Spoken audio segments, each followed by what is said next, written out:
Okay, welcome everybody who is watching to Strongman Core Canada 2024 Nationals here in Moncton, New Brunswick.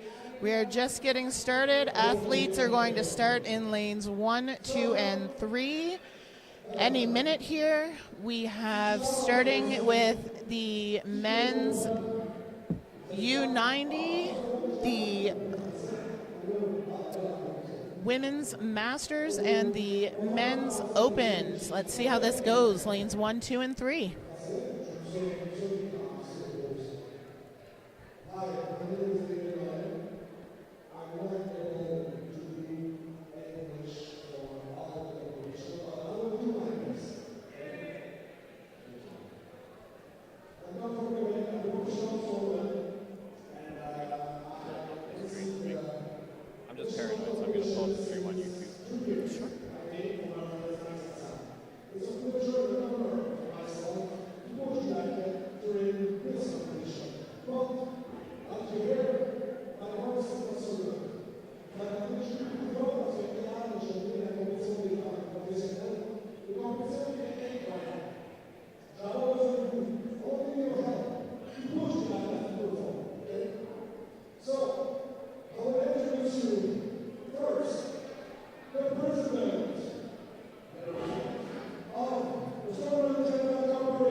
Is this in order?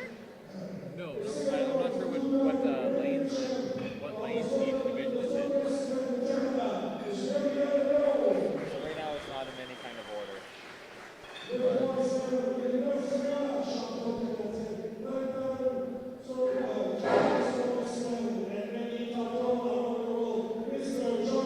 So as you can see, if you're tuned in, we're just still getting weights, and athlete meeting has already taken place. Just waiting for them to call out the first participant for each lane.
We're just calling out all athletes in order of province.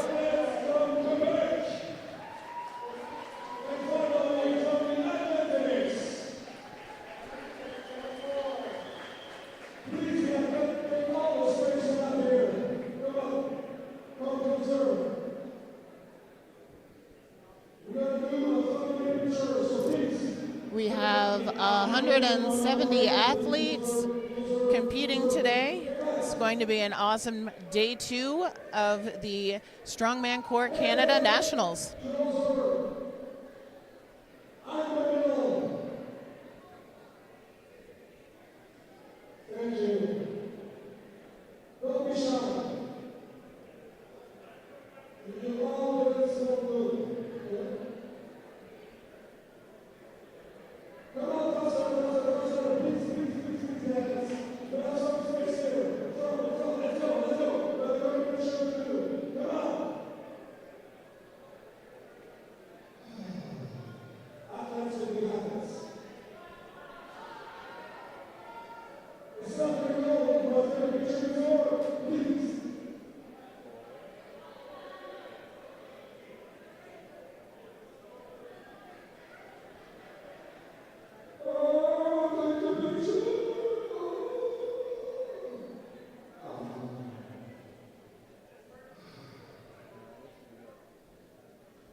In case you can't hear at home, we are now doing the Canadian National Anthem. These are all the athletes, again, for the 2024 Strongman Corps Canada Amateur Nationals here in Moncton, New Brunswick.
Yes.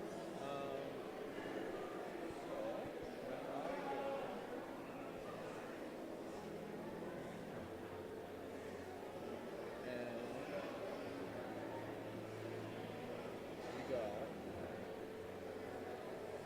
log press.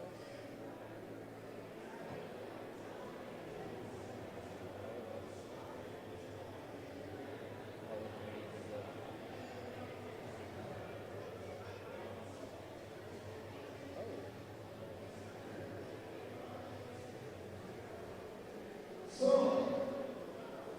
the first one will be the long ladder. The ladder is done. C'est la bouche en échelle. L'objectif des athlètes. L'objectif des athlètes est d'arriver à la charge de la nuit. On va dévoiler comme la charge. Plus on va prendre le poids, on la lève, le poids, on la lève.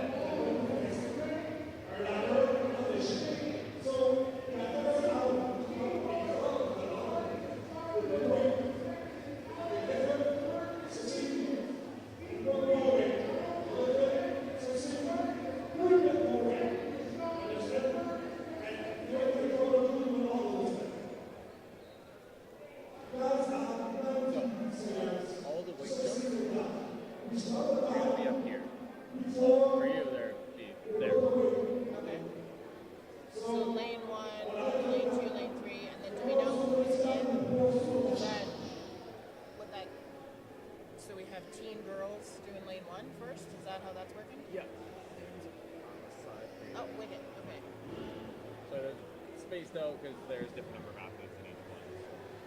So lane 1, lane 2, lane 3. Lane 2 a bit. So, Lane 3 is the one that has a ton of people. It's 105.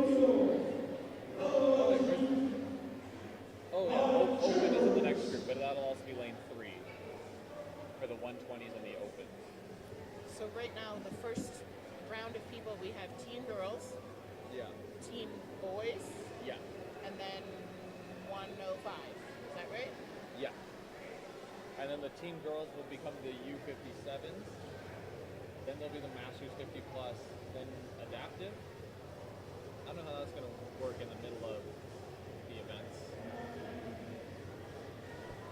maybe this isn't necessarily in order, but just the groups. But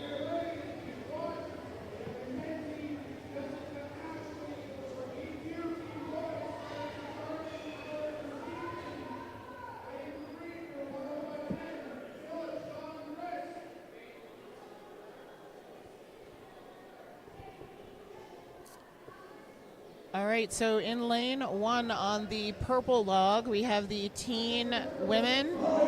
We have weights starting at 100 pounds and continuing in 10-pound increments. In lane 2, we have the teen men starting at 200 and also jumping in 10-pound increments.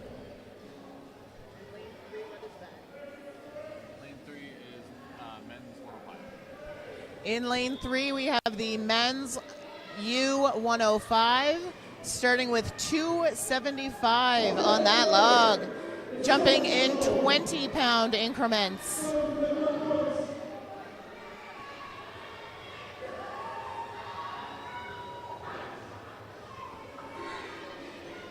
So the way that this is working for you at home, the first clean and press, put the log back down. We have the 2 loaders on either end adding the weight, and time stops once the log hits the pads. And once the athlete is ready and the weights are loaded, time will start again, and we're looking at 90 seconds to get as many reps in the ascending log.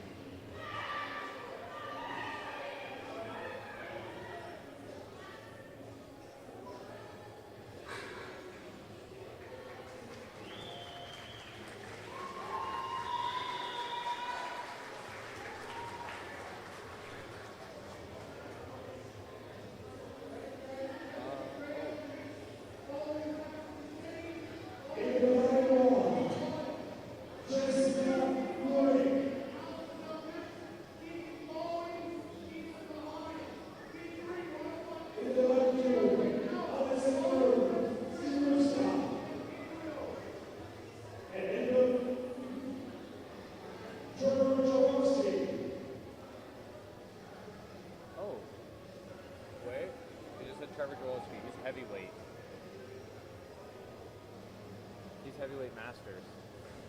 Did we maybe have the heavyweight masters in lane 3? Oh, might need to. Oh, maybe she's saying because I'm not talking. Someone from Manitoba said you told me you're so quiet. Let's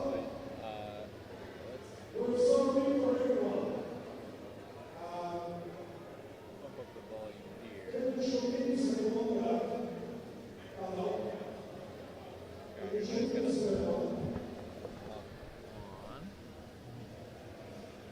Oh, sorry.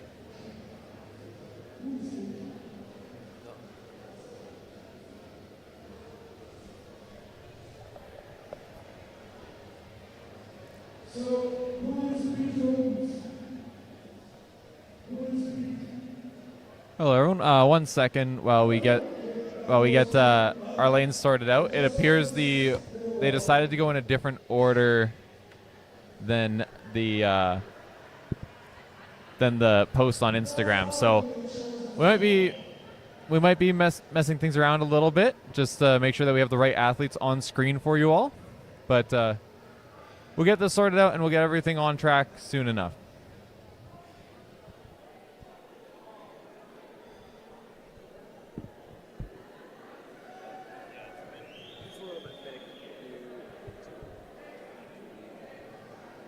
That should be good.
Okay, ladies and gentlemen, I believe we have everything sorted out. Everything's moving smoothly now. Again, the purple log, lane 1, we have the teen women. Center lane, lane 2, we have teen men. And the third lane is the U105 men. Weight for lane 1 and 2 increasing with 10-pound increments, and lane 3 increasing by 20 pounds.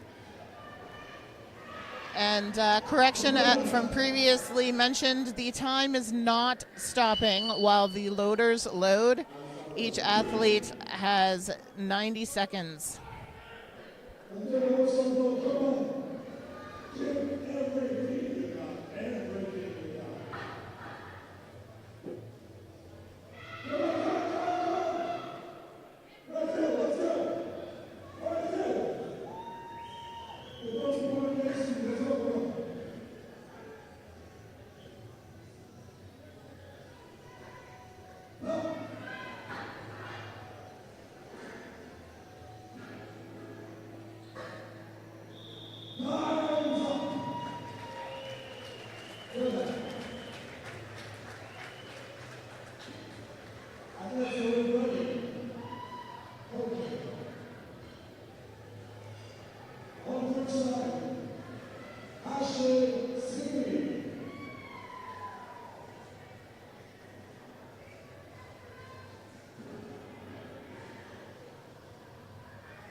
Okay.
So for anyone tuning in for their very first strongman competition, if you're wondering why things are going a little slow, we want to ensure everyone has the exact same experience. We have timers, all starting times at the same time. So even though athletes are on the floor, we have to ensure weights are removed. All of those lovely people you see in red down there, those are our crew, the loaders and spotters doing an amazing job. A lot to consider, and we wanted to, again, ensure everyone's getting the same experience and correct time.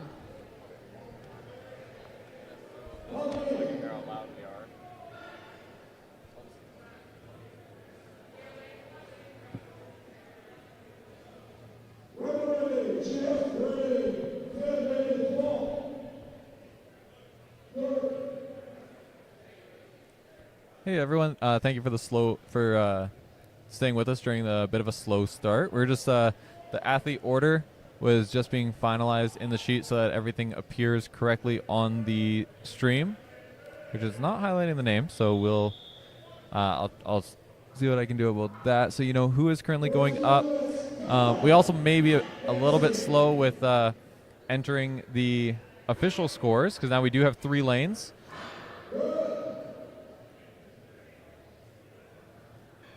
But we will get those entered.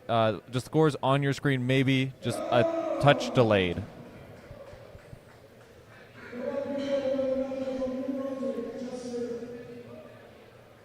I am joined right now by Christine Fox. Competed in Swick yesterday. Was having a really great performance. Can you tell the live stream about how you thought you did and how the overall show went? I think I did pretty good. First time competing in Swick. I had to end short due to a bicep tear that happened back in August, but was super excited to even be able to participate in the first 3 events. Overall, I think it went pretty well as planned with Sam Beliveau coming in first. Had some really amazing pro women out on the floor, 3 amateurs, and I believe we showed the world what we can do. Yeah, I had a ton of fun running the stream and commentating the event. I thought it was a super well-run show. It was super fast-paced, which looked like it was starting to wear on a lot of the ladies. It was also probably the heaviest show for a lot of these ladies that they've done so far. I think as far as the pros go, they're used to the fast pace. Myself, I'm used to more of what we're seeing right now with the Amateur Nationals and this bit of a slow hiccup happening. So it was definitely intense for me, even though I only managed to do the 3 events. But I kind of liked it better that way because, you're in and you're out. You don't really have time to worry about cooling down, and you're ready to go to the next event.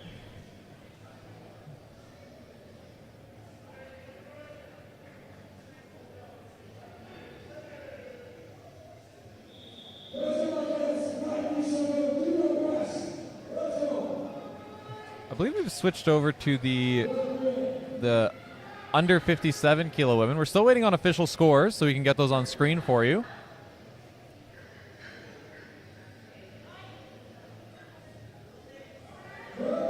I can see the score table is frantically dealing with. It looks like it appears to be some athletes maybe missed weight or could have been a travel delay, but they don't seem to have gotten into athlete registration.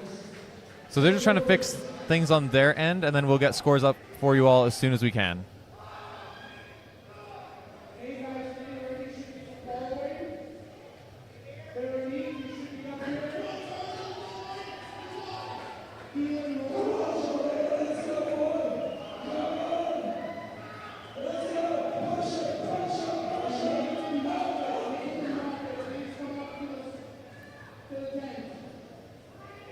So we have moved on to the U57 women on the left side of your screen, I believe, but we are still the men's team in the middle and the men's under 105 on the right-hand side.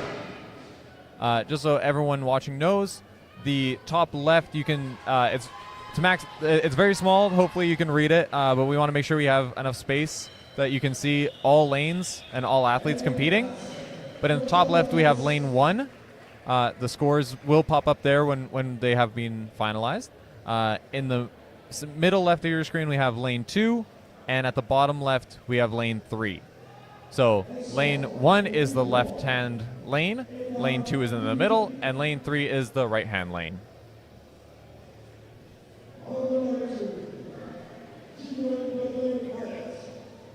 I can hear you because I'm sitting beside you. Yeah. I don't know who's who, like what number we're on for. I know, I lost track, but they haven't gotten to entering the scores yet. They're recording them on paper, transporting them, and then entering them down. But they're changing like things with the athlete order and stuff right now still. So. Okay.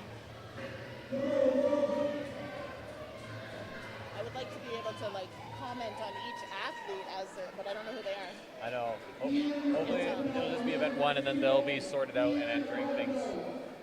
Yesterday was they were doing a really good job doing it quick, so.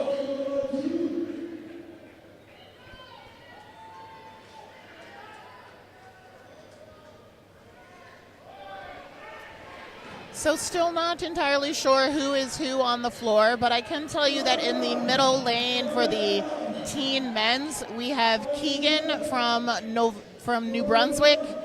He's making quite the scene. I do know he's been invited to participate in the United States Strongest Teen competition, so he's definitely one to keep an eye on in this competition today.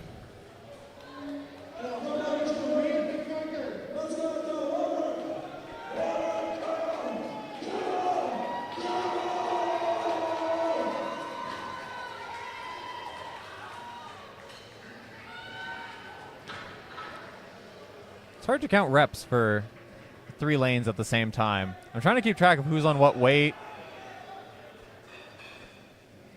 With a ladder, it'd be much easier as they're moving from one log to the next. Can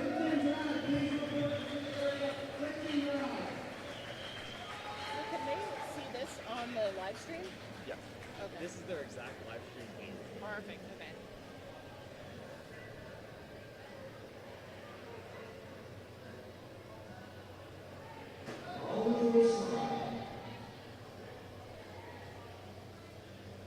And try to get the names from Dave Nolette, but he is announcing athletes upcoming, athletes out now, and it's very loud in here. We do have, it looks like in the middle lane, or in the right-hand lane. Oh, they're just setting up athletes for the next group.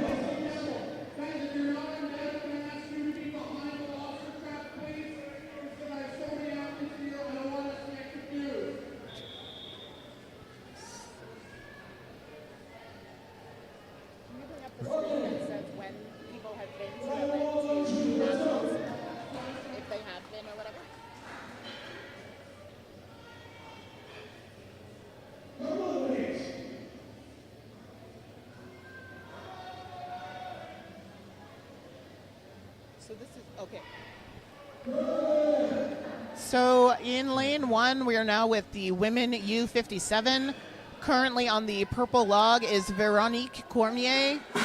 She participated in Strongman Corps Canada's Nationals in 2022. I believe she came first place. As some may know, you do have the option of turning down your pro card. In the last 2 years, she's been putting in a crazy amount of work. I believe her coach is Big Laws, and she's made incredible improvement. So she's also another one to be looking out for this entire competition here today.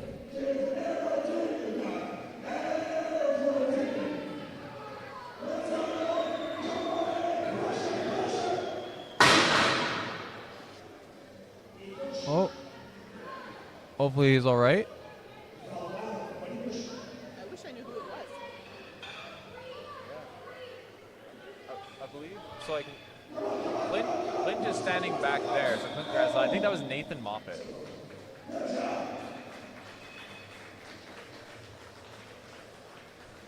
I believe that was Nathan Moffat who just took a bit of a tumble. He's up and he's moving around on his own, so hopefully he's all right. Just a side note, his partner, Samantha Moffat, came in third last evening in the Swick.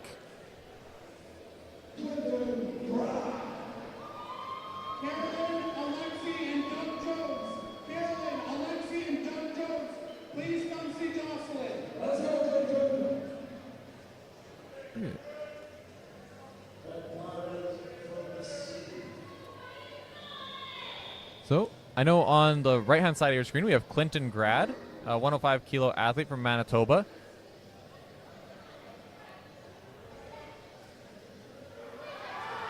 Clint's strengths are definitely in the moving events, so he's going to be looking to get as many points as he can to try to then do some damage in some of the moving events later on. It is a very moving, dominant competition.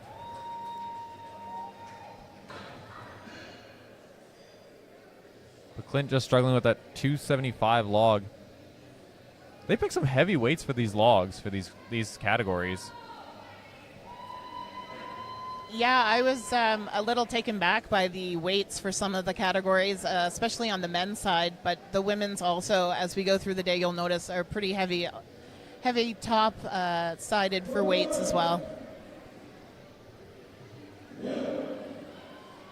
Oh, Clint managed much easier clean that time.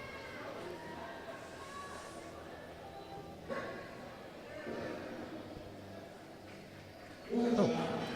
Power Hippo, I do have a link, or the score sheet. It is, it isn't the official one. It's just the one that I've linked to my live stream. So it won't have scores yet, but I will pop that in the comments, so you can access it.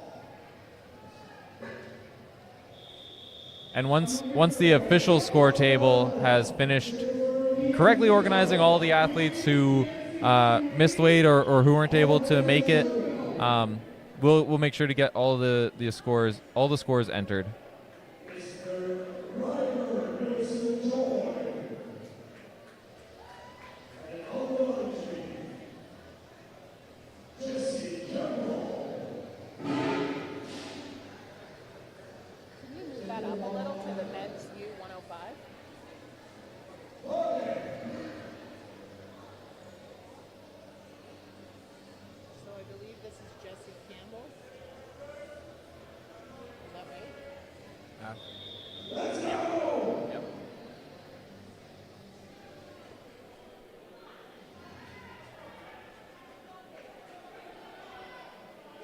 So it looks like in lane 3 for the U105, we currently have Jesse Campbell.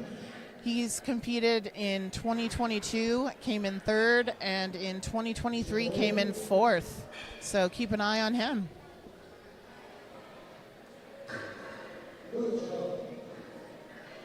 I know Jesse isn't afraid of jumping into heavier shows. He did the Magnus Classic qualifier in Gimli with the Opens this year. So he's definitely one to watch. Exciting.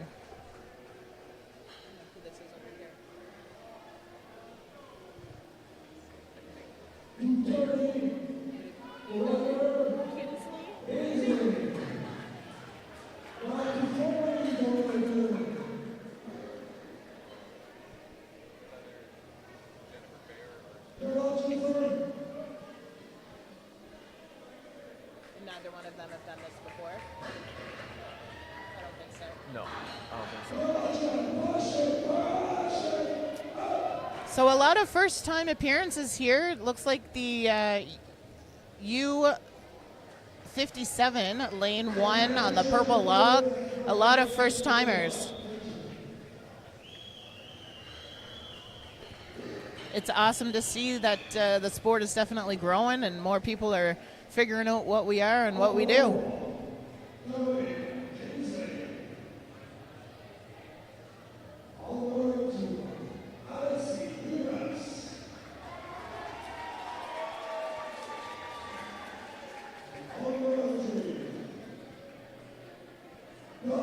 Hey Mo, the Masters classes, they're kind of, so the lanes are organized just based on how many athletes are in different categories and then sorting those from lightest category to heaviest category. So the Masters, they're going to kind of be mixed in. We do have on lane 3, the Masters heavyweights are going after the 105s.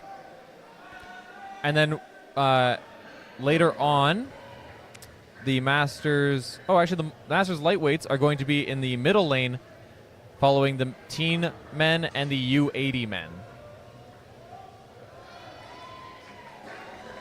So in the middle lane for the teen men, we currently have Alexis Dugas. I really hope I'm pronouncing that correctly. This is his first appearance at Nationals. He's from New Brunswick, and as someone who competes in the Maritimes, I've seen him competing this year, and he's made incredible improvement. So also a good one to keep an eye on.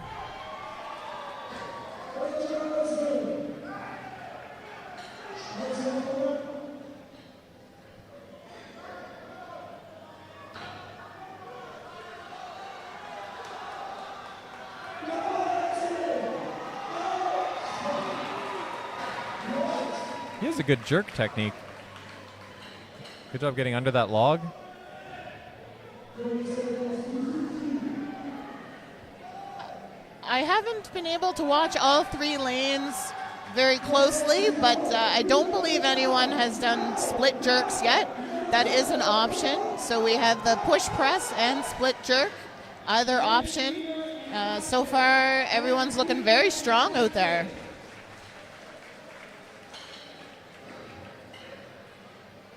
So I don't have the results from the event specifically, but I can see that the women's teen overall scores. So just the points. Jessica Gray and Ashley Simi tied on the log, so they each got 1.5 points. And Mackenzie Canham won the log, so she got herself 3 points. I can only see the overall scores, not the individual event scores, though.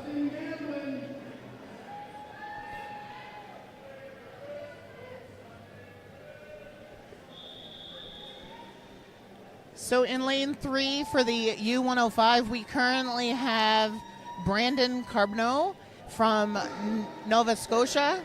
This is his first appearance at Nationals. As someone, again, from the Maritimes, I actually train in the same gym with this fella.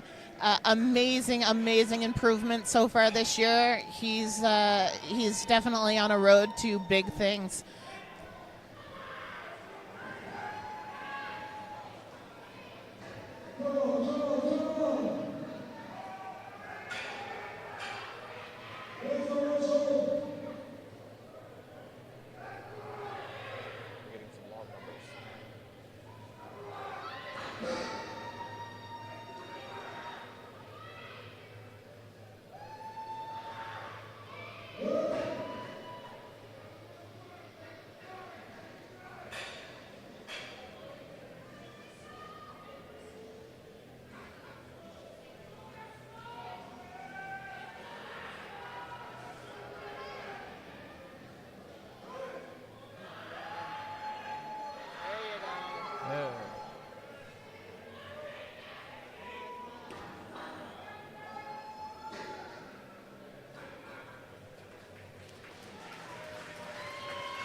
We're starting to have some scores come through for the men's teen.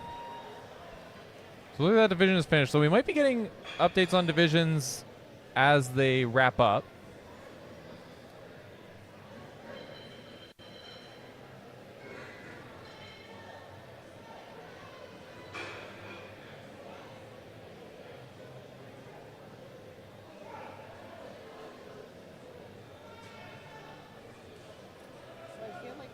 Has now changed from team to something else.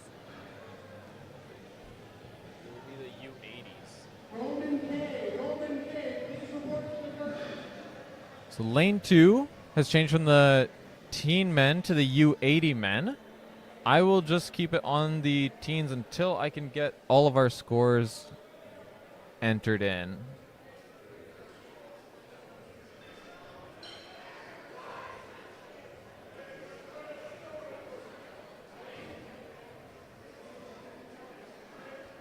Oh, they've switched to overall. And is this the Masters women now?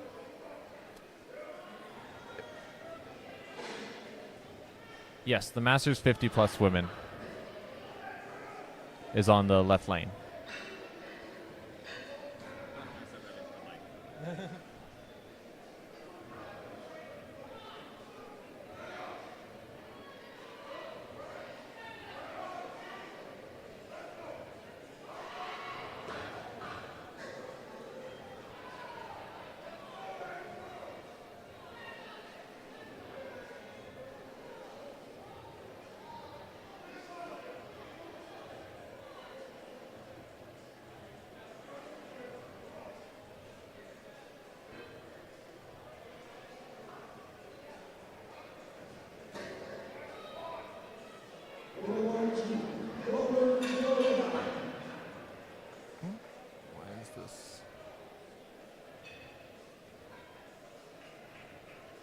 There we go.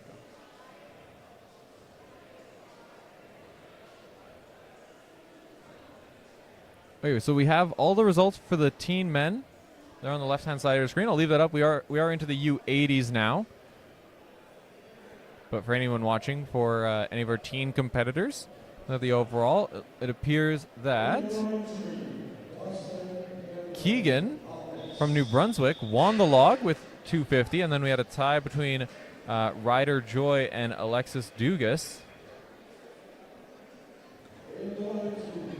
Alexis also of New Brunswick. And then Alexander Skiruka, I really hope I said that one right, got 4th with a 220 log.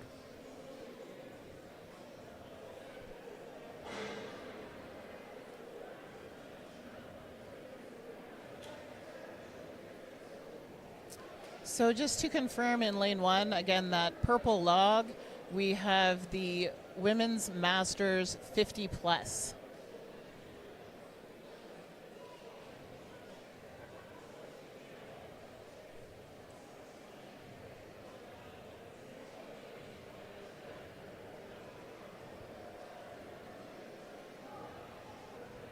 So the weights aren't changing for each group? Are they still the correct weights? Yeah. Well, this one is, because that's still the... Yeah, they're changing as I change the groups for the side thing. Awesome. It's all linked together. Is this your job? Is this what you do? No, I'm a volunteer.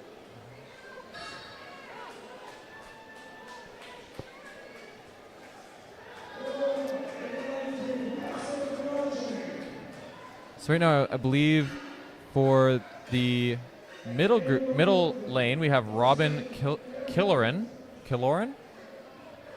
I say Killoran in the men's U80. Only know that because they just switched that lane, so he's at the top of the list. It looks like lane 3 is Dustin Gamblet.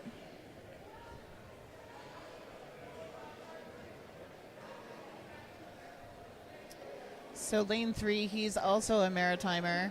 Haven't really seen a lot of him yet. I'm not sure if this is his first time at Nationals, but very, very strong fellow.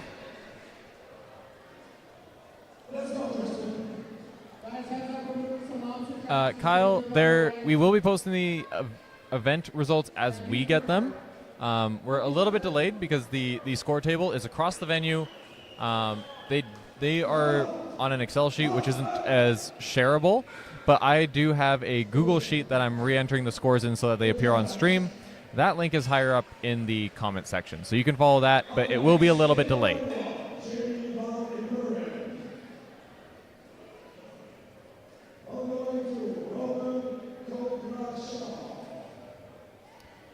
Hello, Cupcake. Great username. The women's 40 plus has not gone yet. They're going to be in lane 1, and they will be following the in the heats posted to SCC, the SCC's Instagram. It's the Women's Masters 50 plus who are up right now. Then they have listed the adaptive women, although I'm not sure exactly how that's going to work in the middle of the heat, but that's the order that they have posted. And then the Women's Masters 40 plus. So you didn't miss them.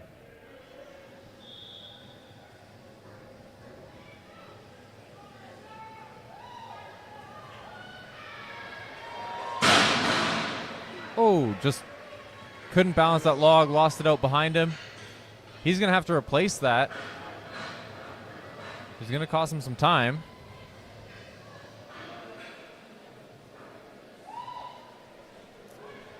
So for the rules, just again, the loaders are not touching the log until it has completely stopped. So whether the athlete keeps their hands on all the way down to control or not, that's up to them. However, as you noticed in lane 3, if the log goes haywire, it is up to the athlete to place it back for the loaders and allow them to continue.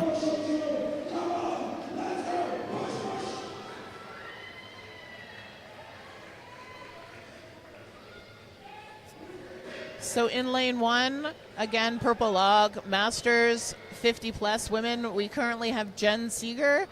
She participated in the SWIC qualifier in, I believe it was Alberta.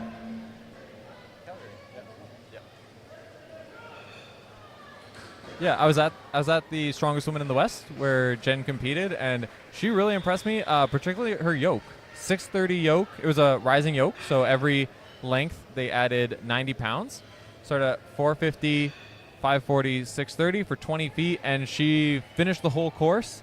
And I did not expect that. I thought maybe they had misloaded it. She was one of the first ones out, but no, she just had a fantastic performance. Yeah, I watched that as a live stream from Nova Scotia, and very impressive lady, very impressed.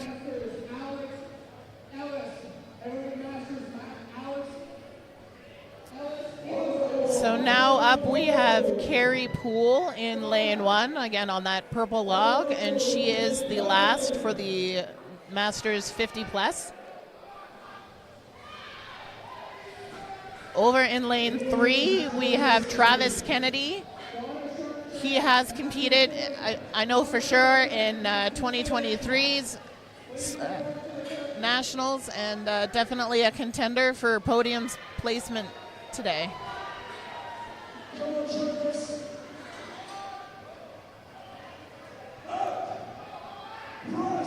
We got some results for the women's U57.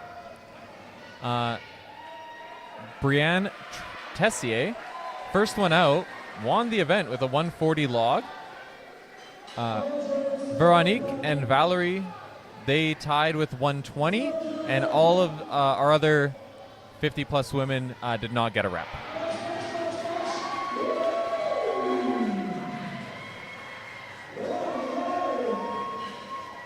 That is Carrie Ann Poole. Let me double check that. Oh, Carrie Poole. I added to her name. That's Carrie Poole was ecstatic about that rep. That almost leads me to believe that it was a PR for her.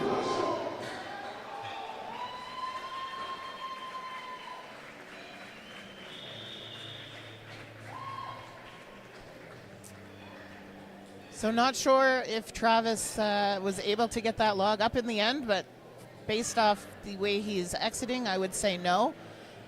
Not going to let that affect him, though. He's a strong competitor all around. No real weaknesses for him, so I think he's still in a good position to get podium.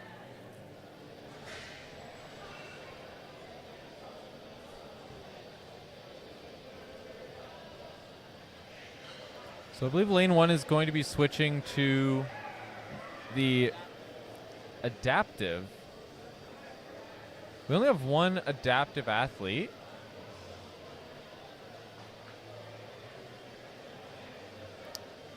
This is Carrie Thibault.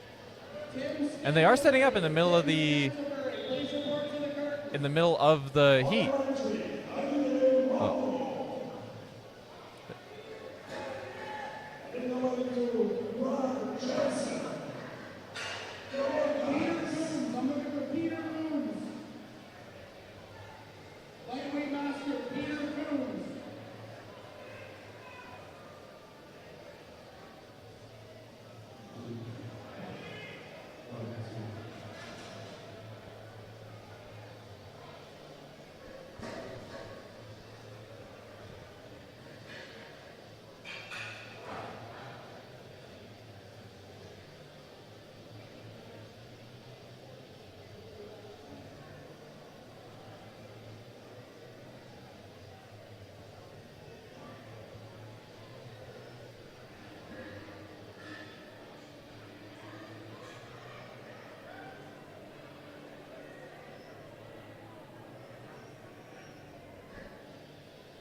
I feel like we need another weight change so we can kind of recalibrate where we are in the order.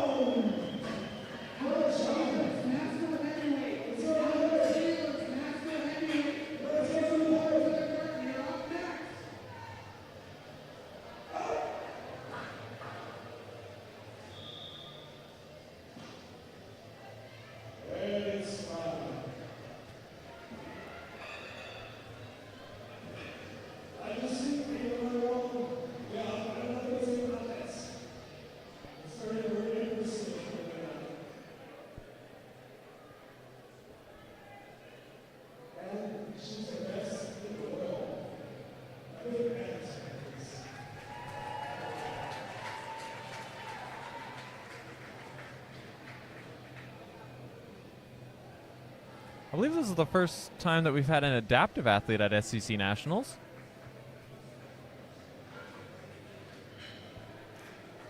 So I'm fangirling a little bit because I do follow her. She is very strong, so don't let that take away from her strength.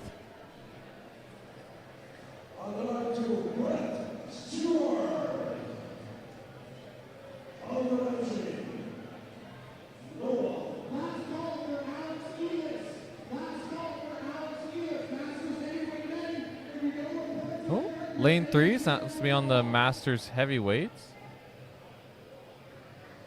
Giving a last call.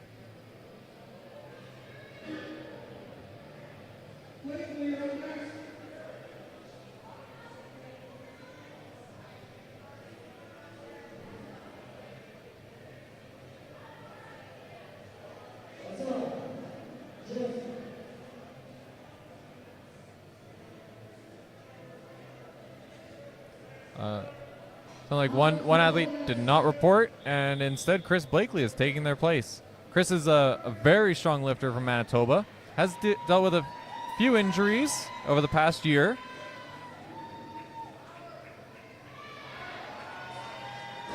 Used to be coached by Lauren Chalet. Took a break due to the injuries, but he's back. He looks great. Doesn't appear to have any lasting effects from any of those injuries. Very strong.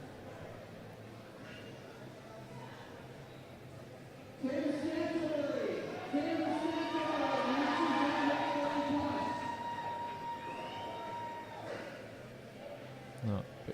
But Chris did get a rep. He's one of the earlier ones to go in the Masters, so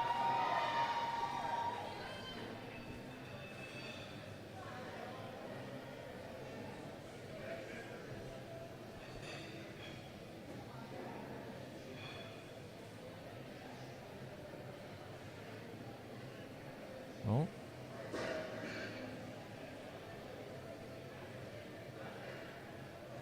I didn't hear a final whistle, and she's still approaching the log, but definitely gone over a minute. Okay. And she called it there.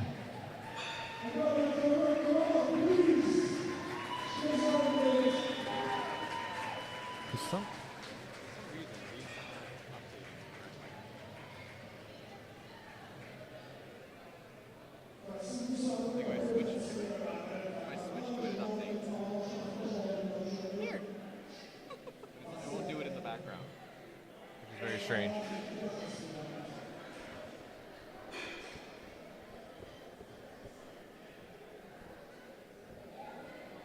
So are they? No. I know this is Wallace, Alex Wallace. This is Peter Coombs. But I don't see. We're on to the Masters lightweight. On to the Masters lightweight in lane 2. We'll get that switched over.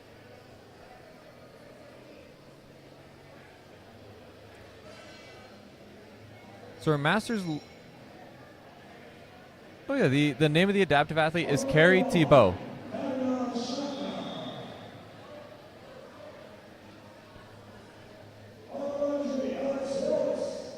So right now we are starting the Masters 40 plus women in lane 1. We're just starting the Masters lightweight 40 plus lightweights in lane 2, and we're at the Masters 40 plus heavyweights in lane 3. Don't know if he got the down command there. It looked like JF lowered his arm, but sorry, not JF. Looked like the referee. So lane 3 was Alex Wallace from PEI. He, I know, has been to Nationals a few times. He's a very strong man. Not sure if he got that call or not, but not attempting it again. In the middle lane for the lightweight, we have Peter Coombs, also a Maritimer out of New Brunswick. I believe he was at Nationals in 2023, so another contender to keep an eye on.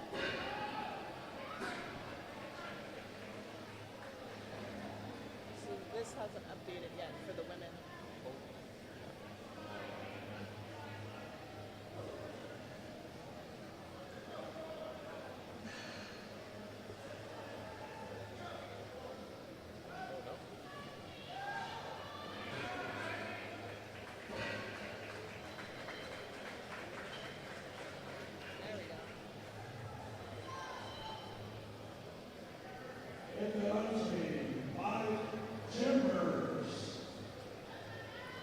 Hey Lars, yeah, the weights on top, as long as we're able to follow which category is currently out, the lane weights up top will be in sync. So it might be a delay on the first couple of athletes if we don't notice a lane change, but it should be, for the most part, accurate.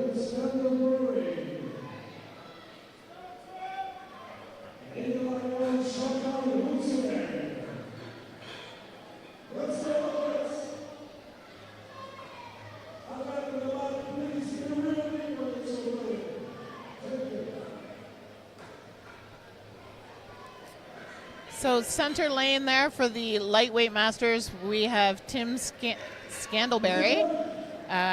Very strong. He's also out of New Brunswick. Keep your eyes on him, ladies and gentlemen. Another good contender to follow.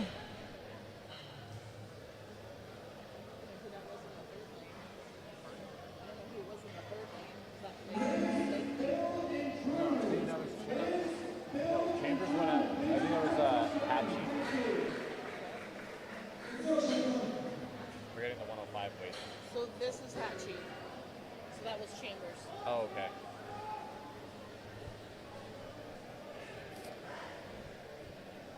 So in the background there, just chalking up his hands for lane 3, the heavyweight masters. We have Kurt Hatchie. He's a strong one. Had a little chat with him last night. Not entirely sure why he's not participating in the Open, because he's definitely strong enough for those weights. But here we are with the heavyweight masters, and I have a feeling he's gonna podium.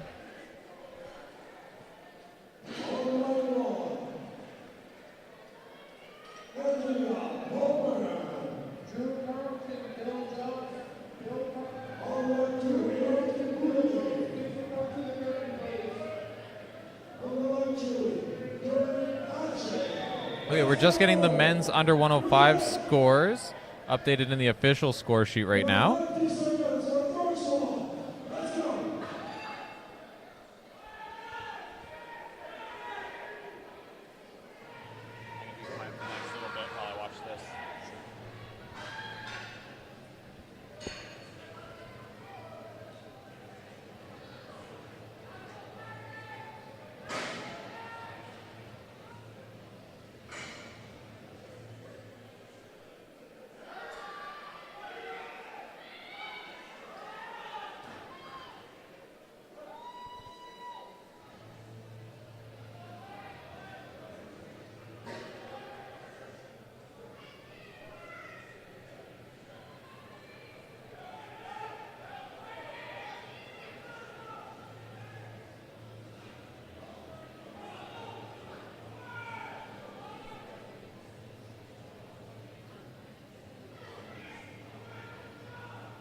Also, just because I've seen it in the comments, apologies for missing the game clock there.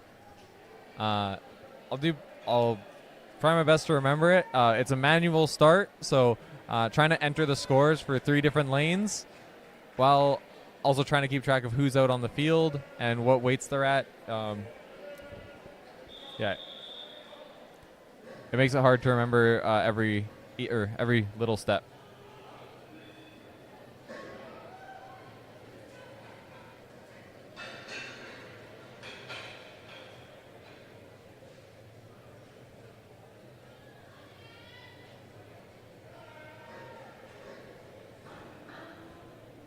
So out on the right-hand side is right now Trevor Jaworski of Manitoba.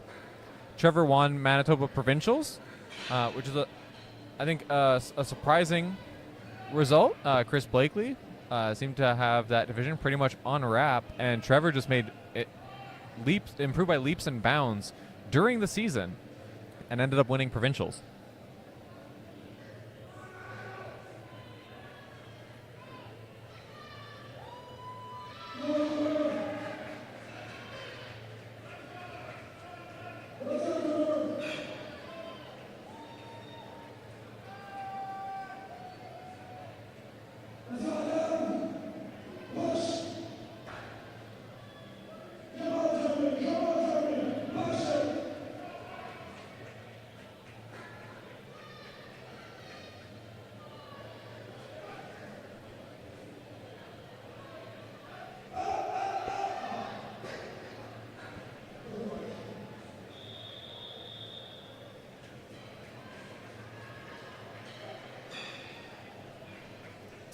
So one thing I have to say that people have to remember is that there are 5 events today. So some people are trying to pick the events they know that they can do well and stick with those, save their energy. So just keep that in mind if you're seeing people look like they're giving up. It's not. This is the first event of the day. It's going to be a very long day. You have to reserve your energy. So people are playing it smart on this first event.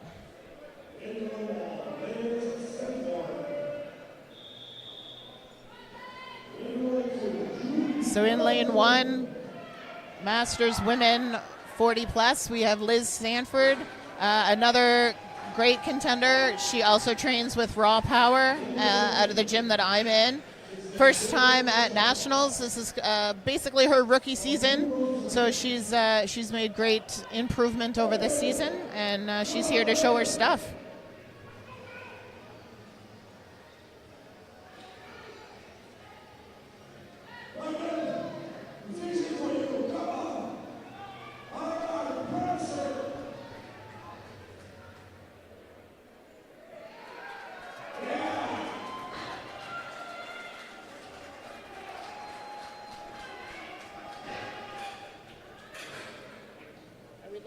Jobs down here? Yeah, should be. So lane 3, we're looking at Bill Jobs down there on the far right of your screen. Trains out of New Brunswick. Also trains with pro Joey Lavallee and Maxime Boudreau. So looking to see big things out of him today.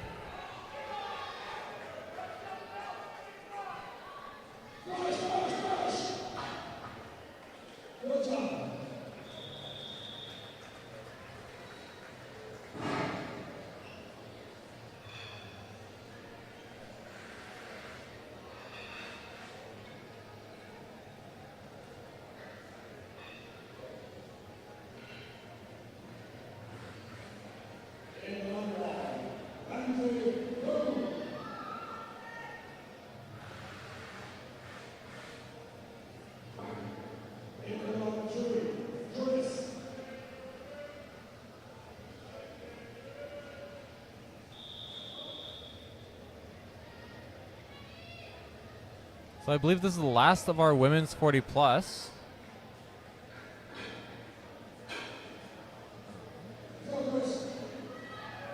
This is Marie Fee Leroux. And it should also be the last of our men's masters heavyweights. Chris Gashnitz. I believe he had some family in the chat cheering him on.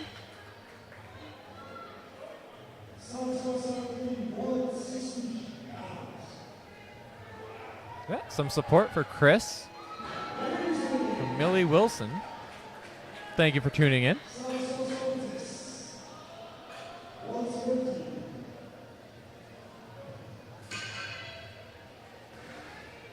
Lots of support for Chris.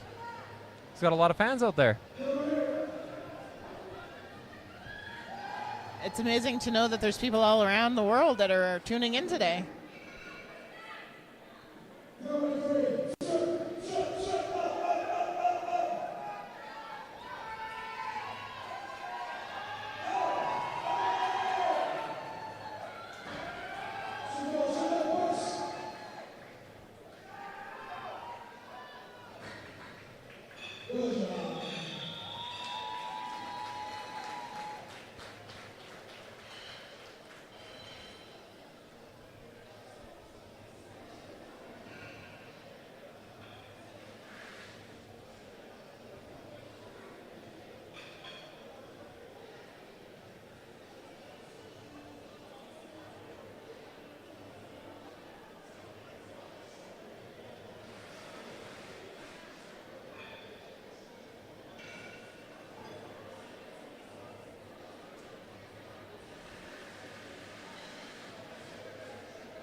This is an awesome comment from Cupcake. This Tammy Newman has been training for 12 and a half months. Started on a whim and out of a little spite, now she's at Nationals. which is awesome to see. Tammy, one of our 40-plus Masters women. Well, it's a strongman is a sport that I think it's never stated enough how much it is for everyone. That's for sure. As a heavyweight myself, finding this sport was amazing after trying a million other things. So don't let anything hold you back. Give it a try, and you might just find your new love.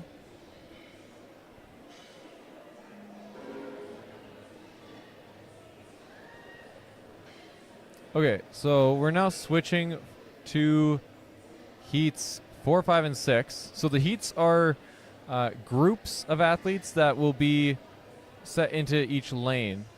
Or actually, let me double check the schedule here.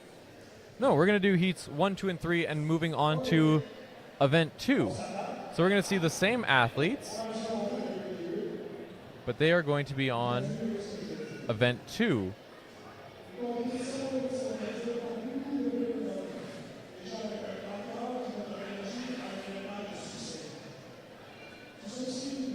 So we're going to cut to a sponsor screen while we set up for event 2. We'll be right back. The set is going pretty quick. We'll say 5 minutes if you don't want to miss anything. All right, we'll be right back.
Hello, everyone, and welcome back. We can see some comments in the chat asking about the some confusion over the order here. So I'm just going off of the post on the Strongman Corp Canada Instagram, but it seems that heats 1, 2, and 3, each heat is a grouping of categories that are just meant to kind of even out how many athletes are in each heat. So you have so that each lane is finishing at around the same time because the same number of athletes. So heats 1, 2, and 3 are doing events 1 and 2, and then heats 4, 5, and 6, separate groupings of athletes, will do events 1 and 2. So that means that so our heats 1, 2, and 3 were the teen girls, U57 women, Masters 50 plus women, the adaptive women, and the Masters 40 plus women. Heat 2 was teen boys, U80 men, and the Masters lightweight men. And Heat 3 was the U105 men and the Masters heavyweight men. So those categories are doing events 1 and 2. And then it'll reset to event 1 for the U64, 73, and 82 women, the open women, U90 men, and the men's Masters 50 plus, and the U120 and the open men. So that's what I'm getting from the Instagram post. Also, with the operating on 2 different systems for the scores, it doesn't seem that we're going to be able to get all of the scores updated and out to you. There are just too many categories going on at once, and we're really not able to follow very well. But we will get the list of the athletes up on screen for you as the events go on. So just to give you a bit of a rundown on how this event is working, apart from the teen women in this particular heat, you can see that there's 2 sleds. The slack in between is going to be taken on that first pull. So the athletes are really going to have a good jolt on that first pull. If they're not careful and they really, yank on it, there is the potential of smacking their head off the floor because it's quite the slack.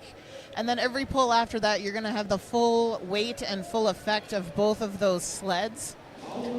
Once the front of the first sled is past that black line, the tape line down there, they're allowed to stand up, run around, grab those handles, and pull with all of their might backwards. And again, first sled over that black line of tape, and that will stop the time.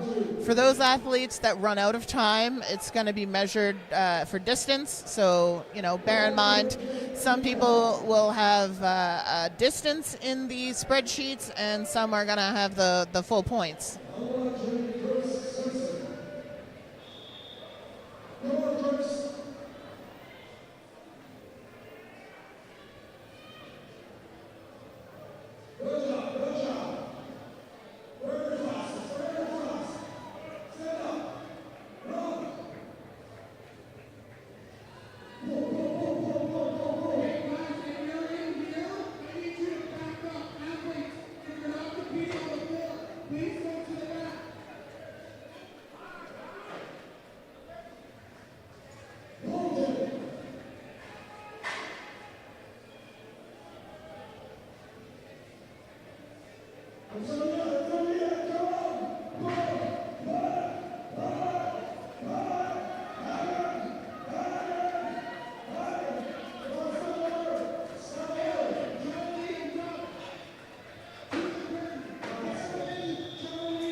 Veggie, I hope I'm saying that right.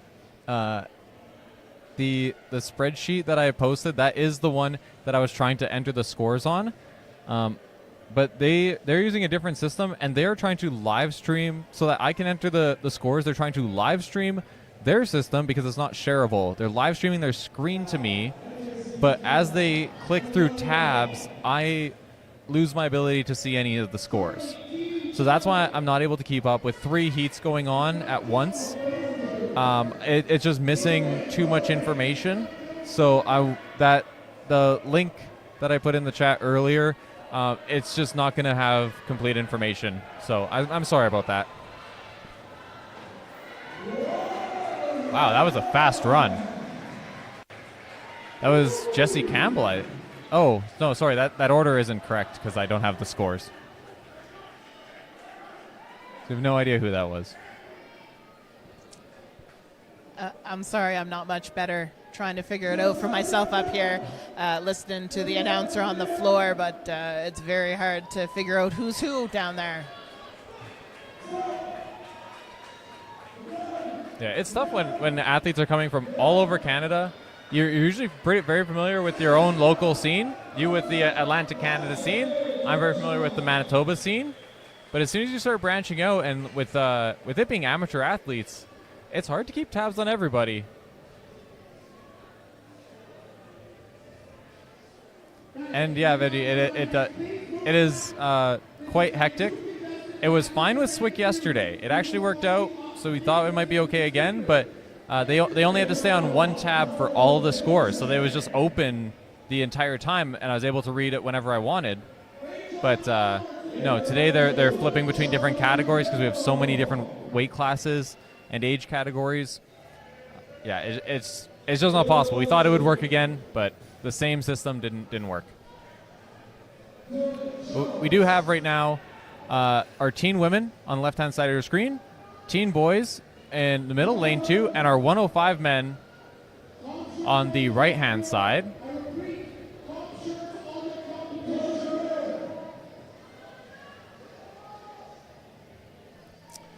So I hope I'm doing everybody justice when they're up and I'm giving a bit of comments. If you guys have any inside information and would like to post it in the chat so we can give little shout outs and a little bit better of an athlete profile, that's much appreciated. Absolutely, we can make it collaborative. Well, actually, yesterday we had Jordan Dickens, Atlantic representative. He was feeding me information on you and Lisa Wills. You know, those athletes that you just don't get to see because they're all the way across the country. That sneaky little frigger. But no, Justin is the New Brunswick rep, and he's been amazing for all of the competitions. He himself is competing today, so I believe he's in the opened men's, so keep an eye out for him from New Brunswick. The Nova Scotia rep is Raw Power, based out of Dartmouth, Nova Scotia. They have 6 athletes here. I believe that is the largest group of athletes from one gym for the Atlantic provinces. So that's pretty spectacular that they're all from one location. You see that? I don't know how to tell them apart. One of the Rayum twins just had to put his foot in front of the platform for the arm over arm because I don't know which teen it was who was doing that run, but he had the whole implement slide.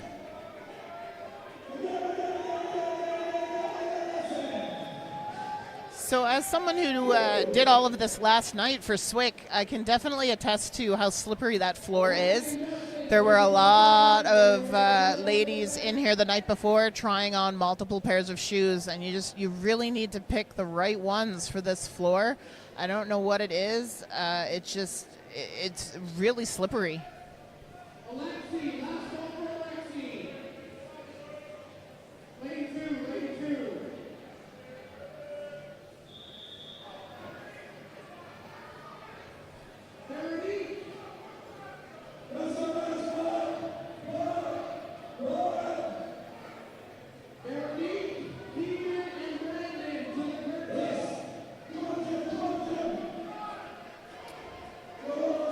So a little late, but we have Travis in that last lane. Looks like he's killing it out there.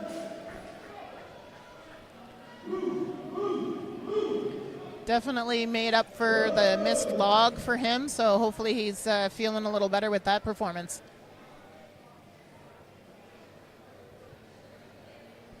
That was Ryder Joy for the teen men. Brand new athlete, just started competing this year. he really dominated the Manitoba scene, but that's not too uncommon to see in the teens.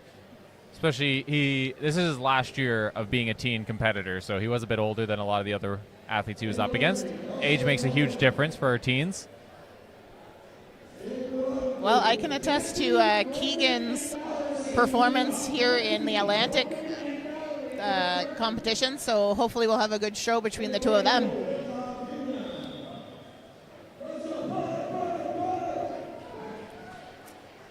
So it looks like we have Dustin Gamblin in lane 3 there.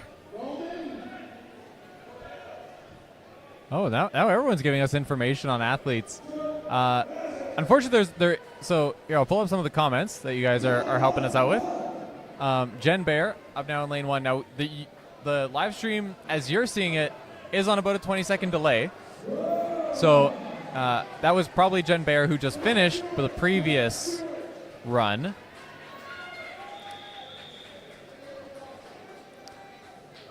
Larson also, I don't know if he could spot the difference between the twins through a live stream from a second floor balcony. Very impressive if so. That would be amazing eyesight.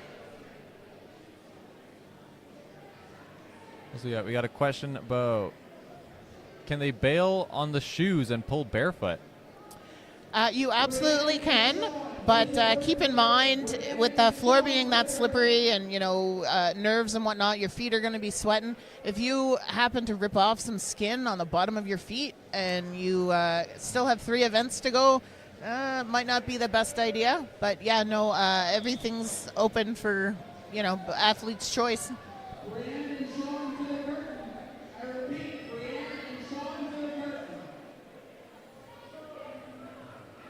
I think Sue has some inside information. Says that the floor isn't kind. So again, a little late on my comments, but that lane 3 we have Brandon Carbonneau from Nova Scotia, and again, it's his first time making an appearance here at Nationals.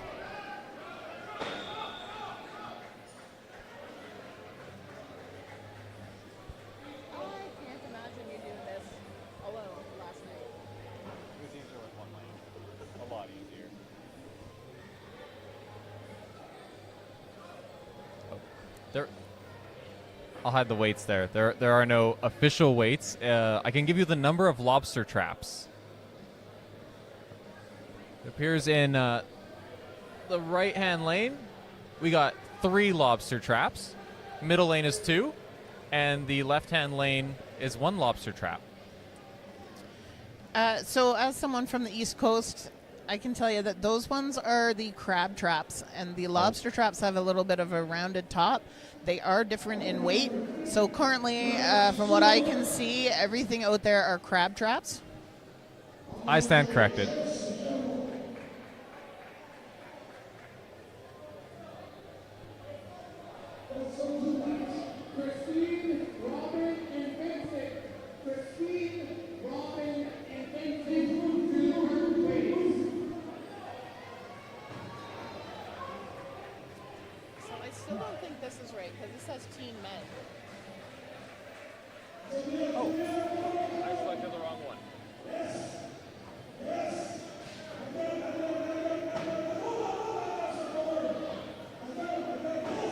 There we go.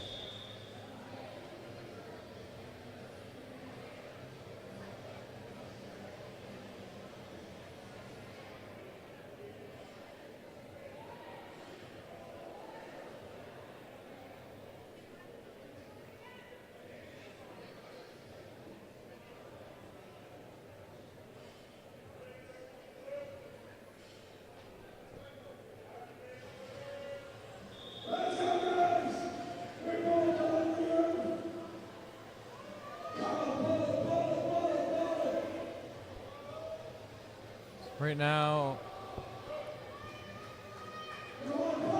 it looks like we might have switched to the U80 men in the middle lane.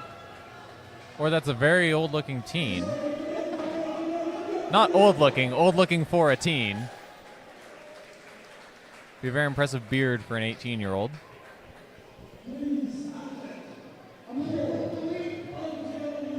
Brian Tessier was in lane 1. Oh, pink headband. That's, hey, identifying features. That's perfect.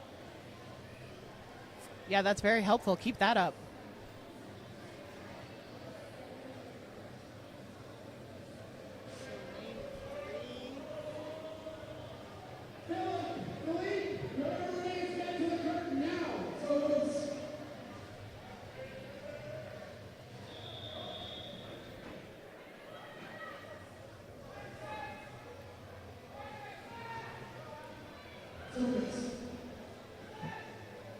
We'll switch.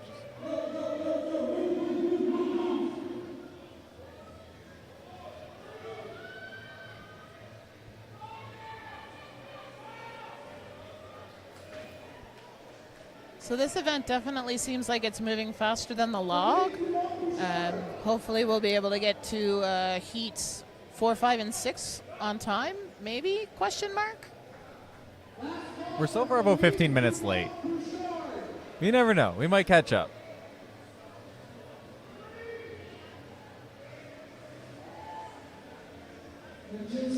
We just had Robin. Oh, I don't know if I still don't know if I'm saying it right. Killoran? I don't know how to say the O. Is the first name easier? Yeah, I can stick with Robin. I believe he is the only Robin. Somebody commenting lane 3. I don't know who that was, but managing the slack pull really well. That was one thing we noticed with a lot of the Swick competitors yesterday. I don't know if you have any thoughts on it from experiencing the pull. Mm-hmm. Yeah, so as previously mentioned, they're putting the two traps very close together at the very beginning. So that first pull, you're really only pulling that first sled and getting that slack out from between the two of them.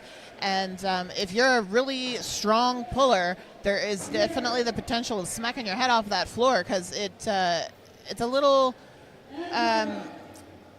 bit of a surprise, I'll say. And then, of course, after that first pull, you get the weight of that second sled. It really did seem to trip Sam up yesterday, where she was so powerful in her pulls that the back trap, because it was also loaded a bit lighter, it would slide really close back up to the front one. So just to point that out, that third lane there, you can definitely see how that first pull went very easy, and then that second pull, you start your pull and it gets stuck a little bit because you have the weight of that second trap. Makes a big difference.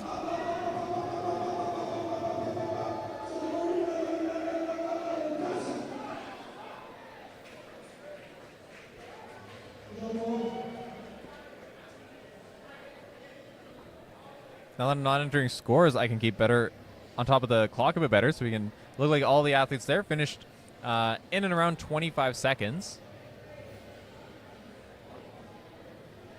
Oh, Cupcake pointing out, I really feel like there's a difference in the floor between lanes 2 and 3.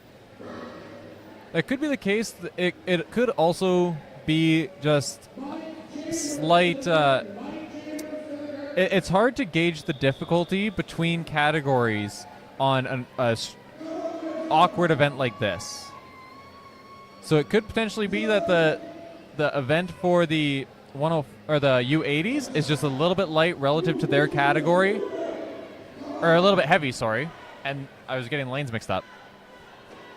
Under 20 seconds there on lane 3. So lane 1, for all that are paying attention here, we have the adaptive women's masters 50 plus over there. Oh.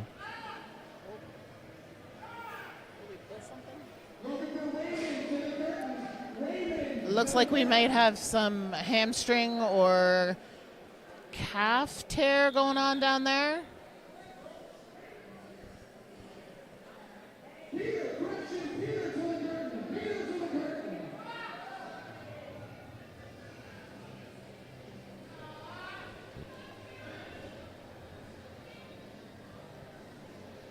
We're gonna switch to the sponsor screen where we get the medical team out.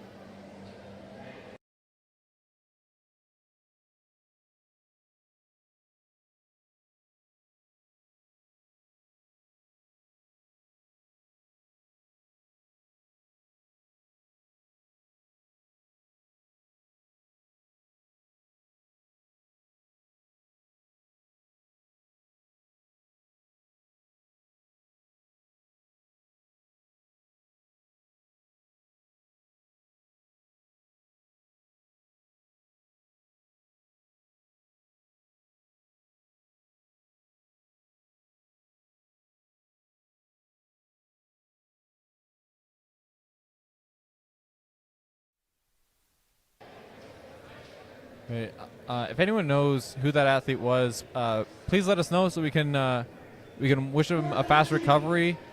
Not sure exactly what the injury was. It looked to be something with his knee or maybe his lower leg. They did get him over to the athlete's area where he can get some more medical attention, but he wasn't able to leave the field under his own power.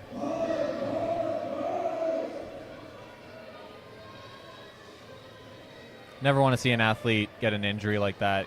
Even as a competitor, you always want to beat people at their best. For sure, and I can attest from doing this that this is definitely hard on the legs for sure.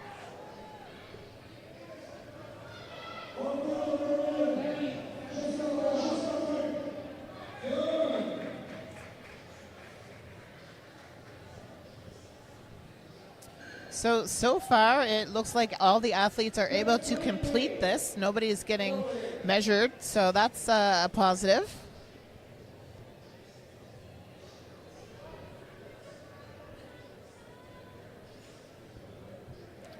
I have a feeling they're really going to punish the open men with this. Looking at the rest of their events, they got some heavy weights. I think from the athletes that I'm aware of who are in the open for the Atlantic provinces, there's going to be some ties. This is an interesting technique from Trevor Jaworski. He had both of his hands. He had his thumbs kind of pointing towards himself instead of along the length of the rope. It seemed to work for him. I feel like that may take the pressure off of the bicep and maybe put it more onto the triceps. It's almost like an upright row.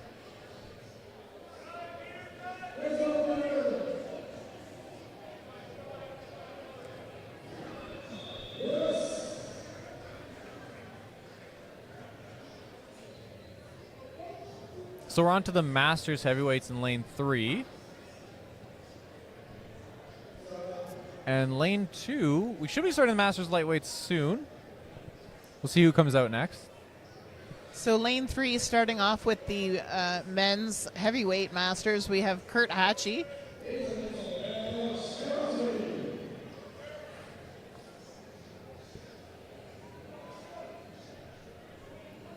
So a bit of a different technique for Kurt here also. As you see, he's really just arm over arm, no body. Oh, that last pull had the body in it, but mostly arm over arm for him.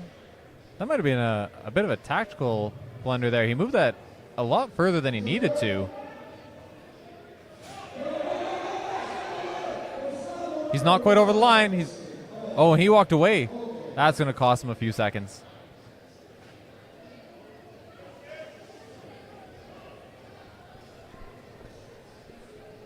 You know, lane 3 is also where they had it set up for Swick yesterday.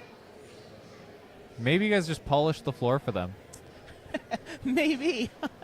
There was definitely some talk about different tactics to get the stickiness of your shoes for last night's competition. Oh, we got Jeremy Baker tuning in the live stream, providing some insights. Jeremy is he should be in the open category here. He's one of the up-and-comers in Manitoba. He won Manitoba Provincials this year. He's saying he likes the reverse grip for the back drag because it puts the pressure of the rope mostly in your fingers instead of your thumb. That's a very good thing to know. Thanks for that insight. Well, we got another Manitoban up. Chris Blakely on the right-hand side of your screen. Masters heavyweight. Making some pretty good time. The back drag looked very easy. I don't think he was the fastest on the arm-over-arm portion. So we just missed Liz Sanford in lane 1 there for the Masters 40 plus. So fast that I totally missed that.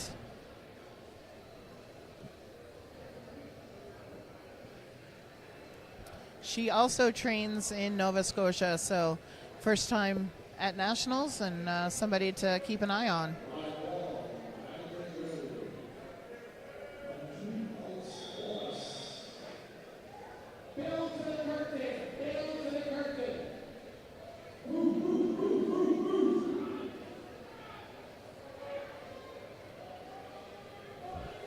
Very fast arm over arm in lane 3.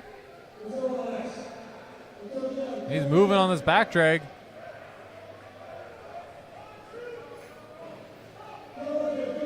Lane 2 struggling a little bit. He doesn't look like his feet are slipping. He doesn't have great grip.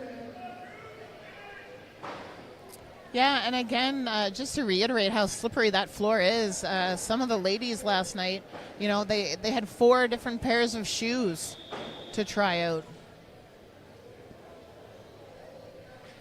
That's how you know they're pros.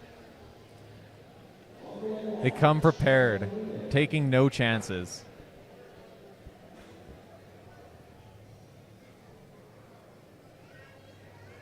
So it looks like we have Bill Jobs up next in lane 3 for the heavyweight masters men over there. Ooh. Oh, he almost knocked that trap off the... That trap definitely hit that crew member. I hope he's okay.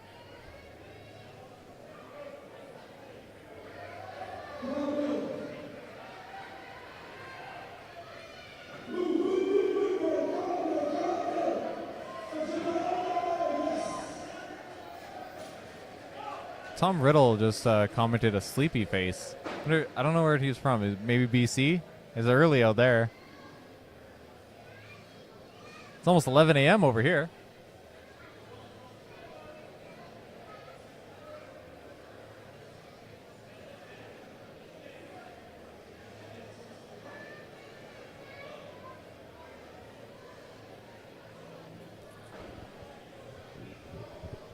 I believe we're on to what might be our last set of competitors, because I think lane 2 finishes one competitor early.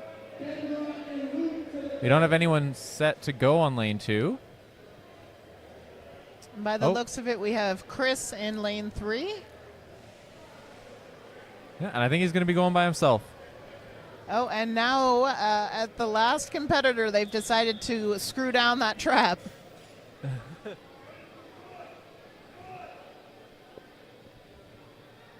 Loaders in lane 3 could probably take their feet off the sled at the start. It's not going to roll away.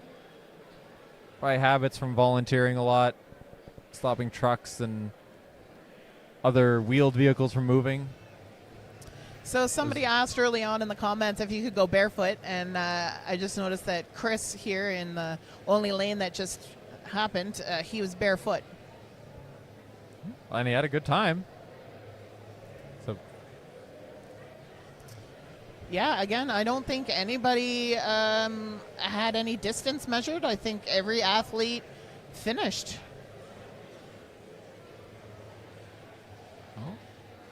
they're loading up those traps. Jackie Ashevsky, after competing yesterday, volunteering, loading weights. Yeah, I see a couple of these Swick ladies here. The one here running in the purple shorts, we have Sarah Voyer. Yeah. She competed last night. Seems to be helping with the scorekeeping Yeah, today. and down by the record breaker sign in the brown, I believe it's brown, is Jose. And I will butcher her last name, so I'm not even going to try. De la Charvotier. That's the only one I'm good at. Amazing. It's the only one I'm good at. There you go. So, yeah, a couple of the ladies showing up, helping out today. And obviously got to shout out Sam Beliveau for both putting on this event, as well as she is in the back marshaling athletes, I believe, right now. She will definitely lose her voice. She did that in 2022 and 2023 as well. She's very good at it. Doesn't even need a megaphone. She's a trooper for sure, and we definitely appreciate her and Max for bringing things down to the East Coast. Okay, so I think they have moved. No. They might have switched the order of the categories here, I think.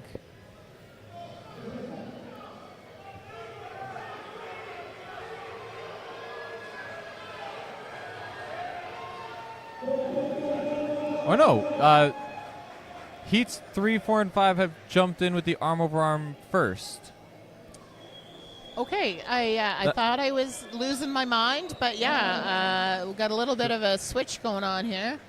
So lane 3, I believe we just had Lucas, and I apologize, can't remember your last name, buddy, out of New Brunswick, just pulling those traps in the purple shorts. And in lane 1, we have Amelia Bernard setting up for the pull there. She's from New Brunswick. You see her waving there.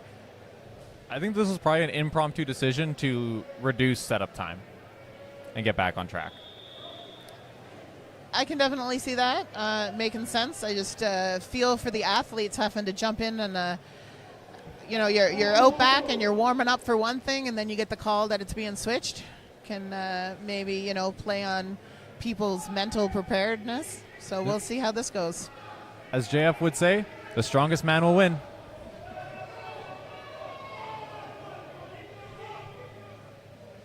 So, assuming our guess is correct, because we don't have any access to information to confirm it, we, I believe, have on the left-hand side of your screen our U64 women. In the middle is our open women right now, and on the right-hand side is our under 120 men.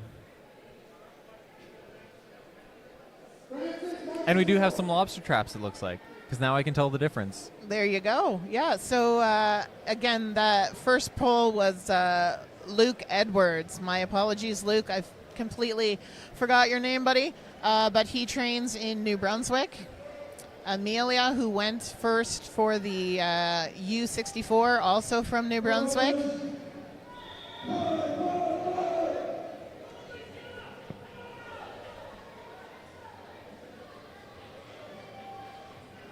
I do believe the order on the left side of your screen should be correct.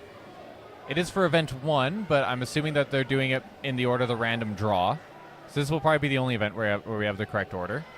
So this should be... let me get their first names up. Amelia Bernard on the left. That should be Shallon Staff in the center. And in our men's under 120, Clark Teeple on the right.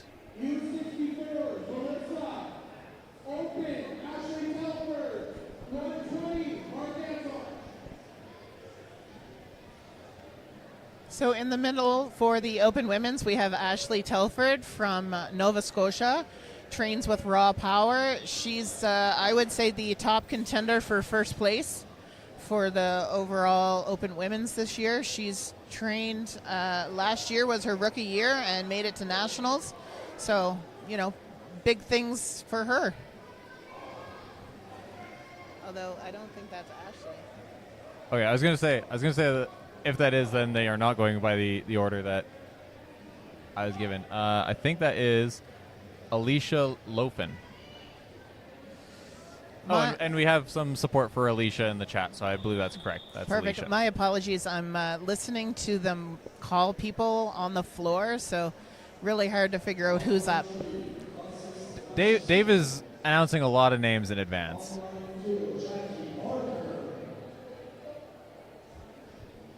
Okay, so let me see if I can redeem myself here. Open women in the middle, we have Jackie Parker from New Brunswick. I believe this is her first time at nationals, and I expect big things from her in the future. She's definitely put in a lot of work this year and progressed. She also competed in the Beast of the East SWIC qualifier and did very well, so keep your eye on her.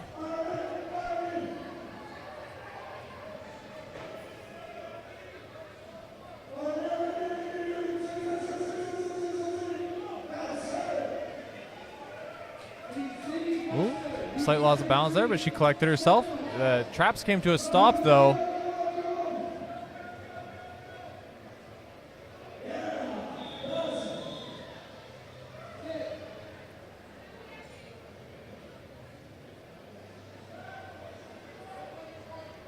Hey, Andrew. Unfortunately, the score sheet that I can share, because it's a Google sheet, it is not the official one. And the official one, we don't have because it's an Excel sheet, we don't have a system where we can get consistent updates, and so the Google sheet is not able to be updated with the live scores. So I don't want to be sending out. I only have like 2 categories with like half of the log press results, because that's all I was able to see as they were entering it. Yeah, we'll see if we can get them in between the events during setup, if they can bring us the paper copies so we can enter them all in. But we won't be able to get live scores. We may be able to do it at the end of events, though.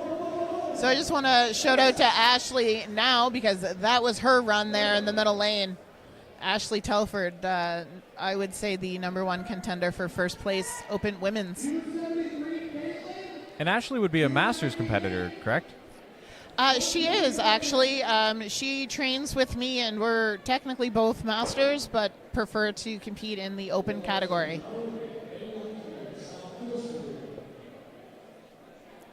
She is definitely well-rounded. I don't feel that she has any weaknesses.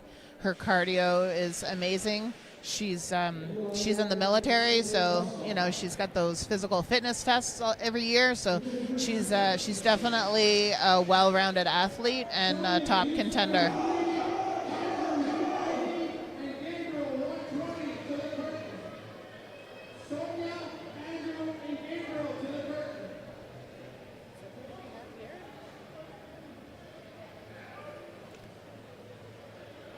Carly, red hair with glasses. What's Carly's last name?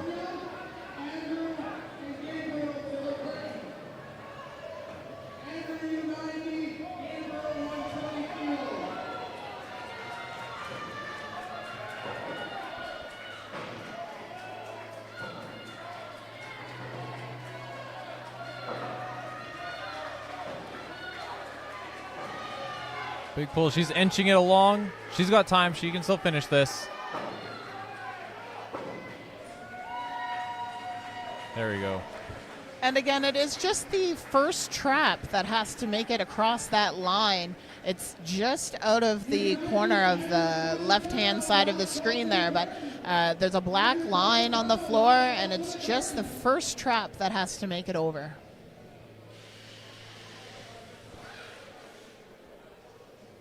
Oh, Carly in our Open division, yeah. And red hair with glasses. More identifying features. Perfect. The weight differences on the pulls for the Masters Women versus Open. That's a really good question. Because there's no actual weight. It's just traps. So I can't remember off the top of my head how many traps are loaded on for the Masters Women. I want to say that it was 1 crab trap and 1 lobster trap for the Masters, and the 2 crabs for the Open. Do you know how much the crab traps and lobster traps tend to weigh? I don't have any reference for this. I don't, unfortunately, but let's throw it out to our audience and see if anybody out there knows. Clint, you're competing. Why are you on the live stream? Pay attention to your own events.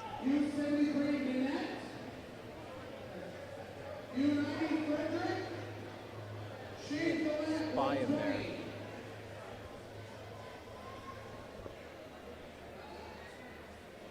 Oh yeah, there's a request for the Google Sheet, even though it won't be up to date. Hopefully we will get it up to date before the end of the competition, but I will share the link anyway.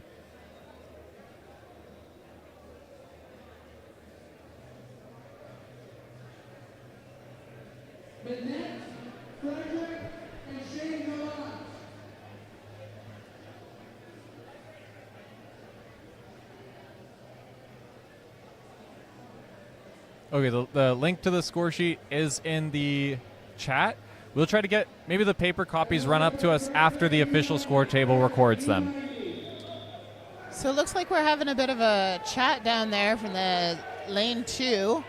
That's going to be the lane for the men U90, and the athlete that is down there waiting to start would be Andrew Castoranto, and I'm sorry, Andrew, I probably pronounced that wrong, but he is one of the PEI reps. Oh, we had a stumble.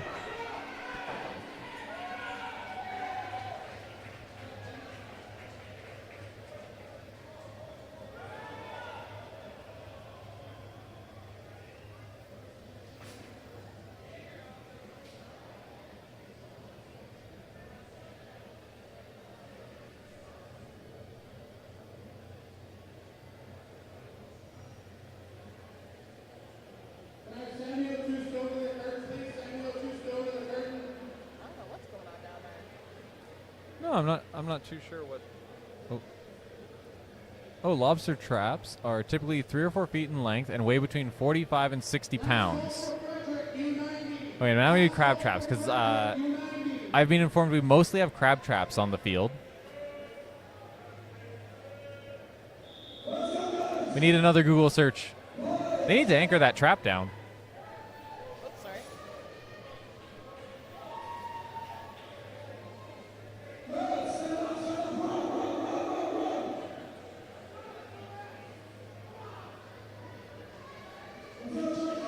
We got a full chat army figuring out how heavy lobster traps and crab traps are.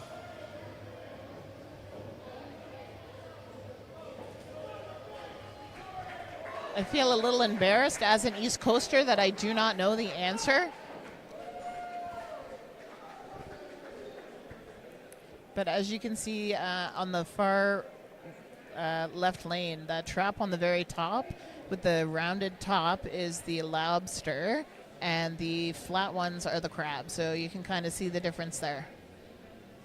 So we got Iron Age Radio says can confirm on the lobster traps. So about 45 to 60 pounds. Adelaide says 5 to 15 pounds. I'm not sure if she's talking about lobster traps or crab trap. Lobster traps or crab traps. That's hard to say. But she used ChatGPT. I don't know if this is the kind of question that ChatGPT is equipped to answer. It likes to make up things with numbers.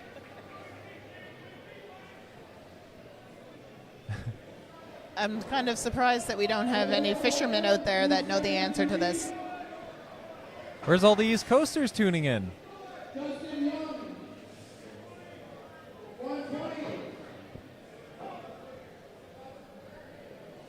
The only thing that matters is the weight of the crabs. That's the 5 to 15. Some big crabs. All right, now we got to figure out what the heaviest crab is. I'm sitting here giggling because I'm reading the messages, and I could have swore that Iron Age said crabs are for kids in weight, and that just made my day.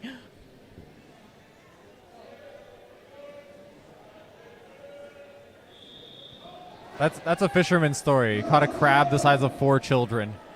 All right, so it looks like lane 2 is back up and running, and that is Andrew from PEI. He's one of the Strongman Corps PEI reps, and that is the U90 men.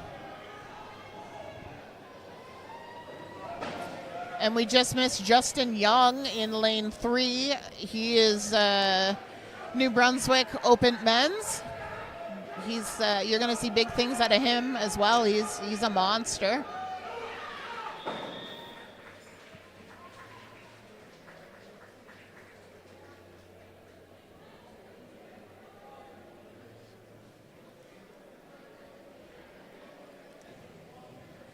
These are the kind of facts that we need for a East Coast live stream.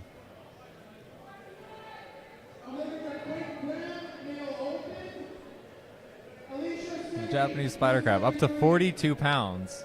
But that's why we have the live chat, so that our viewers can help us out.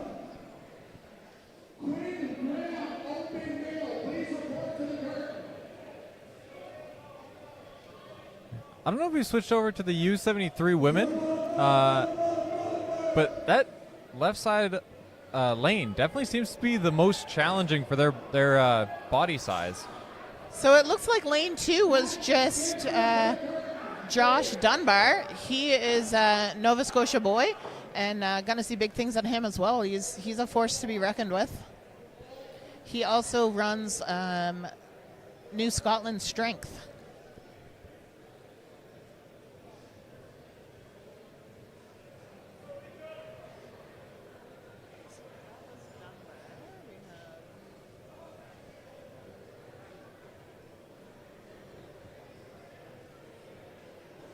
Hey Zane, yeah, the U105s, they did go already.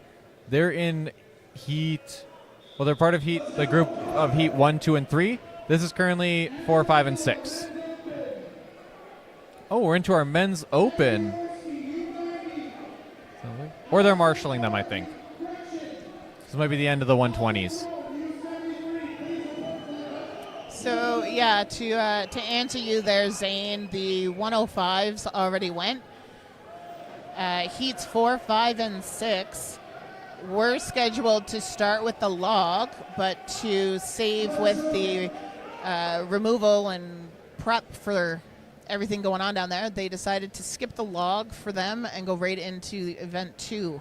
So 105s have already gone. I imagine they'll follow up with the log after this, and then maybe just run through and have every heat do one event before moving on to the next one. Cuts the setup in half. Yeah. That, I mean, I get why they did it, but I'm excited to see the log for the open women's and the open men's. Well, now their biceps are going to be fatigued for that clean.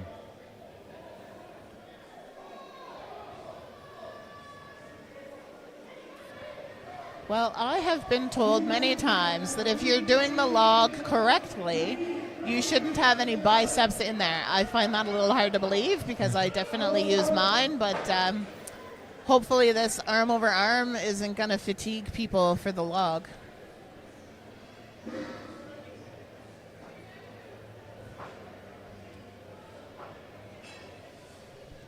All right, so I believe we've just started on the men's open. So I think that first athlete who just went was Quinn Graham. And up next we're going to have Matt. Oh, no, actually that was Matt Gibson, because up next we have Andrew Langelar, Manitoban, and I think a favorite to get on the podium. He made a splash at Western Canada's Strongest Man and winning Manitoba's Strongest Man. So it's unfortunate that we missed Quinn, because Quinn is the likely lead for Atlantic Canada, or one of them. There's a few for the podium. That was a really fast back drag from Andrew. So it looks like in lane 1 we have Allison Thorne for the U73, another Nova Scotia lady. She's been to nationals. She's also gone down and done OSG. Background in ollie lifting, so really excited to see her log. And looking to see big things out of her today as well.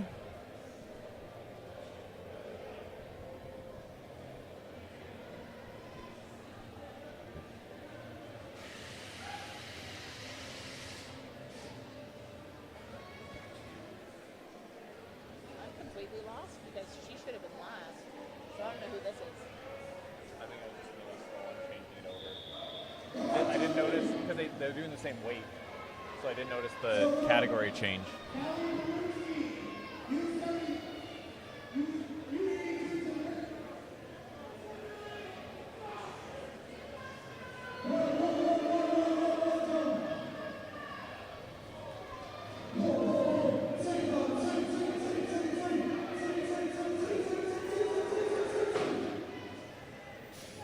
The open men, the back drag doesn't seem to be much of a challenge, but the arm over arm is slower than some of the previous categories.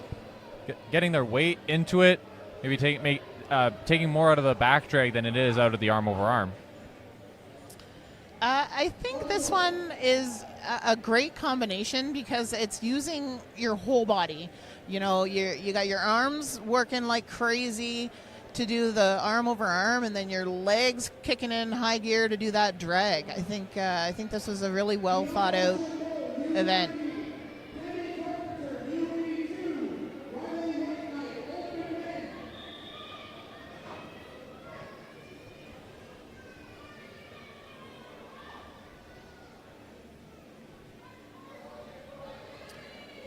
So I apologize. We're falling a little behind here, but lane 1, we have the U82. It looks like we have Callie Baruski, a New Brunswick competitor. She went to nationals last year. She's doing amazing. So, as always, keep an eye out for her.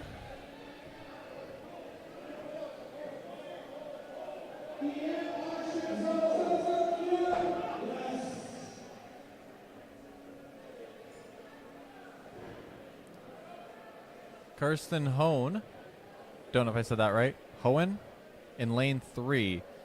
I don't know if that was who just went or who's up next. I believe he just went.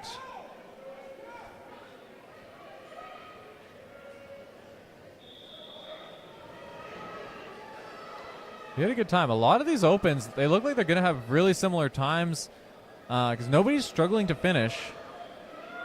I think the arm over arm is going to separate them more than the back drag. I would agree, absolutely. And I think this is where you're going to see a lot of ties potentially because, you might be really fast in one but lack in the other. So it's definitely going to be interesting to see the final results for this one. Oh, yeah, Carson just went. So after that, we were on Marshall Hinton. And I know also in lane 2 was Tyson DeLay.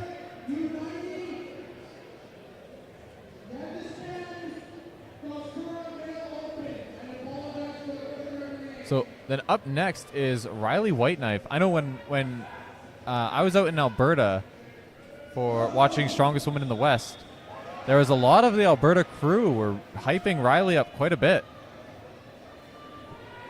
Well, we'll have to keep an eye on her today. Oh, him. He's in the open, men. I'm sorry. Sorry about that. My bad. He had a pretty fast arm over arm.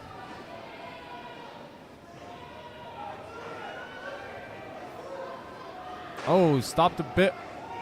He's got a bit to go. Oh.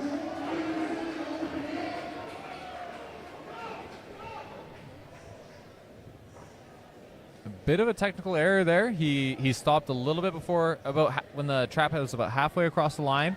Gave it one more pull and then just had a couple inches left.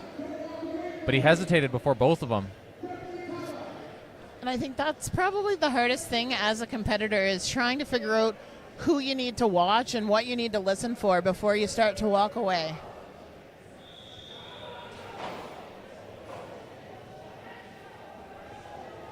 I believe this is Michelle Tinsley in the left side of your screen. This is her third SCC Nationals. She won the U73s in 2022, moved up to still be able to compete as an amateur at U82 and came second last year. Wow, that is amazing. Definitely keep your eyes out on her. I think a lot of these categories are going to be very, very close and, you're definitely going to want to watch it till the end.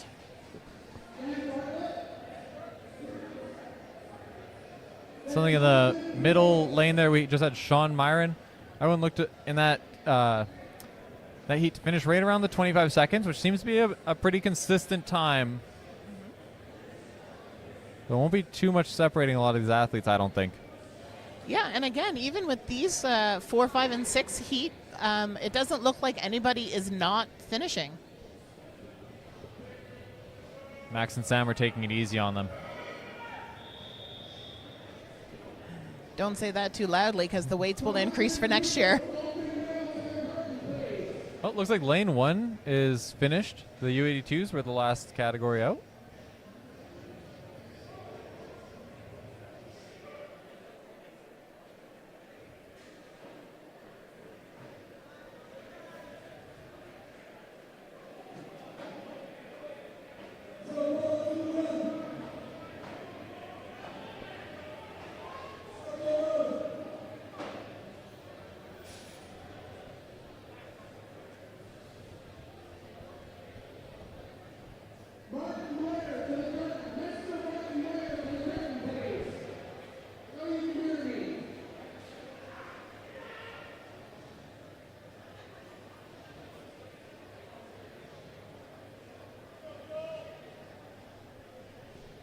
Sounds like they're marshalling the men's 50 plus now, so we're going to be wrapping up the open soon. So, open men, we have Joel Anderson out of New Brunswick. He's definitely, a high contender, a possible podium winner for this. He seems to be a well-rounded athlete. He has admitted to me that, he feels his cardio could be a little better. So we'll see how he does with the sandbags and the stones. Looked to have a fast time on this. He did a really good arm over arm, and like I said before, I think that's going to be what separates a lot of these contenders. I will also say, because I mentioned we may be marshalling the 50 pluses soon, we have here's about 7 more opens to go, so we're not quite that close to starting the men's 50 plus yet.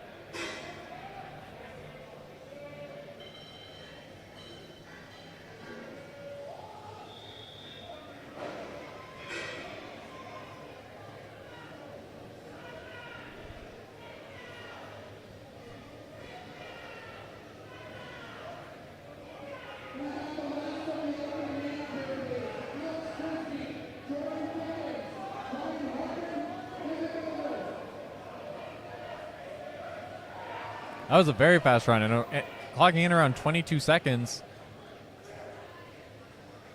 for Dan Bartlett, I believe.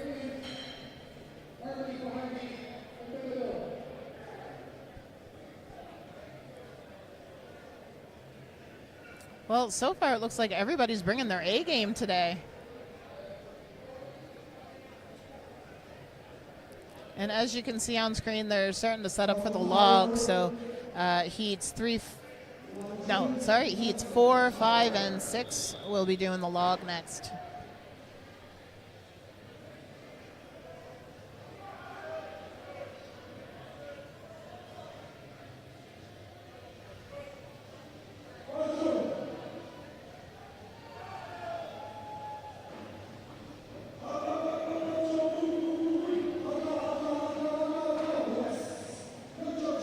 That was another fast run from Jonathan Prevost. Looked to be about 21 seconds. Just going off the on-screen clock. Unofficial. We also have some cheering going on in the chat. So we got some support for Sean Myron. I believe he went in the middle lane just a couple minutes ago. A couple athletes back.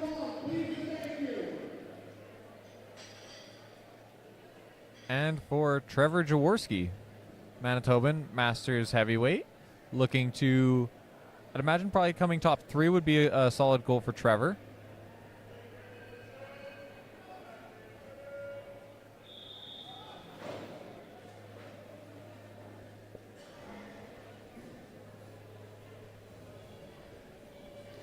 So I believe right now in the lane 3 we have William, or Billy Hornaday from BC. And very fast. His transition between the arm over arm and the back drag was very good. And as you can see in true strongman style, you move the weight however you can. The last little pull there, it looked like he only had one hand on the handle and kind of turned around a little bit. So, as long as it's moving.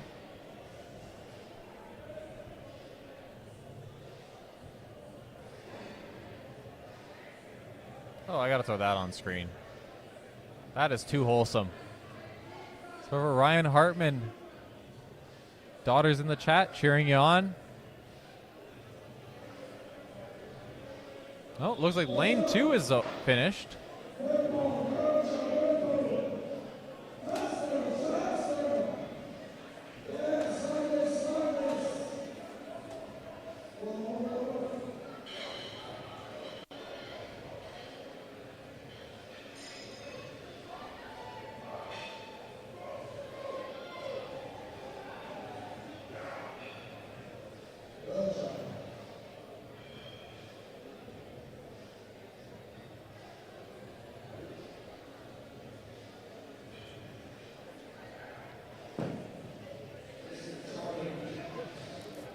So it looks like lane 2 is now done, and we just have maybe 5 athletes left from open men's. to finish out the arm over arm and sled drag. All right, we got some news from Larson here. Billy, who had that really fast back drag, where like you said, he turned around with one hand on the handle. He won BC's strongest man, so definitely going to be a force here. Yeah, and I don't know if you noticed, he also went barefoot.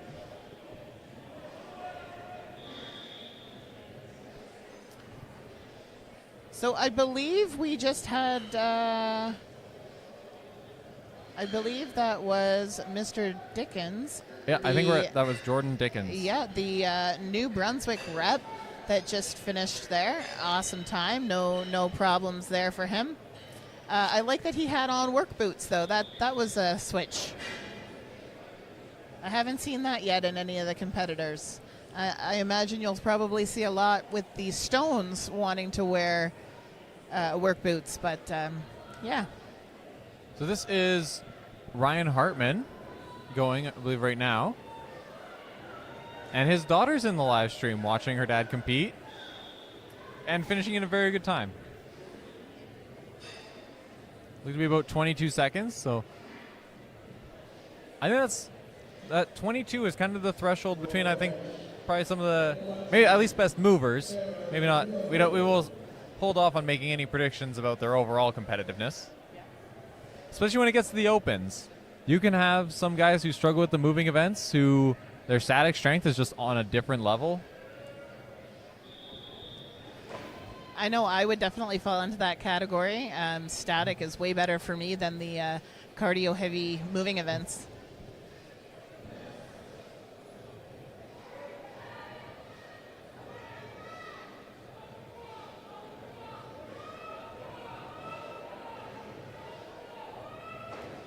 That was a chaotic technique on the back drag. I thought he was going to fall for sure. And again, it just goes to show how slippery that floor is. But there you have it. The arm over arm and sled drag is now complete for Nationals 2024. And again, nobody did not finish. We still have the men's 50 plus. The last category, yeah. Oh, maybe not.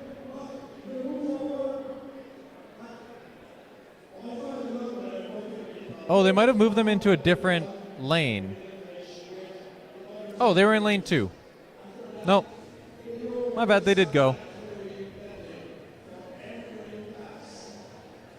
I thought they were in lane 3 after the opens.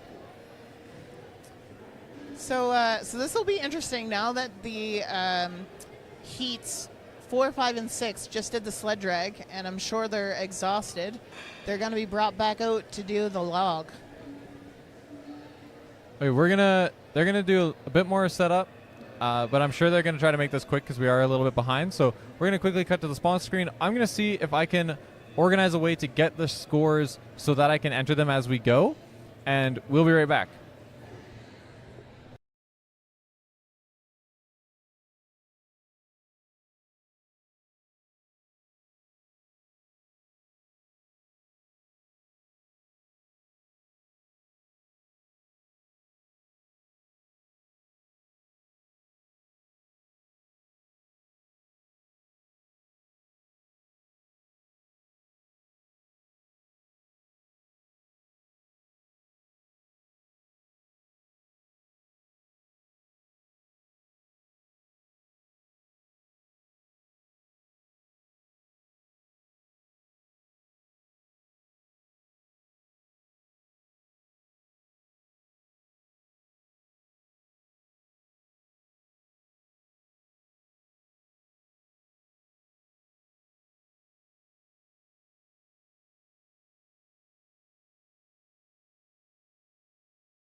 Okay, so hello and welcome back. We do have an update on the scores. So I'm learning the system that is used by the East Coast group that's putting this on. Their system isn't as shareable, and so I wanted to get the scores run up to me at the conclusion of each event. But they use the same paper to record all event results for a given category. So they can't run the scores up to me because they need those for whatever event is ongoing. So what we will do is when they are caught up, they're going to email me their Excel file so that I can then enter the scores into Google Sheets, and then I can share the Google Sheet with you all.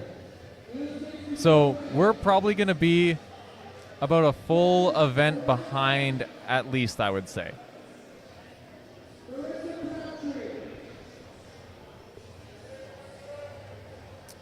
Okay, so it looks like we have lane 1 as the U64 women. Lane 2 is going to be the open women. And lane 3, we're starting with the U120 men.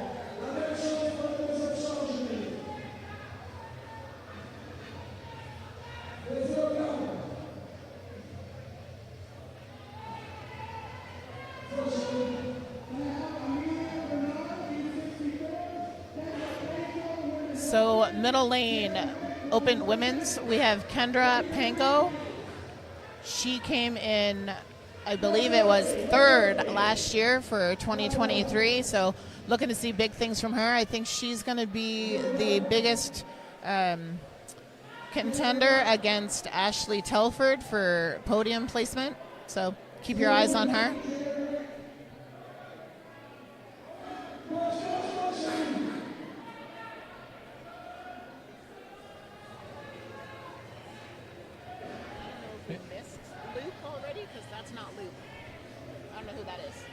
It's not going to be in the right order. I don't have the scores entered. That's how I would start. Okay, hey Power Hippo.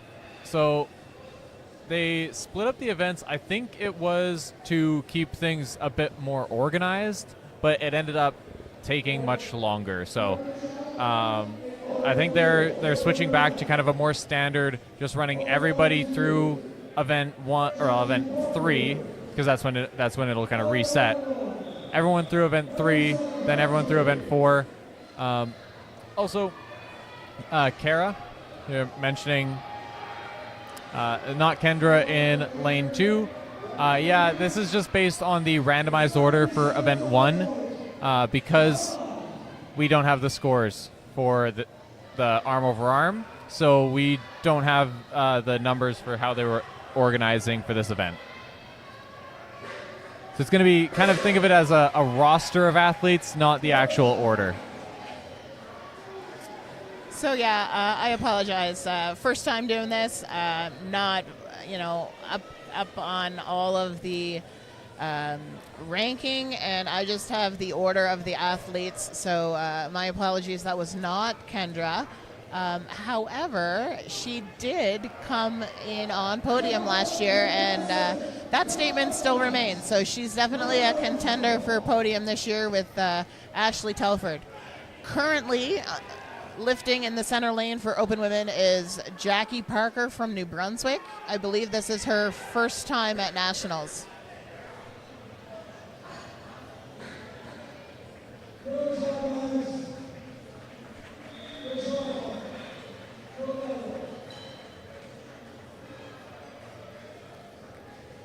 So coming up next on the lane 1 purple log, we have Amelia Bernard. And I believe in the middle is now Kendra. If anybody out there watching can confirm, this one is Kendra.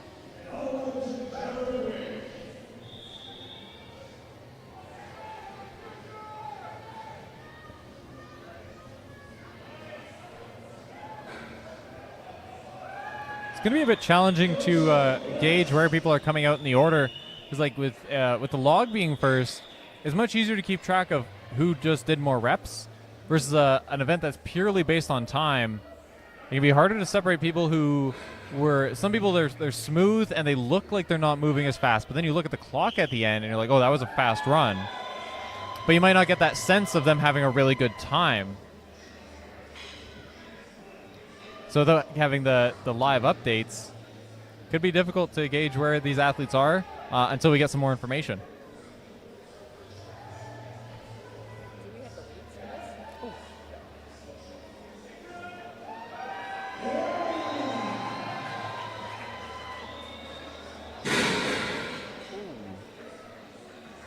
Hopefully she's okay.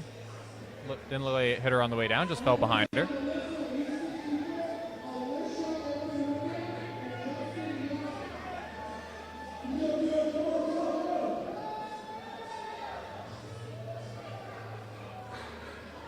I'm pretty sure they've gone over a minute, but nobody's blown the whistle.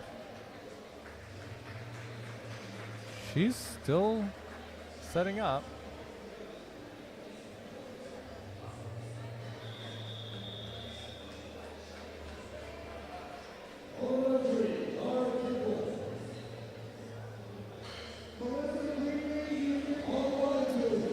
So it looks like Amelia is okay. She didn't seem to get injured from that drop. And it looks like Kendra was successful with 2 lifts.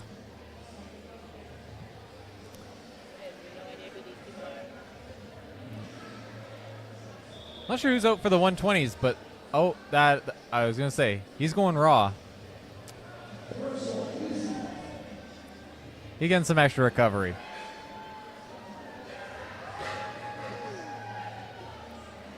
Oh, okay. That didn't look that hard. I'm surprised she didn't attempt another one. Yeah, it looks like she definitely had the arm strength there. The feet were a little wobbly, but based on what was happening last night, they were giving warnings. So if I was her, well, and I mean, you know, she could be saving herself for the next event, but if I was her, I would have tried for another rep.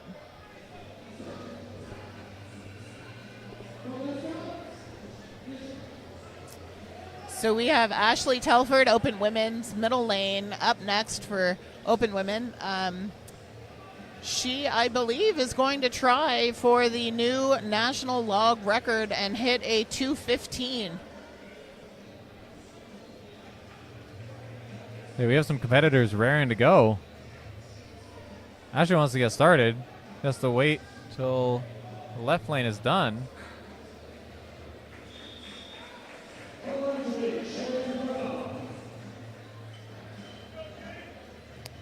Lori McDougall. I wasn't sure from our vantage point, being kind of far away. I thought that was Lori. I wasn't entirely sure. But yeah, in the teal belt. I think Sue's given us multiple things to watch for here today. So just to jump in quickly, I believe the lane 3 we have Shane Gallant. He's definitely a force to be reckoned with from here in New Brunswick.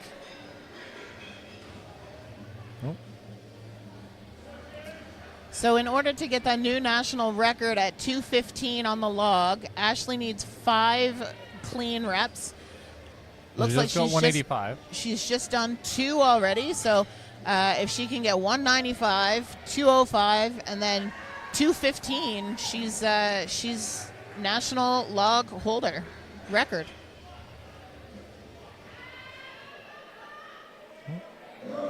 Bit of a wobble there. I think that just got a bit out in front of her. There's kind of that sticking point where it's just got to get it back, and then it's just keeps moving. But I think she can get another rep at least. Yeah, I think with the log, the trick is when to put your head through, right? If you put it through too quick, then you really rely on all arm. Oh, here we go. There we go. She's good for this rep. Strong press. One more for the 215. So I believe that was the 205. If I've counted correctly, it's hard to say with watching every lane, but I believe that was her 4th rep, which would put her at 205. She's grinding it out. She's going to finish this. And it looks like she has done it, ladies and gentlemen. Ashley Telford now holds the open women's national log record at 2:15.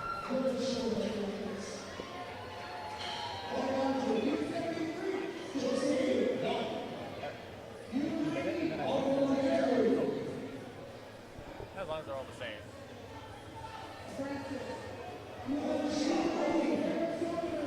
Okay, so in lane 3, we have Justin Young out of New Brunswick. Let's see what he can do today.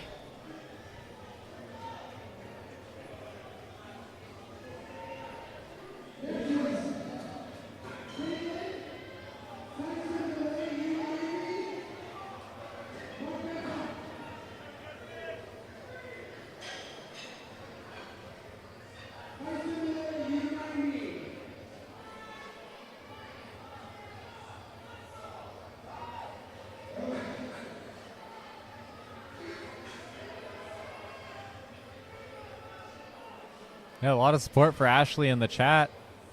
Yeah, that was an incredible rep, that 215. She can grind a log. Yeah, as mentioned, I train with her, so I feel like I have a bit of an insight. She's definitely a very well-rounded athlete, and definitely, absolutely, 100% gonna podium today. Do you know off the top of your head where she finished last year in the Opens? Yeah, so her and I did our rookie last year, and she actually had an injury on the very first event. She placed 7th last year. Okay, that makes sense, because yeah, I remember seeing her training going into the event, or into nationals, and I thought she would do really well. I kind of figured with her being here that I knew she probably hadn't won because she would have her pro card and she wouldn't be eligible, but I figured she would have podiumed last year at least, but makes sense if she had an injury. And just to, you know, show how much of an athlete and sports person she is, even with that injury last year in the very first event, she finished all of the events last year.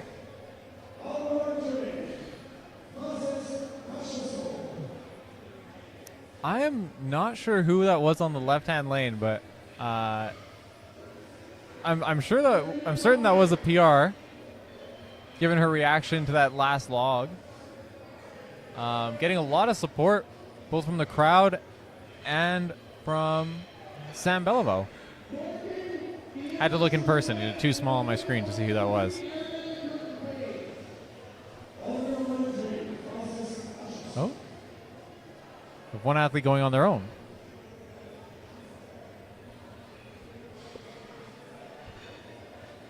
Oh, it looks like a category change in lane 1. So they're going up to the U73s.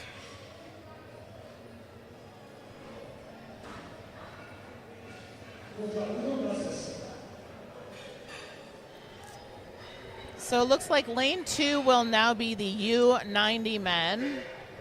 Lane 1 should be the U73 women. And I believe we're still in the U120 men in lane 3.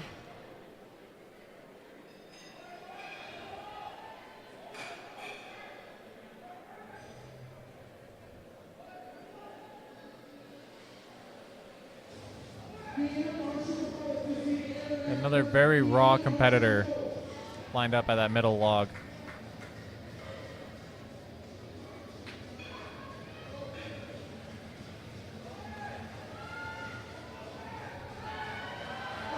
Oh, we got a grinder in lane 3, but he got it.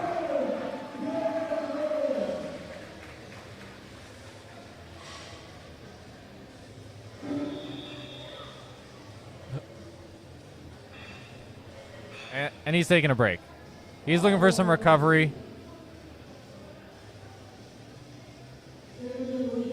Oh, or maybe he got lightheaded.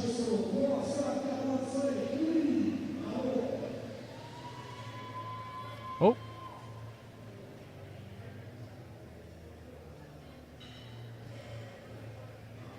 I apologize. I think I switched the U64s too early, according to the chat. Sydney Gustar in lane 1, the last U64.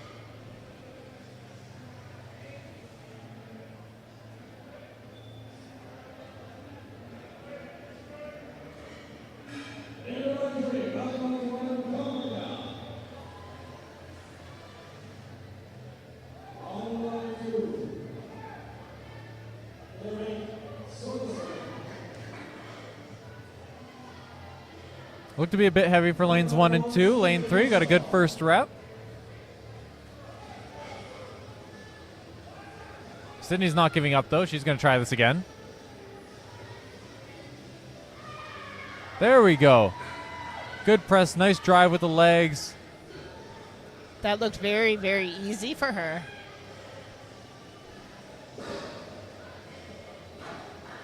Lane 3 having a little bit of trouble over there, but keep in mind, ladies and gentlemen, that's 285 pounds. They already had one successful rep, so that's actually up to 305. Wow. I think we're going to see some really big log presses. There is Kevin from Quebec, who I believe hit 390 out of a rack. Wow.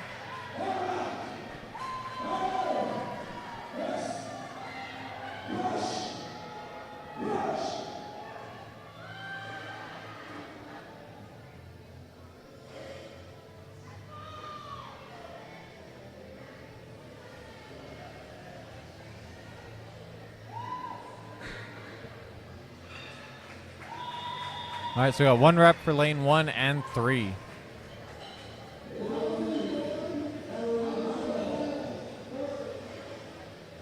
So now we'll switch lane 1 over to the U73s.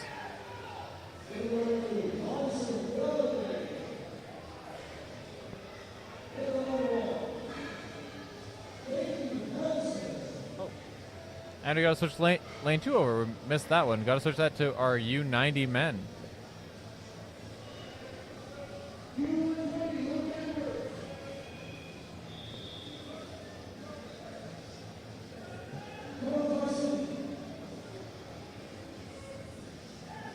Are these in order now?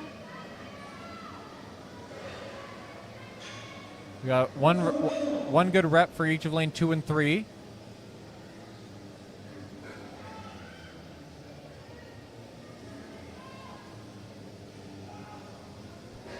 Hey, Colin, the men's 105, that's part of heats 1, 2, and 3.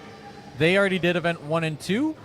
But starting at event 3, they'll be the first category up.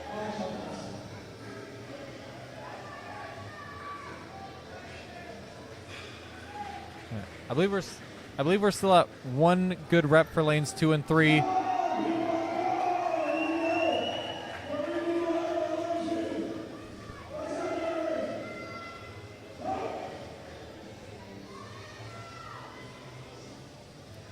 I believe that's Tyson DeLay, has it to his chest, split jerk, and he locks it out. So I'm not familiar with the people that are currently on the floor, but they're looking strong even after that sled and arm over arm. Well, Tyson DeLay came all the way over from BC. Across Canada. Oh, William Murray confirms that that was Tyson.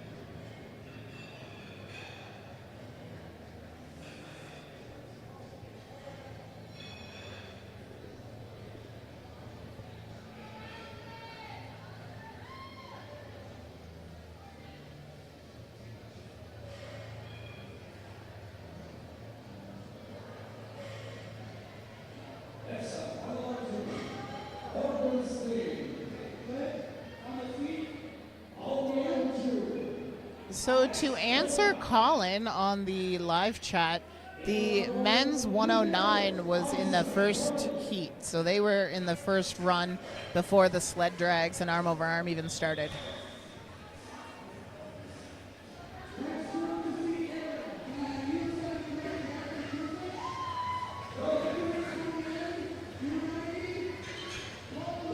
Just for anyone tuning into us right now, we don't have the active order of the events of the athletes coming up. So if you know who's on screen, drop it in the chat. Power Hippos is Gary McDonald in lane 3. Gary McDonald in our U120s. If Power Hippo knows who he is, I imagine he's from Alberta. So in lane 1, I can tell you we have Allison Thorne. And this is the women's U73. She has a ollie background, so overhead should be one of her strong suits here.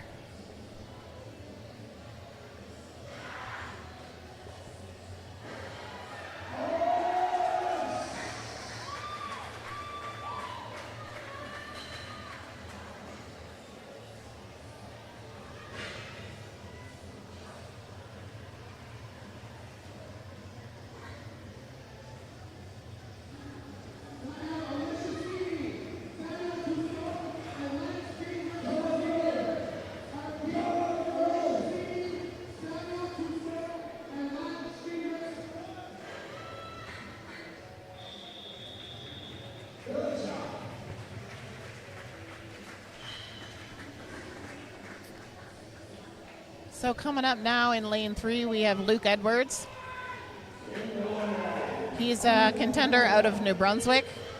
I believe this may be his first nationals also.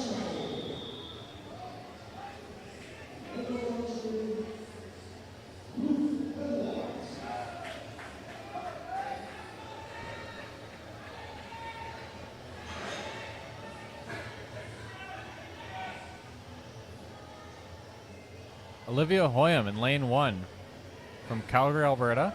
She's competed at nationals before as a teen in 2022 and then U73 last year. Also has competed at the Shaw Open. That was this year as a, I think she was in the lightweight, but the cutoff was 150 at extra 10-pound cut.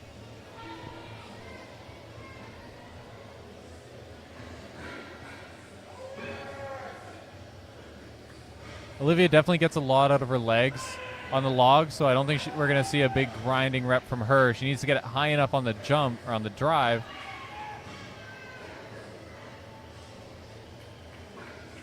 It seems to be a little bit too much.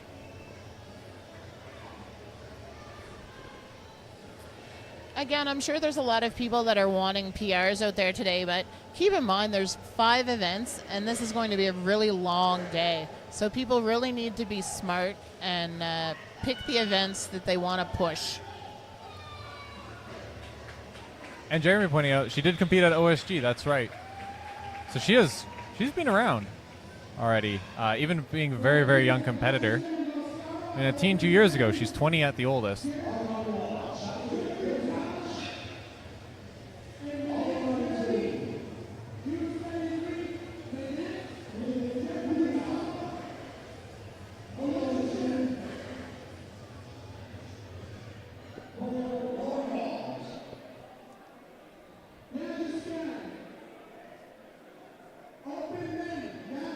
The Canadian Maritimer says, my buddy Adam Dixon would wipe the floor in this. So either you're saying he's a janitor or he should be competing.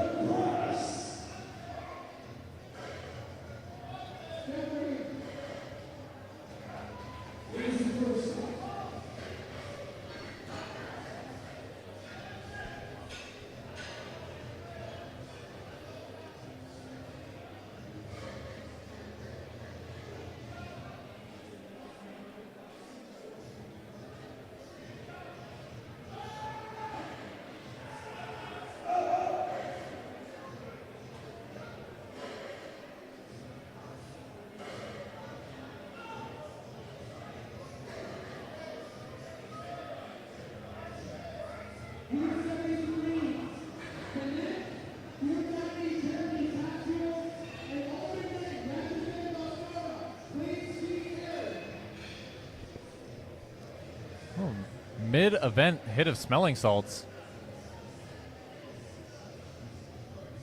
I think one of the Swick women did that yesterday. I don't think I could. Like, eyes watering, not able to see anything during a log. Well, let me tell you, I'm not one to use the salts, and our swag bag had a bottle in it, and silly me opened it up in my hotel room, and I could hardly breathe. It got in my lungs, up my nose. The whole room was just, that's all you could smell for about an hour. Being in the marshalling area at a powerlifting meet, it's just a permanent odor.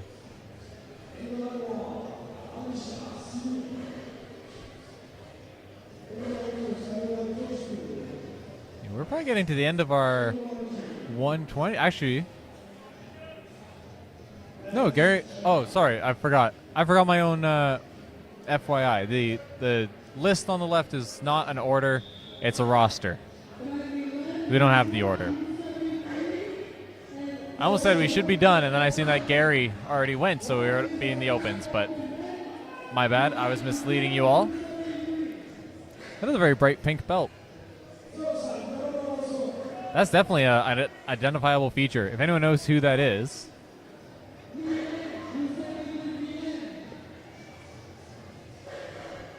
Yeah, don't open a new bottle of salts on meat day. But they always give you one. Yeah, they also gave tacky, so don't use new tacky either. Oh, yeah. That's tacky. You see a lot of local competitions, people messing up their tacky or not bringing it for the right weather conditions, or only bringing one kind of tacky and then the weather doesn't agree. Luckily, indoor venue like this, differences in conditions shouldn't be too bad. Yeah, I think you'd be pretty safe with any tacky here today. I guess you got to experience that firsthand yesterday. Which tacky did you use? So we brought our tacky from home just because we knew and we didn't want to use new stuff or stuff that we hadn't heard of. So we used Cerberus. Okay, one of our sponsors for the event.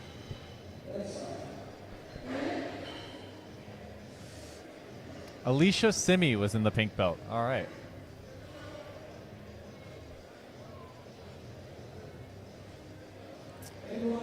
So Alicia Simi is from New Brunswick. She's definitely a force to reckon with and definitely a top contender for Atlantic provinces. So definitely keep your eye on her today.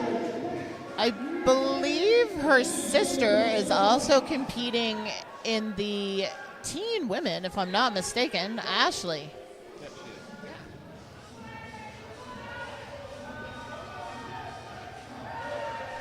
Ooh, difficult clean there in lane 3. He didn't really squat down to it. He kind of hip thrusted it up, which is a technique you used to see in the early 2000s. Not done so much anymore, unless it's a very light log or something.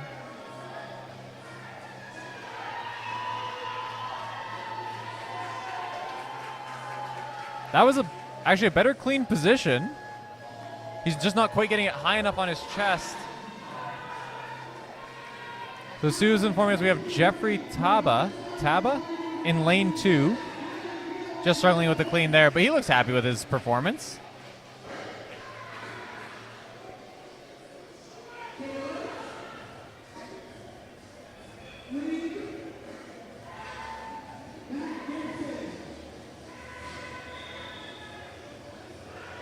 Cupcake is asking, how does tacky travel? Do you have to carry on or can it go in the underbelly? And we got a reply from one of our Canadian pros, Colton Sloan. Says in your check bag is the better way for tacky. They confiscate it sometimes as a carry-on. So in case we have any strong men and women looking to travel for any competitions, there you go, some advice from a pro.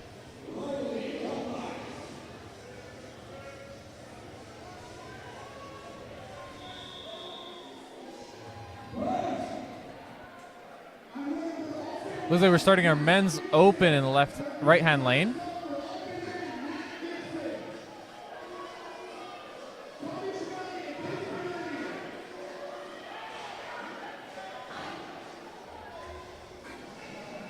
It looks like we may have changed to the U82 women on lane 1.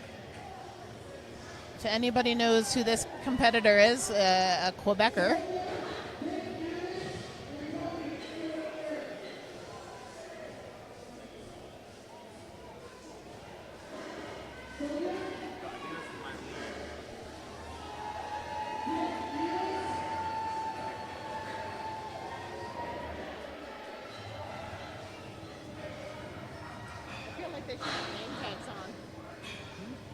They should have name tags on so we know who they are.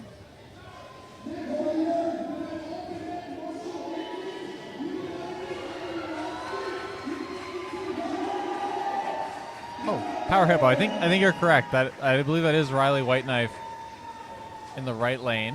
Yeah, and it is still U73. I think that is Mylene Couture. I'm just looking at the province information. She's the only Quebec representative in the U73s or U82s.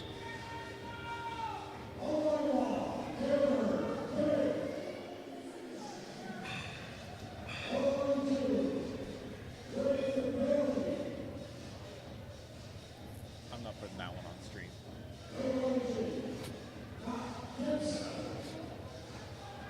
Good call.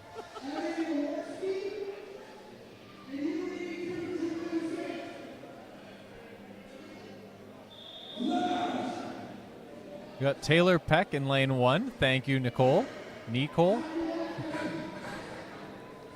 Rookie year. Made it all the way to Nationals. And placed really well in the first event. This is one of the later U73s to come out.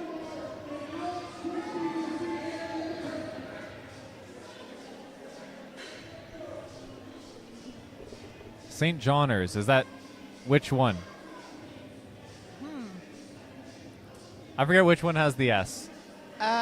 So St. John's is Newfoundland. St. John is New Brunswick. St. Johners, I don't know. Can we get a clarification on that one?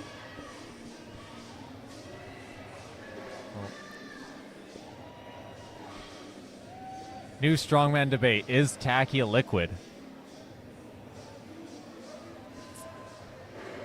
Jeremy coming from an engineer's standpoint. I would say no. But I'm not one of the people you have to deal with at an airport, so... This is going to be the strongman version of is a hot dog a sandwich? I like it. That's good.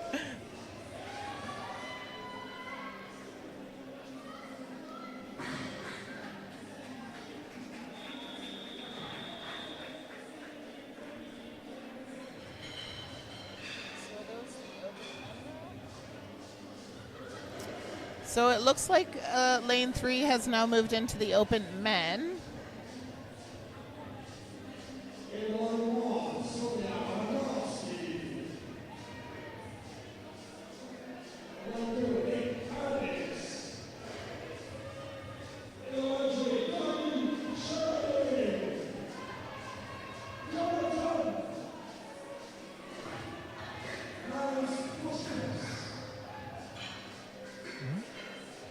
I missed if our athlete in the middle lane there got a rep or not.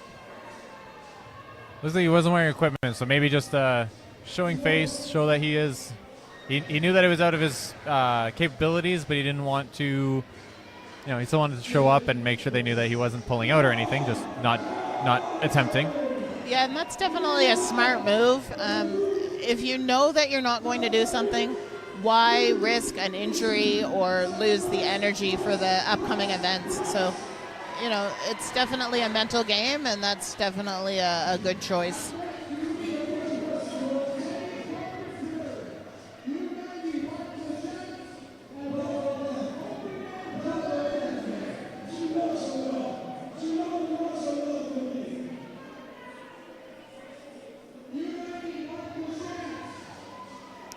Yeah, Power Hippo. 300 is a huge log to start with. But we could see potentially up to 4 reps.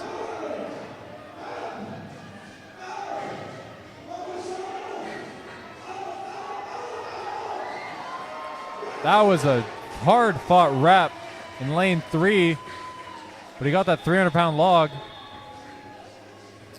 And that's going to be huge points. There's probably going to be a lot of people that come out that are not going to be able to get that first log. So anything at this point is going to be a big bonus in points. So, Linda, are you saying that there is a St. John, a St. John's, and a St. Johners? Or are you just saying that St. Johners refers to St. John? I'm reading that as St. Johners, New Brunswick. So to answer that question, I believe there are a few St. Johners here. And once they come up, I'll make a note to point that out for you, that there's men and women competing here today from St. John. Yeah, I just seen our athlete in lane 1 there. She just waved her hand, indicating she's not going to make an attempt. Dave Nillette's trying to encourage her. Oh, we had somebody asking earlier how Dan Bartlett was doing. This is him in lane 3, it seems. Looks to be, just based on where he's coming out in the opens, looks to have been about middle of the pack on lane 1, or sorry, event 1. Looks a bit unsure of himself with this 300-pound log, but it is a very heavy start.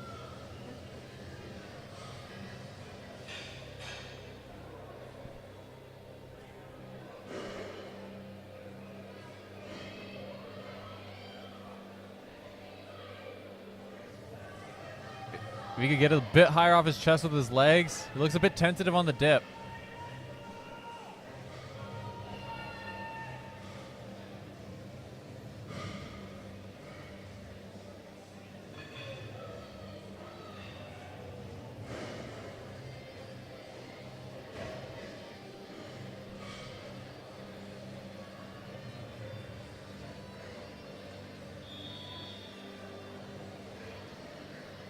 Okay, Linda confirming St. Johners are from St. John. It was not a separate town. I think that'd be a very East Coast thing to do, though. Listen, I've lived here all my life, and I still get confused over St. John and St. John's.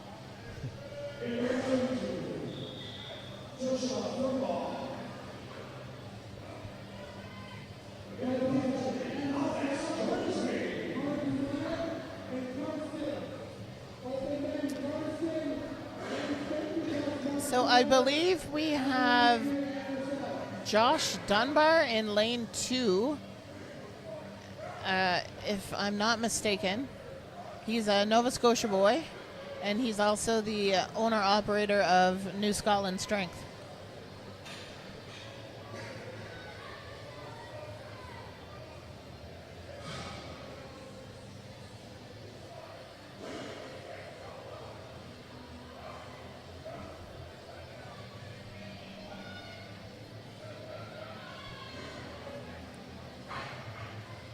Good rep with that heavy, heavy log.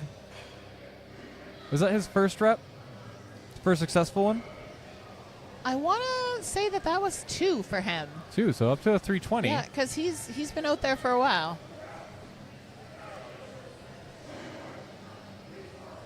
Is that Alex Crisby? You know, I've never met Alex Crisby in person, so I don't recognize him by face.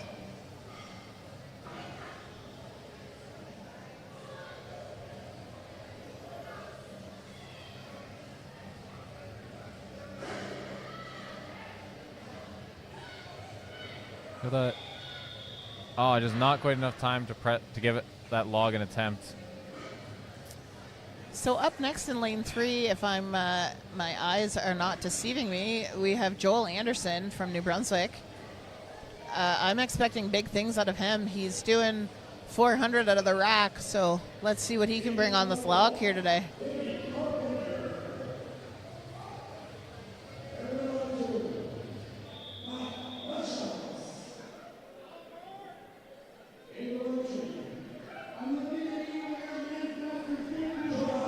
Oh yeah, look at that 300, and that to me looked like a strict press.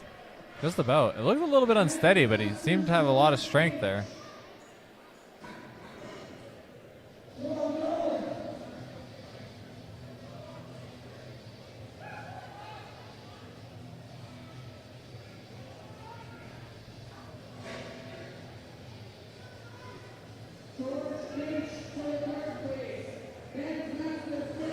Uniform, we have Demi Carpented in lane 1.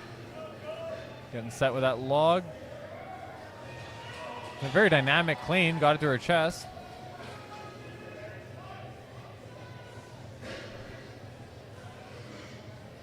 She looks more built for moving events than the static strength, I'd say. I feel and maybe this is a bias, but I feel for some people that the overhead is very mental. You probably have the strength, but having that much weight over your head definitely gets in your head.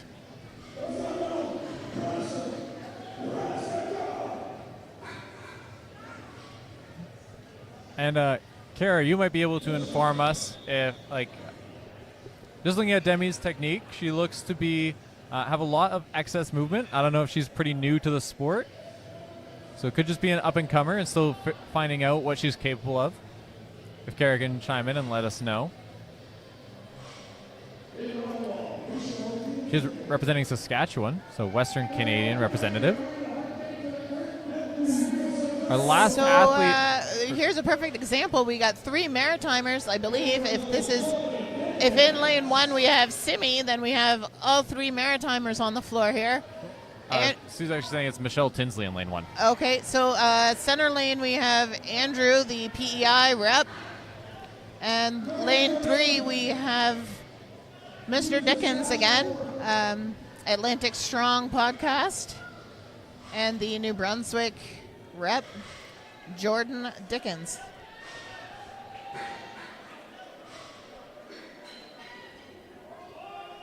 Michelle Tinsley is a phenomenal presser. Moving up from the 73s into the 82s, and she kept up with the bigger ladies on the press last year, and now she's had more time to fill out that weight class. Kara saying rookie year for Demi. So that makes a lot of sense with her technique on the log. Still, though, very impressive. She's going to be one to look out for in the future for sure. Oh, and it looks like we got Andrew down there in lane 2. Not sure what happened there.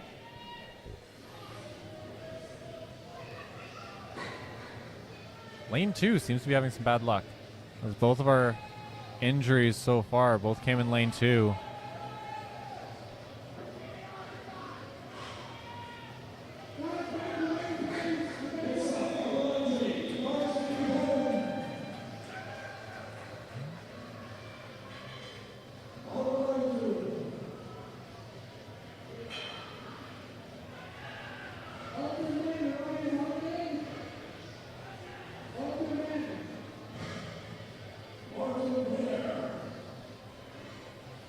Oh, sorry about that. Forgot to switch it over to the 82 kilo women. We were announcing their names when we knew them, but just didn't switch it over on your screens. So it looks like we're into the men's 50 plus in the center lane now.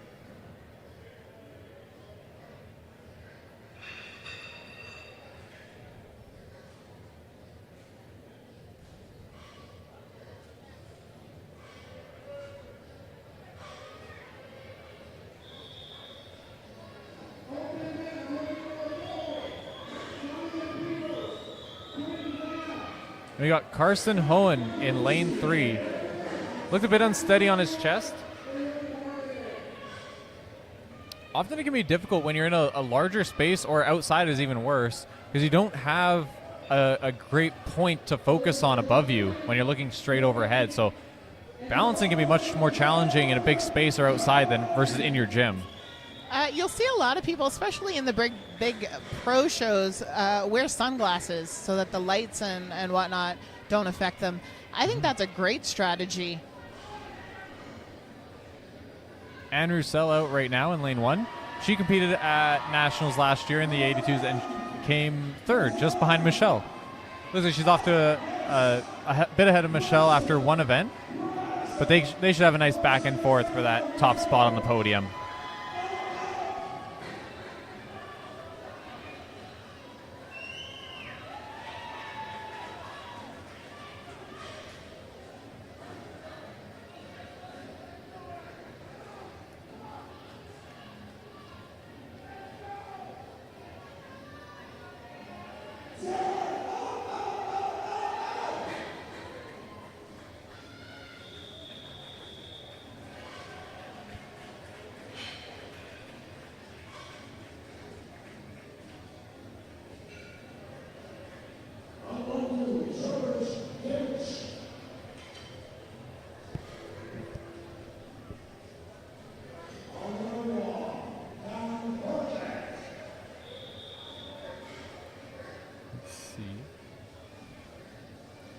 Not sure who's out right now.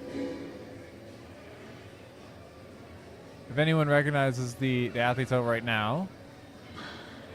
We got some cheers for other athletes. We got some for Carmen Hall says that 2 of her students from Alberta are competing in the teen division. Very impressive. 2 classmates, both made it to nationals. We also got some well wishes being sent to Clint Grad of Manitoba from his family in Ontario. And lots of support for Karsten. Lots of people tuning in from Saskatchewan.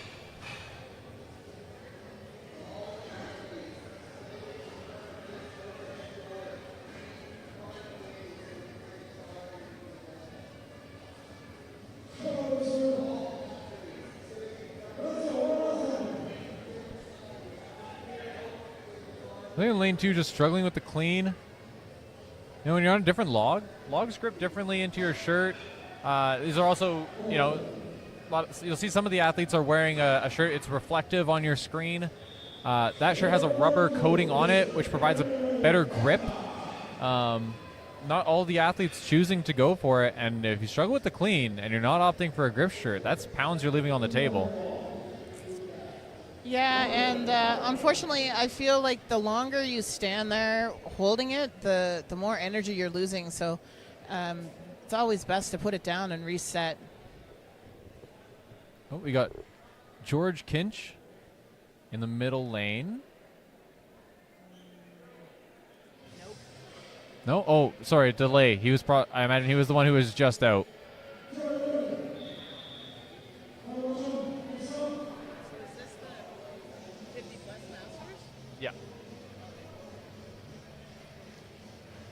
Yeah, Strong Manitoba pointing out, what a trio of judges. We got JF Caron and both Rayum twins.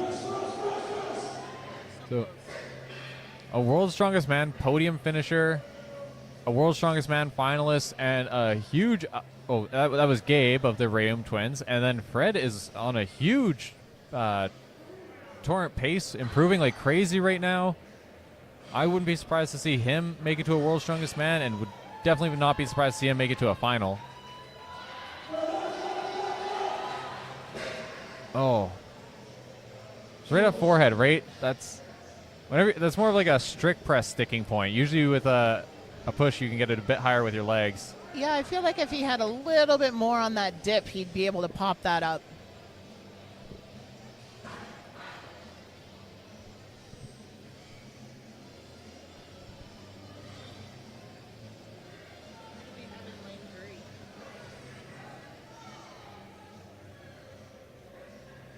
That's Emmanuel Poitras.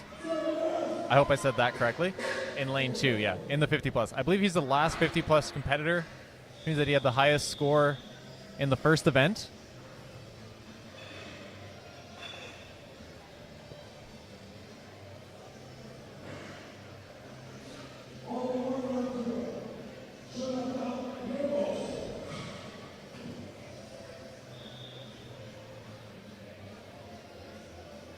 So now, looks to be only the men's open still going.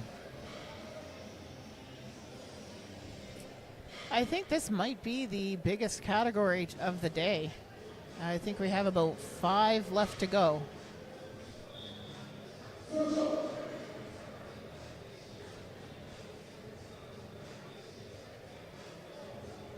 Oh, if he can get this rep, it's unsteady, but he got it. That rep probably took him 6 or 7 seconds from the chest. Yeah, and that's going to take away from your energy reserves. It's a hard call, too, though, because you got it up there. You don't want to have to start again, but sometimes starting over is the best call. So, you know, you really have to know yourself and know your strengths and weaknesses. This is going to be a tough ask for him to move up to this 320 and get this after all that energy he just spent. Very efficient clean, though.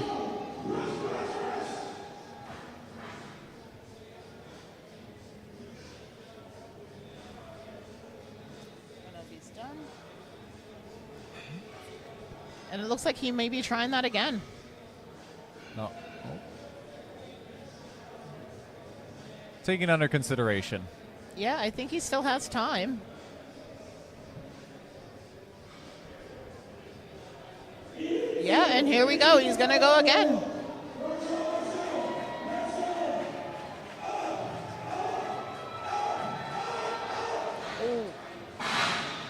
Now look, he was attempting a bit of a lean back, and he might have just lost his balance. He got it high, and with his ability to grind on the previous rep, and it was probably within his capabilities. And again, I just have to, as an athlete in this sport, I got to point out, this is 300 plus pounds. So just the being able to get that cleaned and even half locked out is impressive in itself on multiple reps, multiple attempts. So up next we have Quinn Graham. He's from Nova Scotia, trains at a Raw Power. I expect big things out of him. Log, maybe not, but everything else he's definitely on par with the top. I'll reply to Ragnar's Hall. The men's masters, they have finished events 1 and 2. We still have 3 more events to go for the day, though.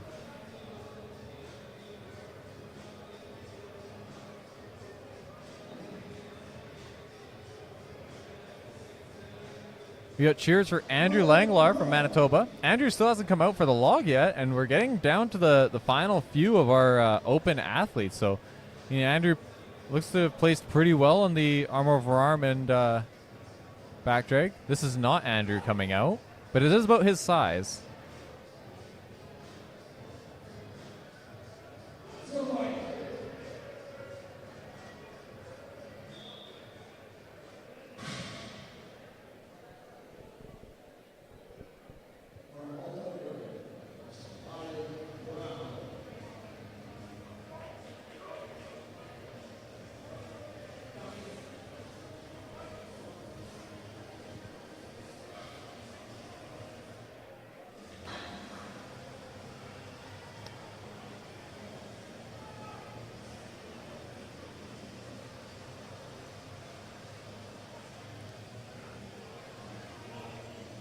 Not giving up on this. Looks to be right at his max. Very efficient clean, so he doesn't waste too much energy there. Oh, I think that one, it was just out in front. He wasn't going to be able to finish that rep. Got to stay in his heels during the dip, so it's a straight line right overhead.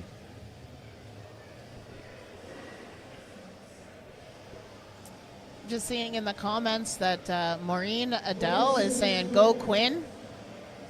Quinn unfortunately didn't make the first attempt on the log, but he knows himself and attempted it and walked off happy, so we'll see how the rest of the comp goes for him. With this heavy starting weight, I think the most we've seen in the men's open is, I think, 2 reps right now. I believe that was Joel. Yeah, I'd have to agree with you. If anyone has gotten over the 320, it's definitely going to be him.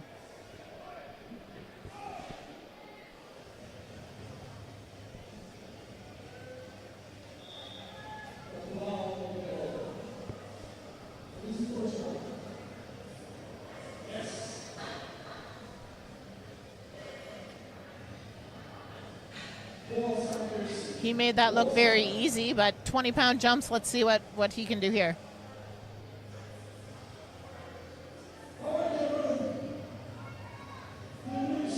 Oh, Jeffers saying someone hit 360. If it's Jeffers saying it, he's probably correct.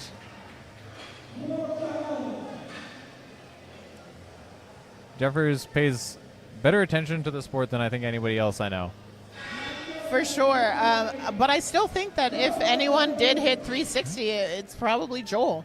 He's been awesome with his pressing. Like I said, he hit 400 out of the rack, and this is definitely one of his events. Well, I believe that was his 3rd rep, so that would be 340.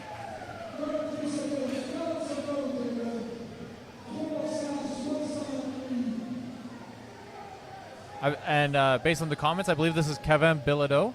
And I know he hit a huge huge log press out of the rack. But out of the rack and an ascending log like this are two very different events.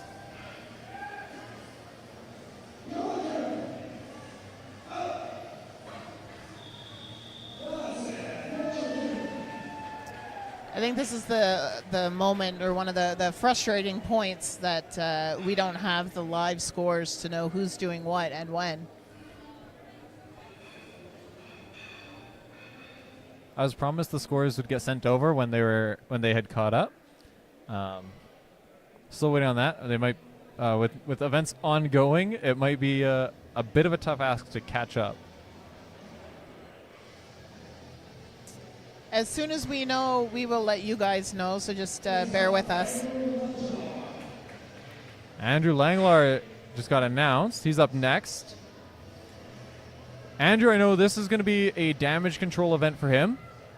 This is his first year in strongman, but long powerlifting background. He is very strong triceps and chest. Not as much in the shoulders, and he's still figuring out the technique. But he thinks he's capable of hitting a PR today. His PR right now is 335. It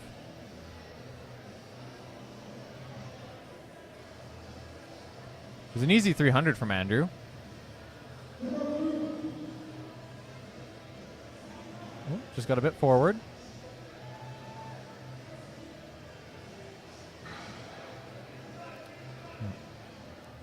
Gonna take some time to reset. He knows he can hit this.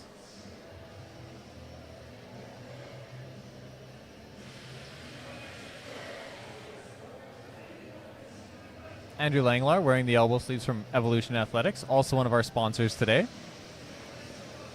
I've never used those elbow sleeves with the straps on them. I don't know if you have any experience with them.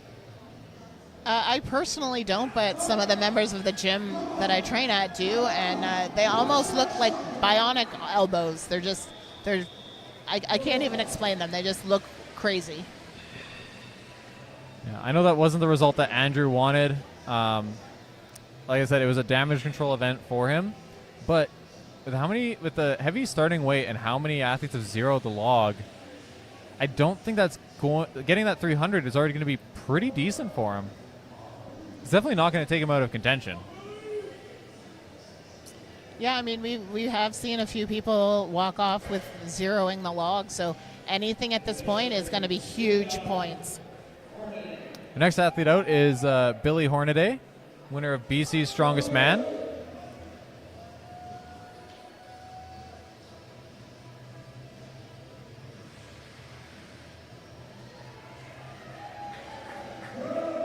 Got that first rep. Bit of a balance issue. Taking some time to collect himself. So he knows this will be big points. He definitely didn't have the easiest rep of that 300. So imagine this is probably going to be one where he, similar to Andrew, he's going to just look to keep pace. Another damage control situation, I think. It's tough with an event this size because your damage control is against, they have, I think, 18 competitors. So unless you're the very last one out and know that you can win the event, you just got to give it your all regardless.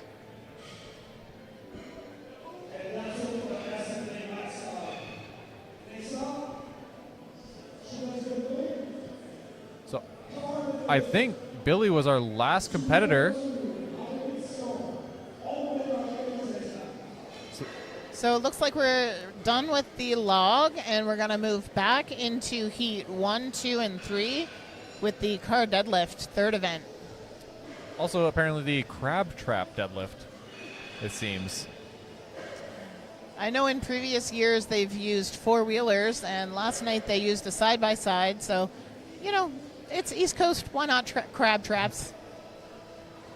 All right, we will be right back with the car deadlift.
Motivated, I'm focused. Came a long way from the lowest. Yeah, gotta get it, the mindset, gotta put it in motion. This is the moment, gotta one up my opponent. Back then they ain't noticed me, now they know it's me, I'm the chosen. It's my time, yeah, I put that on Bible. No excuses, gotta get to the final. Take all of my idols and turn them to rivals. It's all or nothing, man, the trophy is vital. Game time, bet I'm coming in clutch. No hang time, man, they can't keep up. The game's on the line, seconds on the time. Who can't fight? It's gotta be us. Better under pressure, go ahead and let it fall on me. I'm destined for it all, you better call on me. They say what doesn't kill you make you stronger. All that pain, it done made me to a monster. They say what doesn't kill you make you stronger.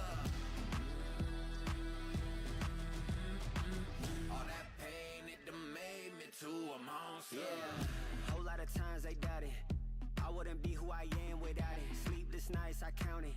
It all paid off, it's really astounding. I had to keep the faith to elevate. Hope for better days, they were coming. Now we can celebrate, knowing every day is abundant. Yeah, it's my time, yeah, I put that on Bible. No excuses, gotta get to the final. Take all of my idols and turn them to rivals. It's all or nothing, man, the trophy is vital. Game time, bet I'm coming in clutch. No hang time, man, they can't keep up. The game's on the line, seconds on the time. Who can't fight? It's gotta be us. Better under pressure, go ahead and let it fall on me. I'm destined for it all, you better call on me.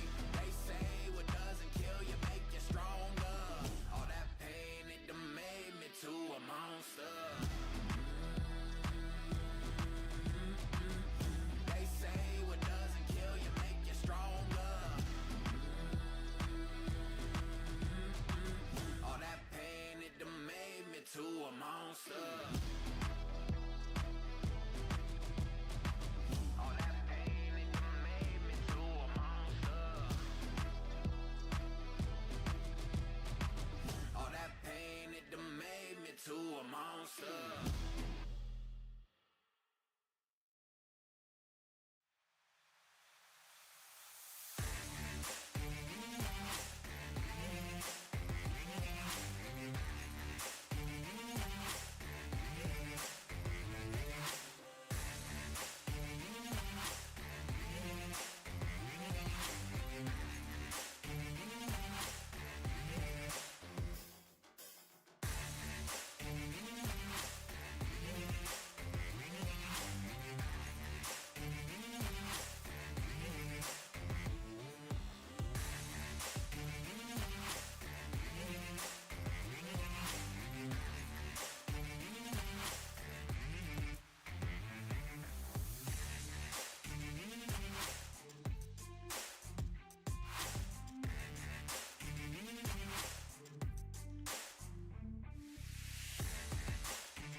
All right, welcome back. We are back with the car deadlift / crab trap deadlift.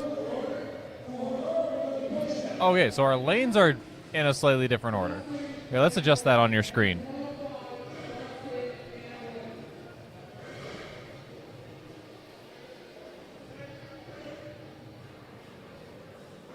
It's a men teen men are on the left. There we go. Those aren't right either because she's not pulling. Oh, no, wait. You just. Scratch that.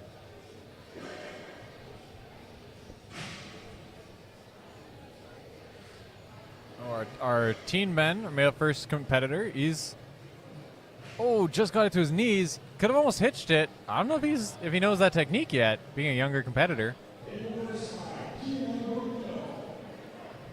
Again, this is a very different sort of deadlift.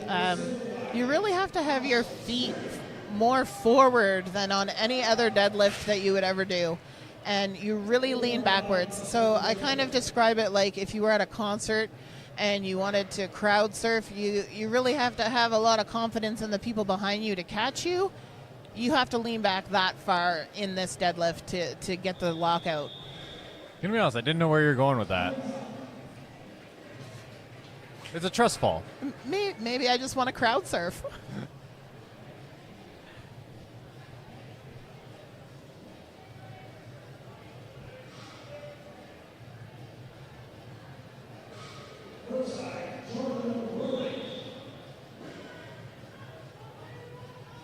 Oh, easy first rep for our second teen women's competitor.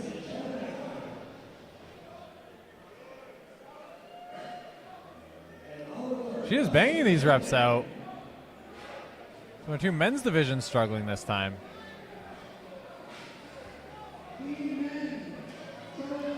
She still has 35 seconds. Yeah, and I think we're into double digits already.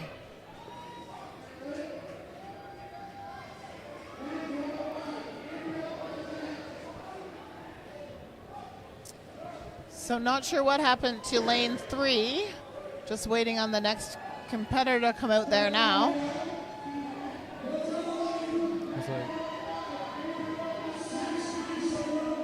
Looks like he just knew it wasn't in the tank today.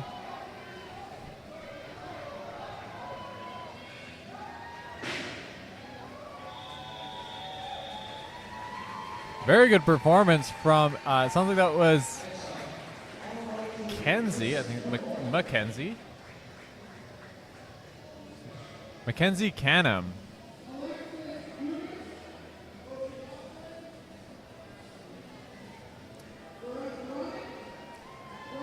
We'll have to wait till we get the results sent our way to see what the official tally was. But yeah, I think you're right. I believe she was in double digits. Probably upwards of 15, it looked like.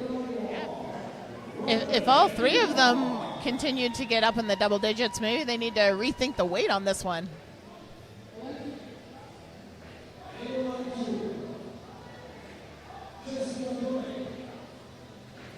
She going without straps? She is. She's doing mixed grip.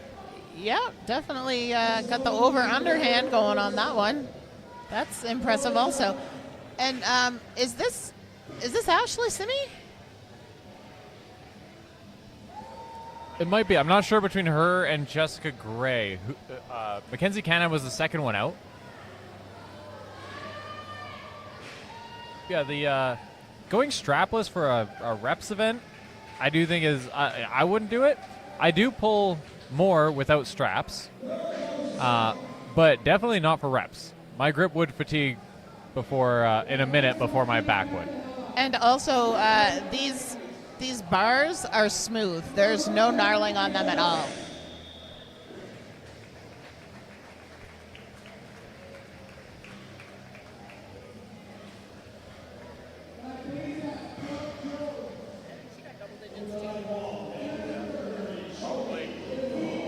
Adding another crab trap because we're going up to the U64 women. Oh, no. Sorry, I believe it is the Masters 50 plus. U64 is Heat 4. Oh, I changed the wrong lane. I went back. I reverted. I went to lane 1 for Heat 4 or Heat 1. Oh man, I'm all over the place. There we go.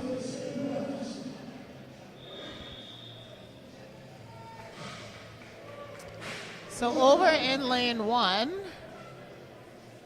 I feel like we are looking at Sean Gallant in lane 3 on the white vehicle.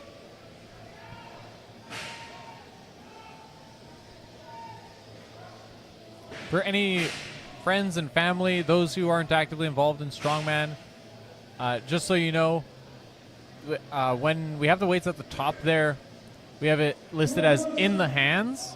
So what that means is, because the car deadlift, it's a lever, so depending on how you orient the machine, you can make the lever longer, which effectively makes the weight lighter. Okay.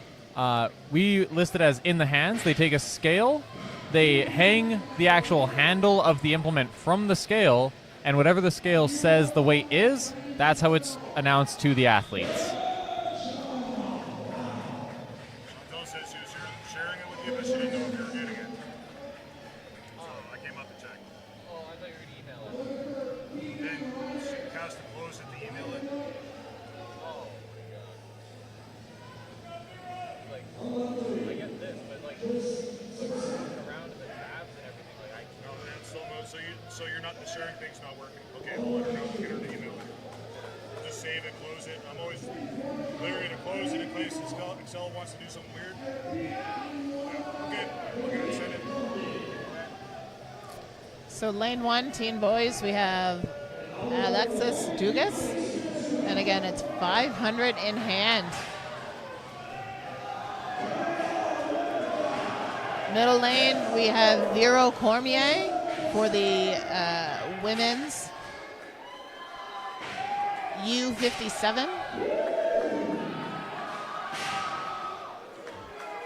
So just an update, we are getting the scores sent our way soon.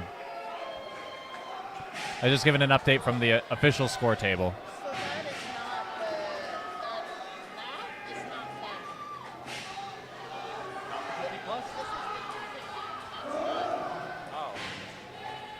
Oh, so I guess they got rid of the heat in general.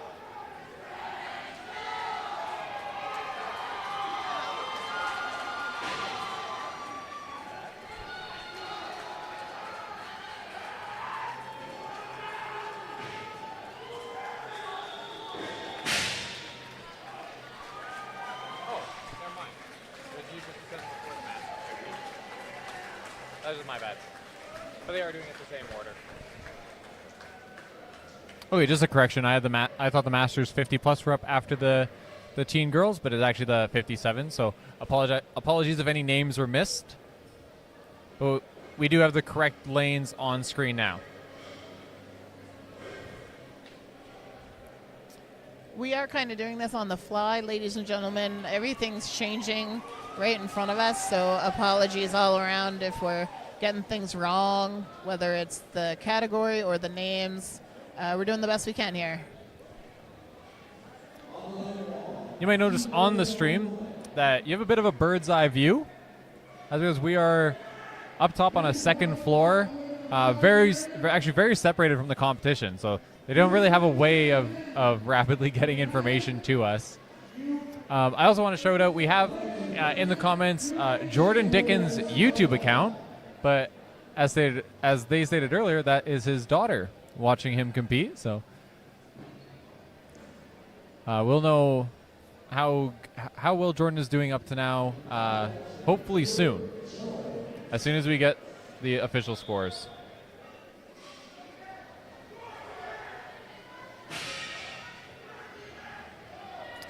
Now, this is a big teen competitor.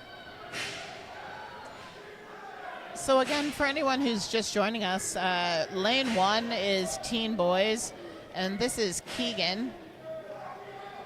I'm not sure. I believe it's Gaubin Mallet. Keegan Gaubin Mallet. Again, I apologize if I'm butchering that name. He's from New Brunswick, making an incredible mark on the strongman scene here in Atlantic Canada.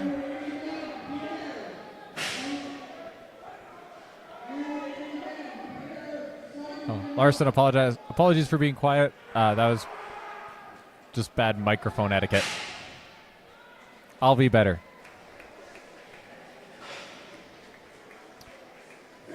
That was a lot of reps from Keegan, but it looks like it took a lot out of him. Yeah, I mean, you can tell he's got the fire in him. He's in it to win it.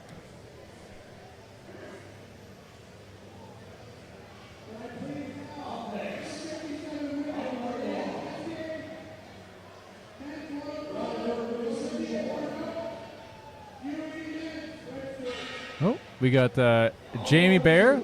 I hope I said that right. And letting us know that Jennifer Bear, again, hope I said that right, in lane 2. In lane 3, we have Brandon Carbonneau from Nova Scotia. Again, first time in Nationals. This is his rookie season. I think he's done 2 comps so far this year and already made it to Nationals, so definitely somebody to watch out for. And in lane 1, we have Ryder Joy. You look like he had a bit of a stumble at the start. I don't know how much he's practiced car deadlifts. Moved his feet forward, and now he's banging reps out. No problem.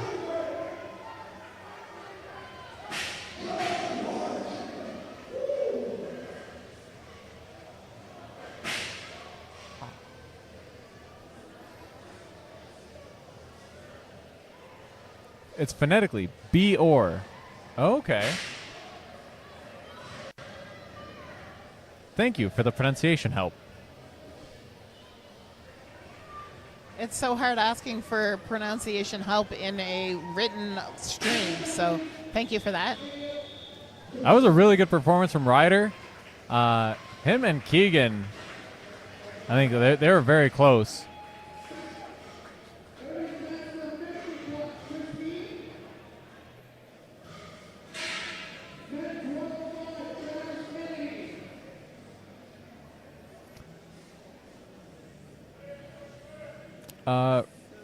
Like,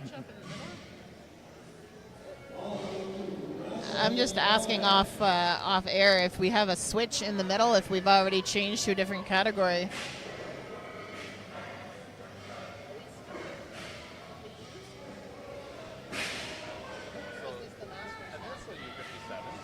we haven't had that many. We were still on the team men.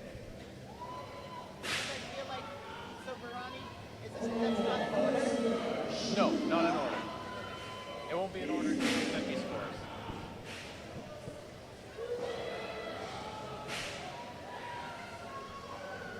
Oh, that was a hard-fought rep over there on lane 3.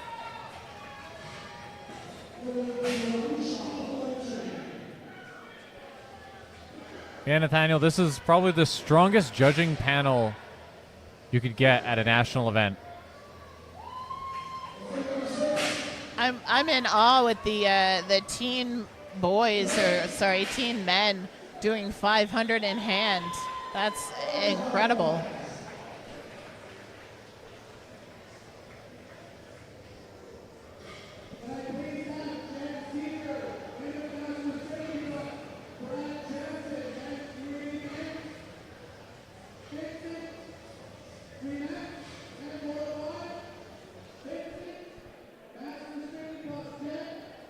Cupcake commenting, is that talc on the lane floor, or on the lane 2 on the floor? I'm not sure if it's talc or chalk.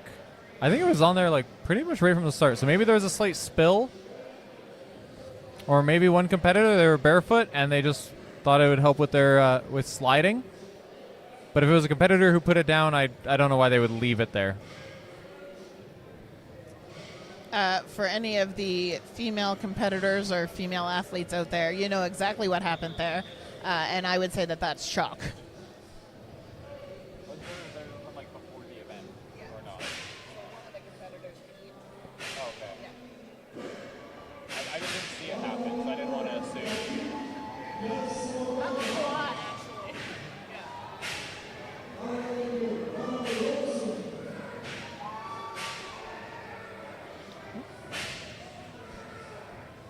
Oh, and I believe we're on to the U80 men in lane 1.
Simon Pierre. Looks like in lane 1 in the U80 men. Ooh, looks to be a very strong deadlifter. Okay. Oh, shoot. Okay. Well, thank you. I'll Can you download it and I can take it back with me and then I can come back later? There's one that says master on it.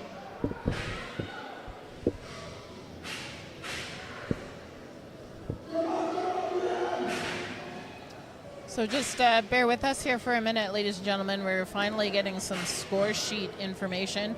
So we're going to go quiet here while we try and catch up on points.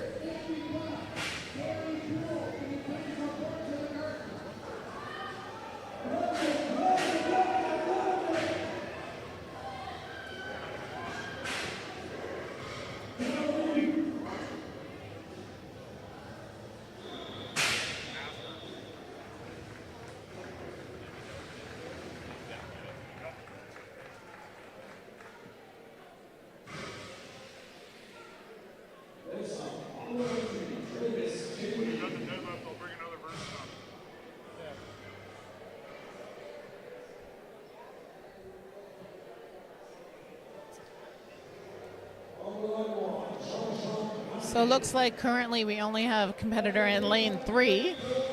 That is Travis Kennedy over there.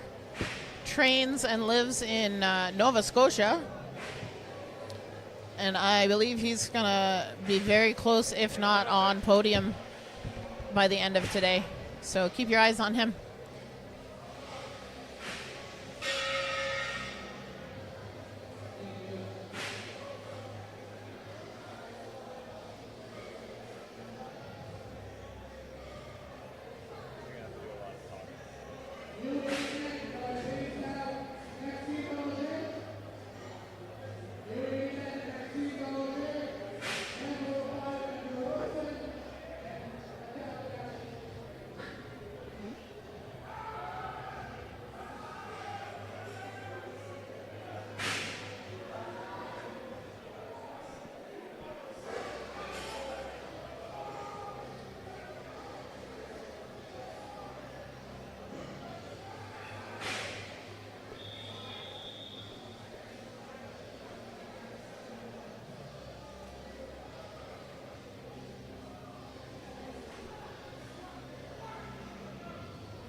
So it looks like in lane 2, we've jumped into the Women's Masters 50 plus while they prepare for the adaptive.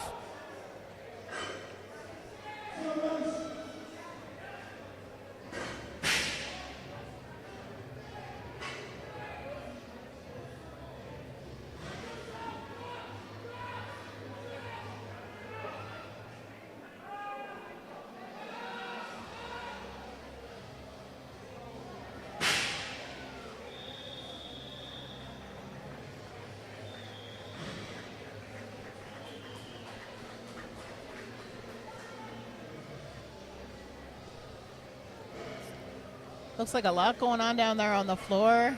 Not sure what the problem is down there. Could be weight, could be trying to find the athletes, but from our vantage point, we're just going to have to sit and wait here for a minute, figure out what's going on.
Carrie Poole getting a few reps there for the Masters 50-plus women. Seemed pretty happy with those results. I think she probably had a couple more in her, but she thinks that's good enough and probably trying to save some energy for the rest of the competition here.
Amazing performance there by our adaptive athlete Carrie. And if I'm seeing correctly, because again we're quite a distance up away from the floor, but it looks like at least 405 on the bar there for her, possibly maybe 425.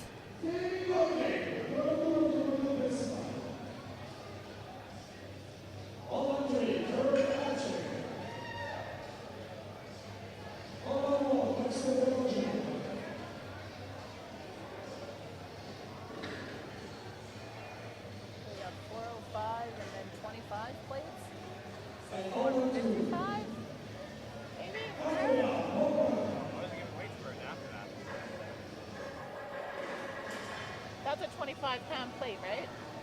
Okay, so 4 plates would be 405, and then 50. So my bar math isn't that great, guys. I apologize, but it's looking like she just pulled 455. If anyone out there can see better than me, and you're better at the math than I am, let me know if that's correct, but it looks like the adaptive was 455.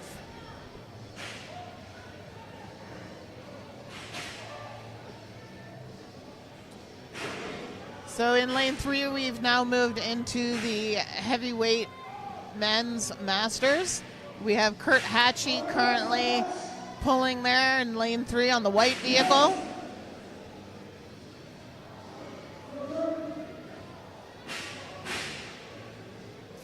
He's a competitor out of New Brunswick. He has been to nationals. I believe when he was at nationals, he competed as opened, and he's now in the masters category.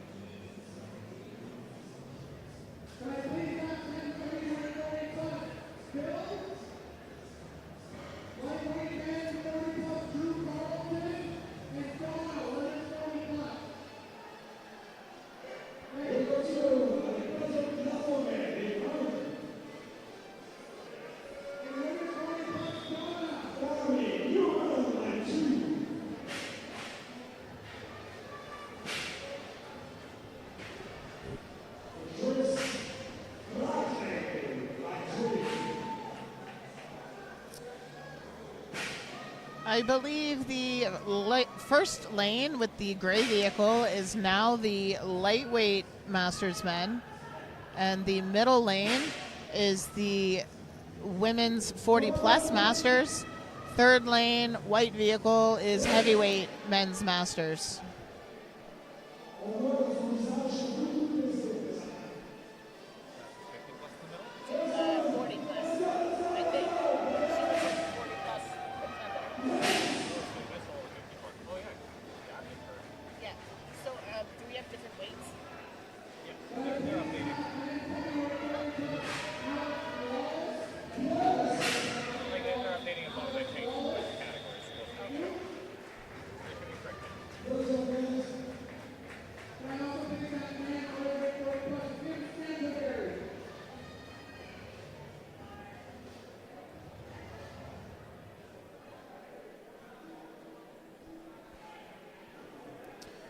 So lightweight men in lane 1 coming out, we have Peter Coombs from New Brunswick.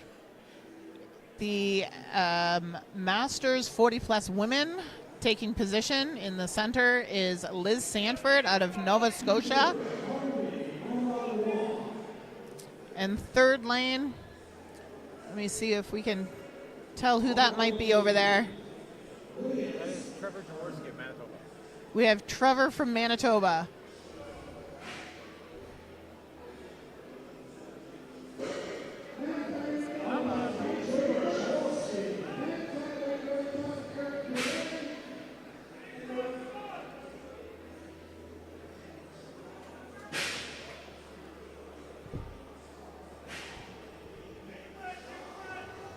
So Peter's still hanging in there.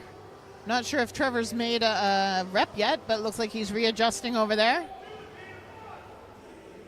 Shout out to the orange socks. And Liz Sanford has walked off. I don't believe she completed a rep.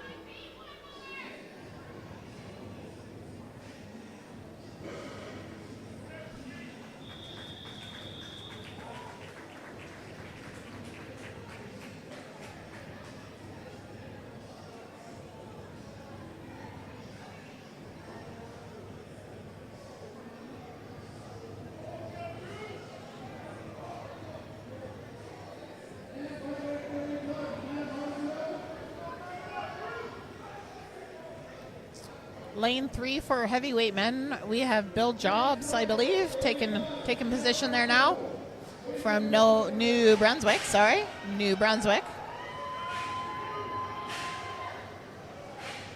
And I believe in lane 1 we have Drew from New Brunswick as well for lightweight men.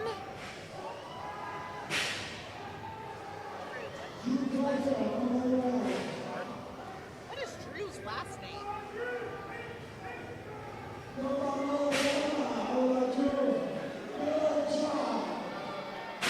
That was lightweight. Carlton. Not on the list. Oh, yes, sorry, wrong list. Carlton. Okay, perfect.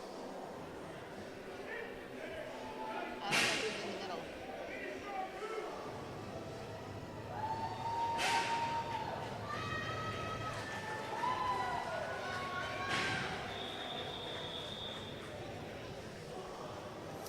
So up next for heavyweight men, we have Alex Wallace out of PEI.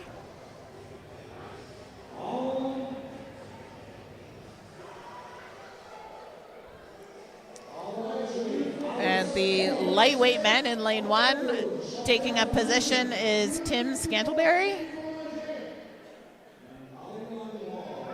Do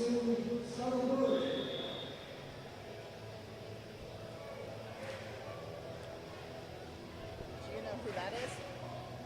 Lightweight, women's 40?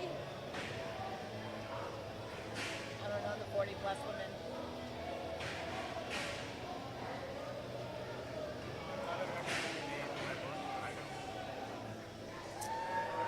I don't mean to be leaving out the Masters women. I'm just not sure of who everyone is from this distance.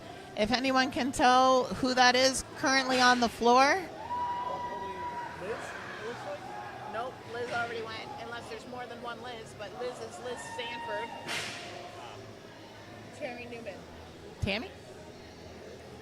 I'm getting word that this is Tammy Newman in the middle for Masters 40.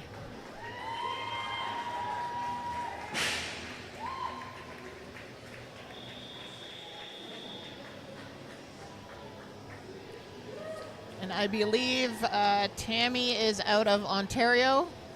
Again, if that is incorrect, please correct me.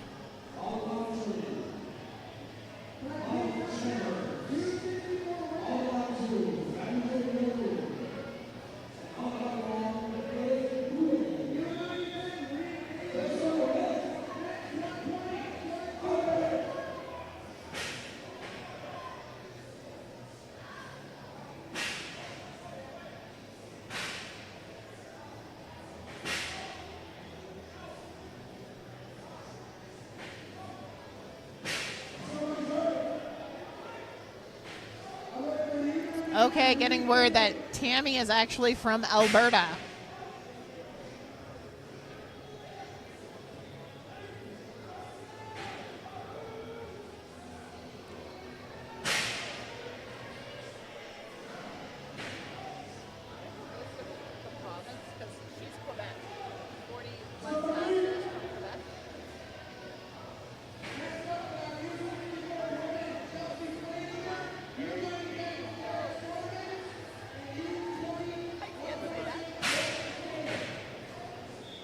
Okay, so just finishing up in Masters Women, we have Marie from Quebec.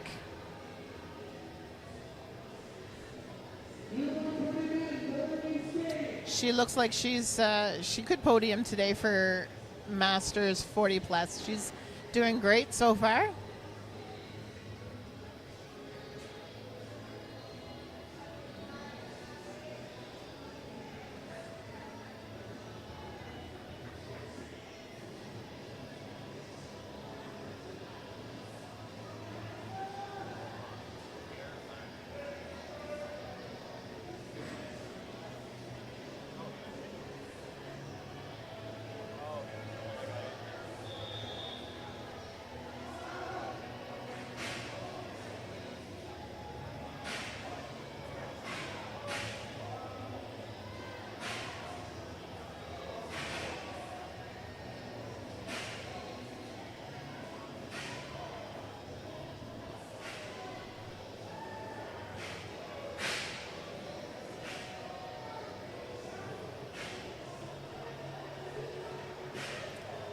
Lightweight Masters there in lane 1, man. I think we need to add some weight for this guy.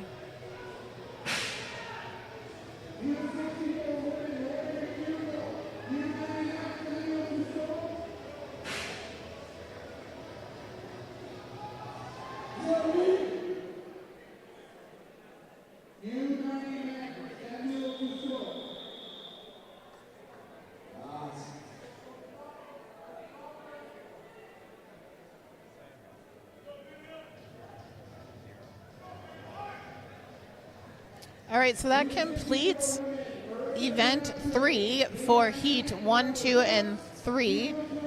As you can see, we're adding weight and changing things around to start with heats 4, 5, and 6.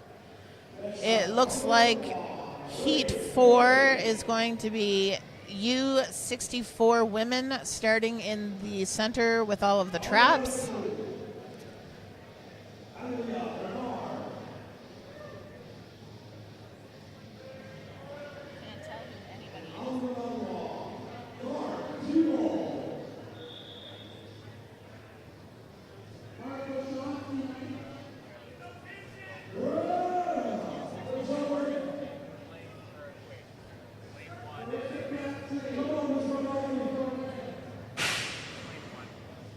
I feel like it's like 90s, and this is the U105? No, U120s?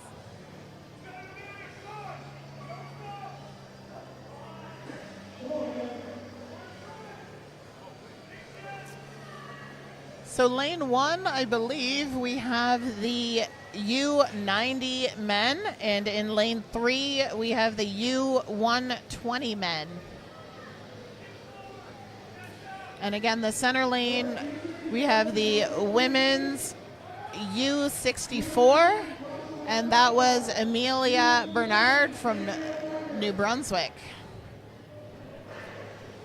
In lane 3, we have Luke Edwards, U120 on the white vehicle.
Bring down the second lane. Yeah, sorry.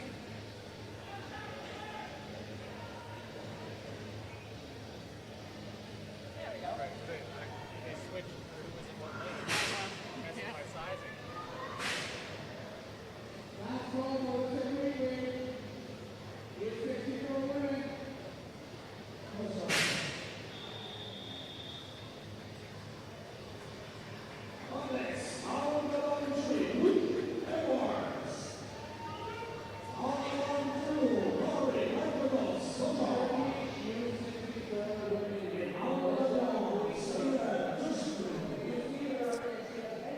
So not sure what happened there, but now in the purple shorts, lane 3, white vehicle, now we have Luke Edwards.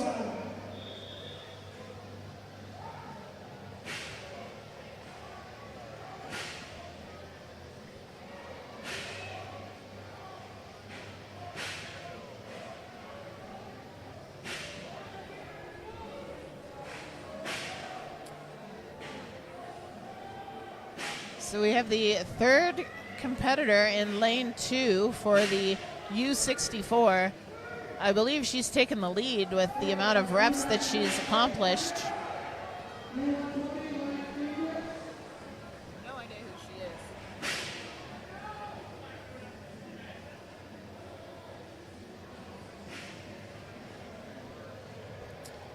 So it looks like we have a crisis averted over there in lane 3. He looks good.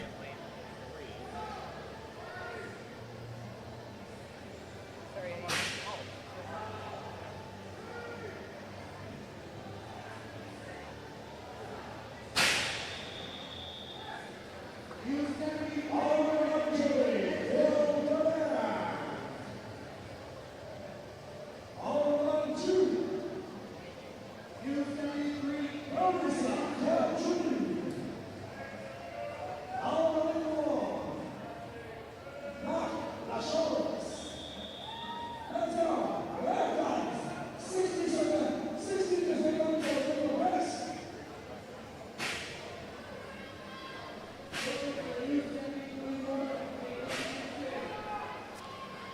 So for those of you that are just tuning in, this is event 3 for the Nationals 2024 Strongman Corps Canada. It is the car deadlift. None of those barbells have any gnarling on them, so they are quite slippery. And very different pull than any other deadlift I myself have ever done. You really need to have your feet far forward and really lean back. Really having a lot of confidence in your grip to hold you up there. It's definitely something that takes a few minutes, maybe 2 or 3 tries to figure out where you need your feet to be. Also doesn't help that this floor is extremely slippery. So some competitors may be having some issues with traction, foot placement. So far so good, so we'll see how it goes. No injuries. We just noticed in lane 3 there, Luke Edwards had a little tumble, but seems to be good. Walked off on his own. So continuing on.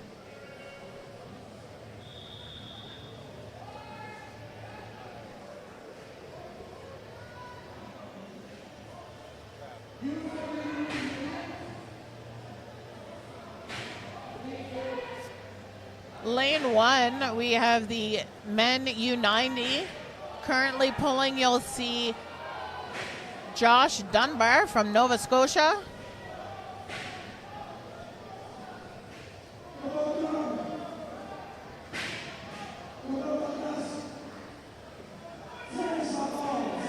Center lane, we're working with women's U64. And third lane, we have men U120.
So bear with us, ladies and gentlemen. We are trying to update the points and all of the spreadsheets.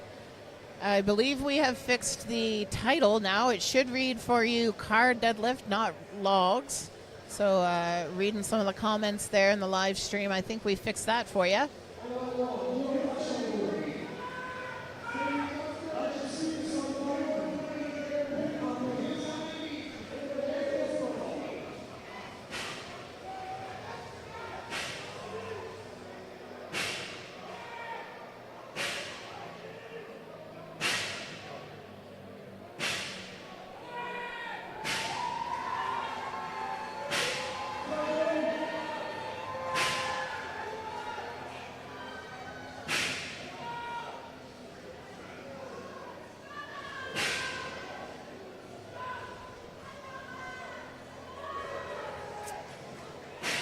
I know there is a little bit of a delay for you guys watching at home.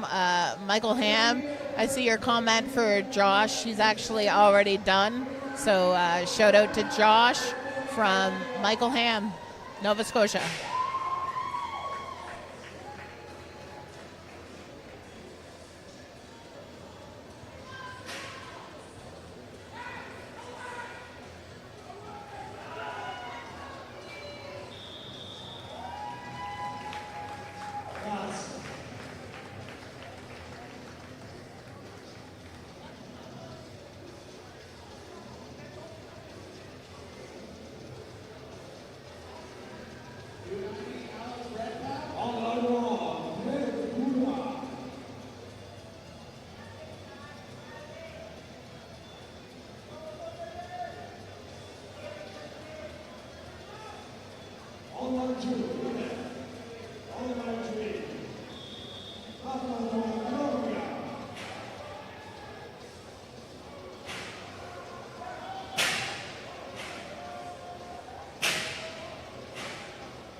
So it looks like lane 3, U120, we have Shane Gallant, if I'm not mistaken, from New Brunswick.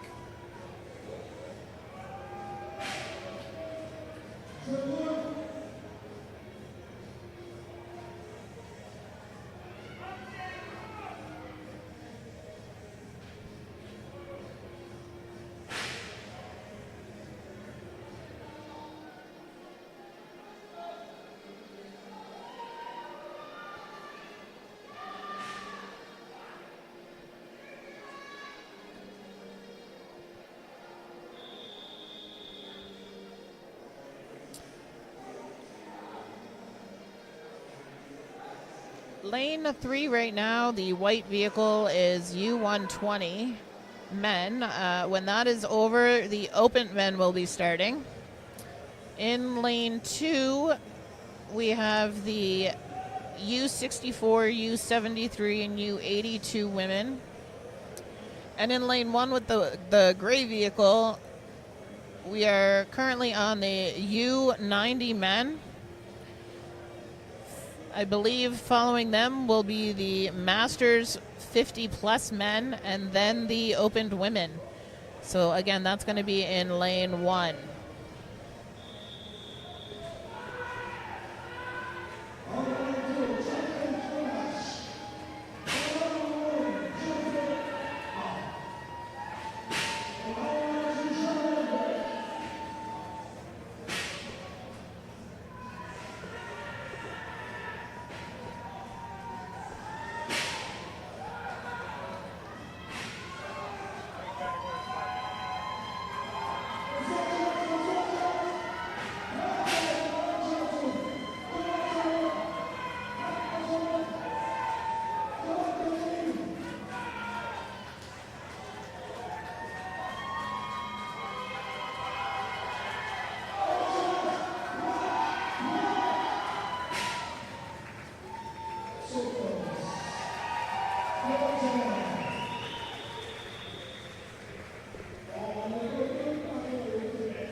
Lane 3, we have Justin Young from New Brunswick.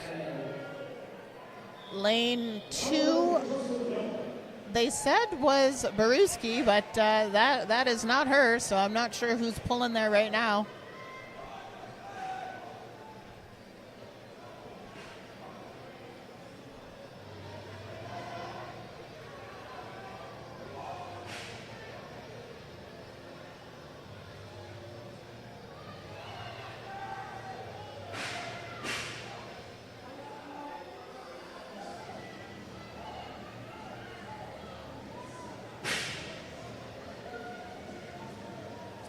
Again, just want to apologize for being a little quiet here. We're still trying to catch up with scores and get that out to you.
Brunswick, actually. Really? I don't recognize either of them. Unless that is that Simi? Maybe that's Simi. I think that's So center lane looks like we have Alicia Simi. And lane 1, I believe from this angle, looks like Drew. So it looks like lane 1 has now moved into the Masters. Nope, because he is not a Masters 50. So just bear with me a second, because I do think that is Drew, but it is not the Masters 50 category.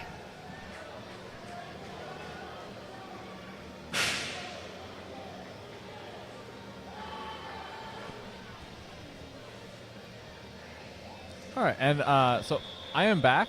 I have scores. I have every division. I have the totals from the first two events, and for the and the women's team, I have the car deadlift results. So, as it stands, let's just run through each division in between events as athletes are getting ready. So. I will probably actually need to get caught up on which categories are actually out here right now. So center lane is the U73, and we have Allison Thorne, I believe, in there right now.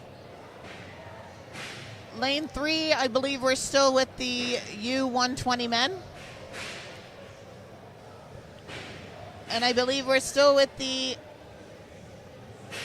I want to say the U90 men in lane 1.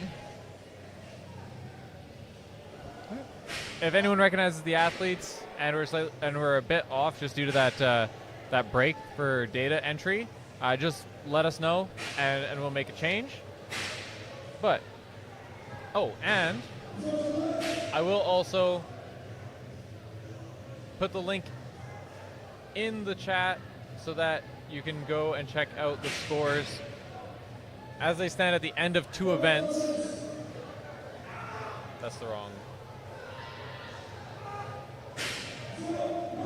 Okay, so we got the Google Doc for the stream, in the chat, so you can look at that. It's not the most up to date, but it does have all scores for the first 2 events.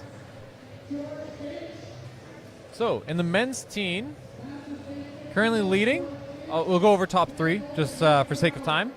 We got Keegan Godin Mallet. Mallet would be way too English, eh?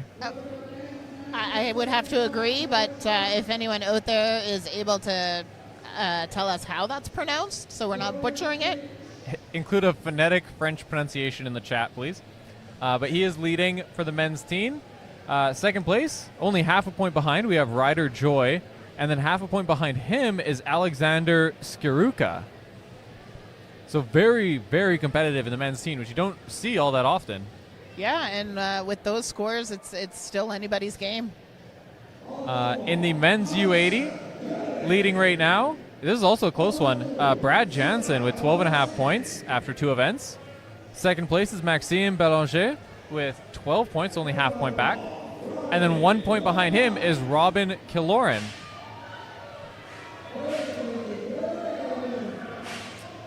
I think that we're going to find a lot of this is going to come down to the very last event of the day. It seems like everybody wants it just as bad as the next, and it's going to make for an awesome competition and awesome live stream, so don't go anywhere. And this does look like we've switched over to the men's open on lane 3 there. That was Riley Whiteknife of Alberta. He's still building up the static strength. He has a huge frame, and it's going to take him a long time to build the muscle mass and fill that out.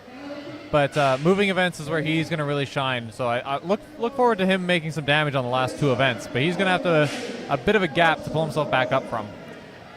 It looks like we have the men's 40-plus lightweight masters in lane 1.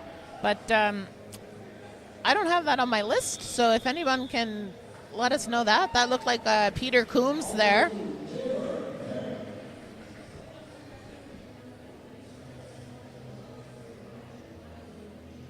So hard to tell. Okay, so continuing on.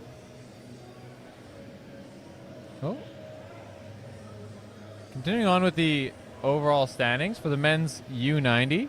Evan Jaworski is currently leading with 25 points. Just half a point behind him is Andrew Casertano of Prince Edward Island. And then Jeremy Patfield at 22 points in third.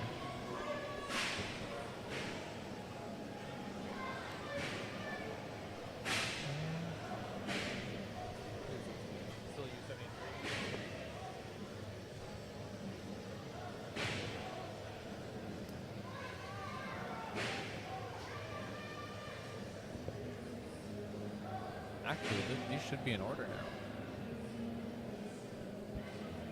So this should be the athletes on the left side of your screen should actually be in order now. So there should be Matt Gibson on lane 3, finished already. But I'm not sure where we're at in the U73s.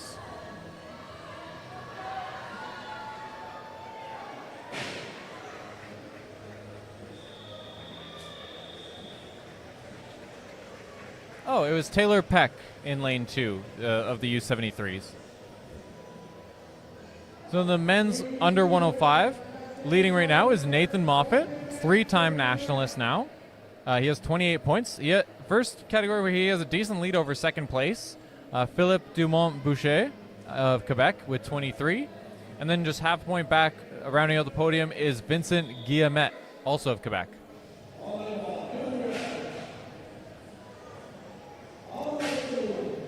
Very quick turnover between athletes. We only have time to get through one category.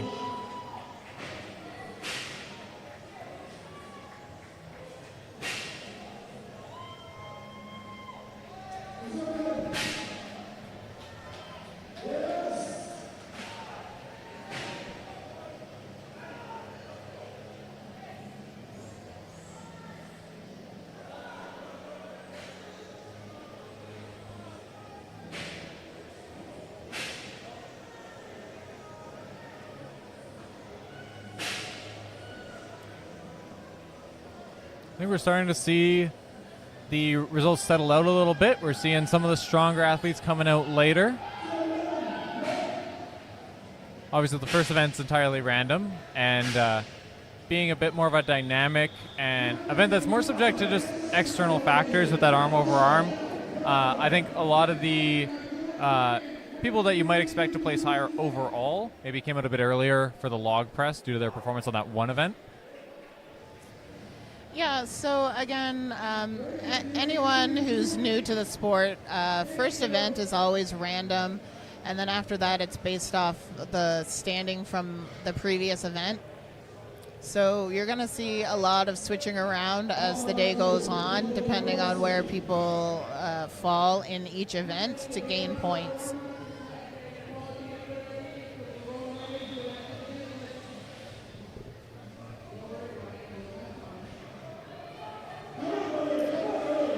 So now it looks like we have Kaylee Baruski in lane 2 for the U82 women. I believe it is Marshall Hinton in lane 3. All three athletes struggling a bit with this deadlift. Okay, for the men's under 120, right now in the lead, Gary McDonald with 20.5 points, and then a tie for second between Francis Marchessault and Lance Gingras. Just in case anyone is looking at the score sheet, we're in the competition. They are doing a tiebreaker event. The tiebreaker event is going to be the stones. They announced that during the athletes meeting. My score sheet does count back, so that's the one that I've pasted into the chat. So right now it has Lance in second and Francis in third due to count back, but this competition is not using count back, so they're tied. In the men's open, right now leading is Kevin Bilodeau of Quebec. Second place is William Hornaday. He's 4.5 points back at 25.5 points. And in third, only 1 point behind William, I believe everyone calls him Billy. 1 point behind Billy is Andrew Langelar. So sitting in third at 24.5 points of Manitoba.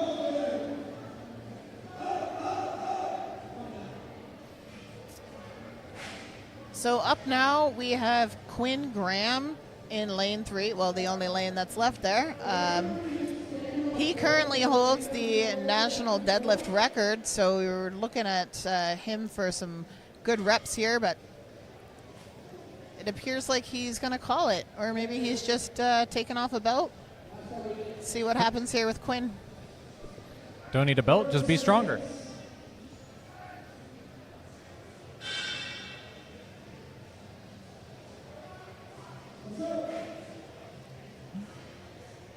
Is he fairly new to competition?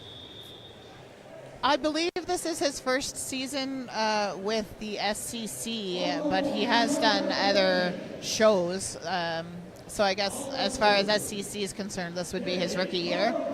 All right, just being such a good deadlifter, struggling with a car deadlift, I thought maybe just lack of familiarity. Don't know how much he's done it in the past. I know he competed last year in Nova Scotia's Strongest, but I don't believe he made it to Nationals. But it just shows how different this deadlift setup is from the conventional ones you're used to. He may have the strongest deadlift in the nation right now, but not able to get many reps on this car deadlift setup.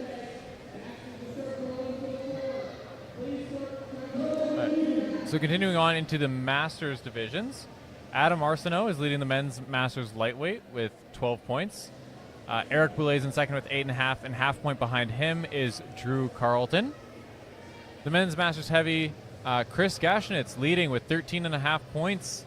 Second place is Bill Jobs, or Jobs? I've been pronouncing it both ways.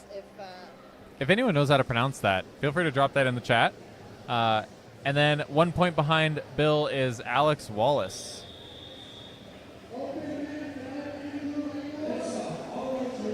And rounding out our men's divisions in the men's Masters 50 plus, George Kinch is in first place with 5 points. Emmanuel Poitras is in second with 3, and Martin Blair third place with 1 point.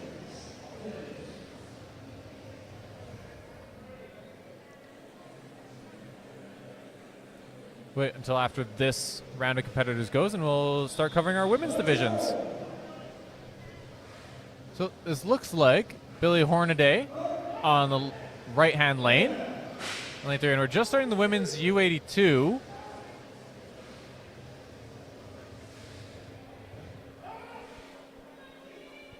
I see a Go Demi in the chat. Not sure if that was for the previous competitor, or if Demi is out now.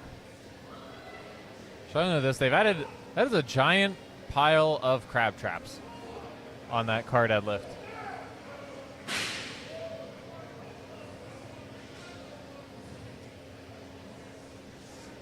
No, it just doesn't look like it's in the tank today. So in our women's team, currently leading is Mackenzie Canham with 8 points. Jessica Gray is in second with 6.5, and Ashley Simi is in third with 2.5 points.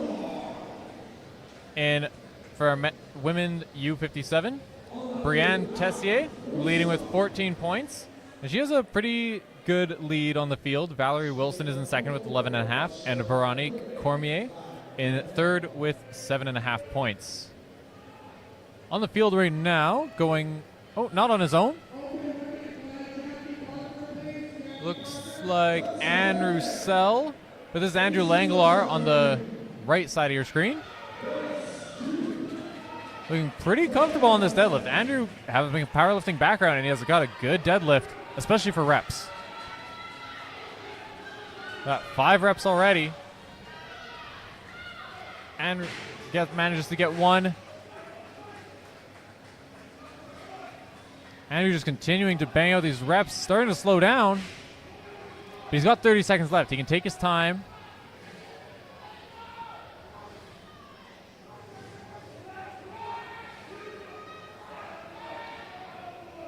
Andrew not experienced at the hitch. Jeffers would be disappointed. It's strongman, though. Anything goes. You got to get that weight up. I believe 8 reps for Andrew Langlar, which, judging by a lot of the earlier open competitors, I think that might put him in the lead for now. Continuing on our coverage of the overalls, in our women's U64, Melissa Quigley is leading with 14 points. She has a sizable lead on the field. Just Chelsea Frazier is in second with 10.5. And Lori McDougall-Sucrage is in third with 9.5. For the women's under 73, Sonia Romanowski is leading with 16 points. Or is tied actually for the lead with Mylene Couture also on 16. And then just 1 point behind them is Taylor Peck. So 1 point separates the top 3 competitors and with a tie for the lead.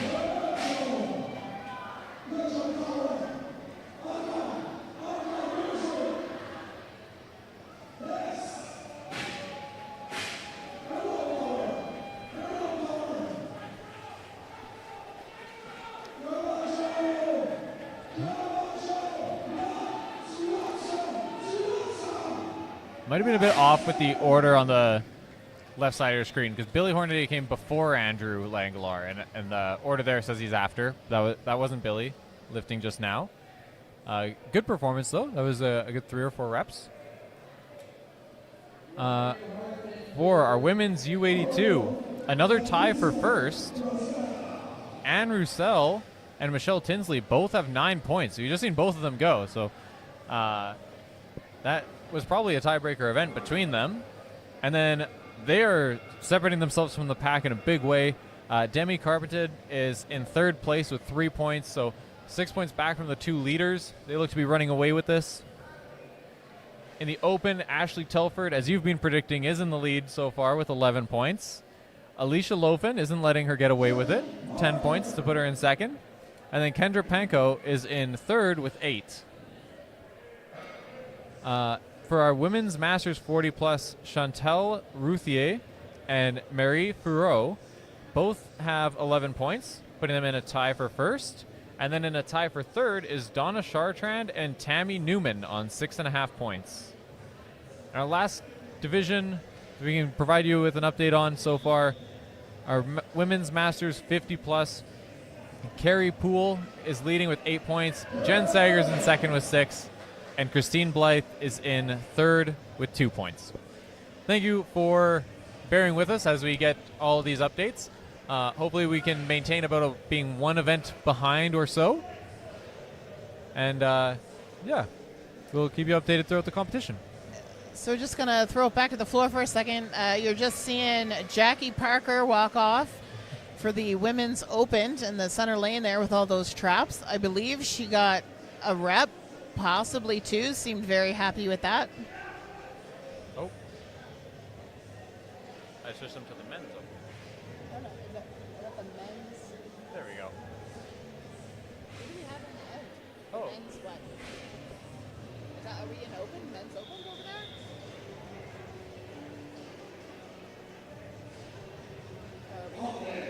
Oh yeah, that's right. Except there is no lane 1, but yeah. Sorry, lane 3. Yeah, lane 3 is the men's open.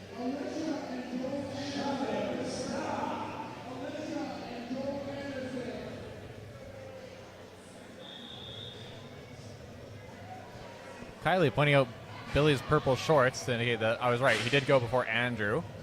I just look at the hair. He has a lot of it.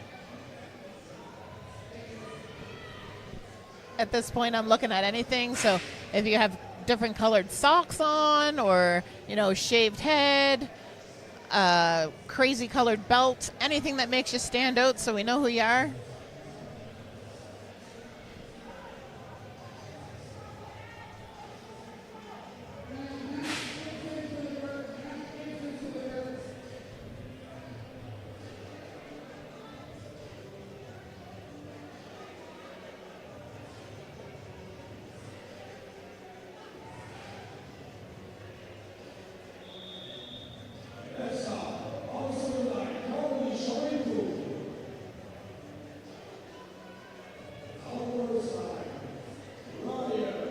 Oh, apparently trademark shorts from Billy.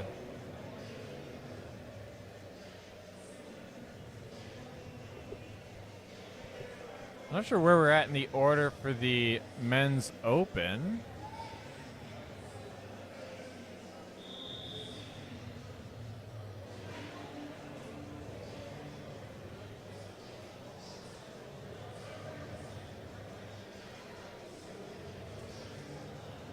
So these still aren't in order, right? Because Telford should be last. So did she win the arm over arm?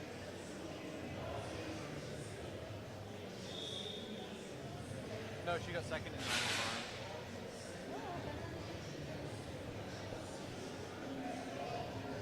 So it is in order.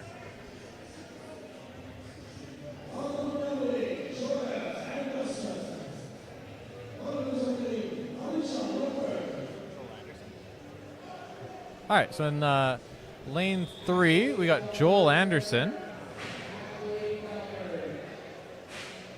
And now calibrate where we're at in the overall.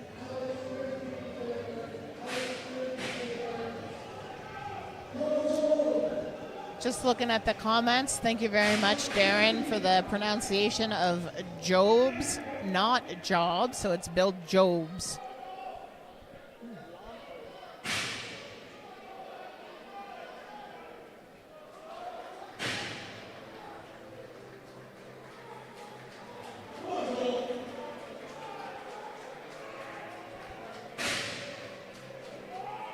Is that Kendra Penko in the middle lane?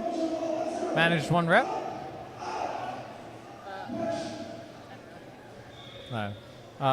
Unsure. If somebody can confirm that for us, because I believe we're about middle of the women's open right now.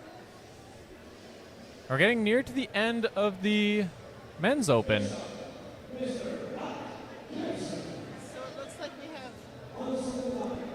It looks like we have Kendra up next for the Women's Opens.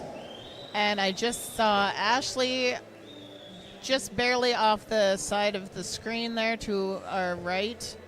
So this could possibly be the last two to pull for Women's Open.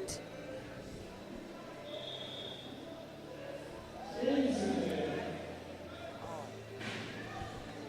forget why it's wrong. Because it thinks that event 1 was the log and event 2 was the arm over arm, but they flipped them.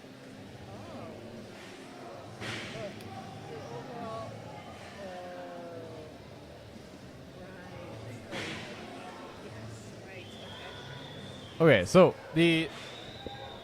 I was mistaken. The order on the left won't be accurate because the organizers reversed the order of the first two events. So right now, this would actually be the order. It would have been the order for the log, because the log was supposed to be the first event, but instead it was based on the arm over arm. So it's right now basing it over the arm over arm, which the sheet thinks was event 2.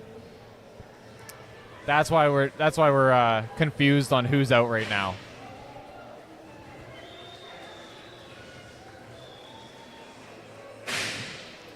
Yeah, so we still got 4 or 5 athletes left to come out for the men's open. And this will be our last women's open competitor coming out. Ashley Telford finished with a 215-pound log press at the end of an ascending log for max. Yeah, I said from the beginning she's definitely the one to watch. I definitely see her, on podium, and I would bet money that she's going to be first overall today.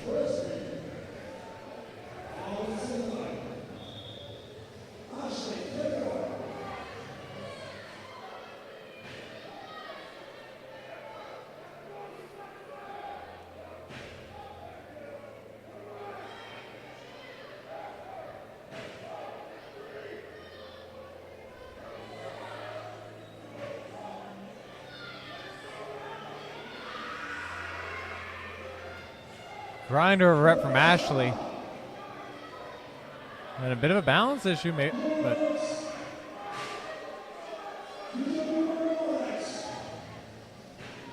they aren't fast, but she can keep going. Yeah, she's definitely well-rounded. Her cardio is impeccable, and I think that's something that she holds in her back pocket, and people may not think much until they see her in action. So it looks like she got 7 reps there. I'm not sure how many reps she needed to take first, but we'll have to wait for the official score table before we have an indication of where that puts her in the overall. But I don't think a lot of the open ladies were getting a ton of reps on this implement. Yeah, so I think she's probably still safe in first place. And in the right-hand lane there is Kevin Bilodeau. Finished tied for second in the log press, the event before.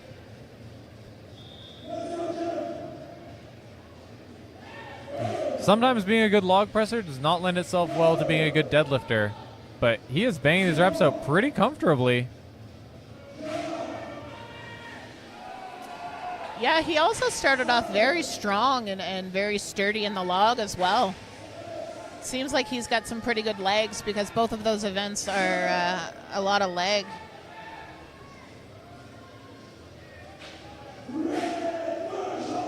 Yeah, Strong Manitoba asking what this Bilodeau weighs, and I mean, he looks to me like he's probably more of a light 120 than an open.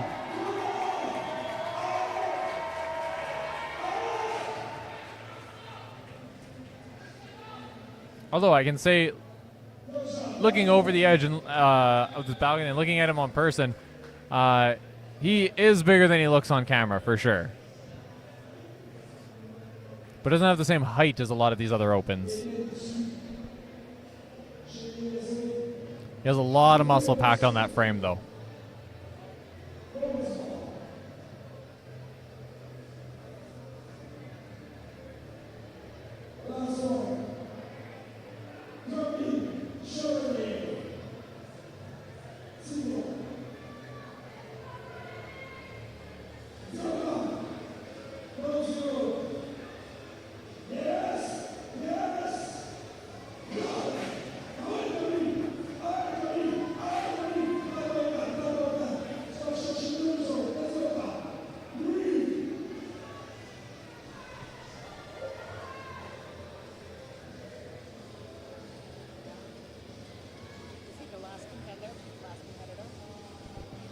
There'll be at least 2 more.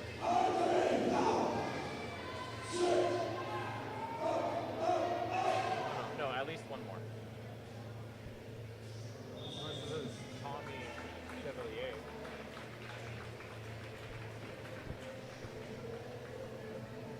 Oh, maybe that was the last one.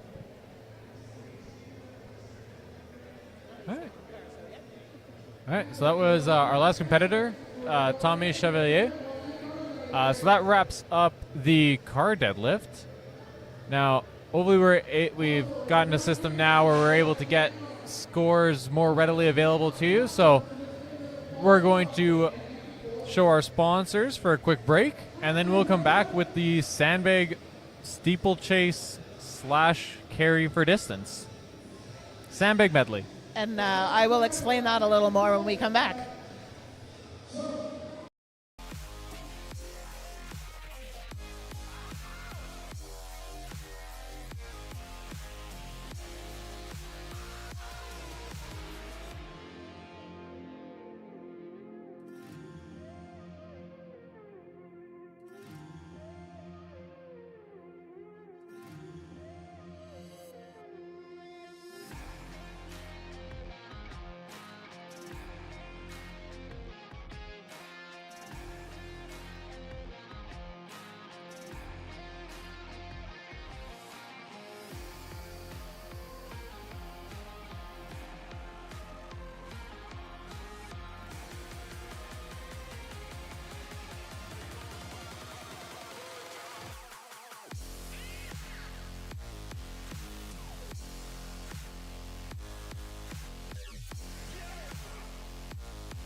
Okay, welcome back. We are here with the Sandbag medley.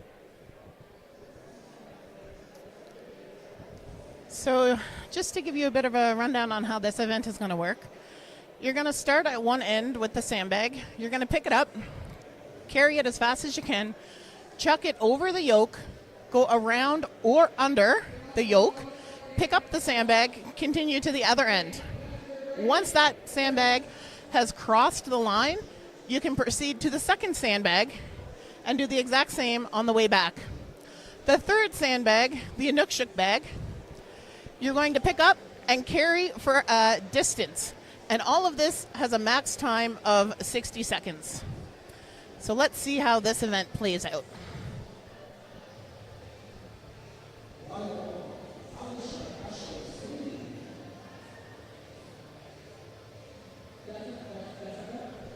It took a year of live streams, but somebody finally got my Easter egg. My non-copyright Spotify playlist for the sponsor screen. Natty Anthem. Okay. I don't think I get it. You don't follow much gym memes, do you? No. I'm sorry. That's okay. Michael Ham does. So that's okay. So I guess also just to note for this event, you do get points for every 20 feet that you move the bag. So it's 20 feet from the line to the yoke. So every time that a competitor can manage to get a bag over the yoke, you're getting a point.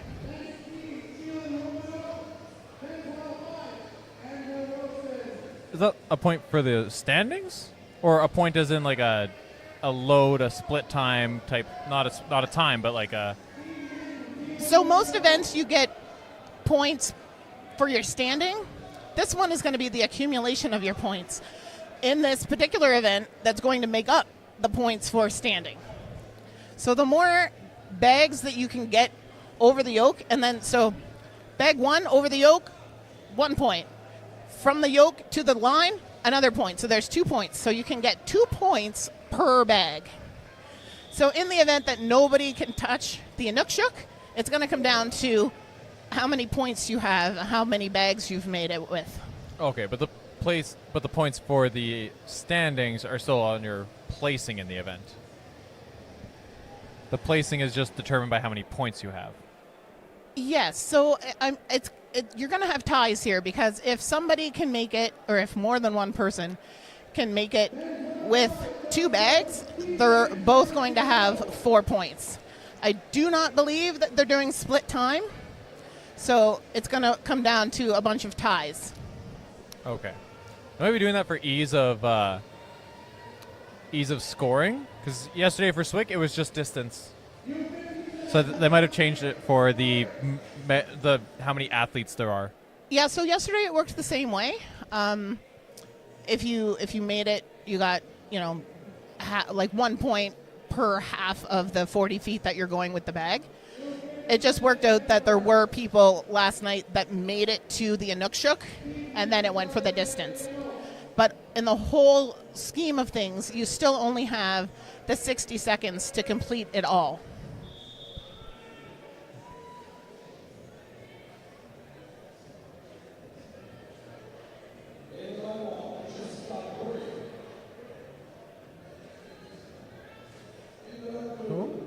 I also believe that they have mixed up the...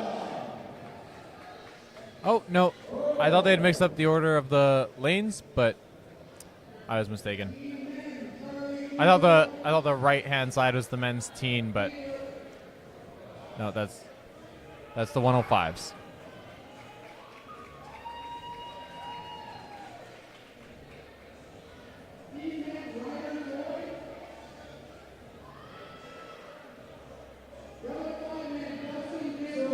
So when we get updates for the previous event, the car deadlift, well, I don't know which teen that was for the teen men. And it might have been Ryan McVicker. He didn't want anything to do with that second bag.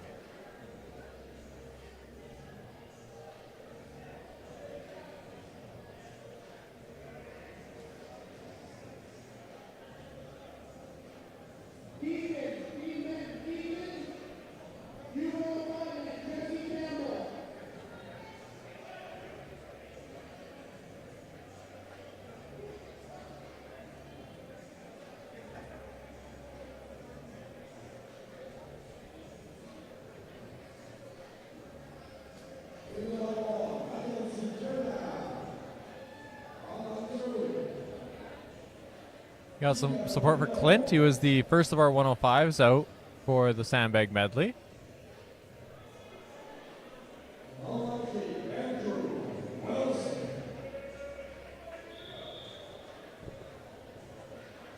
Hard to differentiate who they're calling as be ready versus who's actually on the field for a given run.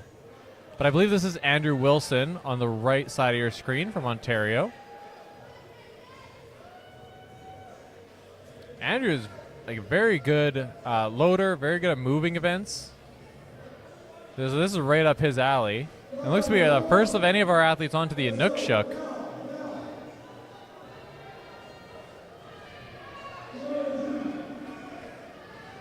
is this the teen girls?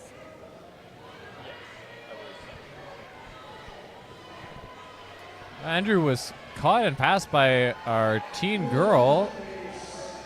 I think this is Mackenzie Canham.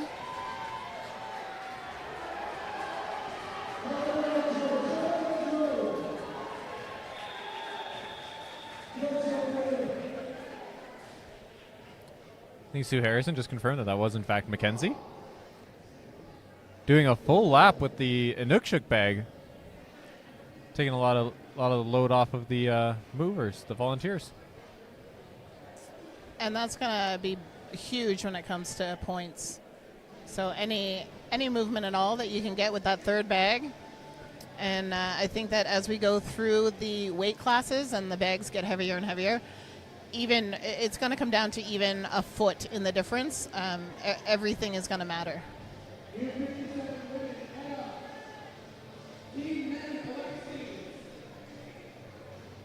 I think we're already on to the women's U57 in lane 1.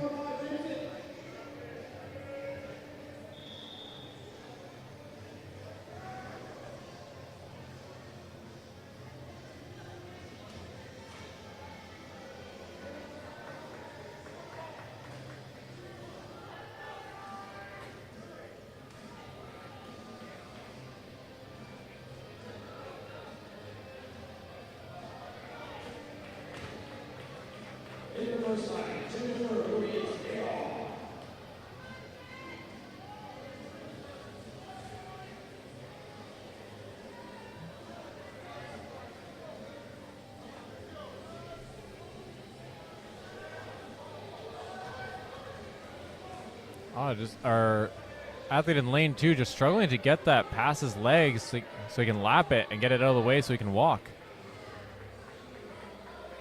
Duck walking a sandbag is not going to be a very efficient way to get it down the course, but every inch counts, like you said.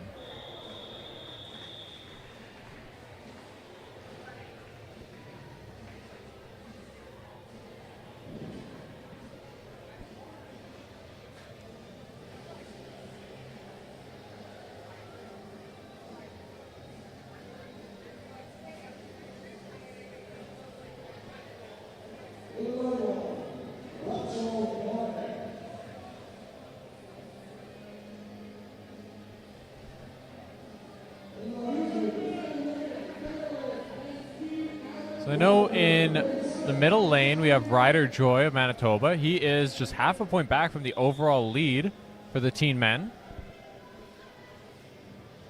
And this is Ryder's type of event, especially given he doesn't have quite the size of Keegan, who is in the overall lead. So this is going to be one where he's going to look to pick up some points.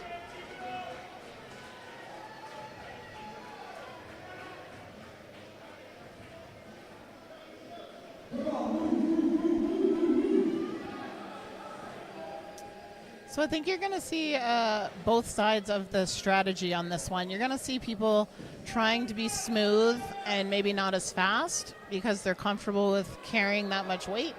Then you're going to see others that it's really heavy, so they want to move it as quickly as possible.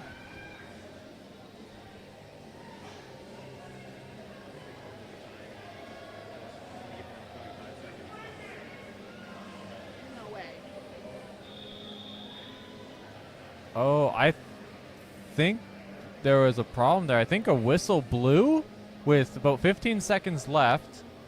Two of the athletes walked off the course, and then they came back.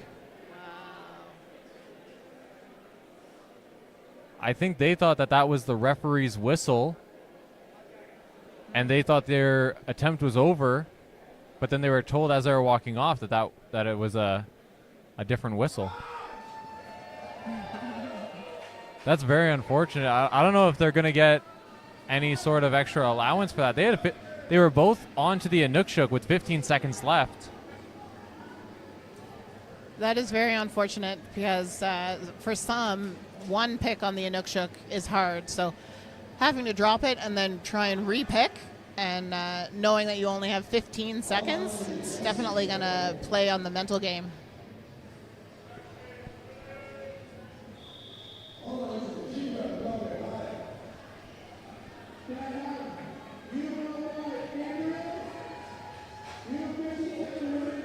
Damn. He just bullied over that yoke. Keegan ran into that yoke full force.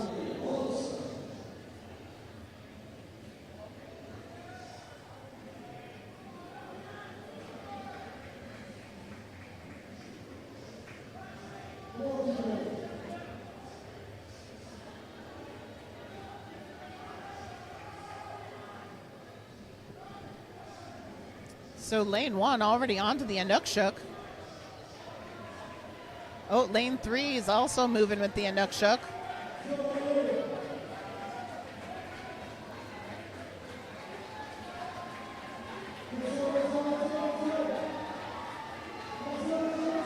Full lap in lane 3.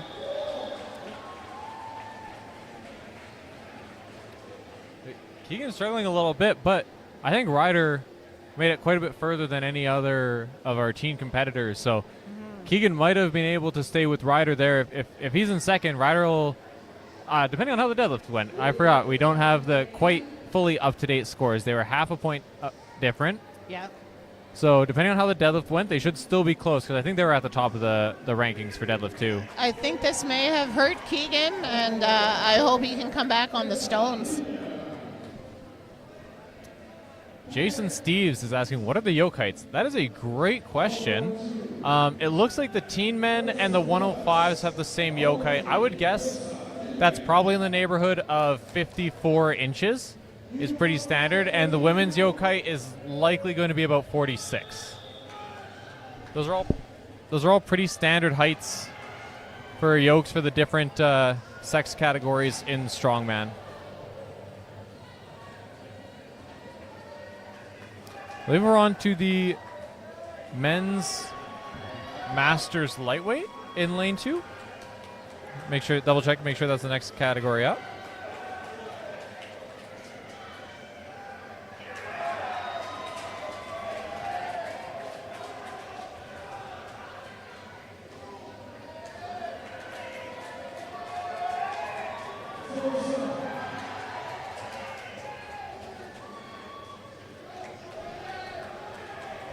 So we have Alex Dugas in lane 2 onto the Inukshuk. This is going to be a good point gain for him.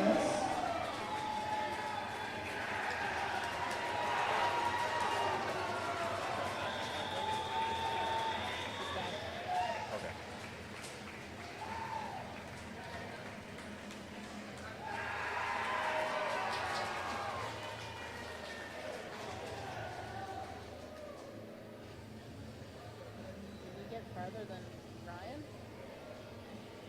Sky? Ryan? Yeah, the first time was Ryan, right? The first team. Ryder. Oh, sorry, Ryan. Yeah, Ryder didn't pick me.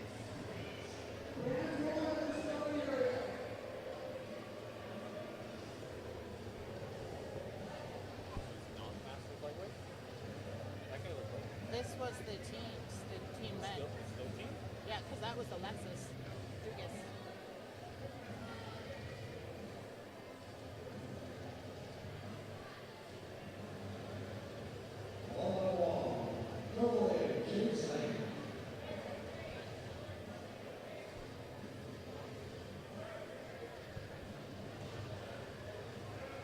Nope, we're missing a 105 athlete. Oh, never mind. He's on the other end. in case anyone doesn't know, sometimes they will just load the sandbags to the nearest line, where so some lanes may be mirrored.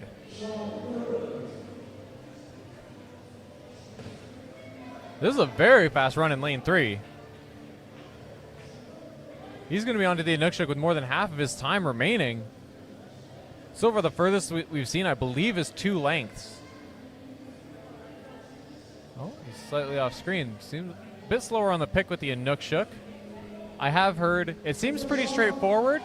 Get your arms under its arms is very intuitive, but I haven't touched it. I have heard that does not work as well as you would think.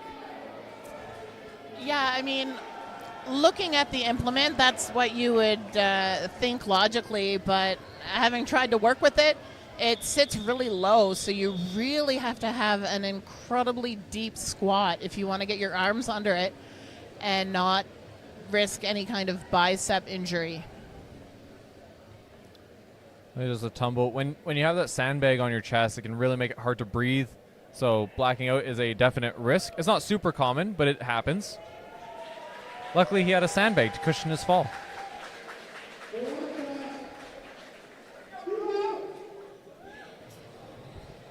So I have seen a few different methods when it comes to the Inukshuk. Some people try and pick it up under the arms. I've seen other people that will push it over and try and rock it back and forth like you would a normal sandbag and pick it that way. It all comes down to what you're used to, what you've practiced, and what you're comfortable with. I believe it was Jackie yesterday took an over-under grip on it. I don't think it was planned. I think it was, how can I get this up, and I need to move it. But it worked for her. Yeah, and again, I keep coming back to one of the strongman mottos. You move it, and you do it however you can.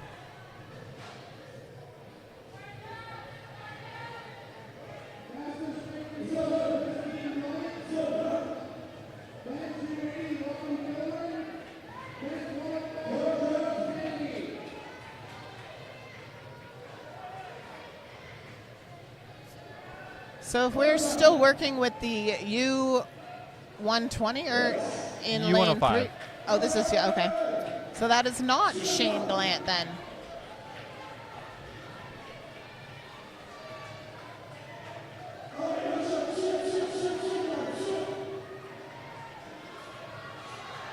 We have one full length on the left-hand side of the U57. Struggling to keep it out of the way of her legs, but she's going to get it across the line.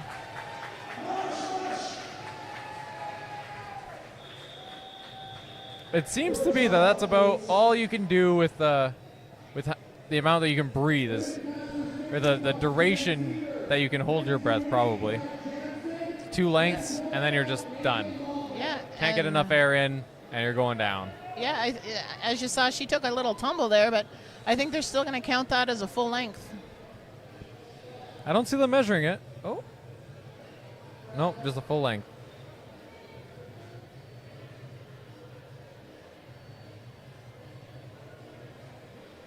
Oh, no, they are measuring it.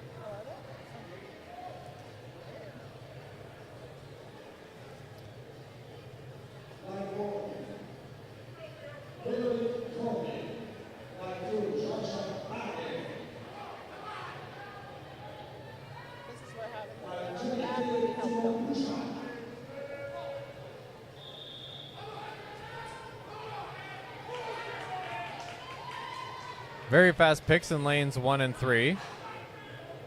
Ooh, bit of a stumble. We're into the U8. So lane 1 looks like it's Veronique Cormier from New Brunswick, making quick work of these sandbags.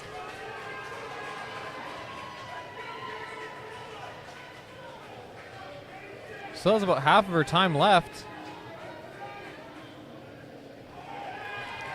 Taking her time. That's probably a good move. Make sure you get a good grip on that and make the most of it. It's all strategic thinking at this point. Coming down to the last 2 events, you want to be smart. So she's now made 2 lengths, going for 3. And she's made 3.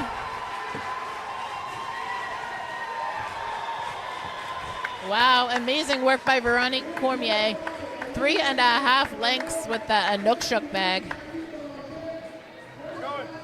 How's your arm feel? Not bad, it's a little stiff. It's just a little sore, right? I had so many reps last night, and I was like, I still need to. That probably would have been fun too. I digress. I took all the drugs so that I'd be able to move today because, we got 4 other athletes competing today, and then there's 2 that are still doing tomorrow. So I need to be, and then I have to drive. So I was like, I still need to be able to function. It took me about 5 weeks before I could hold a Tim's coffee.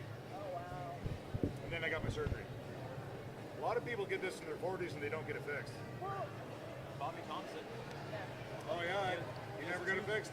Yeah, he has 2 bicep tears on one side. Oh, upper and lower? Or it must be like short and long or something. It's long and then I think brachioradialis. Ouch. so when I went in, Brachialis. I wanted an ultrasound, and they were like, no, we're not going to ultrasound it. We'll x-ray it to see that it didn't tear the bone.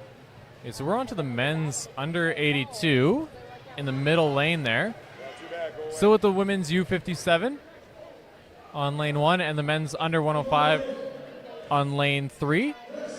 We've just received the car deadlift results, so we're going to get those entered and get those out to you. I think it's only one event entering this time, so should be a bit faster. So that's good old New Brunswick healthcare. When you get back home. Oh, really? I was like 5 weeks right at the end. I went to get it done at St. Joe's, and they said it was day up, and they said your BMI is too big. You can't do it here. I'm like, what do you mean? Like I was. I mean, I'm not as fit now as I was then, but I was. I was pretty 40 and pretty jacked, right? Like I'm like, good song. Go on. But yeah, no, they just went off body weight. I had to wait like another 2 weeks, so I was like right at 5 weeks before they reattached. I kind of found out I was diabetic at the same time, so I got this really funky big ass scar instead of a nice pencil thin one. Yeah. Blah blah blah. Got it fixed. If it happens again now that I'm in my 50s, I wouldn't fix it.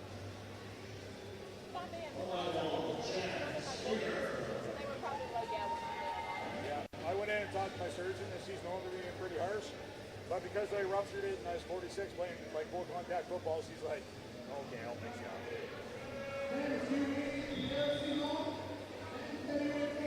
So we might be scarred buddies or not. Who knows? We'll see. Oh, on to the women's Masters 50 plus in lane 1.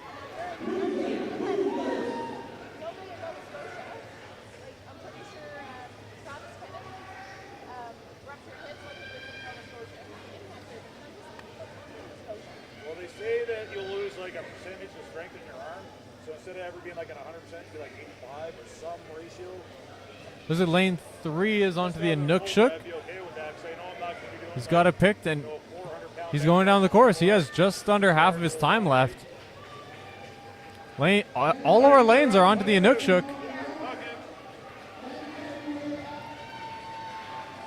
Oh, just took a tumble there. He's going to try to repick it. He's got 10 seconds. Yeah, and that's really smart because, it really is going to come down to every last foot. Oh. So lane 1 looks like, was that Jen Seeger in lane 1? Yeah, that's Jen. Yeah, so she did an awesome run there. She's very happy with it. Fist bumping Dave Nollet. Yeah, little dance, lots of hugs.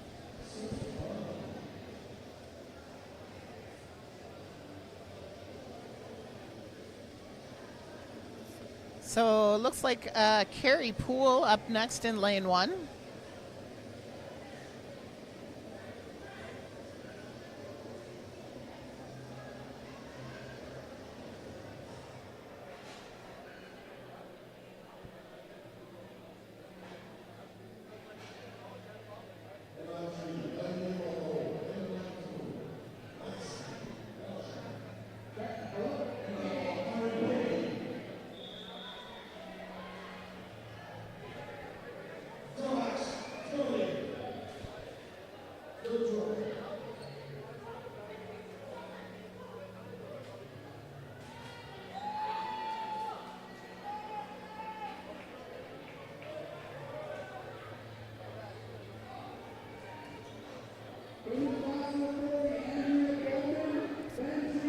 So Carrie in lane 1 hitting that Inukshuk with more than half of her time left.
There's only two lanes running for this heat. Doing a changeover for the.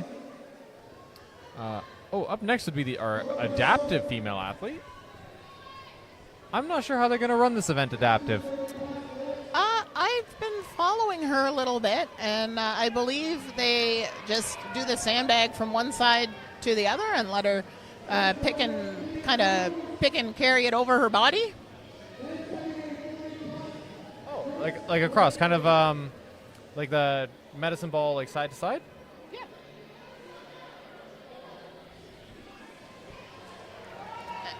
That's what I was seeing in her training. I don't know what what kind of setup they might have here.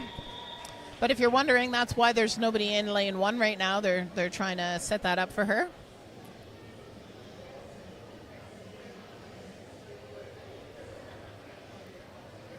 Hey, Creeper King.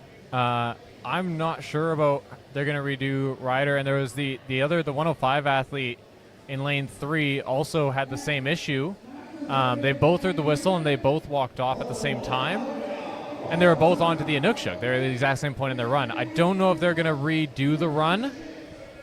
It's hard to say because redoing a run is going to be very exhausting for both of them. I think giving them the option would be the fairest way to do it, but we don't have any communication with the organizers or anyone who would have any information on that. We can try to see. Well, I guess we'll find out by the end of the event. So you'll have to stay tuned and see what ends up happening, because I think that it was very unfortunate, and I think that it did definitely affect his performance.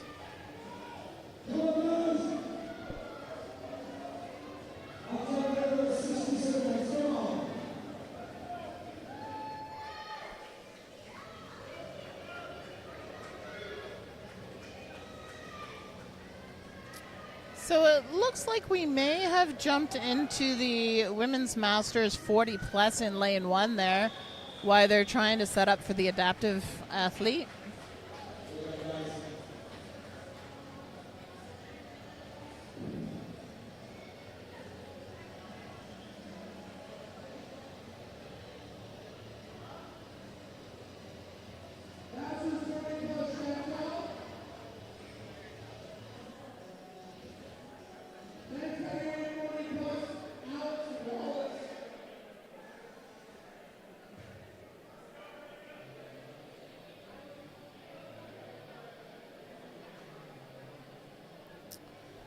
So lane 2 would appear to be Peter Coombs in the lightweight masters men.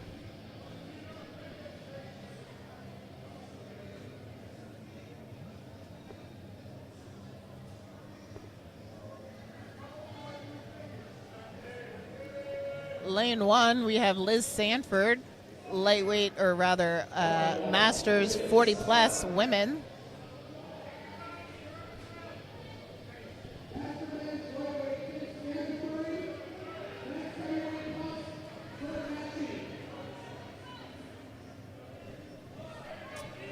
So this is Liz's first time at Nationals. She did compete for the Nova Scotia Strongest last year and actually broke her wrist during the very first event, the deadlifts.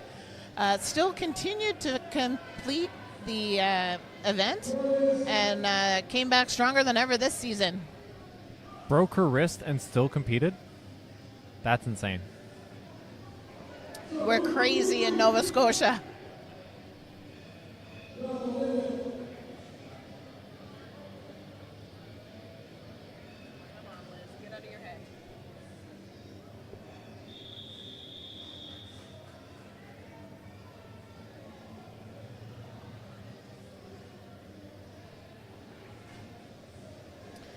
So as you can see here, guys, some of these bags, the sandbags, are the same weight as those Inukshuks, and the athletes are just having a real hard time because of the, I don't know, the mechanism of pick on that Inukshuk and the whole weight distribution. So even though it's the same weight, it's still completely different. So kudos to those who can even pick and walk with it.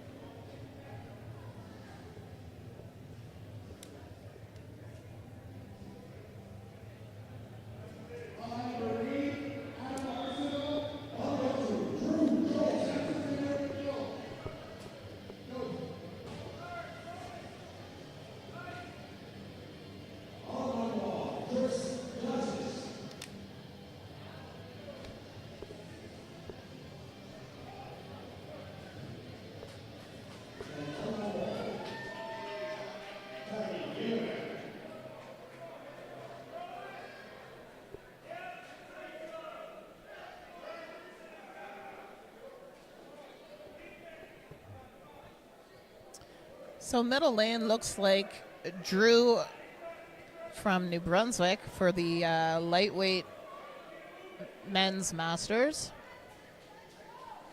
Just picking up the Inukshuk. Oh, no, maybe have a little tear there, something happening.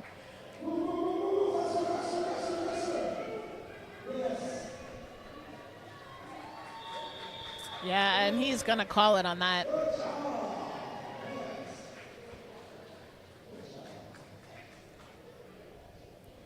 Lane 1 looked like it was Marie from Quebec. Just walked off the screen there. I believe that's who that was.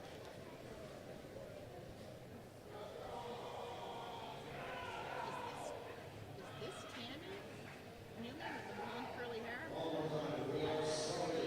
Could be. Not sure. I don't know if it's her or if it's the Rutherford.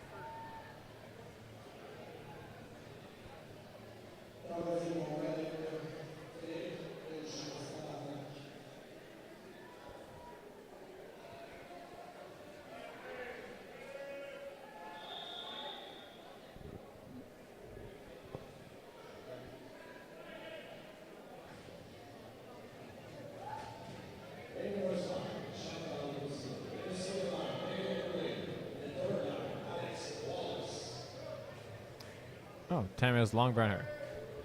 We're not sure who's up right now in lane 1. We're trying to figure it out. Not Tammy. That has long brown hair. Rutherford? Ruthier? If anyone knows, feel free to drop it in the chat. Like I mentioned. Oh, okay. I feel like she is the Ontario first place Masters women competitor, but the name is drawing a blank. So that could be.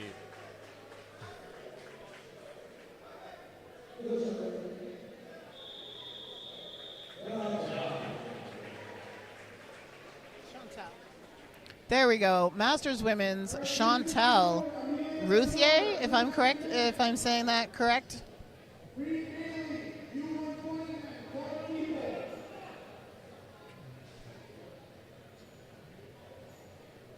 We're going to have an update with the deadlift results for you all shortly. Only a couple more categories to get entered.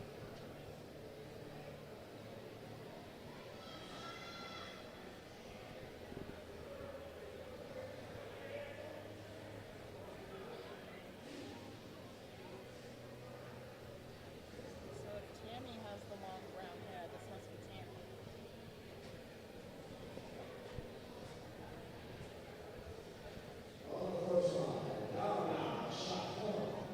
I wish said in pigtails, though. She's in a bun.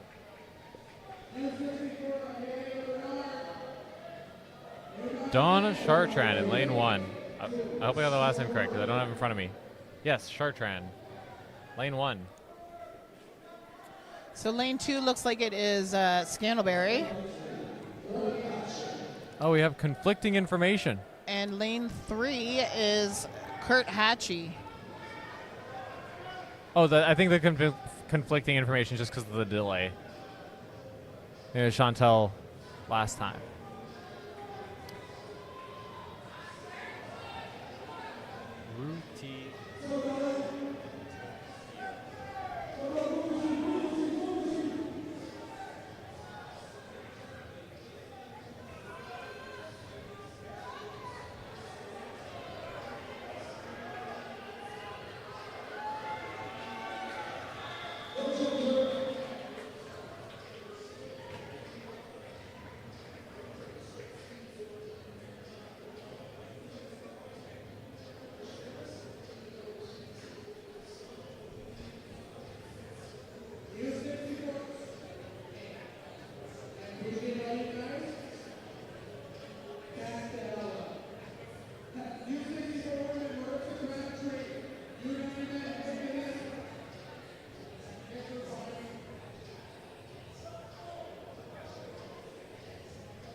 Lane 3 looks like we have Bill Jobs. Hopefully we got it right this time. Yay! Killing it out there. Looking great.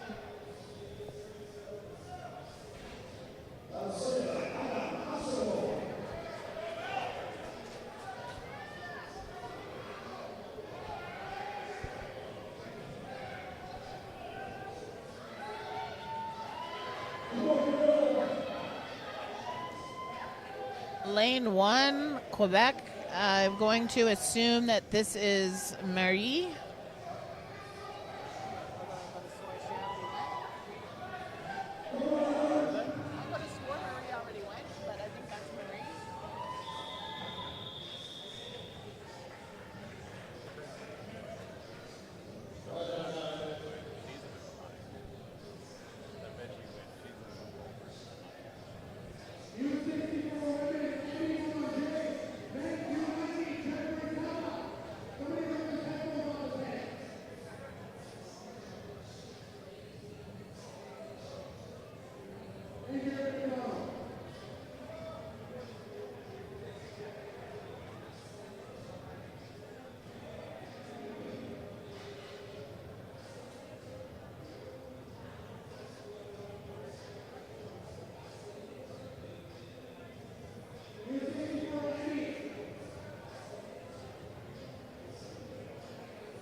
So lane 1, we have switched to heat 4, the U64. We have Amelia Bernard from New Brunswick.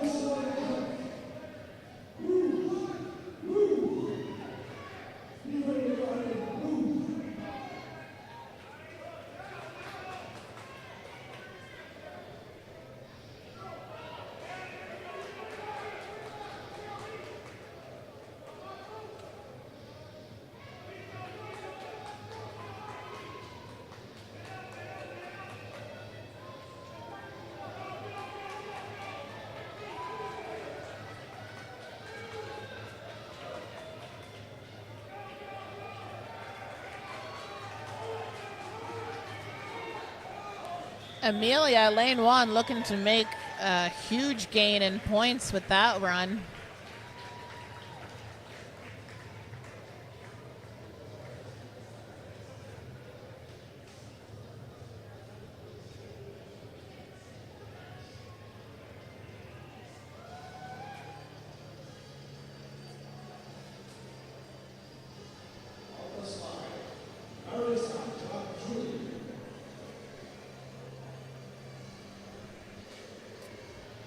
So Justin Young in lane 3, looking to start.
Yeah, so lane 3, we have Justin Young in U105. Didn't quite finish with bag 2, had a little bit of difficulty getting that up over the yoke.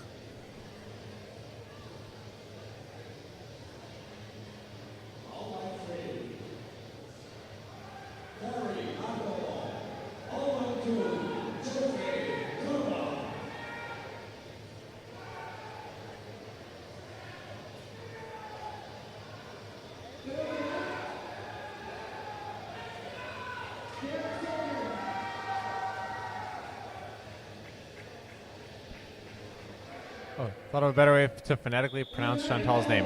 Routier. That's actually really good. They're just very excited about roots. So we do have all of the results from the car deadlift entered now. I'm gonna paste the link to the sheet into the chat. You can take a look. We will be going over it in between runs, so everyone's up to date on what the standings are going into the Sandbag medley.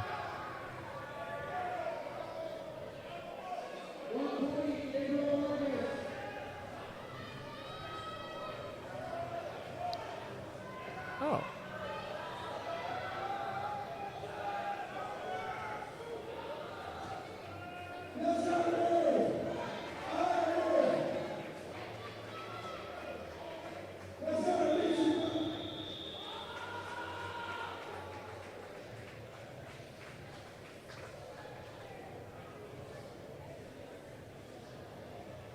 Just tell us the open men top 3. Of course, Colton wants to know his potential opposition. Last time we started with the women. This time we'll start with the men's. And we'll go from teens up. In the teen division, we currently have Alexander Skruka, who I don't even think was on the podium before the deadlift. He's now in first. Keegan Godin-Mallet is in second, 1 point behind. Sorry, that was 21 points for Alexander, 20 points for Keegan. And then Ryder Joy and Alexis Dugas are tied for third on 18.5 points. So still everything to play for in the men's teens with two events left to be scored because we're on the deadlift. For the under 80s, Maxime Belanger is in first with 18 points. Brad Jensen is just behind him on 17.5. And then Pierre-Simon Gagnon is in third with 16.5. So only a point and a half separating the entire podium in the men's U80 after 3 events. We'll wait until the next break between athletes. Shelby is correct, though. It is Kevin, Andrew, and Billy is the podium for the men's.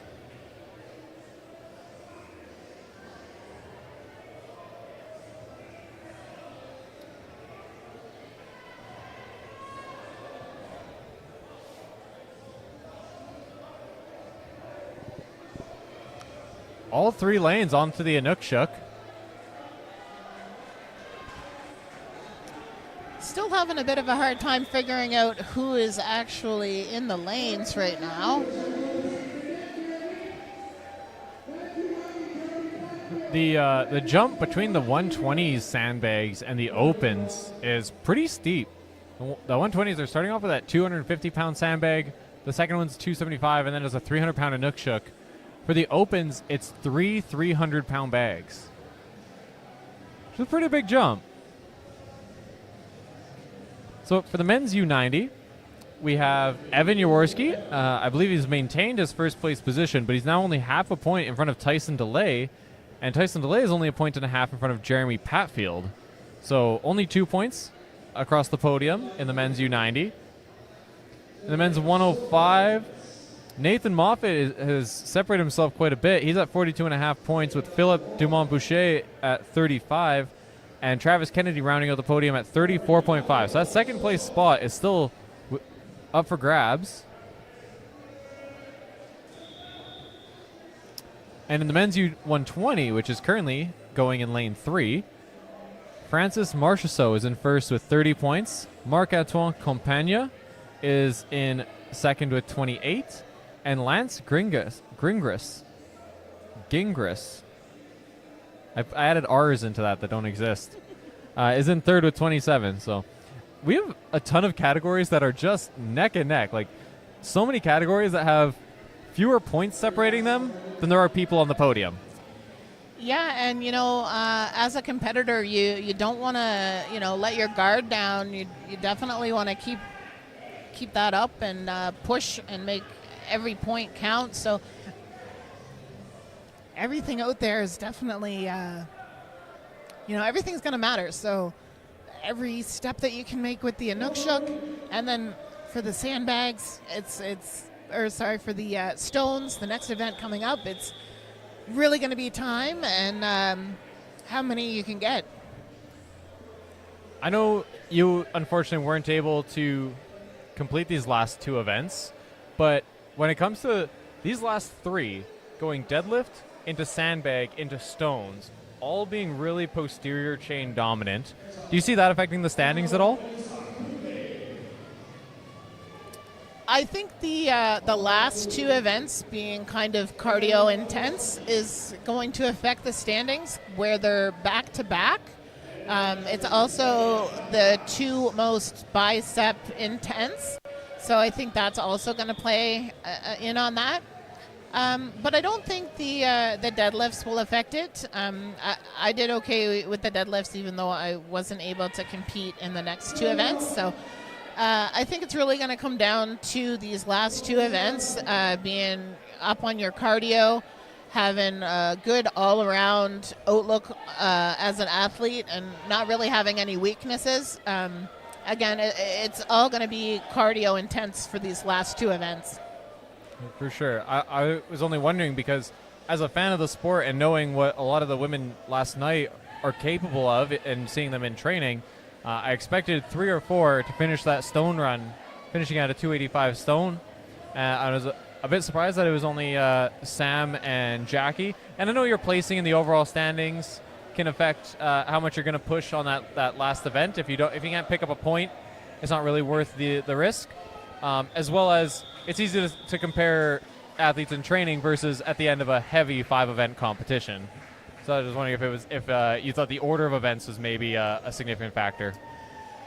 I mean, last night was a little different because there was only 11 athletes, so you really didn't have any rest period.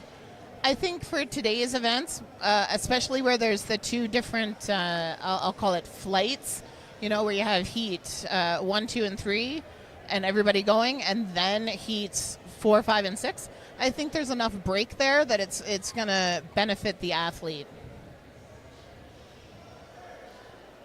Okay, continuing on with the overall standings, we're going to our men's open, which is already being discussed in the comments. Kevin Bilodeau is in first with 46.5. He is the shortest competitor on that podium, though, and these last 2 events, they might be a challenge for him. I'm not familiar with him in training. I know that he's very, very statically strong, but our static events are in the rear view now. So he's just going to be looking to hold on to that first place position, obviously. Andrew Langlar's in second with 39 points. So a bit of a gap between him and Kevin, but there's a lot of competitors in that open division. So there's a lot of points up for grabs. And then William Hornaday is behind Andrew at 35. In our men's Masters lightweight division, we have Adam Arsenault on 18 points in first. And then Tim Scantlebury, 12.5, is only half a point ahead of Eric Boulet for second place.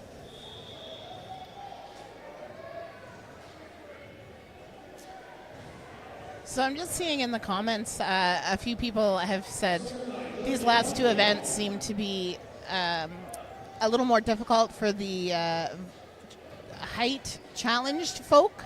But on the flip side, the first couple events were good for them. Less movement for the deadlift and less movement needed for the log. So I think overall everything's gonna work out.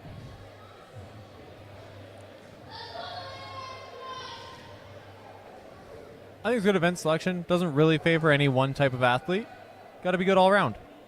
And in the end, the strongest man will win. Or woman.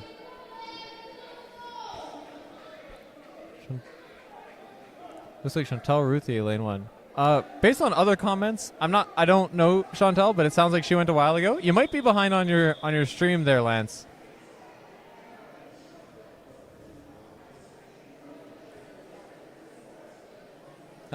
Okay, finishing off with our men's divisions. In the men's Masters heavyweights, we currently have a tie for first place after 3 events. Bill Jobs and Chris Gashnitz, both on 17 points.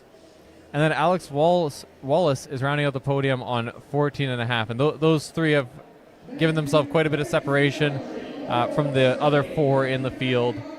So unless something drastic happens at the last events, that looks to be your podium. Order yet to be decided. And the men's Masters 50 plus, George Kinch is still in first place with 7 points, but Emmanuel Poitras is making a charge at 6, only 1 point back. And Martin Blair is in third with 1 point.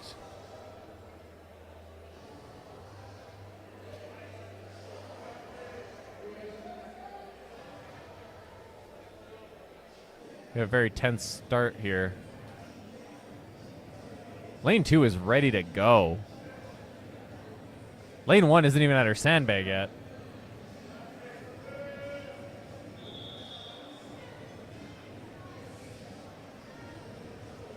So I think we may have moved already up to the U82 in lane 1.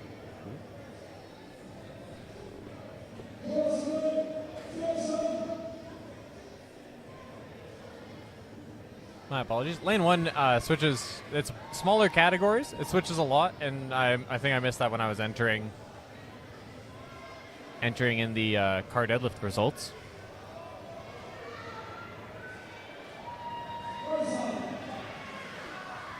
Lane 2 is on to the Inukshuk with about 20 seconds left to go. Got his arms all the way around it nicely, and he's has it nice and high. It's not really in the way of his legs.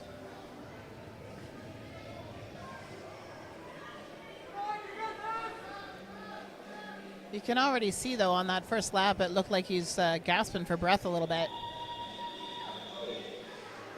That was a very good run. There's very few athletes that managed to make it any further distance than 2 lengths. That turn is very mentally tough. So in our women's divisions, our women's teen, our women's teen, we did have the deadlift results. So we did go over that. Those standings haven't changed. So just to recap, Mackenzie Canham is in first with 8 points. Jessica Gray behind her at 6.5. And Ashley Simi rounding out the podium at 2.5. Our U57s, Brianne Tessier is in the lead with 20 points. Then a little ways back, Veronique Cormier and Valerie Wilson are tied for second at 14.5. In the women's U64, Melissa Quigley currently leads with 21 points. Lori McDougall-Sucridge is in second with 15.5, and Chelsea Frazier is in third with 10.5. So a bit of a gap between all of our podium challengers in the U64s.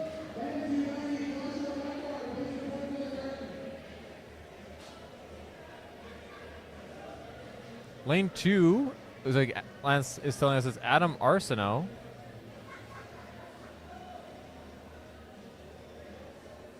It should be the end of our men's masters lightweights. There. What do you think about picking the sandbag up facing the other direction? I think that it almost never results in a better time. So this is going to come back to that is a hot dog a sandwich debate. Depending on what you're trying to do with the sandbag, I think the different ways of picking is going to benefit you. If you're trying to get it up like this to get it over the yoke, some of the shorter folks may find it easier to do it lengthwise so that they can kind of throw it like a stone. Others that may have longer arms probably want to hug it like a bear. So again, it's all comes down to the athlete and what you're going to have to do with the sandbag.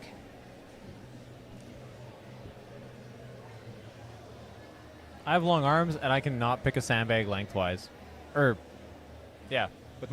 the long sideways. I meant.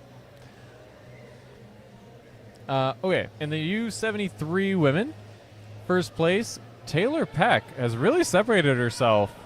She has at 24 points. Mylene Couture, still within reach, but a bit of a gap now. I believe they were half a point separated before. Now there's a 3-point gap. Mylene is at 21. And then Allison Thorne rounding out the podium at 16.5 points.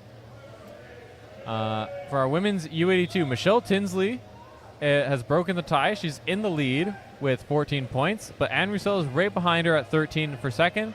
And then Demi Carpented is in third with 3 points. So this is a battle between Michelle and Anne down the stretch. And we'll cover the last of our women's divisions after this run.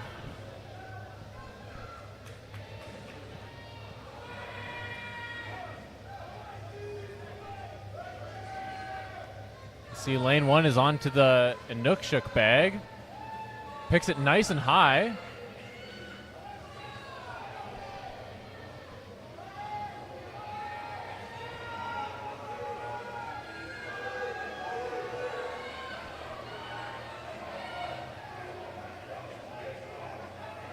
Two lengths completed. This is a very good run in lane 1. I don't know if we've had anyone make 3 lengths.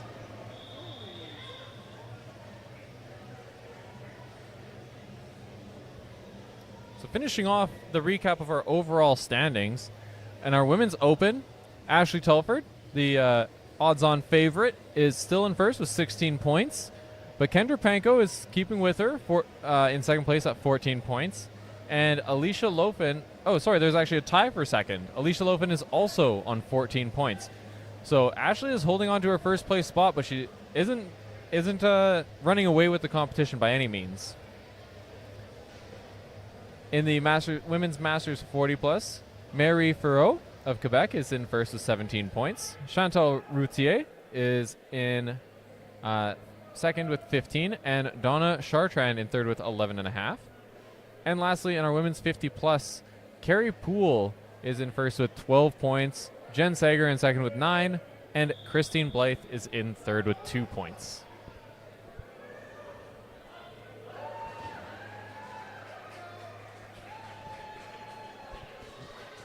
So lane 3, we have Luke Edwards from New Brunswick. Just crushing that first sandbag. So there you was a perfect example of how picking it sideways or lengthwise gives you the extra oomph to throw it over the yoke.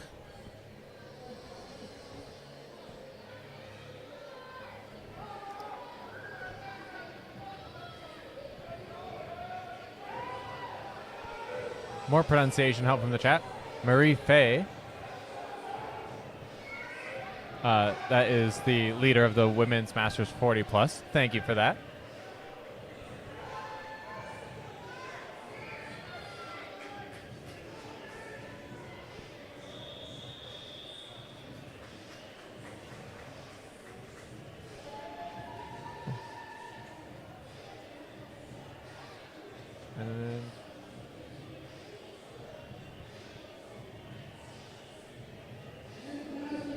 And in lane 2, I believe we switched over to the U90 men.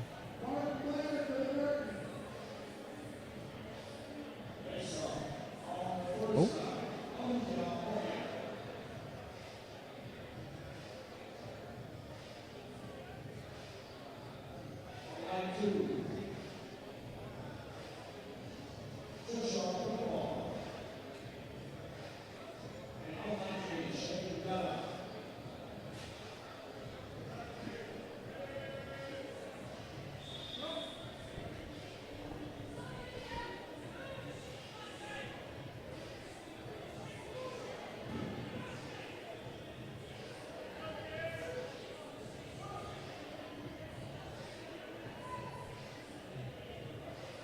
All right, just trying to figure out if we have any indication of who is currently on the field.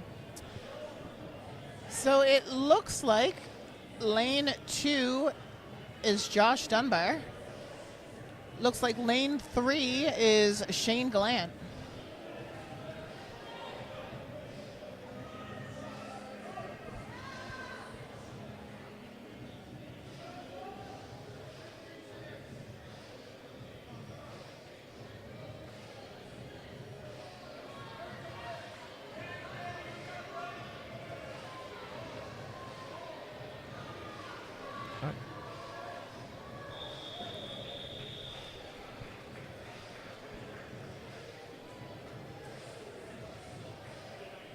Oh, our lane on the live stream isn't updating. It's still saying the 105s.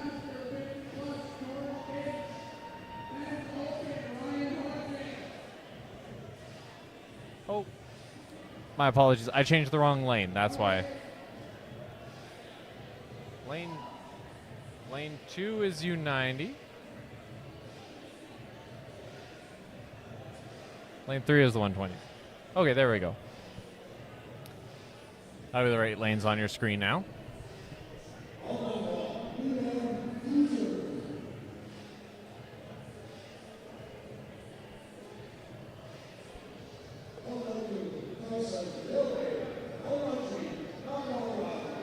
We got Tyson DeLay in lane 2. And lane 1 appears to be someone from Quebec.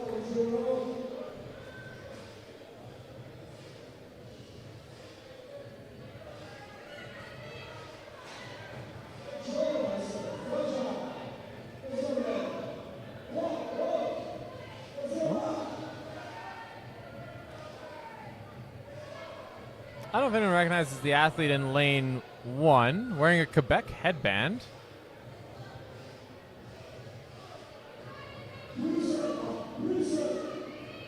Not a Quebec headband.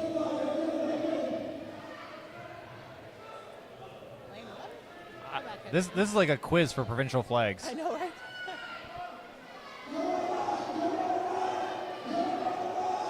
It is Quebec.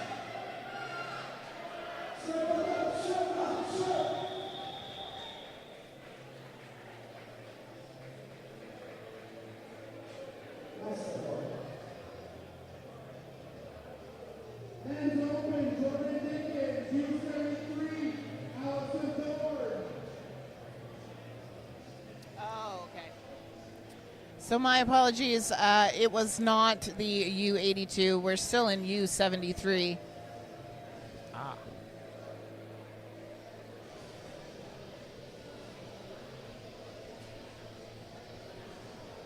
They just called Allison Thorne, so she's in 73. Ah. We're towards the end of the U73. So that Allison Thorne. So next up should be Taylor Peck.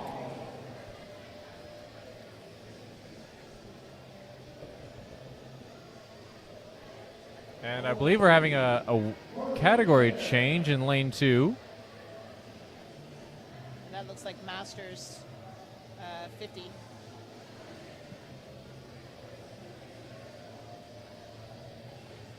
Oh. There we go. Men's Masters.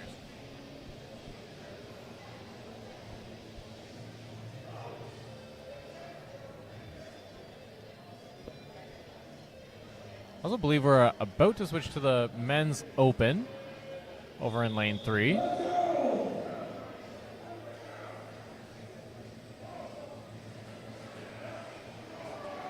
I believe that this is, I got to double check his first name.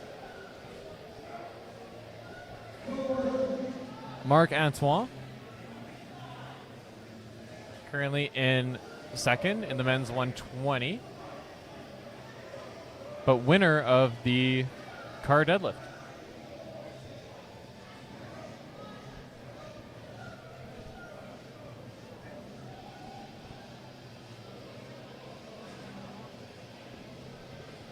So lane 1 really struggling with that second sandbag, but she made it. That was a good fight there. See how she does with the Inukshuk. Not able to get it very high, and it looks like it's in the way of her legs.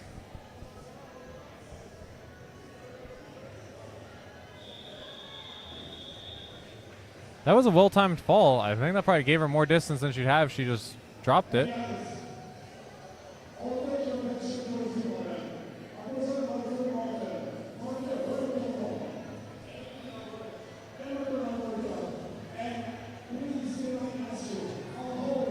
Apparently the comments are enjoying my bad microphone habits. But the comments are enjoying my bad microphone habits. Forgot to pull the microphone away. I did? No, it was me. Oh, sorry. Kind of like right now. I don't know what's happening. So I'm not sure if you guys can hear the announcer down on the floor, but they just pulled this gentleman out. He's from Alberta, and he came for Masters 50 plus. He is 62 years old and still right up there contending and competing with the best of them.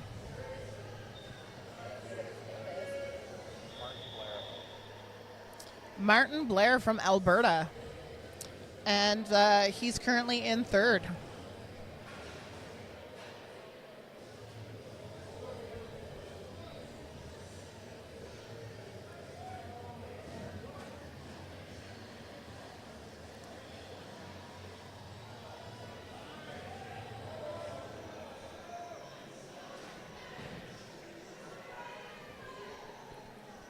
I believe this is George Kinch of PEI in lane 2.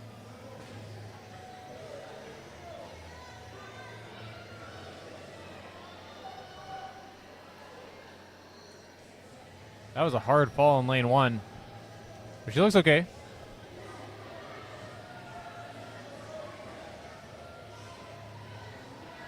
Sean Hayes giving us some intel on the BC competitors. Says Billy's a monster on sandbags and stone. Be tough to knock off. He isn't the tallest, so you wouldn't expect it, but Sean Hayes knows what he's talking about. And I'm assuming Billy is known as the purple shorts guy.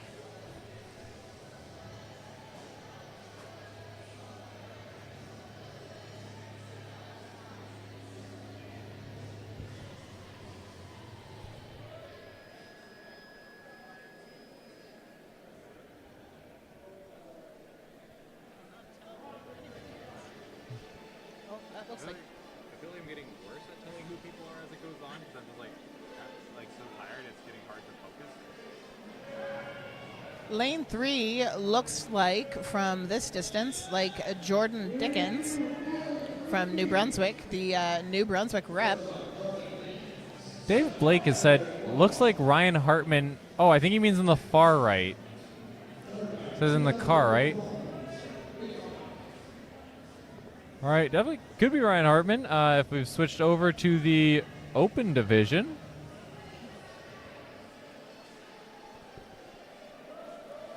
Thank you to Dave Blake for confirming that Billy is the purple short guy.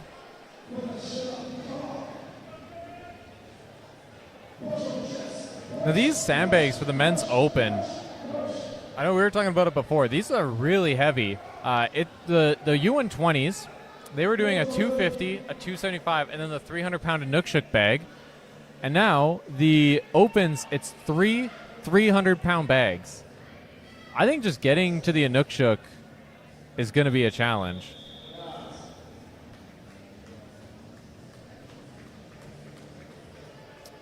So Jordan was the first one out there in lane 3 and barely had his hands on the Inukshuk. So this is definitely going to be an interesting one to follow as the sandbags are getting heavier and heavier.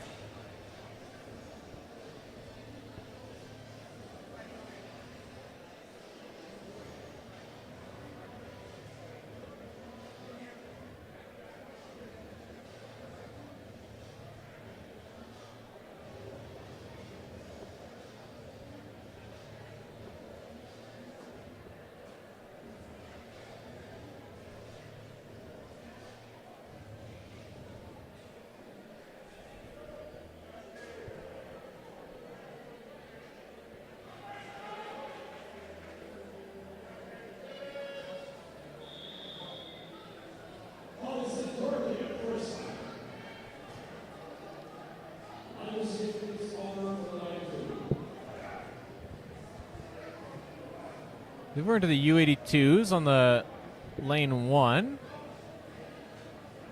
I think this is Anne Roussel.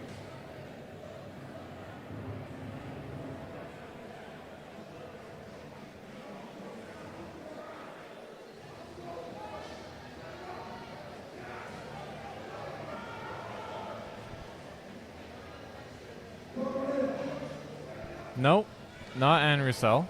So this is Hartman. Allison Oh, Thorne there's Ryan in lane Hartman. 1. She's competing in the U73, so not sure what's happening over there.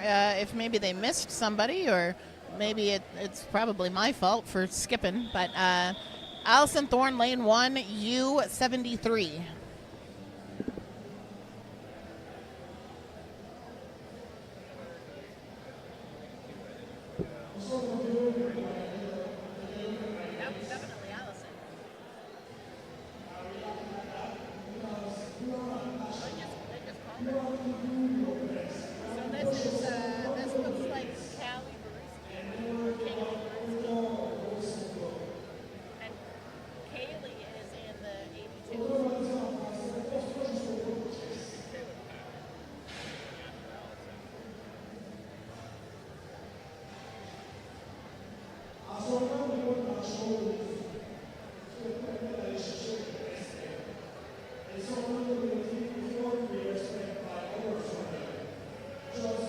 Hey, Jan.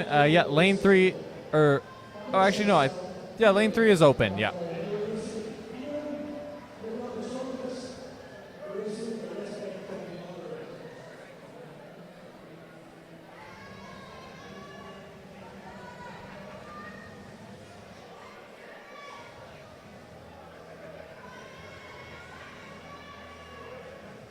Okay, it is Taylor Peck in lane 1.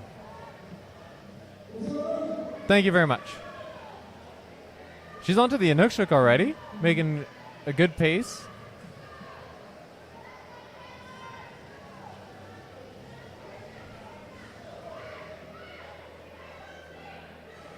My apologies for forgetting the stopwatch here. I felt like I had a good habit of it until I entered in the scores from the deadlift, and I lost my habit.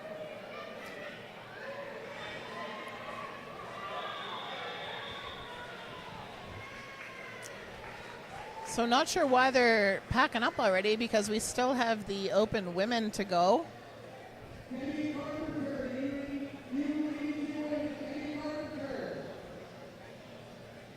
Well, the open men, they just started. It's big division. They'll probably just do the open women in the same lane as the U82s are about to start in. 'Cause I think the open men will be the last ones going regardless. We are switching lane 1 into the U82, or yes, U82 women.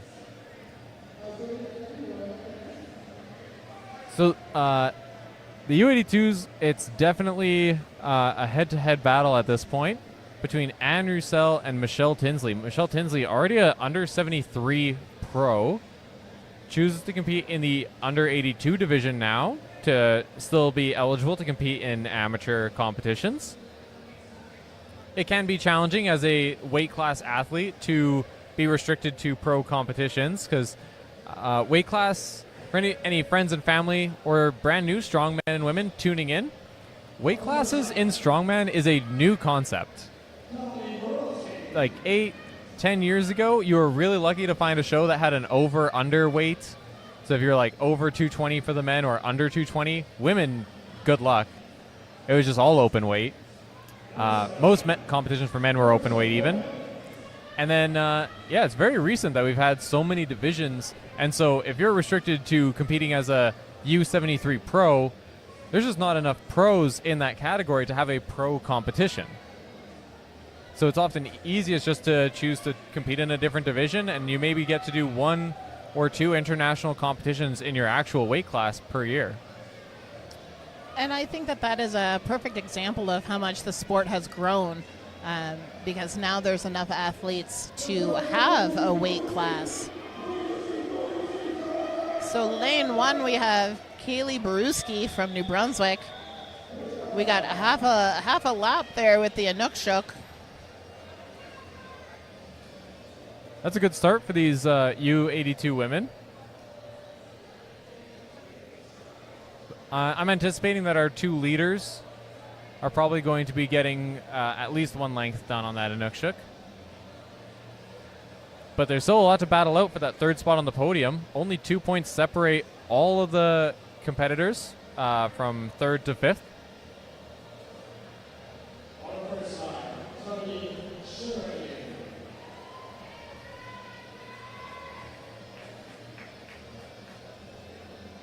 If I am understanding Dave correctly, this is Tommy Chevrier on the right side of your screen.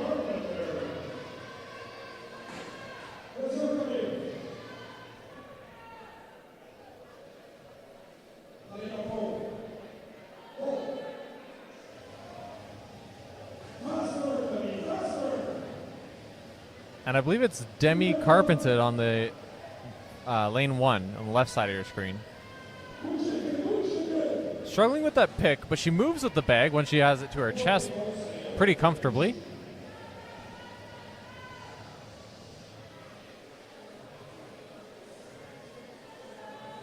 Just can't get it over her legs.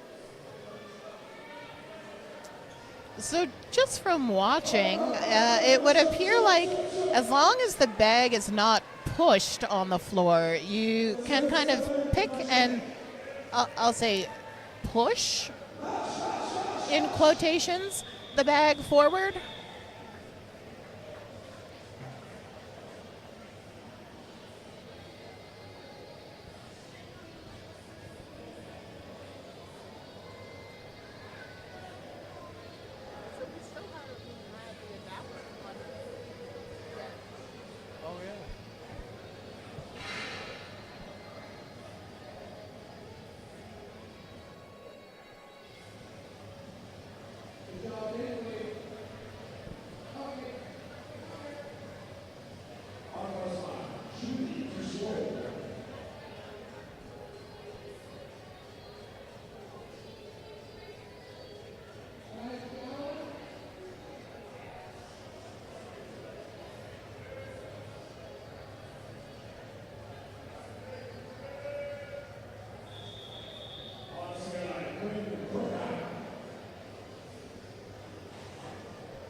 So lane 3, we have Quinn Graham.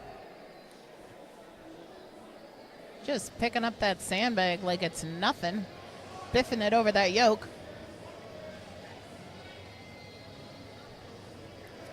Just to kind of put it in perspective, Quinn stands about 6'3".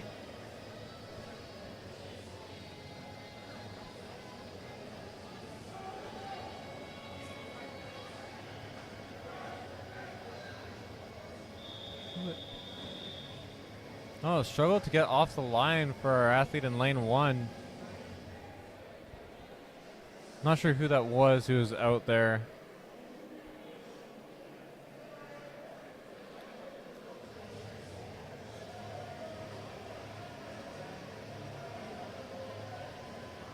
I believe it was Julie. Oh, Dusome?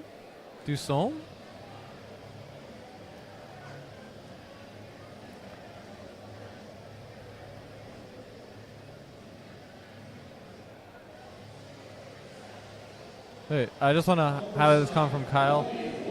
I wasn't saying that weight classes didn't exist. I'm saying that they were very, very rare. So yeah, there were categories. I'm just saying you would be lucky to find them, especially if you're trying to get into the sport as a smaller competitor. Trying to find a local show that would have, a U80 or a U90 division was like next to impossible. But yeah, at higher level competitions where they're drawing from hundreds of potential athletes, then you were more likely to find really high level weight class events.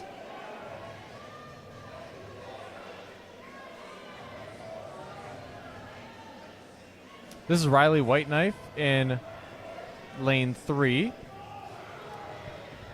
Having a pretty good run, already onto the Inukshuk bag. And it is Anne Roussel completing her first lap with the Inukshuk in lane 1. And she's looking very strong still.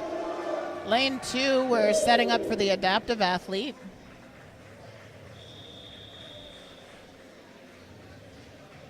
I'm really curious to see how they do a sandbag event for Carrie here.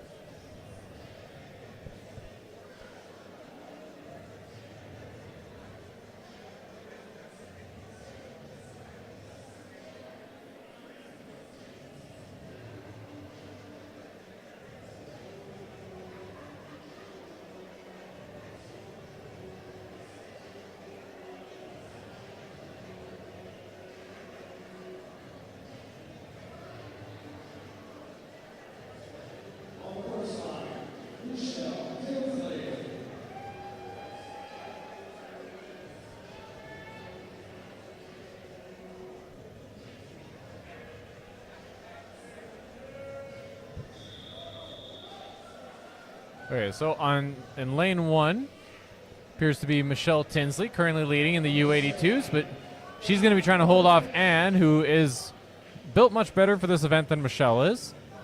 And in lane 3, it appears to be Dan Bartlett.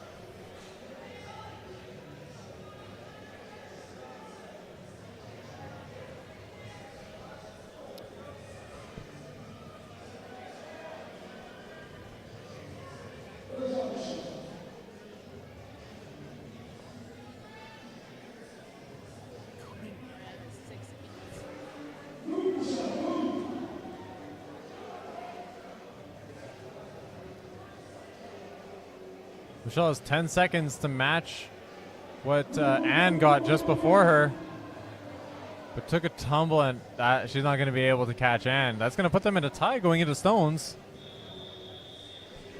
Now I got to look back at the Nationals results from last year because it finished on a keg load. Yeah, no, like I said at the beginning, it's going to come down to the very last event. Nobody can let their guard down, and you're really going to have to dig in for this one. Who wants it more?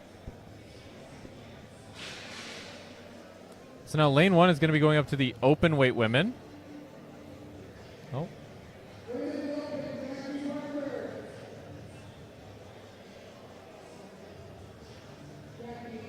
And up next for the open men is Billy Hornaday.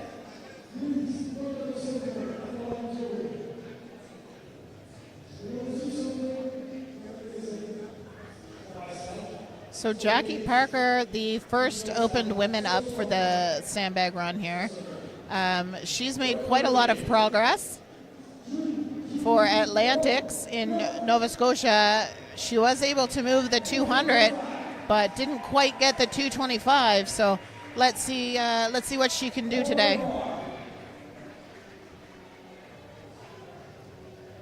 And our adaptive athlete, she's going on her own, doing a modified sandbag medley.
Kind of belittling.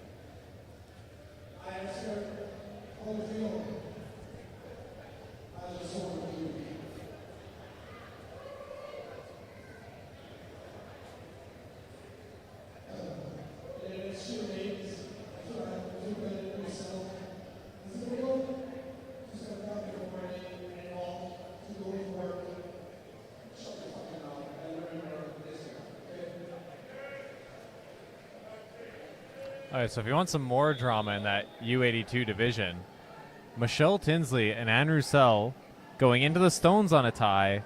Last year tied on the keg load at the end of Nationals 2023. And right now we have Billy Hornaday in lane 3. So they had originally called out Jackie. This is not Jackie. So I'm not sure if they had the wrong person or if Jackie had scratched this event.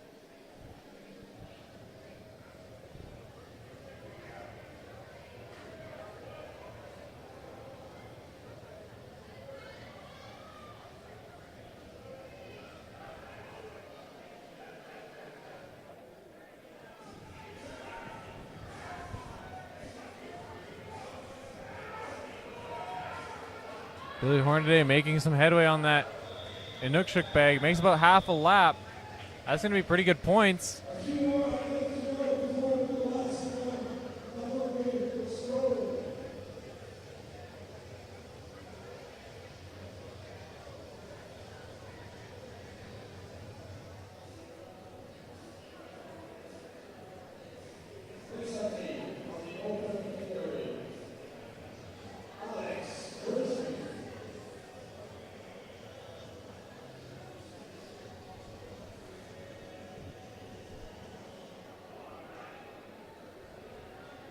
Coming out next for the open weights is Joel Anderson.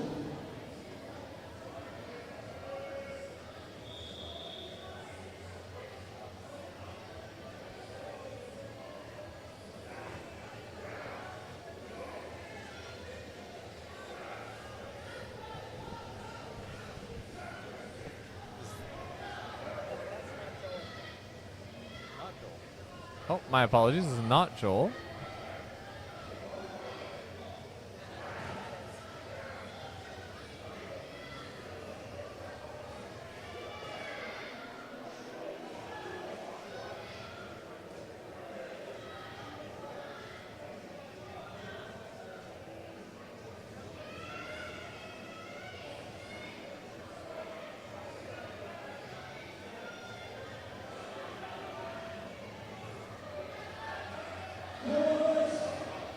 I believe this is actually Alex Crisby. Oh, Jeremy got to it first. Yes, Jeremy. It's actually Alex Crisby in lane 3. Yeah, it looks like Joel Anderson is on deck.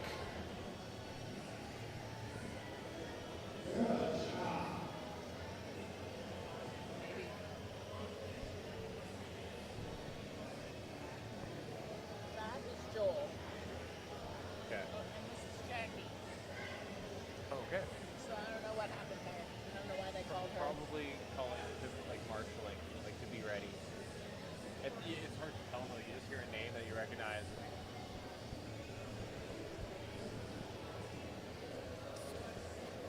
So already prepared in lane 1. Now we have Jackie Parker. So it looks like maybe they had the lineup wrong when they called her out first.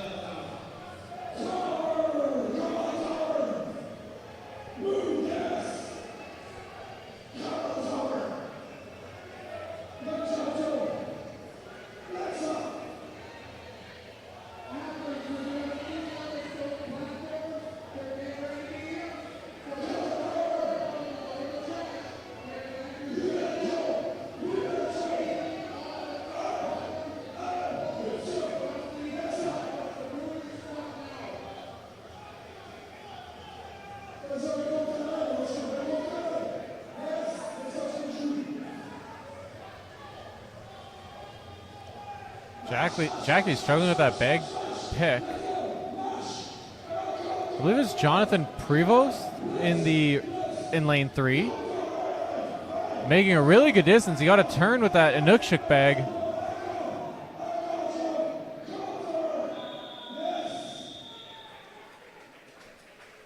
He definitely worked for every inch on that one.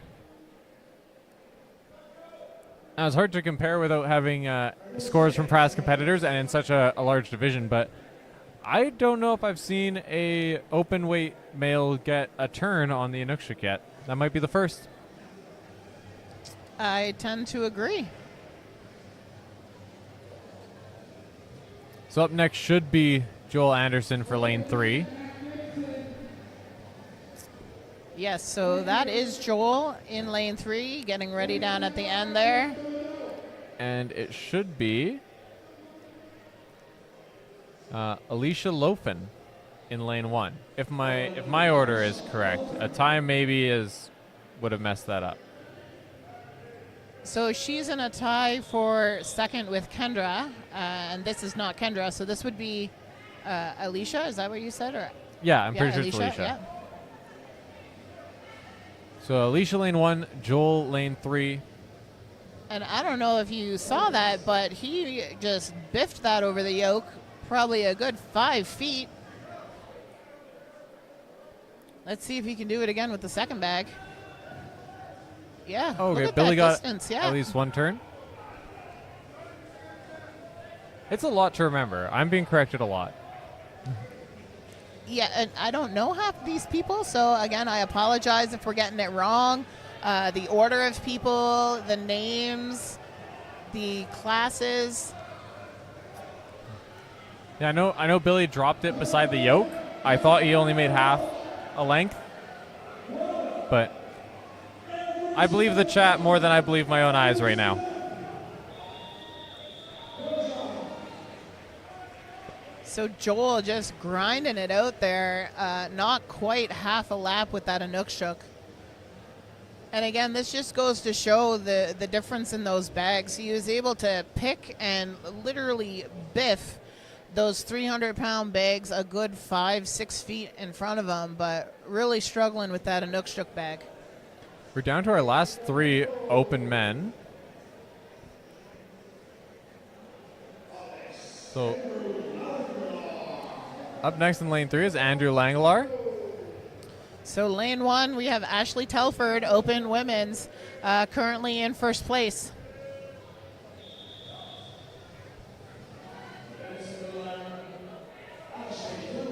Andrew launching that sandbag over the yoke.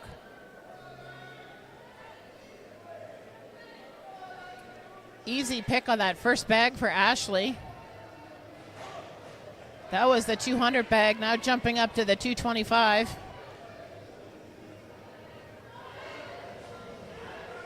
Andrew finishing the first 2 bags in under 25 seconds. He's going to have a lot of time to cover ground at this Inukshuk.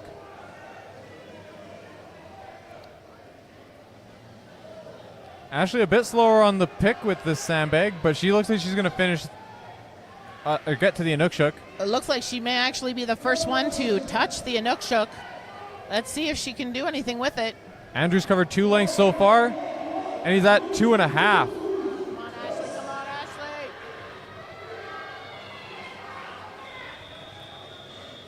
Awesome work from Ashley. Half a length at that Inukshuk. First one in the open to move that.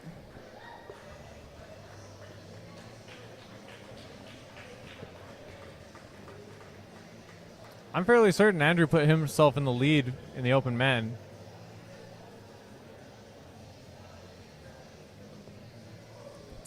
Looks like he's getting some help off the field there. Hopefully he's okay. I think we had a comment saying that Billy got 2 turns, so they both went down at right around the yoke with 2 turns. So Billy and Andrew may be just neck and neck on this event.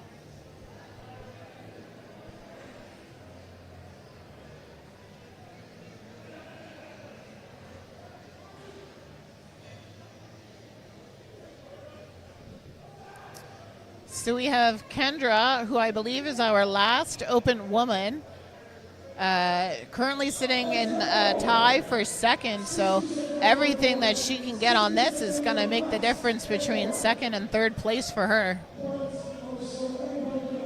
And the second last of our open men, this is Matt Gibson. Currently in 4th overall, so looking to get himself onto the podium.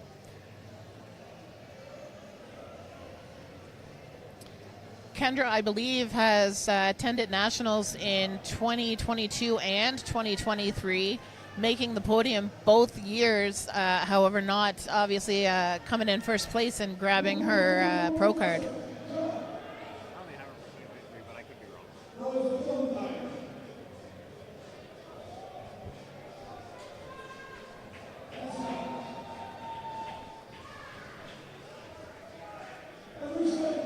Matt Gibson struggling to move with that Inukshuk bag, but every inch is going to be points.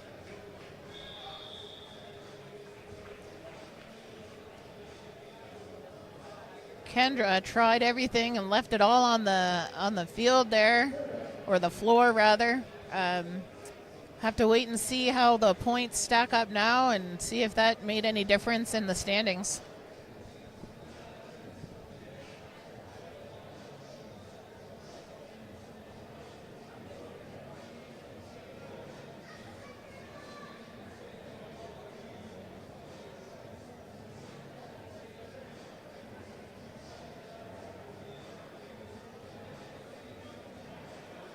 So I believe Kevin Bilodeau will be on his own for this final run.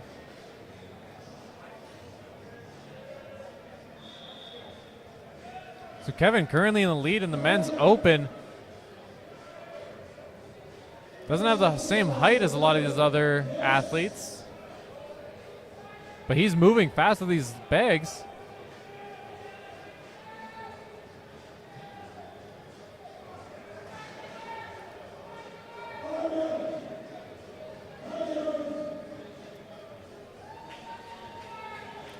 Gonna finish the first two bags with about half his time left.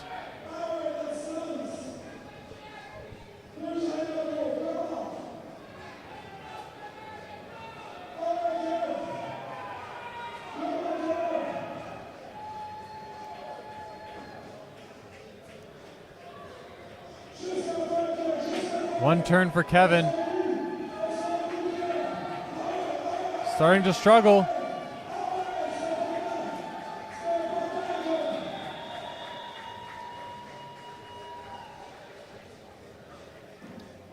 I would turn the camera, but there's a giant pipe, so you wouldn't be able to see the line anyway over there. And it would look terrible.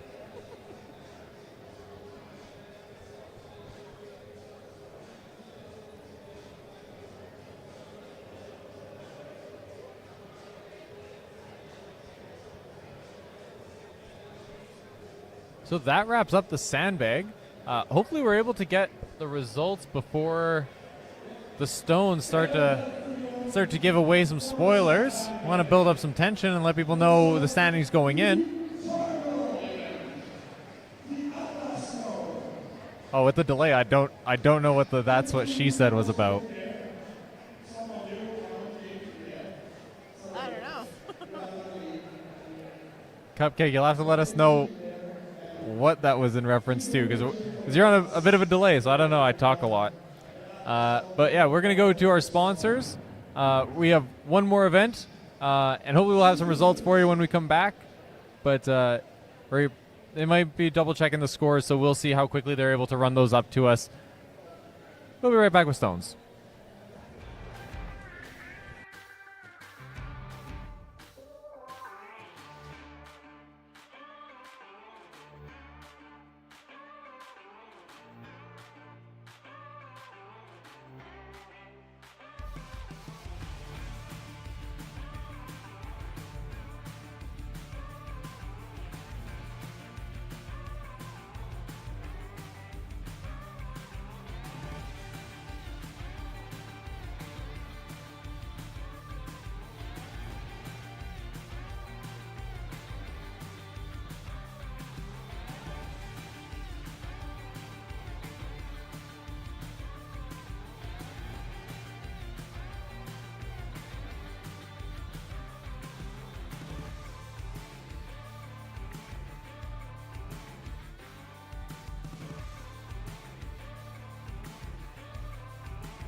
Hey everyone, we are back and we do have some scores for you.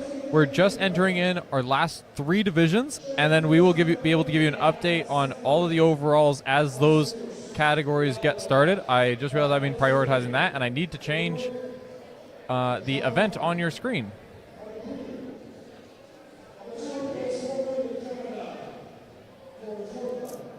So it would appear that lane 1 is going to start with the teen girls.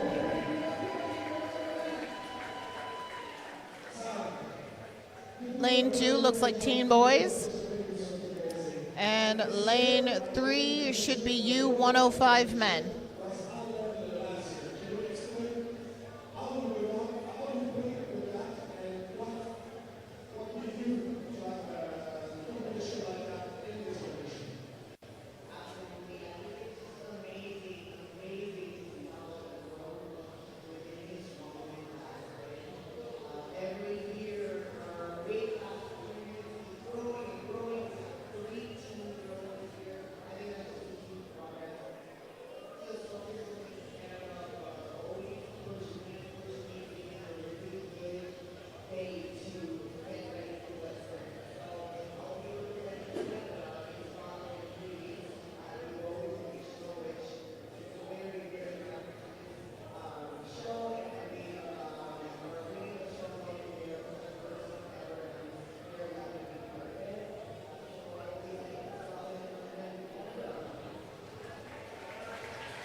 Wait for the teams. It wasn't on the SCC website. Where to get that from if it's not on the website.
All right, our apologies, everyone. The SCC Canada website actually still doesn't have stone weights listed for our teen divisions.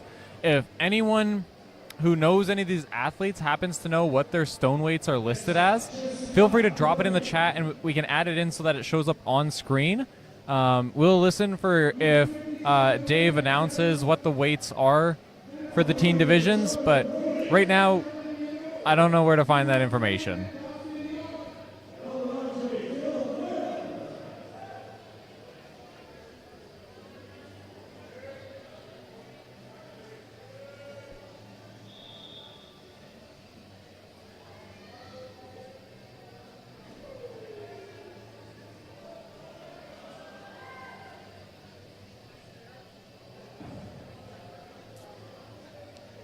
That message is the same for the teen boys. So both boys and girls, we do not have the weights for those.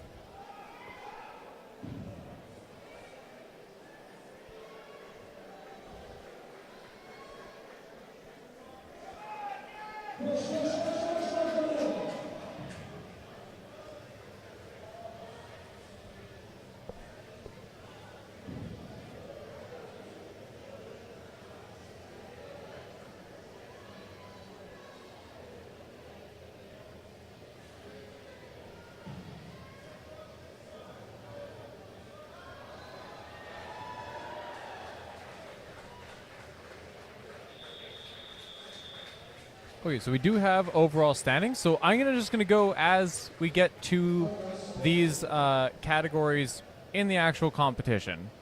So starting off with our teen girls. Right now, Mackenzie Canham, she won the Sandbag medley, so she keeps her first place overall. And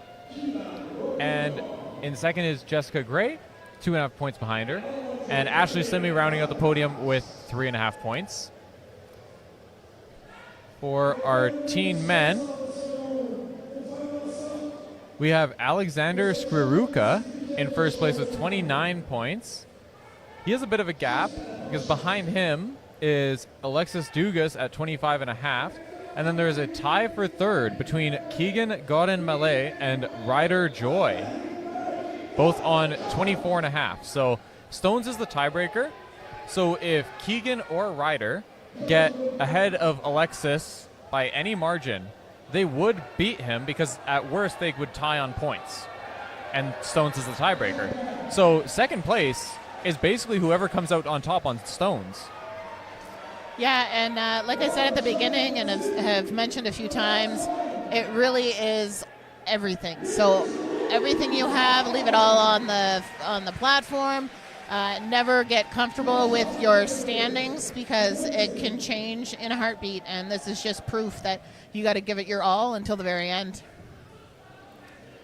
Our last division that is currently out there is the men's 105, and currently Nathan Moffat is in the lead with 51.5 points, but his lead did evaporate a bit after the Sandbag. Travis Kennedy is in second, 2 points back from him at 49.5, and then just half point behind Travis is Philip Dumont-Boucher.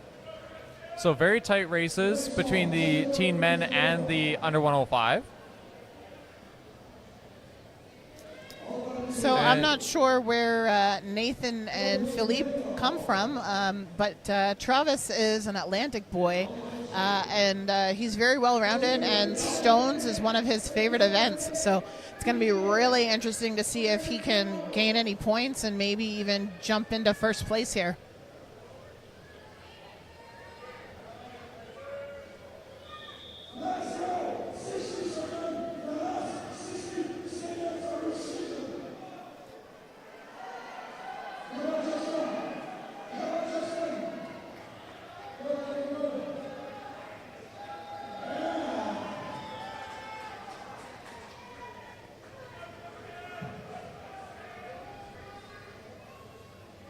So I believe we're still on this is the last of our teen girls. So this is Mackenzie Canham. Struggling with his first stone. She does have a pretty commanding lead, but I think her zeroing the stones is the only way that she could lose out on her first place position. So she needs this one stone. This stone guarantees her the win. But if Jessica wins the stones and Mackenzie zeros, then she ends up in second.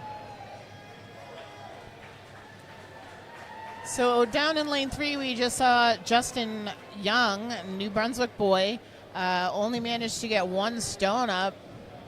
Having a really hard time down there. I'm not sure if it's the height or the weight, because he is quite strong. So I'm going to assume that it may be just the fatigue from the day and the height of the platform.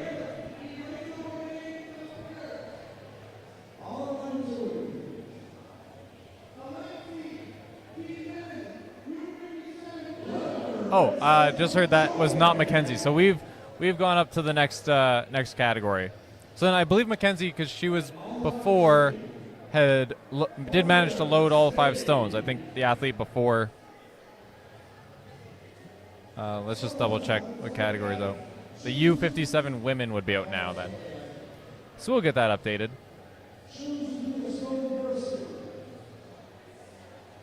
And the order, the athlete lists on the left side of your screen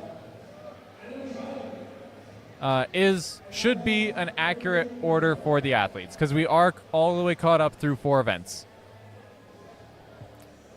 Okay, yeah, I was mistaken. So they are already on to the 57s. So that was Jennifer Bior.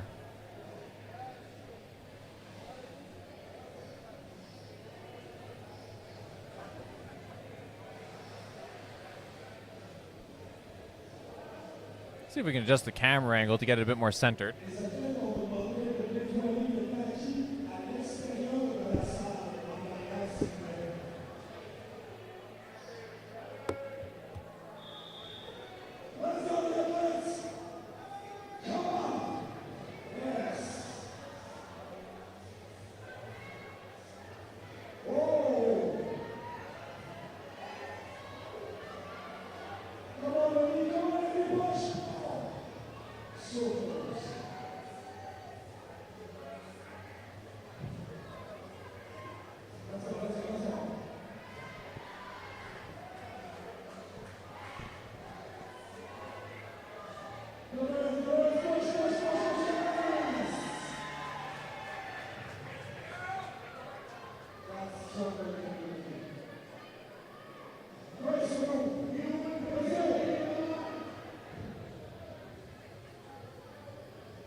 You can't see the third one.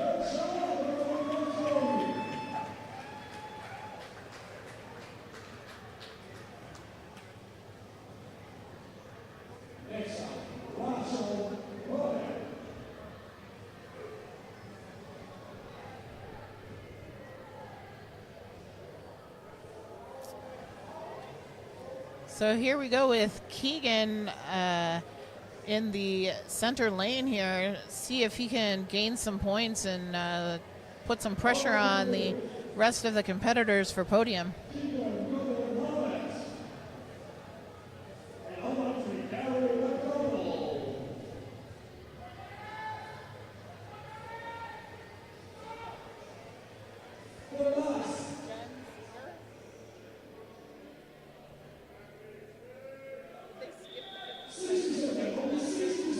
No, that's not Jen.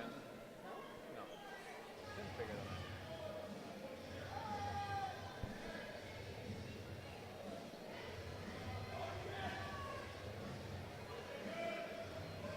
There you go, some Manitobans in the chat. Sabrina asking to move the camera. I think that was right after I said in person that I would do it. But the delay, we're on the same wavelength though.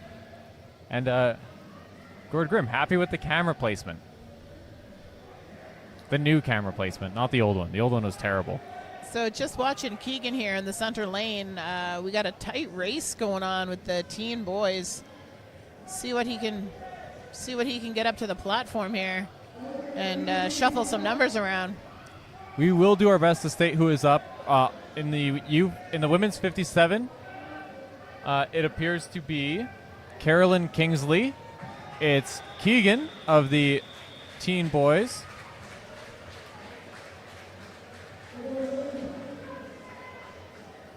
And it is and that was Chris Simpson of the men's 105. We'll do our best to keep up, but we don't recognize all the athletes. So if anyone watching knows who is up, please feel free to drop it in the chat, preferably before the event has started, because there is a delay. So if you're saying it after the event is ongoing, we might be getting the information late. The Masters women have not gone yet.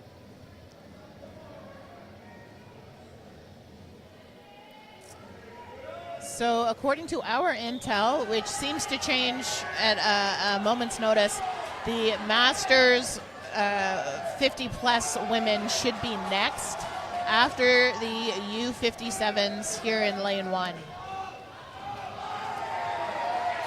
So right now, this is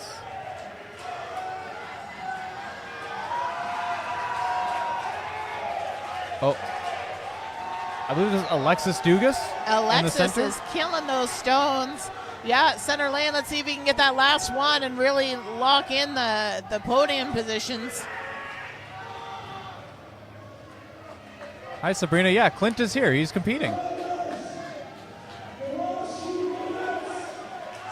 And for the men's 105, it appears to be Andrew Wilson on the right-hand side of your screen.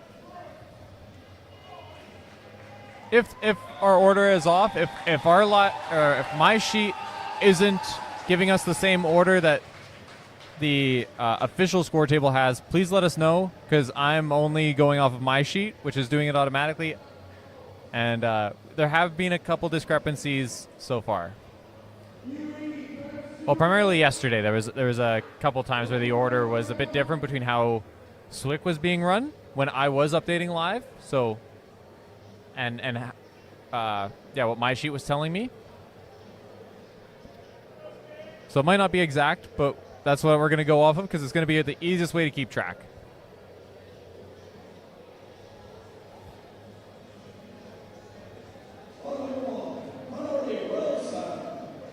Is Sabrina? Yeah. Clint was the second one up for the 105's Atlas Stones. Right now, it appears to be Etta Dagnan on for the women's U57. I'm not sure who's there for the teen boys. Sorry, I was just going to correct you. They said the name. So the women's U57 is Wilson. Oh, I'm one behind. Yeah, and this should be Sharuka, teen boys or teen men. Oh, okay. So the leader of the event for the teen boys is going out. So this will be the last of our teen boys.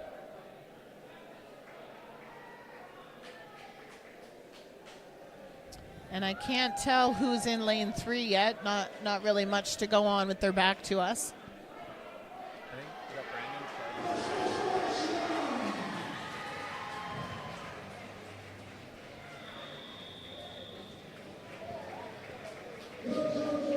Brandon Charbonneau of Nova Scotia. Is 105? He is. I don't think that was him, though. That wasn't him?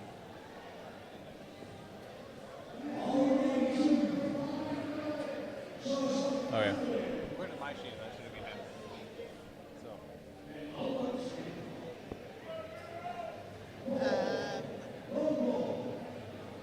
Yeah, I have no idea who. Like, I can't tell from the back. Your TV is definitely clearer, but I still can't tell who this is.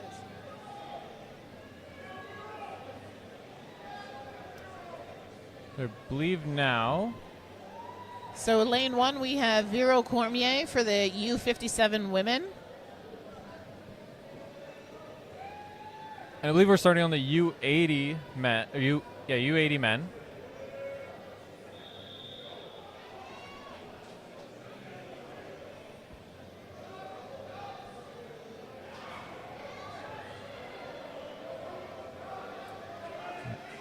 First on the list is Roman Kondrachov, but I believe he has pulled out because he has zeros across the board, so I'm sure he has pulled out. So I think that who's actually up is Jean-Jacques Merrier.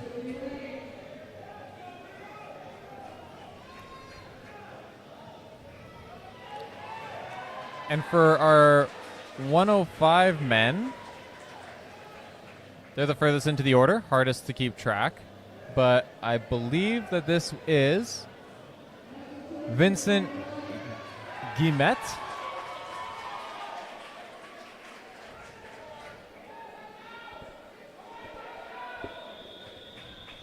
Yeah, if somebody recognizes an athlete and can update us on where we are in the order, that would be really helpful, because then we can sort of keep track again until something comes up that throws us off.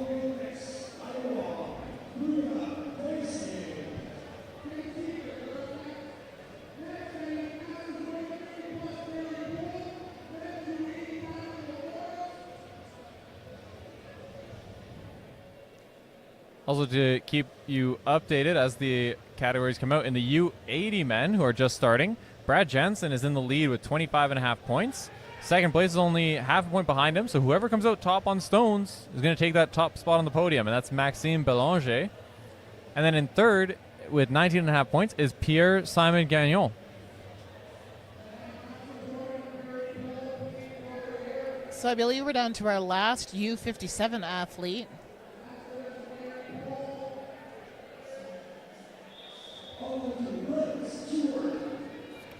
This would be Brienne Tessier then.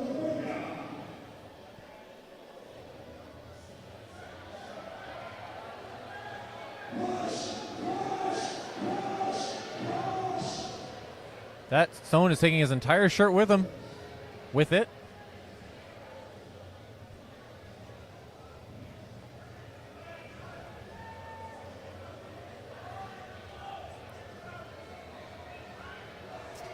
If anybody can recognize lane 2 here with the buzz cut / mullet on the go, no idea who that is at the moment. I believe that's Brett Stewart.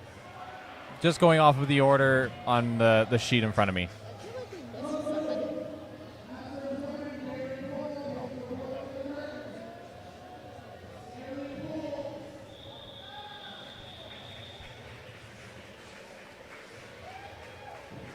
All right. So Brett Stewart, they got the most stones in that group with 4. So the U105 men seem to be getting stuck on that 3rd stone. Don't believe any of them have made it past that 2nd one yet successfully.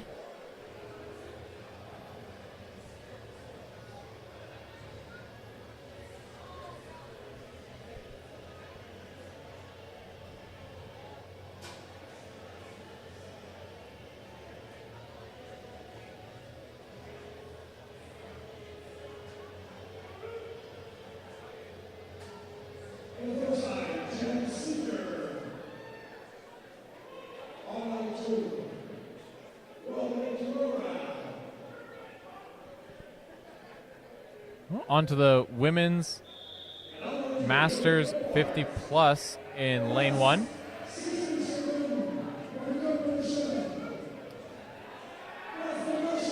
So for this category, Carrie Poole is in first so far. Jen Sager in second. Sorry, Carrie Poole has 16 points. Jen has 12. And Christine Blythe has 4.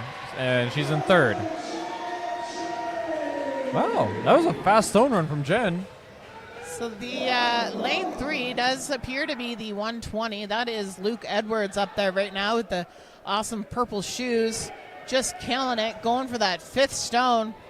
Oh, just looks like he fell over there just off the side of the camera.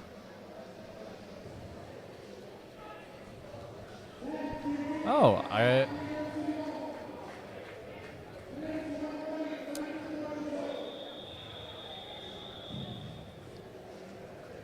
Dean, thank you for the info.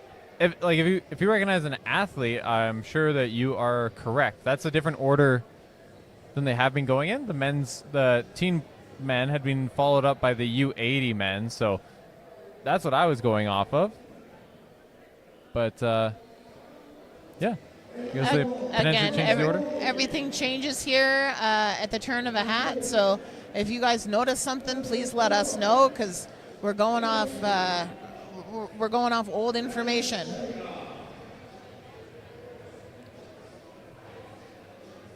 Yeah, the only thing we have to go off of is the Instagram post of the different heats.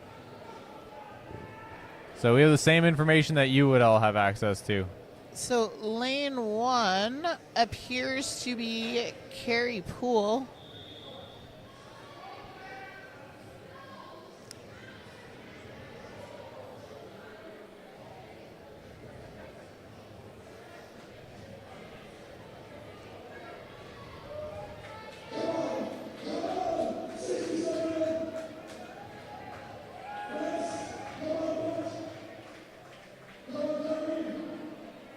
Lance Gingras is coming up from men's 120 from Sault Ste. Marie, Ontario. Sault Ste. Marie. Reading it and I pronounce it phonetically. I apologize.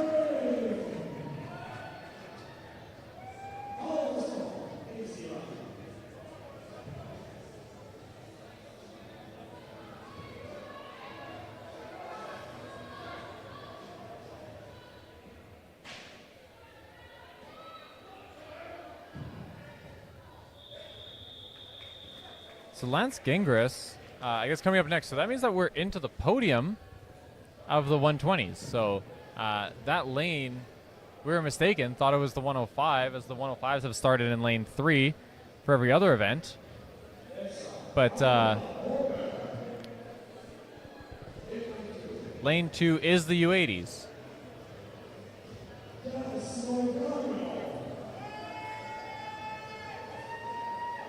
Okay. I don't know how any of this. I believe you, but I'm just very confused. I agree.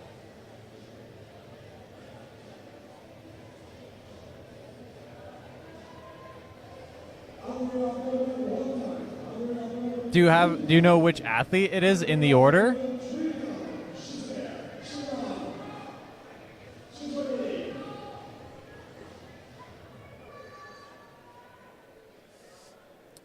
Oh, so I got distracted there. For the men's 120, podium currently is Francis Marchessault in first.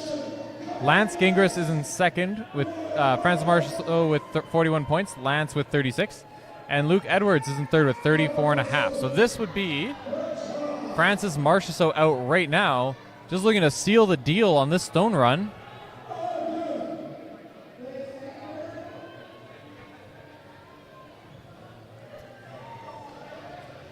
So that's changed because she's done. Very already. Yeah, so that'd be women's 40 plus. Maybe?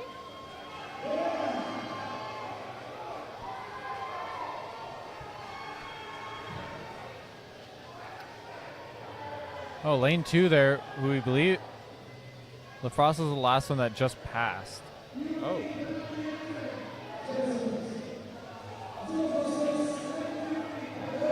So, Laforest. So this is Pierre-Simon Gagnon. Struggling with the height of that first stone. It's a very tall load, especially for some of these lighter categories.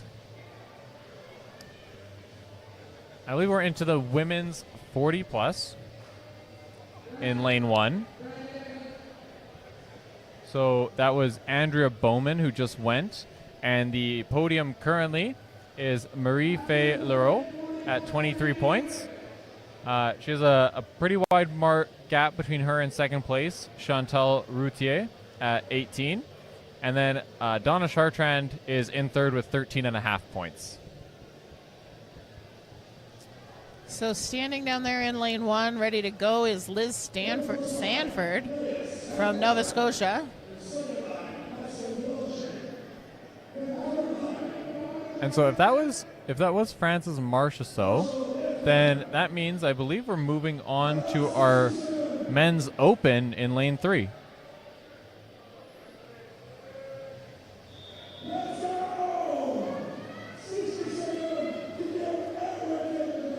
So this is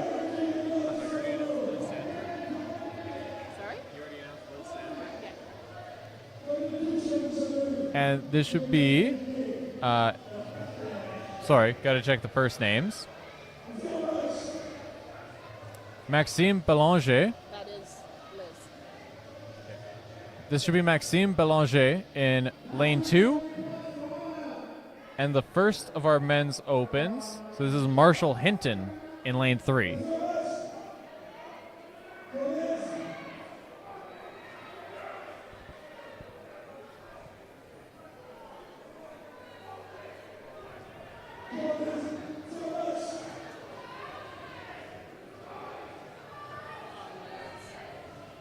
on, Liz.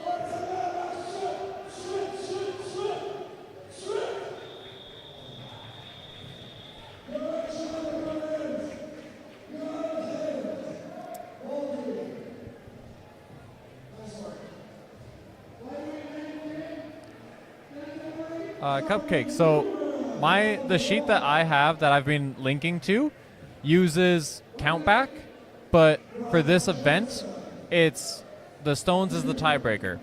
So my sheet is taking the current standings, including countback, to settle that tie because they have the same number of points. It is not official, so treat them as though they are tied. Whoever wins the stones will win.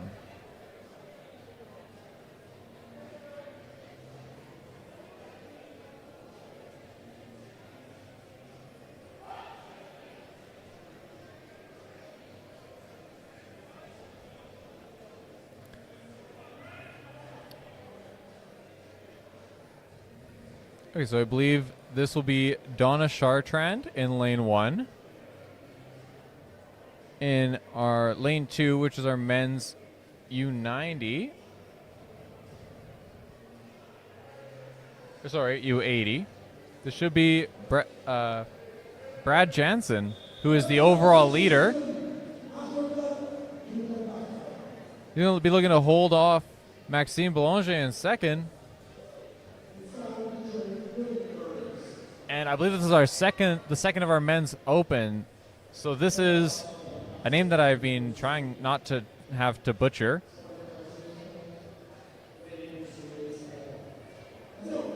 Yagizkan Gozkara.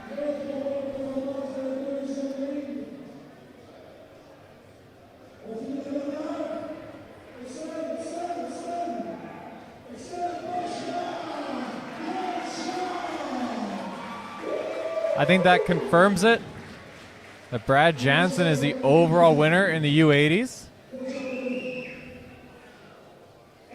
I don't know if that was him screaming just now. That was a pterodactyl. It's so hard to tell who's doing what down there. Keep in mind, ladies and gentlemen, that we are up on the second floor. So lane 3 appears to be Jordan Dickens from New Brunswick up next, deciding to go shirtless. That's a bold move on tacky stones. And lane 1, it was just Donna Chartrand. So next up is Tammy Newman. And Kylie Hornaday, to answer your question, yes, for the last event they used the overall standings.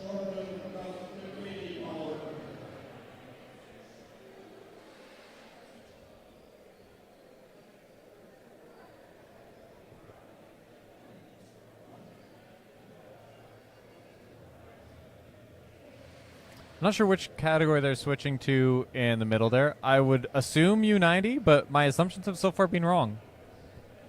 It looks like a U90. That'd have to be a very thick U105.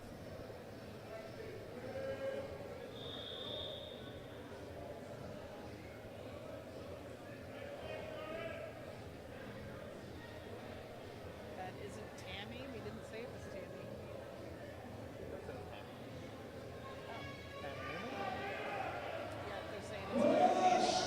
Oh, that isn't Tammy.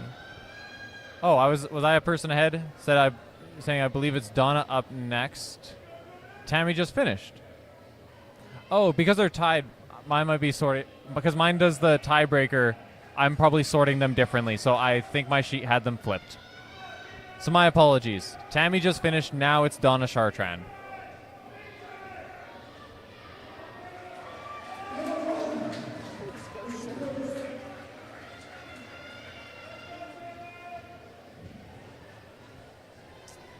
So lane 2 looks like that is Peter Coombs, which means we are into the lightweight Masters men. My assumption was wrong again. Just goes to show you guys that everything's changing on a dime down here. So if you guys catch something that we're not, let us know. So that was the first of our lightweight Masters men. So I'll go over the podium as it stands. Adam Arsenault is in first with 23 points. Drew Carlton in second with 17.5. And right behind him, Eric Boulay is in third with 16 points.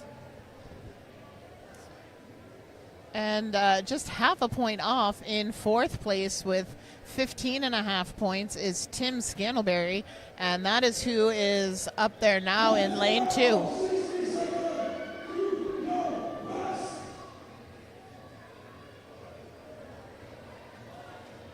I also believe in lane 3 right now we have Riley Whiteknife out of Alberta. And I believe this is Routier. You got Chantal Routier in lane 1. Riley Whiteknife has loaded 3 stones. Being one of the taller athletes does lend itself quite well to loading events.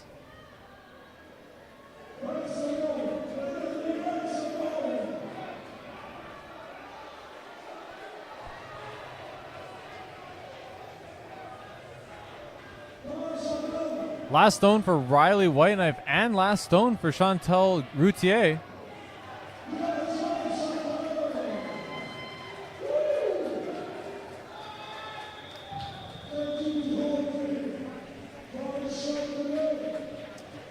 Tim was having a bit of a difficult time there, but was definitely trying to get the lead over Eric. I don't think that was accomplished, but good job to Tim.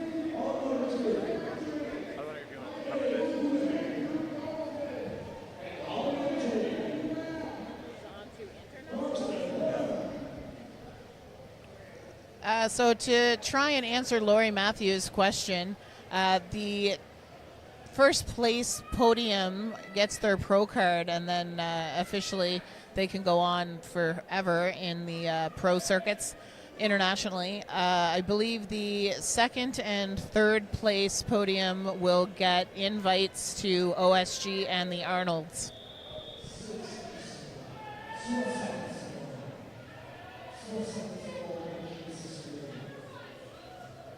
So right now, this is the last of our women's 40 plus. This is Mary Faye Leroux. And in the center lane, we have Eric Boulay.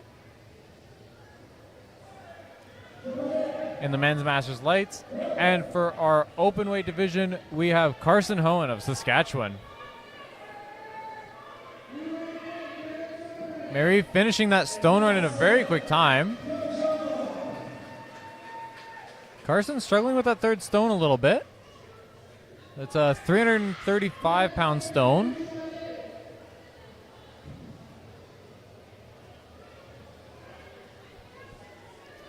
And in lane 2, also struggling with the third stone. That one is 265 pounds.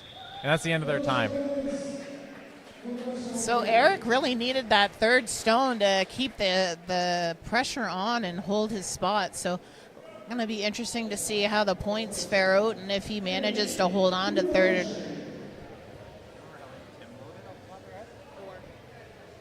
So that would mean that Tim finished with at least 1 point ahead of Eric. Not sure if anyone came in between them. But that means that Tim is going to make his way at least onto the podium, because he was only half a point behind Eric for that third place spot. Yeah, so I believe he had Tim had some fans in the comment section earlier. yes, he did. I believe it was Mike Ham, I believe, calling out Scants. I'm not sure who we've switched to in lane 1. I think that's the U64 women.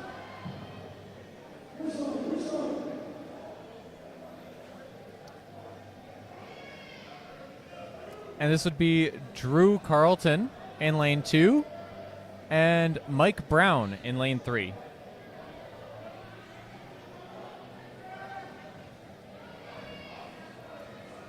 If I'm right about the 64 kilo women being next up, then this is Emmy Boulanger.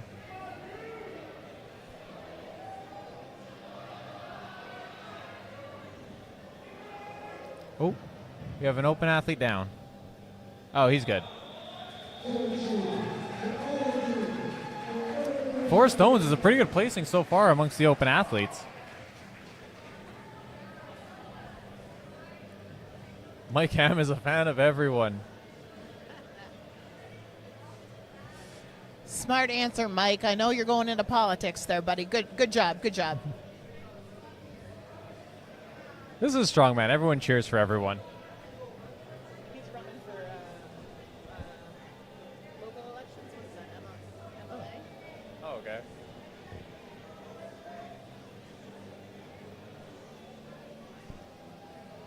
Okay, so this will be the last of our men's masters lights. Drew Carlton. Double check that I have that first name correct. No, Drew Carlton just went. This is Adam Arsenault. Now, he had a pretty substantial lead. So, I believe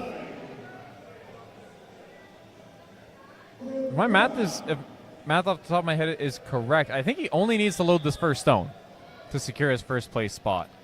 So in lane 3, we have Quinn Graham. And lane 1 should be. That looks like Lane 2 is Arsenal. That one should be Marissa Crabtree. Quinn Graham is loading these stones. He's 6'8". I talked about with Riley Whiteknife being a taller athlete it's great for loading. Quinn Graham, I think, is the tallest in the field.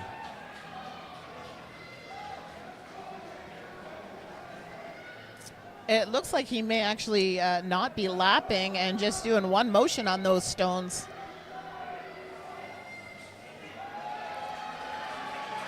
And Adam Arsenault finishes the run to put a stamp on things. He only needed the first stone.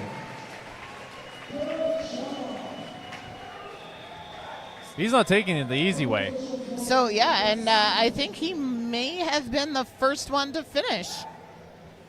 Quinn Graham actually finished as well. He has a 5th stone loaded. That's what I meant. Yeah, I think Quinn was the first opened to complete it all. No, sorry.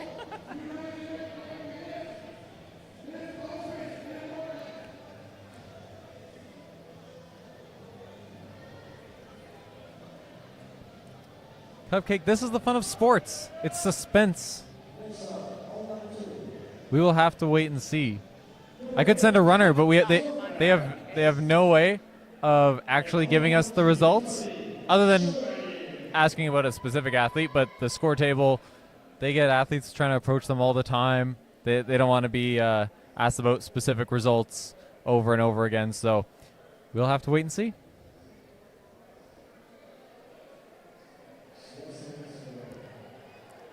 All right, so up next in lane 1 will be Amelia Bernard. Not sure which category is being put in lane 2. And then in lane 3, it's going to be Tommy Chevalier. It looked like he got that stone high enough, but he just tried to push it on a little bit too early before it was over the lip. And this is a perfect example of why some athletes will choose to wear work boots when doing stones. Only one more stone for Bernard.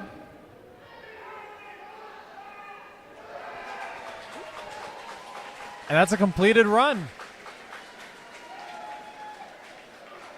So she is looking to put herself onto that podium. So she did everything that she could. Yeah, she definitely didn't leave anything off the floor. She's been working really hard this season. And she's been training with Vero Cormier and Alicia Simi.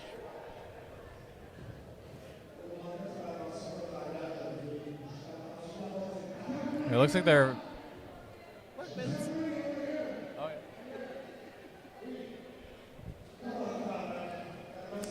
Chelsea Fraser is next up in lane 1 in the U64 women.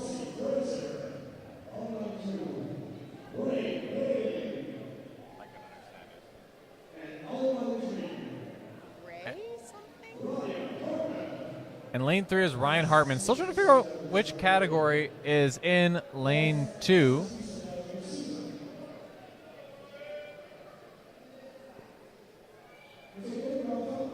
It looks, size-wise, I think it's the U90s.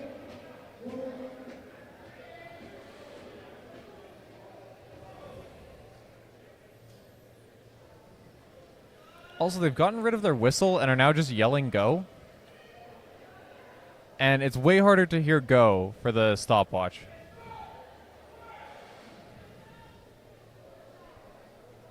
Got some Ryan Hartman fans.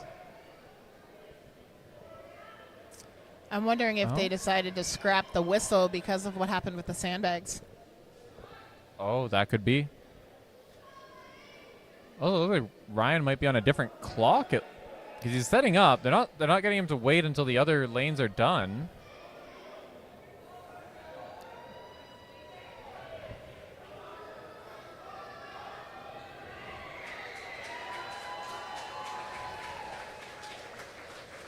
So that's another completed run for the U64s. That was Lori McDougall-Sucridge.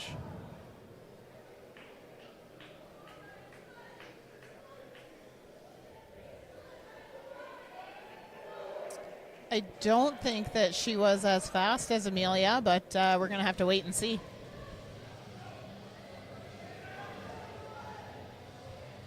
I have the order for the U90s pulled up for the center lane. Still waiting for confirmation on which category that is, if it is indeed the U90s. But if anyone recognizes an athlete, please feel free to let us know, because that also helps us to know where we are in the order. We have one more U64 woman coming up. It is the overall leader. So that is going to be Melissa Quigley. She does have quite the gap. I believe she also only needs to load the first stone to secure first place.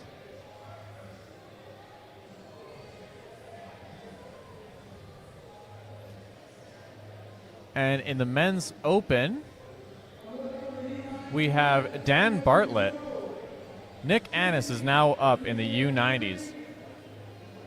With your delay, that means that it's either Nick Annis or Andrew Casertano, who's up for our time. In the middle? Yeah. That's not Andrew. That's Nick? No. Well, yes, not Andrew, so it has to be Nick. Okay, so we got Melissa Quigley on the left lane. Nick Annis in the center. And it is, let me go back to my opens. Dan Bartlett in lane 3.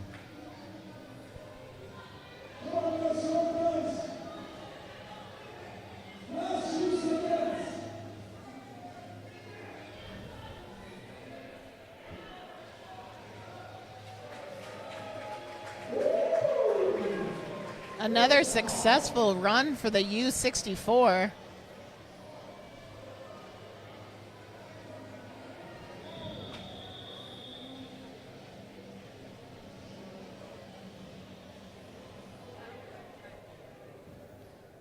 So I believe that was the last of our U64s. And next up will likely be the U73s on that lane.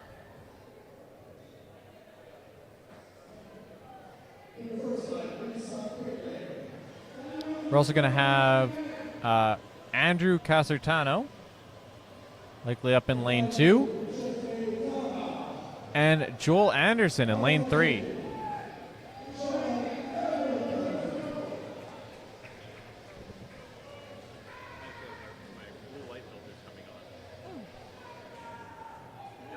That's better.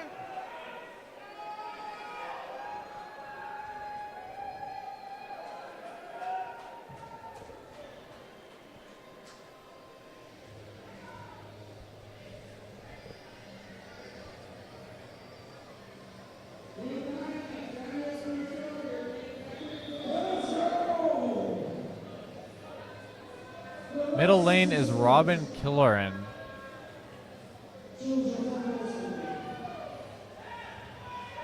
That's a completely different category. So Joel having some issues there with the shirt getting stuck in lane 3.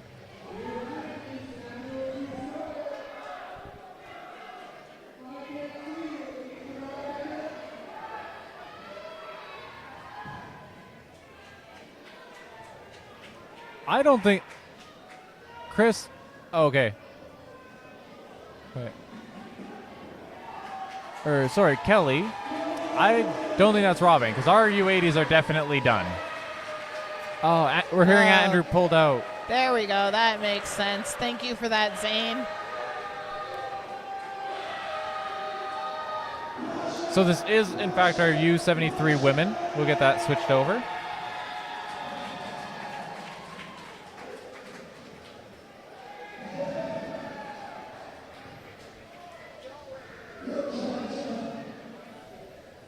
So Robin was a U80, and the U80s are done. So that wouldn't be Robin out there. Unless your stream could be behind. But that was a while ago. So we should be up next, Olivia Hoyam for the U73s. With the pullout, I'm not sure exactly where we are in the order. This might be Jeffrey Taba or Sam. Oh, I think the previous athlete was Samuel Tustu. So I believe we're on to Frederick Bouillon. And it looks like we have Gibson in lane 3. Yep, that should be Matt Gibson.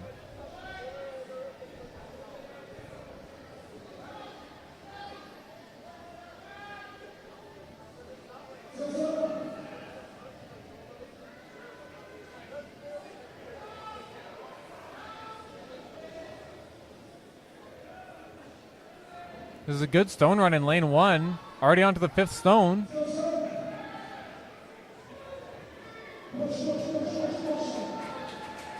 Lane 2, Frederick loading the 4th stone.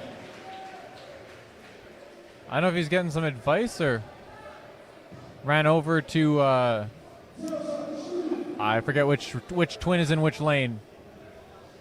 Hit the Rayum twin for lane 2. Your guess is as good as mine. Maybe ask for the time. We had a finished stone run in lane 1, I believe from Olivia Hoyam.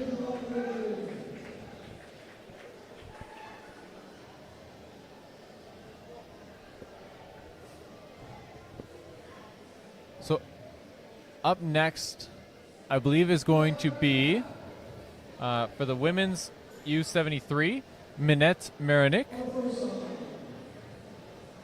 For the men's U90, I believe it's going to be Guillaume Archambault. That's the one I'm not as certain about. So if I'm wrong on the U90s, please correct me. And for our opens, this is going to be Alex Crisby.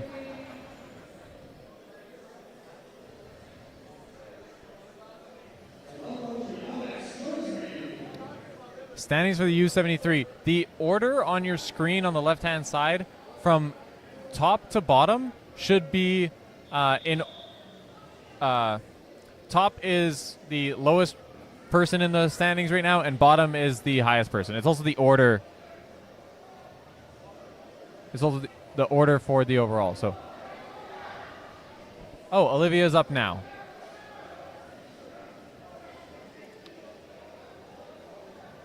So the previous athlete who finished all 5 stones was Caitlin Henson.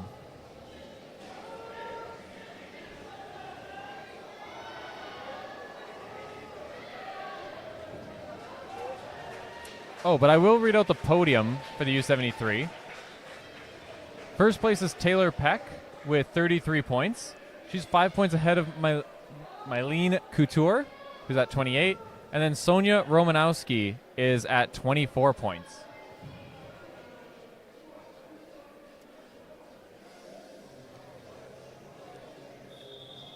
And in the men's U90, there was actually a change for the overall leader. Tyson DeLay is in first place with 47.5. Evan Jaworski, who's been leading the entire competition until this last event, is in second with 47. So whoever comes out on top on the stones is going to take the U90 title. And in third place, Joshua Dunbar with 40.5 points.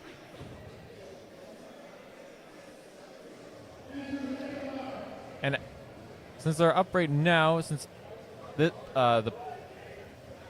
I believe the podium for the men's open is starting. So just to recap, we have Billy Hornaday is in third with 51 points. Andrew Langlar has 56 for second place. And Kevin Bilodeau is currently leading with 60.5 points.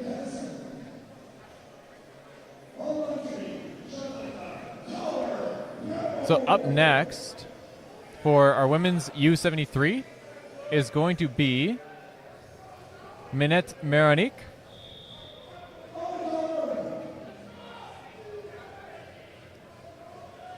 For the U90, I believe this is going to be Alex Reedpath.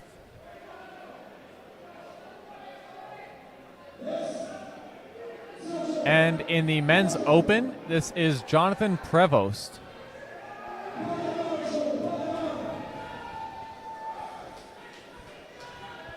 Middle is going to be Archambault. So I was one ahead.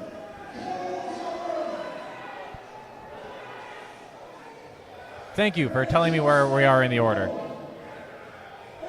This is a good run from Jonathan on the right side of your screen. And actually, I do have a correction to make. They bumped up the weight for this last stone. I heard from Andrew Langlar, who's one of our competitors in the Open, that they bumped this stone up to 415 pounds. I also heard this rumor, but I don't know for sure. So that'll definitely be a question we can ask when all is said and done.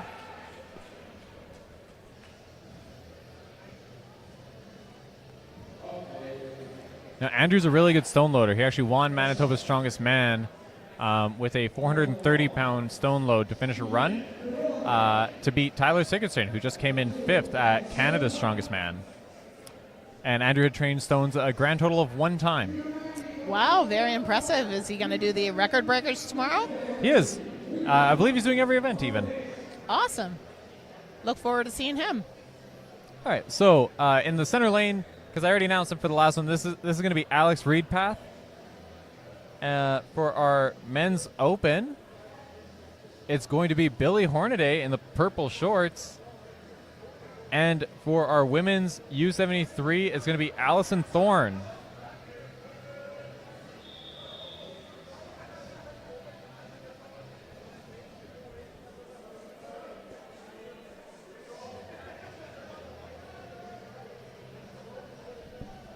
Billy Hornaday looks to be having a pretty quick run here.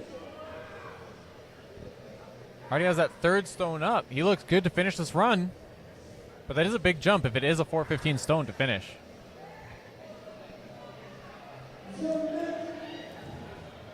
Let's see how much of a struggle he does here and try and gauge if it actually is that 415.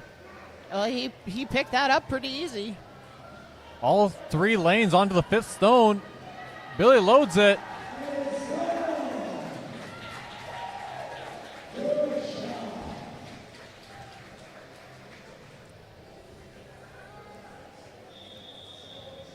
And lane 1, Allison Thorne also got all 5 stones. That was Not Allison Thorne. Okay. I'm not sure if that was Romanowski or Koluchka. I'm sorry. I'm totally butchering that name. Klukach? Jacqueline Klukach?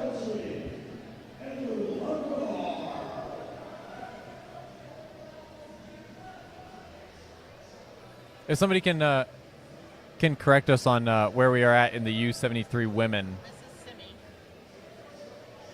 Oh, so that was Minette. So I was way ahead. My apologies. We got Alicia Simi up next for the U73 women.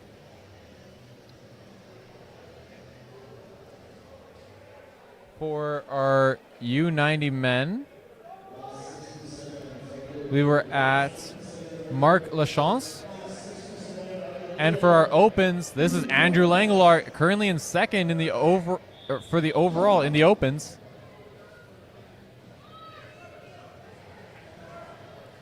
Andrew with a fast load for the first stone. Slips a bit with a 2nd.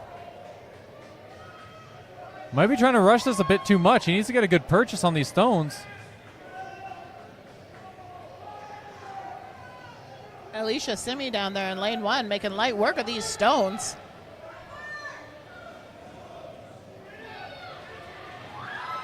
Andrew has 15 seconds to catch Billy on this 5th stone.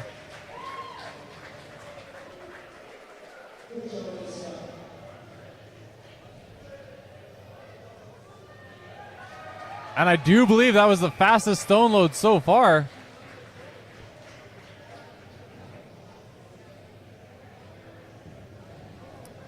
And even if not, I don't think there's enough in between them for Billy to catch Andrew there.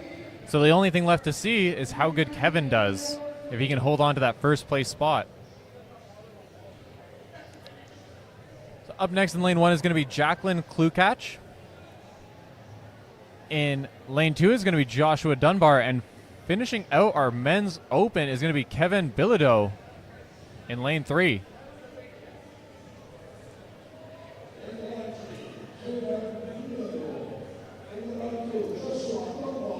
So here comes Josh Dunbar in lane 2. Another example of athlete wearing the work boots to protect their toes. Seen way too many accidents with those stones.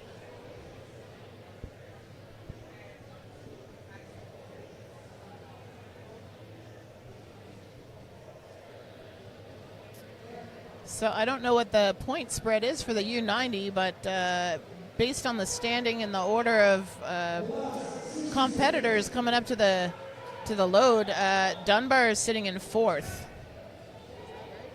Yeah.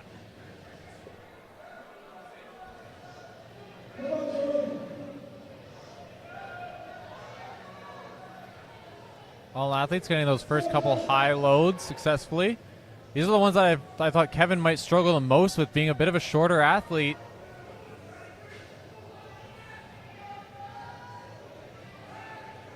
But he got the first 2. He just needs enough points to hold on to first. Josh Dunbar got all 5 of those, and I'm pretty sure under 30 seconds. Amazing. Kevin onto that 4th stone. There's been a lot of athletes struggling or getting in and around that 3rd stone. So this will be for good points here. If he can get this over that lip, but it slides. Doesn't manage that 4th stone. So we'll have to see how many athletes get in between Kevin and Andrew and Billy. It's going to be a tight race for sure. Now we'll have to wait and see which category takes that lane 3 spot. Up next should be Allison Thorne in the women's U73. And in the men's U90, it will be Jeremy Patfield.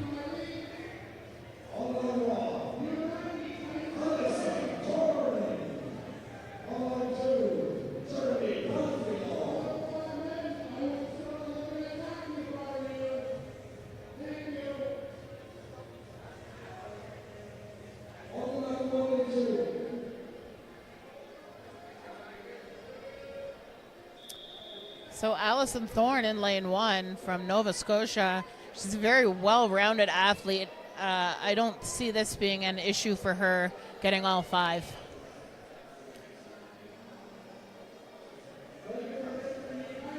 She's only 2.5 points back from the podium. So if she gets all 3, she's going to put some pressure on Sonia Romanowski coming out after her.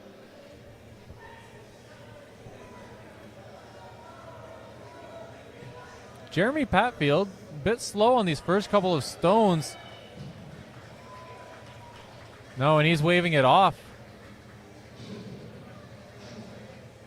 You know, being this late in the order, I'm sure that's probably a disappointing result for him, but that might just be showing a bit of fatigue from the previous heavy posterior chain events.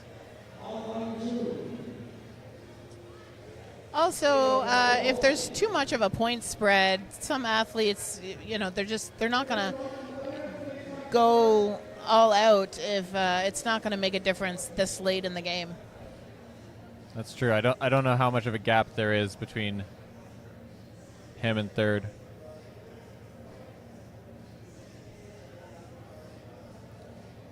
Oh, he's actually tied for 3rd.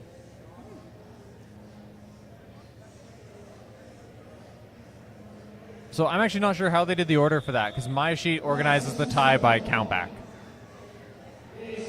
So I'm not sure if that was actually Jeremy. That could have been Josh Dunbar. But So Josh Dunbar went with the work boots and the blue T-shirt, so he's well gone. He finished in under 30 seconds. okay, so that should secure him 3rd place. And so this is going to be Evan Jaworski, who's only half a point behind Tyler DeLay for the lead. So he needs to put some pressure on him here. Sonia also finished her run over there in lane 1. And no, heavyweight masters 40 plus have not gone yet.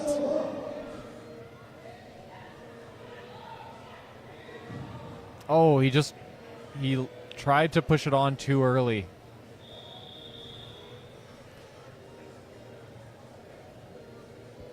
Evan Jaworski, he could be losing a few points to Josh Dunbar, who finished that run.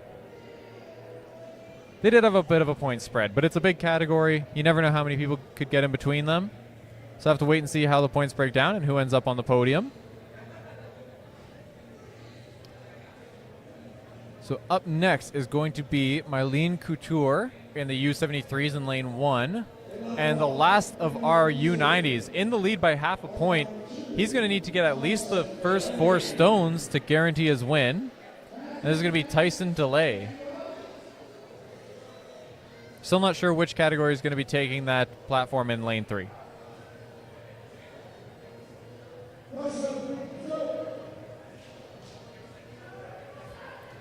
Tyson DeLay getting some back slaps, it looks like, from Jackie Oshevsky, second strongest woman in Canada. Tyson is an entertaining guy to watch him compete. He puts on a show. I'm liking his outfit right now, so that's a show in itself. And he is launching these stones. I do believe that was faster than Evan Jaworski got to 4, so he might already have won, but he's going to put a stamp on it with that 5th stone. And that's going to secure Tyson DeLay as your U90 Amateur National Champion. Way to go on that, and congratulations. Got a lot of Tyson supporters in the chat right now. I know he's been involved in strongman for quite a while. He's a very passionate guy. Messaged me about asking for help with scoring for putting on a competition. So he's a guy who gives back to the sport too. So, and you can see a lot of people know him and appreciate him. He's getting a lot of congratulations.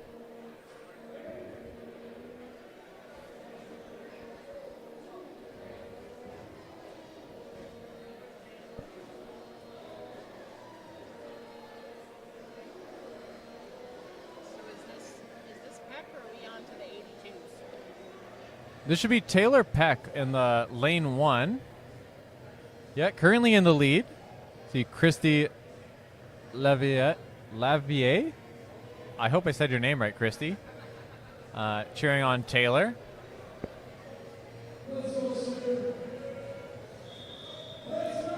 And I think it's the men's 40 plus heavyweights in lane 2. I believe that this is Martin from Alberta, which would mean it's the 50 plus masters.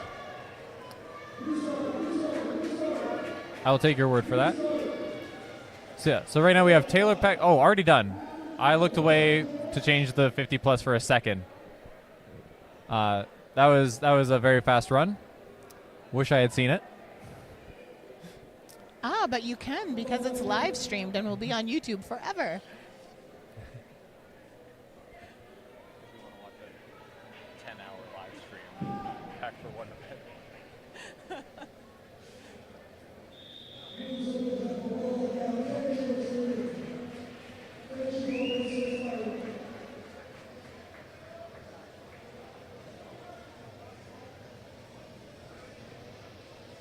Got some questions about placings. Jocelyn, we're not sure. Andrew was in second going into the stones. I do think that he won the stones. I think he had the fastest run, but we don't know. He had to make up 3.5 points, and we don't know how the top guys were separated during the event.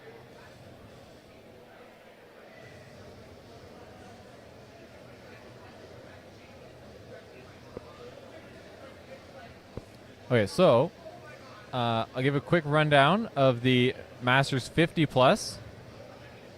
They're in lane 2 right now. George Kinch is still in first place with 10 points. Emmanuel Poitras, who is up at the stones right now, is in second with 8. And Martin Blair is in third place with 2 points. Martin just went, didn't manage to get that first. That was a very high stone load for him. So this is Emmanuel now, and I believe we're in the U80. So this is the men's. Oh.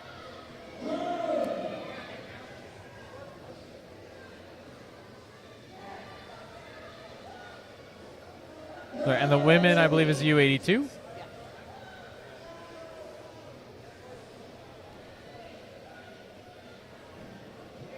So in lane 1 should be Julie Dusaume. Dusaume? I don't think I would do any better, and I would probably butcher it worse. If anybody this late in the day has any help with that pronunciation, feel free to drop that in comments.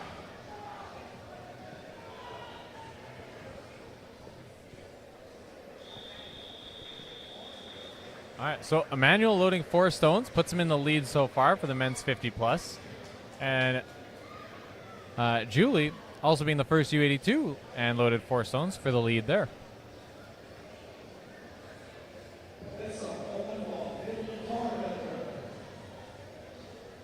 There's still a lot of potential to get onto the podium in the U82s. Michelle Tinsley and Anne Roussel have kind of run away with that division. They were at the top of it last year, so it's not really all that surprising that they're once again mostly competing head-to-head here. For a podium breakdown, Anne Roussel is going into the stones in first place. So I was mistaken. I thought they were going to be tied going into the stones, but Anne has a 1-point advantage. Michelle is in second with 17 points, and Callie Barutsky is in third with 6 points. Up now, we have George Kinch of the Masters 50+, with that 1 stone load that does already guarantee him the win. And in the women's U82, we have Demi Carpented. Just give a shout out to George. He's one of our PEI boys.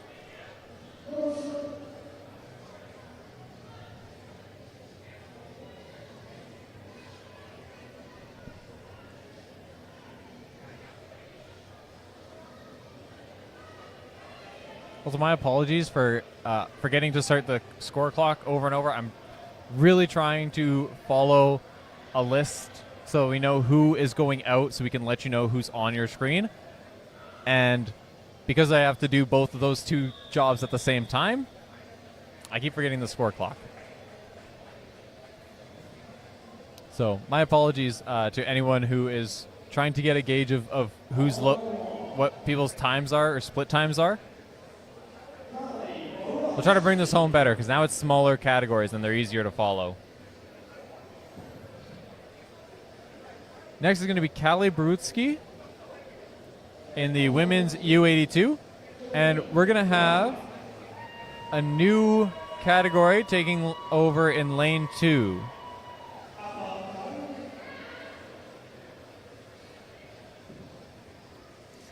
Don't see any competitors out yet. So with Baruski in the third last spot here, is she in third place now? Oh. Yes, Callie Barutsky is in third place right now. So a big shout out to Callie Baruski, New Brunswick U82 lady. And it looks like it's going to be the 105s on the center lane.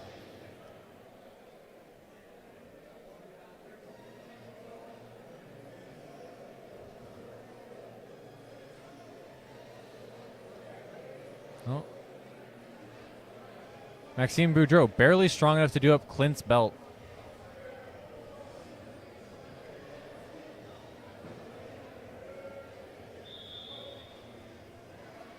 So this is Clint Grad in the 105s. I actually, if Sabrina McMullen is still in the chat, I actually told her that Clint had already went I just assumed that I missed him because we had thought that the 105s were starting in lane 3 as they had in other events.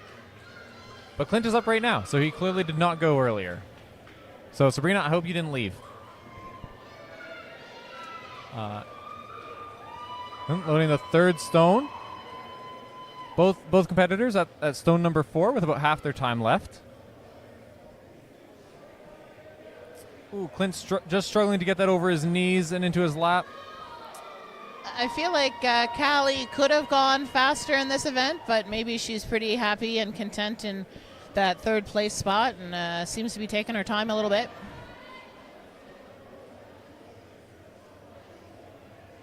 No, it looks like Callie's finishing with 4 stones. Clint managed 3. Good.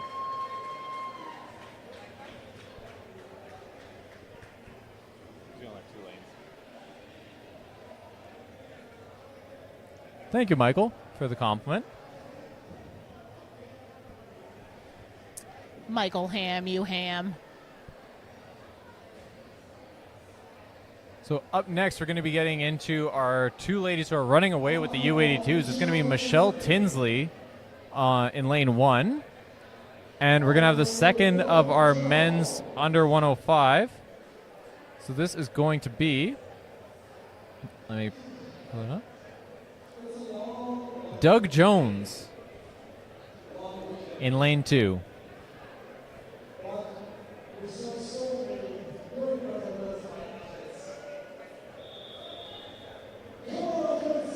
Michelle needs to put some pressure on Anne because they are 1 point separating them, and stones is the tiebreaker. So whoever wins this event wins their U82 Pro card and national title.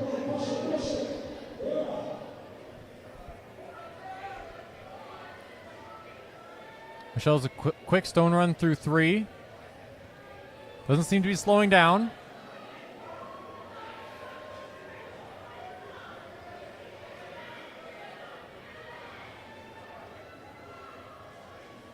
A bit of a hiccup with that 5th stone, but that was a quick still run. pulled it off. That was amazing. So if she pulls into first, then she will then have a U82 and a U73. Is that correct? Pro card. Dual Pro, yeah. It's also worth noting, we discussed it during the Sandbag, or at the end of the Sandbag, but last year, the Nationals ended with a keg load for reps. So a similar event. Obviously, it's not the exact same as stones, but Michelle and Anne tied on the keg load. So in loading events in the past, they have been neck and neck, as close as you can get. That makes for the best competition, so it's going to be awesome to see the last run here.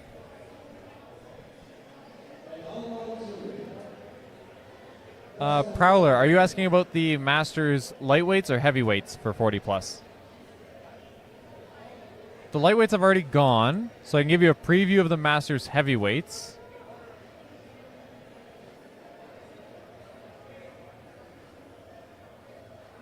Also, because the 105s just started, I haven't given a preview for that category yet. In the lead is Nathan Moffat with 51.5 points. Second place is Travis Kennedy with 49, so very close, only 2 points separating them. And then just half a point behind Travis is Philip Dumont-Boucher. So I think it's worth noting that if Nathan gets his pro card, his wife, Samantha, already has her pro card. So we got one strong family there.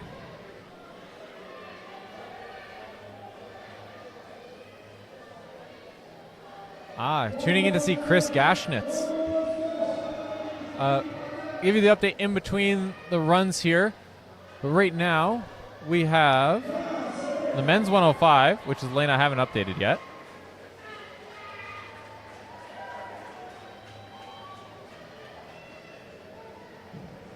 We have Dustin Gamblin struggling to get that first stone, and Anne Roussel loaded all of hers. I just don't know who is faster between her and Michelle. Yeah, and that's what's going to hold up all the final scores for you guys. We're going to have to wait for those official results to be brought up to us. All right, Prowler. So for the Masters heavyweight men right now, Bill Jobs is in first with 24 points.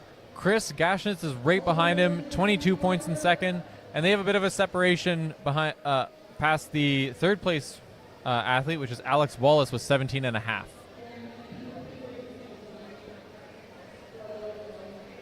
So Bill Jobs is currently in first, and they have 2 points separating them. So if you're tuning in for Chris, he would need one person to fall in between him and Jobs for him to get the overall win.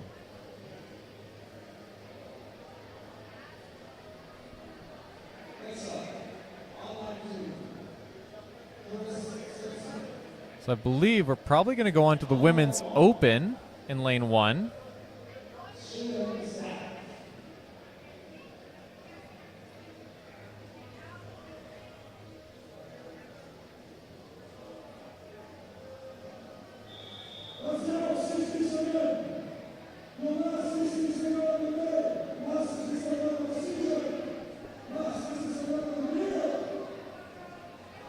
So right now in lane 1, going is Shallon Staff.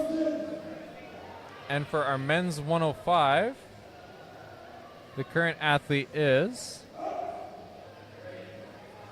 Chris Simpson.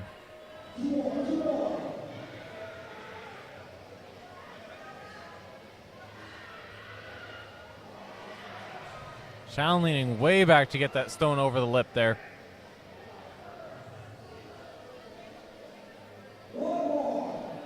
Chris onto the final stone. I believe he would be the first 105 to finish the run.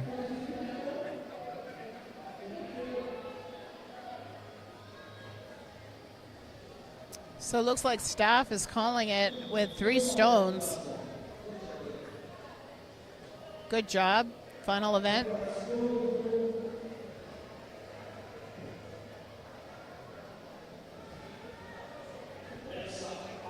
Up next in lane 2 is going to be Jessie Campbell of British Columbia.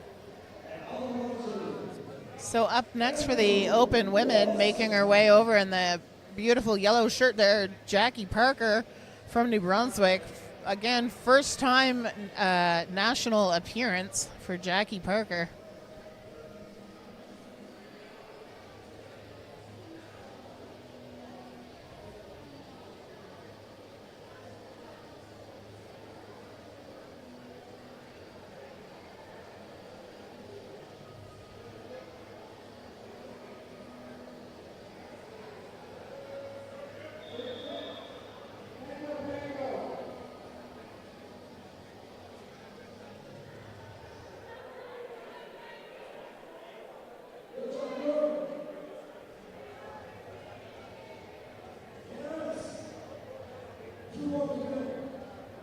This is a fast run in lane 2.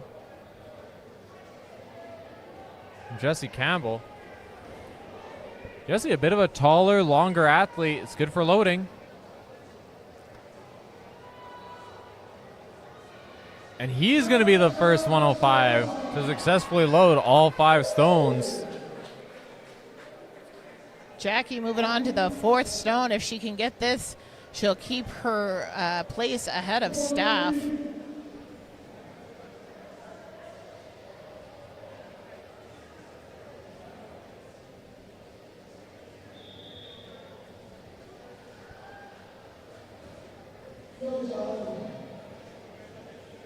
All right, up next in lane 1, we're going to have Carly Schliffo. I hope I said that right.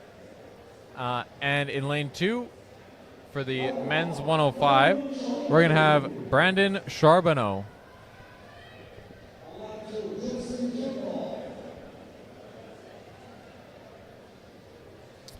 So not a bad day for Brandon. Brandon comes to us from Nova Scotia, and again, it's his first appearance at Nationals.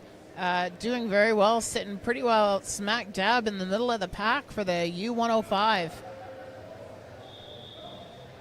You know, your first Nationals finishing in the top half is a pretty good result.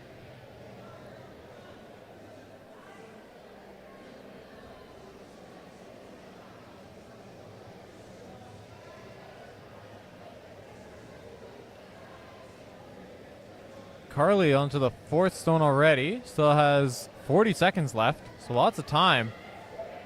I don't believe any of our open women have managed to load all 5 stones yet.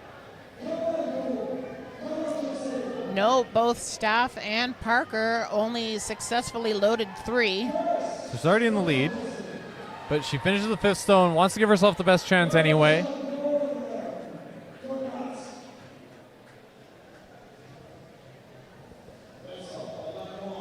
Really putting an exclamation point on things. I just checked, and she wasn't going to catch 3rd place, but wanted to present herself as best as she could.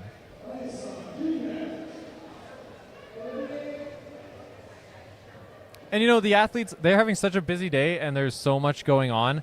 A lot of the times, I don't even know if they get the information on where they're at in the rankings in time, so they might not even be able to implement a strategy even if they wanted to. So saving energy might not be an option.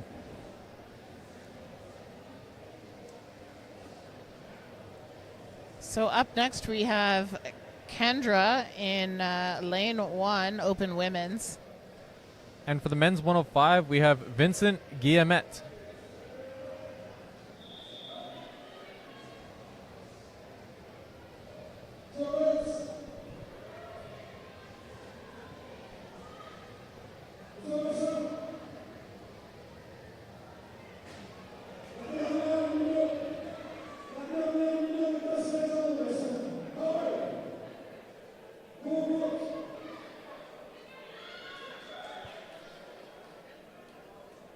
Kendra not quite as quick as Carly was on these stones. Slow and steady.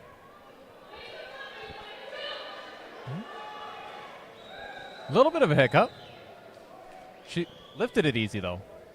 Yeah, she's still looking strong. I think maybe her tactic at this point is just to secure that podium spot.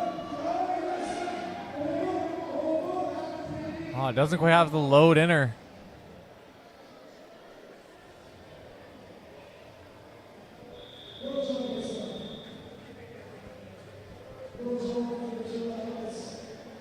Oh, Vincent doesn't look too happy with his run there. I've seen him lifting his eyes to the sky. You're starting to see more and more of these 105s loading 4 and 5 stones. His position in the rankings could be a little bit precarious.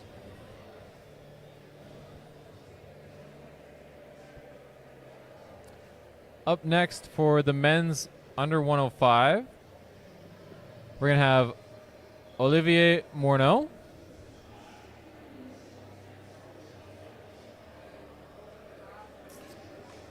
And open women's, not seeing her out there yet. Oh, yep, she is. Sorry, my bad. All ready to go. So fast, these ladies. We have, is it Ashley or? Alicia. Alicia. We have Alicia, currently our 2nd place contender. And only 2 points behind Ashley. But if I'm not mistaken, Ashley is very good at stones. Ashley is for sure. But again, it's all about mental preparedness, and she can't let her guard down, so she really needs to still be A game in order to keep that lead. And I would say we've seen it in a lot of competitions at the high level, in the last 2 years especially, where you get a good stone loader and they can get a bit too comfortable on a stone and make mistakes. Remember Tom Stoltman and Evan Singleton at Giants Live when both went to load their stones, both let go a little bit too early, fell, 4th stone hit the 5th stone, rolled away, lost them the podium spots. So Alicia, very excited about getting all 5 stones. I believe she had maybe 5 seconds left on the clock. So let's see what Ashley can do. The last open woman competitor, Ashley Telford, taking her spot now. Ashley can't settle for just loading all 5 stones because if one athlete comes in between her and Alicia, then Alicia would tie her and win all because of the stone tiebreaker. So Ashley needs to both load it, all 5, and be at least within 1 placing of Alicia. Yeah, so I think now it's all going to come down to time. So Ashley really needs to hone in the skills and really get through these 5 stones as fast as possible. You know, for our men's under 105, we have Gabriel Desilets. Now, both athletes easy through the first stone. Gabriel struggling a little bit with getting it in the notch so it doesn't roll off. Ashley launched the stone a little bit early.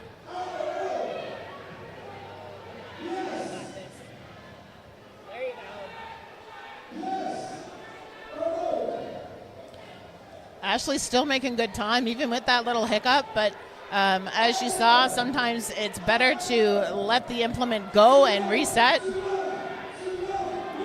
And she has done it. And I do believe that was the fastest to get all 5 still, even with that hiccup. She one-motioned it on the second attempt to save as much time as possible, which is a good in-the-moment strategy when she knows she's strong enough. Yeah, Ashley knows herself, and she is one heck of a strong force. So I believe that secures her for first place.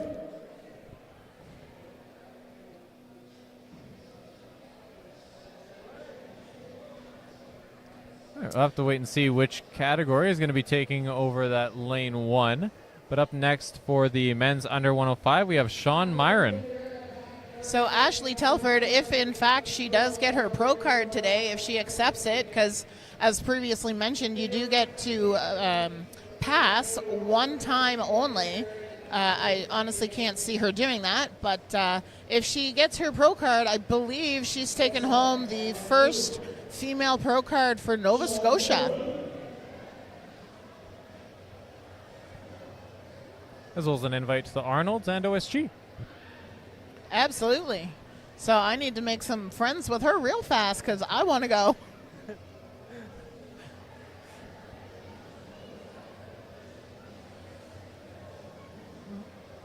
They might be leaving that lane 1 unused.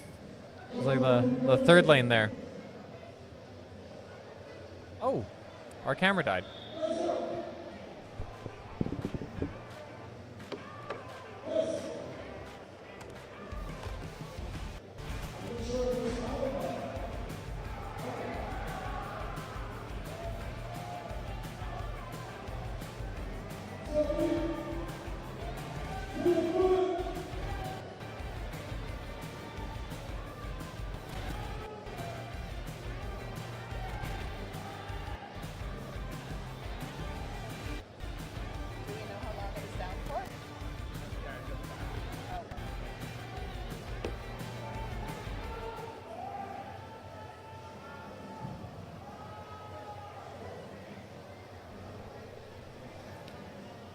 Sorry about that, everyone.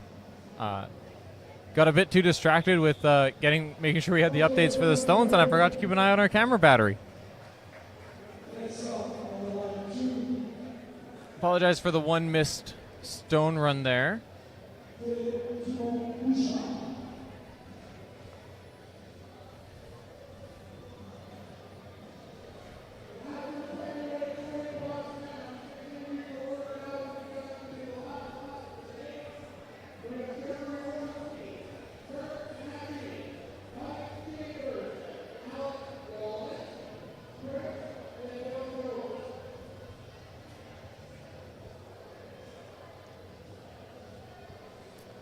So for all those that were asking earlier, the last group to come out here is the heavyweight masters 40-plus men.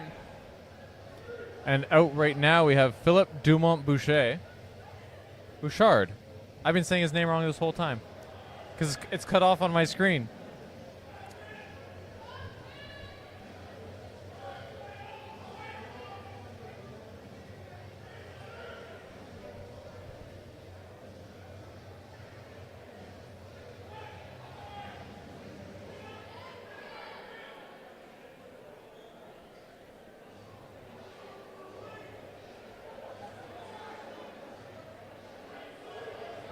Well, he's in 4th place right now, so he's going to be looking to get himself onto the podium, but he needs 5 stones if he wants to do that.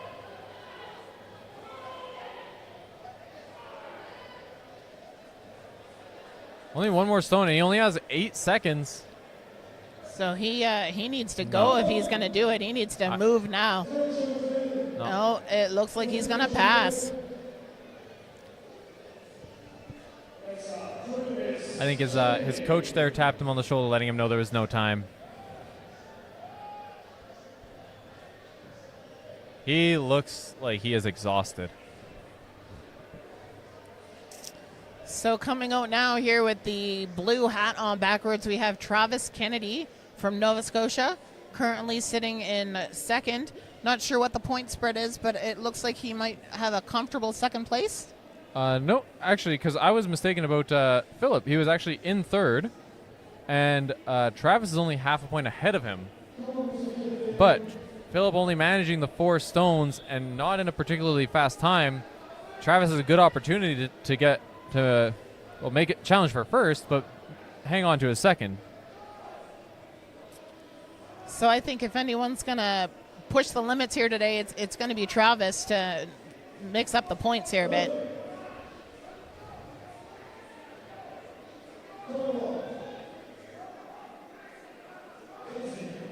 That's 3 stones. One more will put him in a tie for the number of stones with Philip, and I believe in a faster time.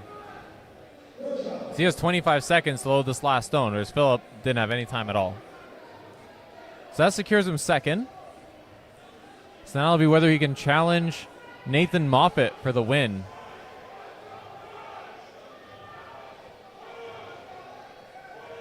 And that's all 5 stones.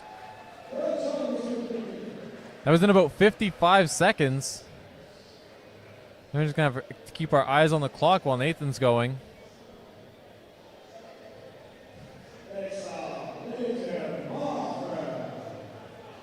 Your overall leader in the men's under 105, Nathan Moffat. And you see Samantha Moffat out there as well. Looks, he's holding his tacky. Samantha already has her pro card, but still managed a podium last night in Swick, coming in third.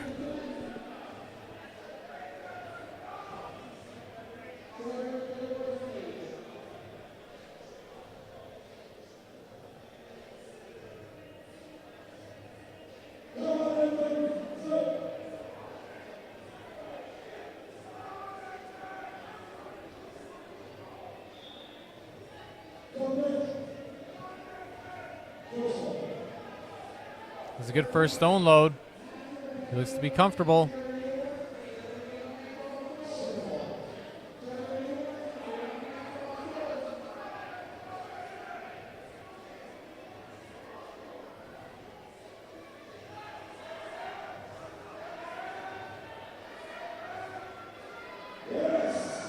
I hate when they do that.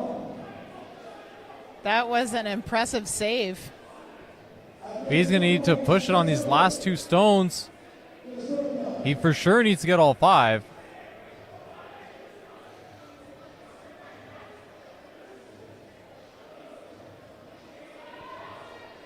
He only has 10 seconds to load this last stone. He's going to need this for the win. That's the end of his time. I don't think he was... I don't remember how many athletes have finished all 5 stones. And I don't know if... if Travis was one of the faster ones to finish. So we'll have to see exactly how the times fall. They were only 1 stone apart, so they could end up... Tying. Nathan being just behind. Yep. And that's what he would need. If it's a tie, Travis wins. Yes. So Nathan needs to be just behind him to secure first. If there's one person in between them, Travis wins the 105 title. Yeah, so stay tuned. This is definitely a nail-biter finish. Waiting for those final and official numbers. So I believe this is our last category, the men's Masters 40-plus heavyweights. First up on the floor is Kurt Hatchie from New Brunswick. I'm not sure what happened to both of our Manitobans, Trevor Jaworski and Chris Blakely. They should be the first two out, and then Kurt Hatchie should be third. So could be an injury.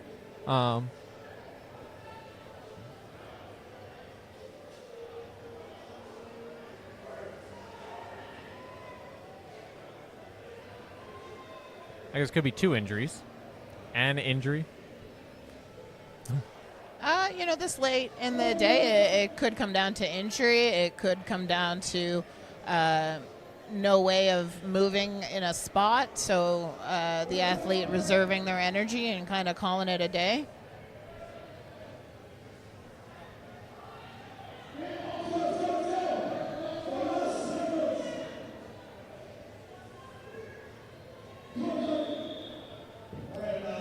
That's time for Kurt.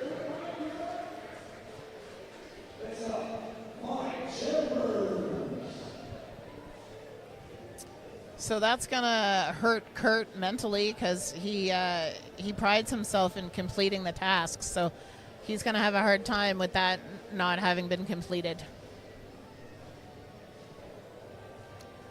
Up next in our men's masters 40 plus heavyweights is going to be Mike Chambers.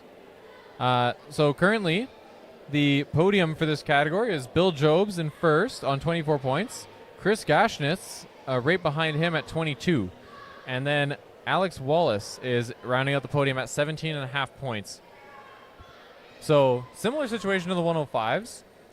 Chris is where Philip, I believe it was Philip. Sorry, let me double check that. No, Travis. Chris is where Travis was, where he needs one person in between him and the leader to be able to take the title. But I'm sure Bill is not going to make that easy. This is Mike Chambers getting into the overall lead with that fourth stone.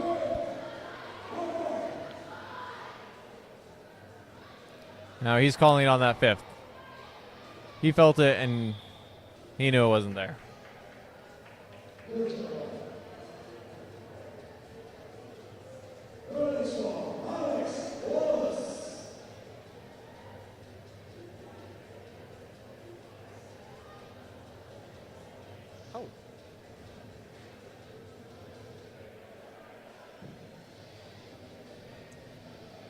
To answer your question there, Mike Ham, it's a bit of a nail biter for us at the moment. Possibly, but don't quote me on that. We're still waiting for the official results to be brought up to us. Also, apologies for not replying to your comments. Our feed stopped scrolling. So just link the spreadsheet again. This is Alex Wallace up now in third place in the Masters. I'm going to see if I missed any important questions.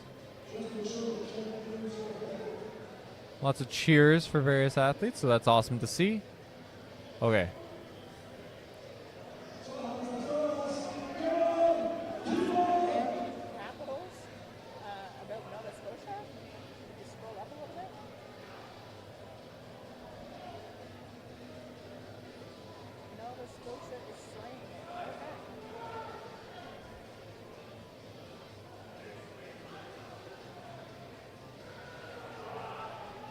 For the fifth stone, and we have our first Masters heavyweight to finish the stone run. Alex Wallace doing everything he can to try to make his way up the podium.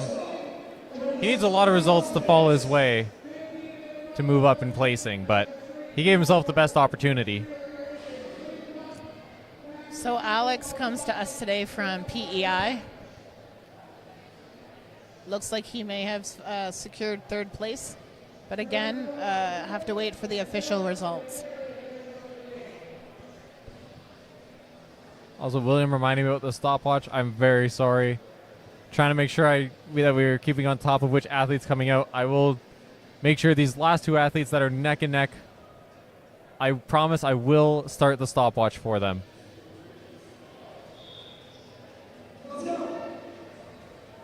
Chris loaded a 415 stone at 2023 Probs. So this is Chris Gashnitz up right now. And these stones do look very comfortable.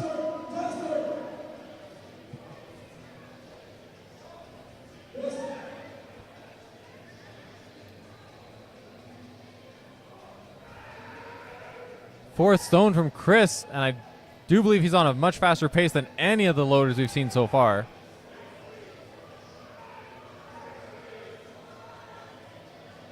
He shot a bit too early. He has to get his feet back under him. He's not going to be able to push it up.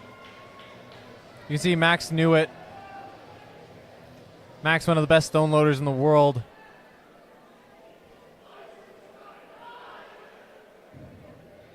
No, and he can't get that fifth stone. I think he could have gotten it on that first attempt, but he shot just a little bit too early. And I don't know if it might have been part of the rules where he couldn't use his leg to bump it up, and that's why Max was shaking his head also. So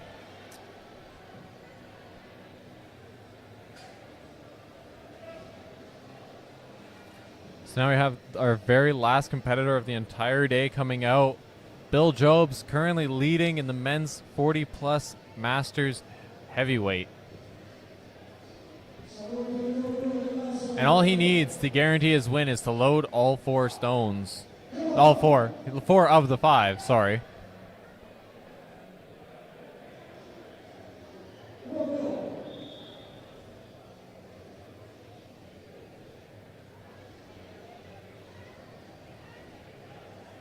oh, I made that one look extremely easy.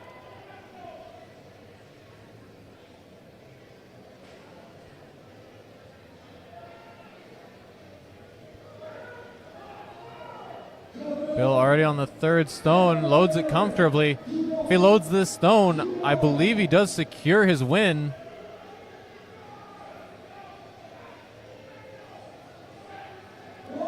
And he has the win. He knows it. Oh, and it looks like he's walking away. He knows he got it, and he's calling it. He checks the scores. He's not in any rush. He checks the scores. Yeah, He's not going to maybe. panic. Yeah. So that concludes the actual events portion. We're going to keep the stream going for the podium. Just going to flip back to our sponsors, and we'll be right back with official results, because anything that we've talked about, we don't have the official scores. So take all of the results that we've said with a grain of salt. Nothing is confirmed. We'll have the official podiums up, and maybe the full results. We don't know. We'll wait to see what the official score table, what they can get to us in time. But we will for sure have podiums for you after a short intermission.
Okay, welcome back. We are back with the podium. Let's just get that a bit better centered on the screen. Not sure. I believe they're starting with This the looks teen like women. Yep, looks like teen women. I believe third place is Ashley Simi from New Brunswick. We don't have final scores, but we can make, if we don't recognize athletes, we can make some guesses based on where they were going into the event. We can also try to hear Dave as he's announcing them, but if anyone of you have met Dave, he has a pretty thick accent. It kind of sounds a little bit like Charlie Brown with the microphone and the background noise echoing. And if any of you know these athletes, feel free to let us know if you recognize them in the chat. I'm going to zoom in a bit further.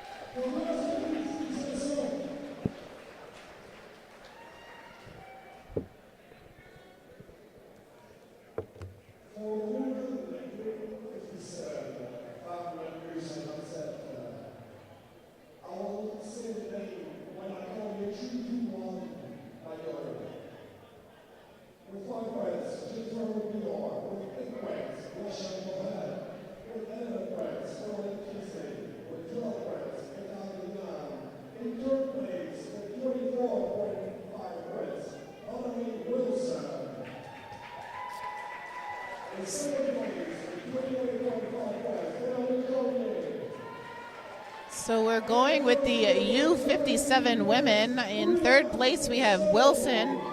In second place, we have Cormier. Just waiting to see who jumps up in first place there. I believe first place, I don't think she could have been caught, was Brianne Tessier. So there you go. This is your U57 first, second, and third place podium.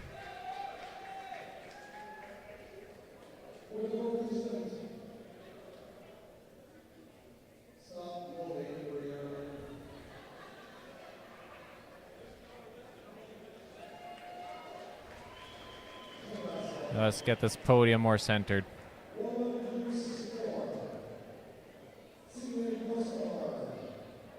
There. Like for 64.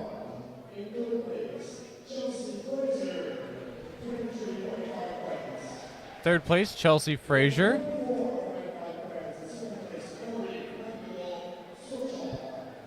Lori McDougall-Sucrage in second place. And that means that in first place is going to be Melissa Quigley.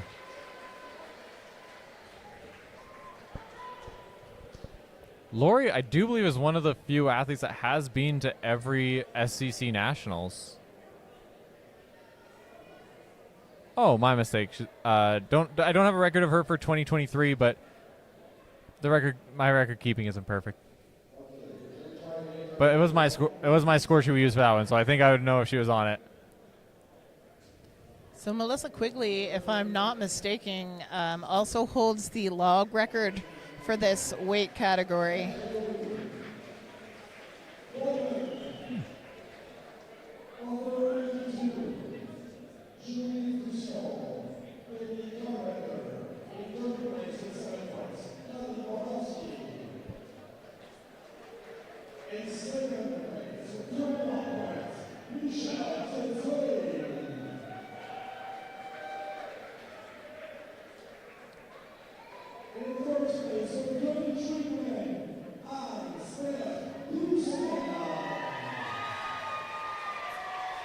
So this is the U82.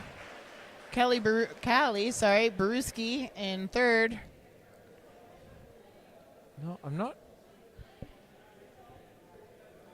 All right. No, I don't think this is the U82. I think this is the Masters. That's Callie. That's Callie?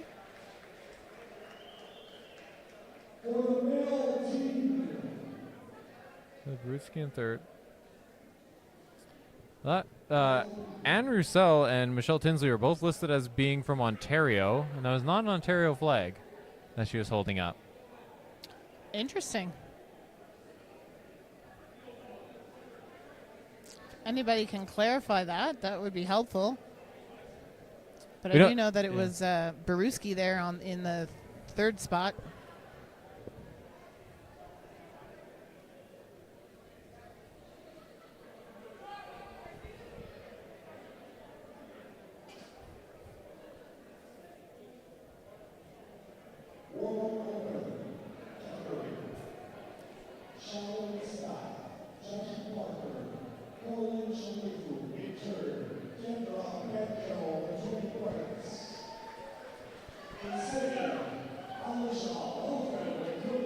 So it sounds like for the women's open right now, Kendra Penko was in third. And here we come with the open women. Kendra Penko in third. Alicia Lofen got second, and Ashley Telfer did manage to hold on to her first place spot. Amazing performance by all ladies. I believe this is Kendra's third time on podium.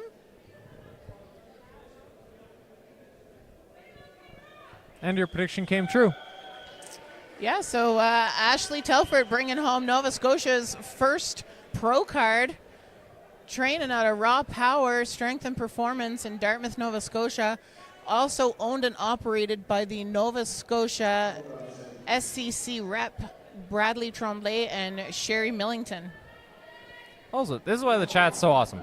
Flag is for, I'm going to butcher this, Lac Saint-Jean-Anne is from Roberval, Quebec, but she lives now in Ontario. So that was the U82s. But I think that means that we missed the U73s.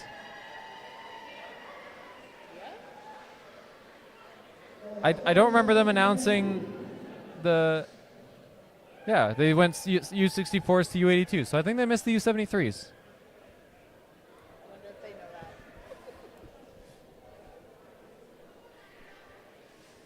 This appears to be the Masters 40 plus.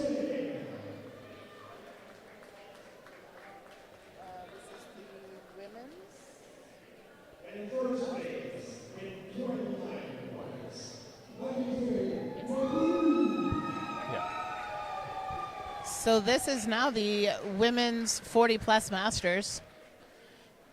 And I believe it's Donna Chartrand in third place, Chantal Routier in second, and Mary Faye Leroux in third.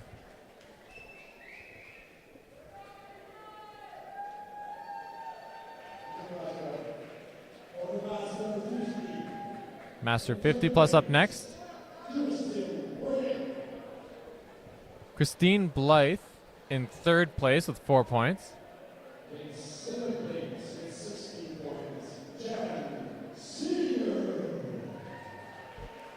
Second place is Jen Seeger with 12 points.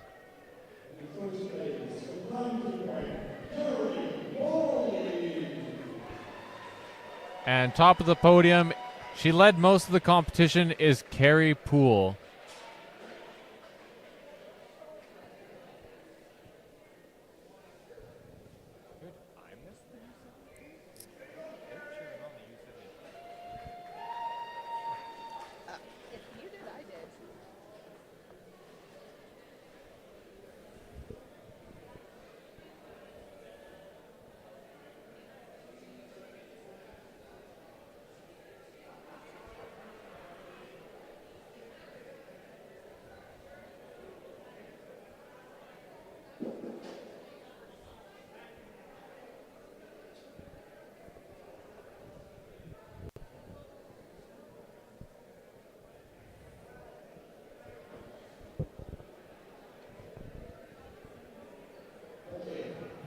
If Garrett has a favorite Masters 50 plus woman. I don't even believe it's somebody that he knows personally because they're different provinces.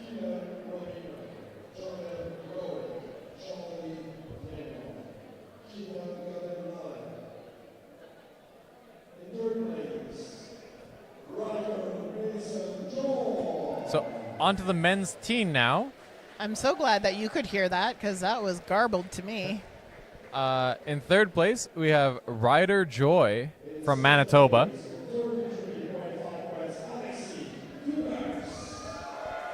Second place is Alexi Dugas. And he's a New Brunswick boy.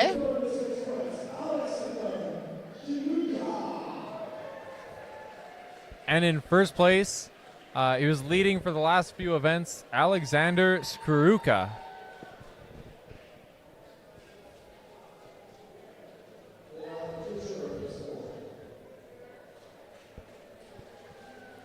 Take a good look, ladies and gentlemen. Here's the next round of open men.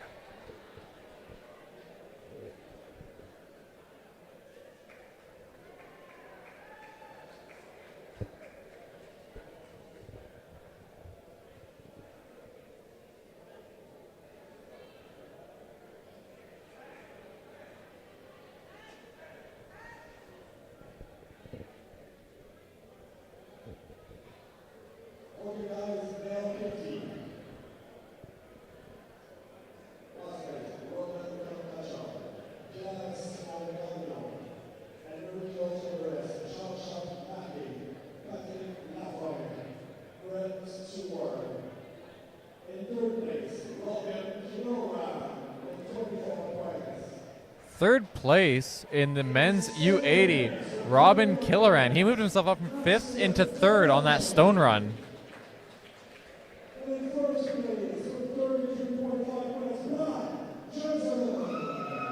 I missed the announcement, but I believe second place was called out as Maxime Belanger. And the overall winner, you've seen the celebration, he knew that he had won. Brad Jansen. Jansen, sorry. Second guessed myself there when I wasn't reading it. Congratulations, guys.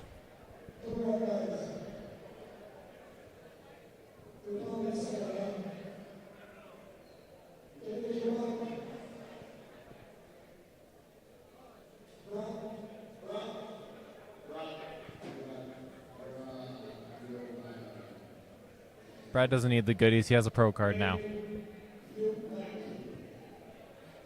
I will gladly take it off his hands.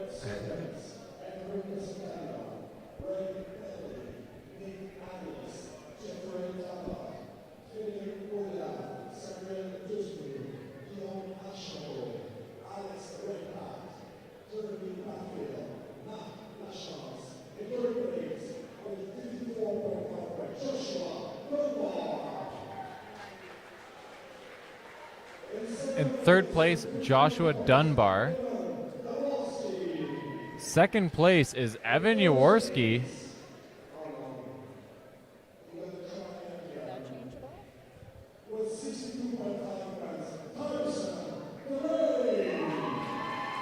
And in first place, Tyson DeLay. That was another one.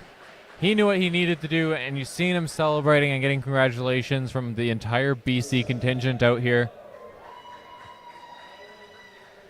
So there was a bit of point swapping here because there was a point in time when Josh was not on the podium. Josh Dunbar coming in third, representing Nova Scotia and owner-operator of New Scotland Strength.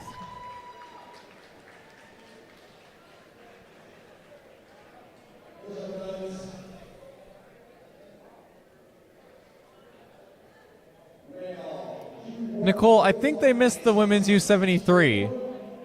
I'm sure they'll go back and get it eventually because, I mean, the athletes will have noticed.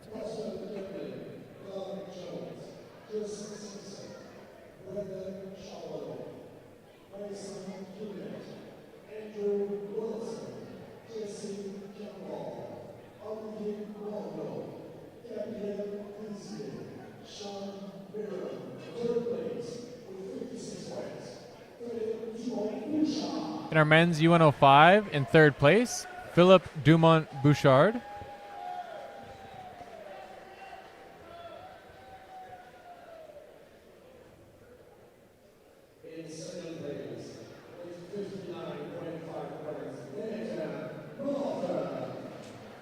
In second place, Nathan Moffat, leading the entire competition.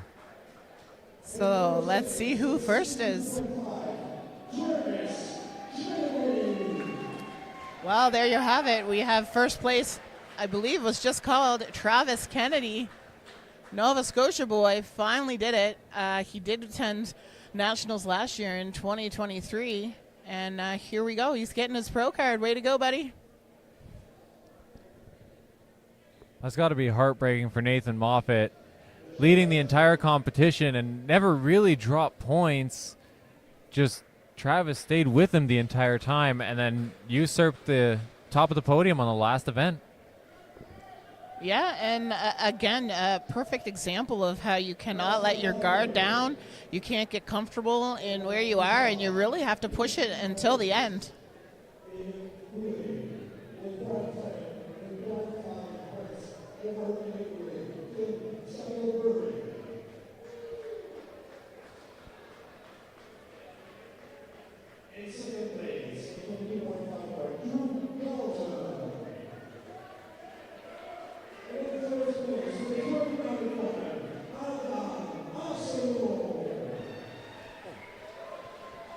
Sorry, they're on to they skipped over the men's 120. They're on to the men's Masters 40 plus lightweight. We have Tim Scandalberry in third.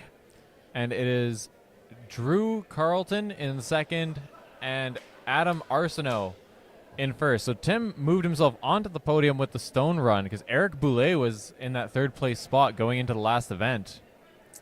Yeah, so a lot of switching of points came right down to the bitter end. So, yeah, awesome performance by all, and everybody leaving it on the floor to the last moment.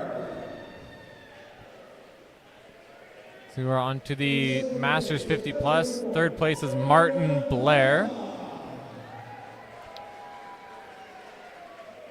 Second place, Emmanuel Poitras. And first place, he was leading most of the competition. We have George Kinch. George Kinch is a Atlantic boy, comes from PEI. So good on you there, buddy. And I believe we've seen in the chat that George is actually PEI's strongest man 2023. So still likes to get in with the opens and Yeah. show the young guys how it's done. Yes, for sure. Absolutely.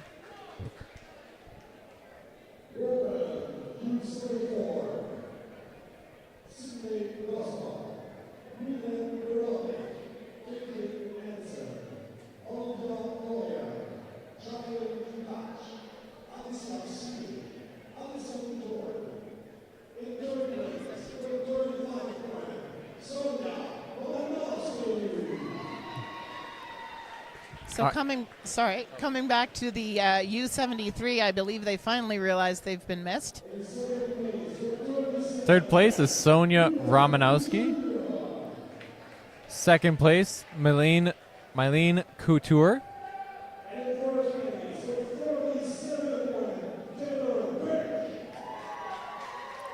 And in the overall win for the women's U73, Taylor Peck.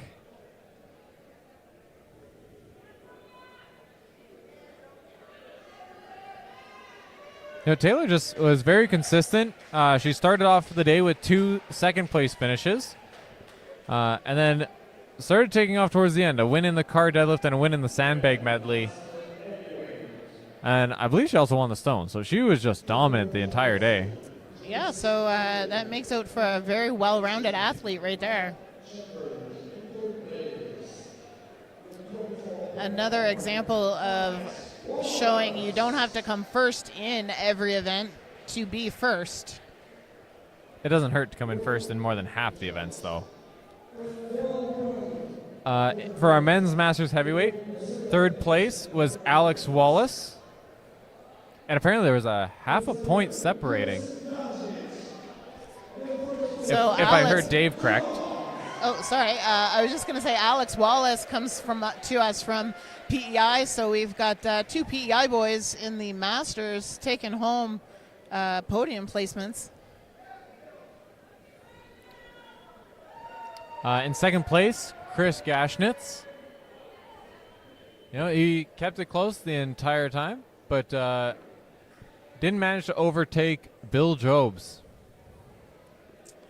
So I want to correct myself because I believe I've been telling everyone today that Bill is a New Brunswick boy. He's actually Nova Scotia. He just crosses the border and trains with Max and Sam at their gym. So I got a little confused there because he's always in New Brunswick.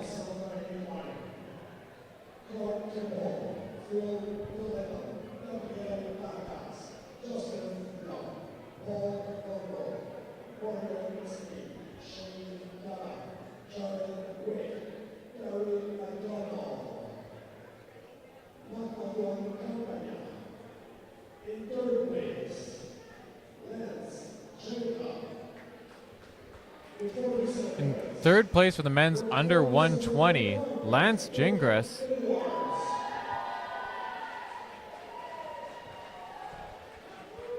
Second place, if I heard David right, is Luke Edwards. So Luke Edwards comes to us from New Brunswick. He may have been made out to be an underdog, and he's definitely proven himself here today, getting that second place podium finish. And in first place, from Quebec, Francis Marchessault. I don't know where the points ended up, but he did have a 5-point lead going into the last event, so he was starting to pull away from the rest of the podium.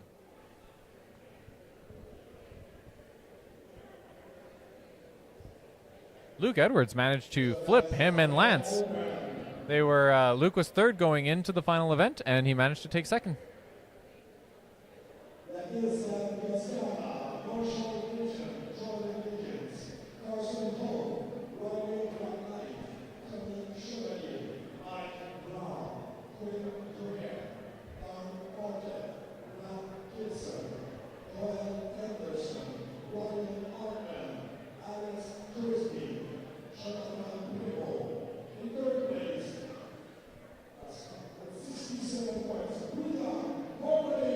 So third place for the men's open is Billy Hornaday of British Columbia. By the way, everyone watching, these are your new circuit pros.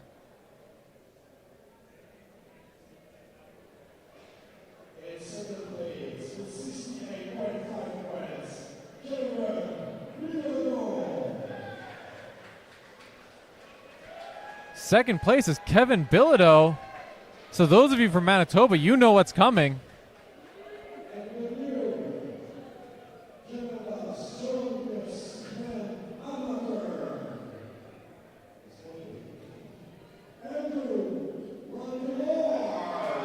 Andrew Langelar, your amateur national champion from Manitoba, the third pro strongman in Manitoba. He brought back, going into the last event, he was 4.5 points out of first place, and he brought it back. I'm sure the entire West is super proud of Andrew right now. We're going to have comments flooding in here congratulating him, congratulating all of the athletes. If you were here cheering for any of the athletes who podiumed or just had PRs today, make sure you shout them out in the comments. I'm sure they want to know that you're out here supporting them or at home supporting them. They all had wonderful performances. It was an awesome competition. Oh, and our last podium of the entire day. It's the only one that was by herself was Carrie Thibodeau, our one adaptive athlete for the day.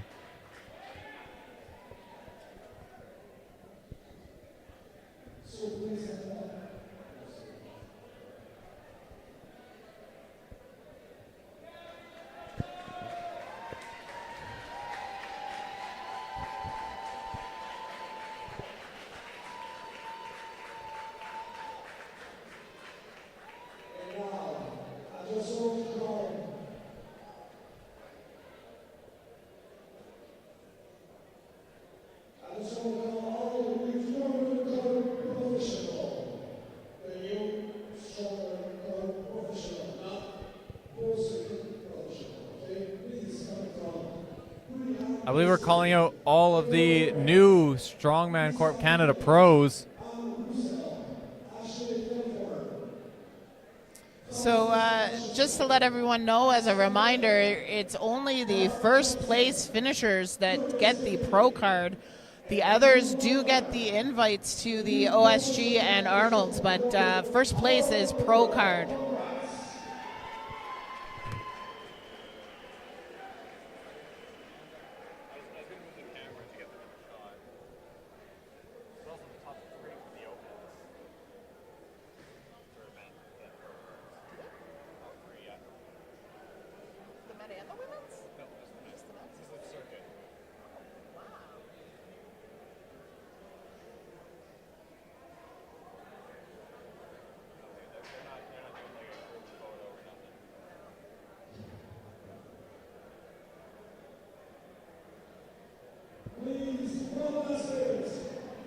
All right, sorry for that. We were gonna try to get we thought they were gonna do a photo op, but they're just getting their cards and going back to the athletes area.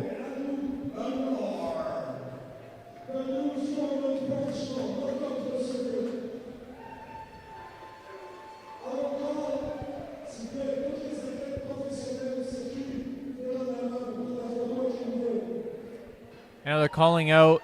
So that was the SCC pros, the winners of each division. Now they're calling out the circuit pros.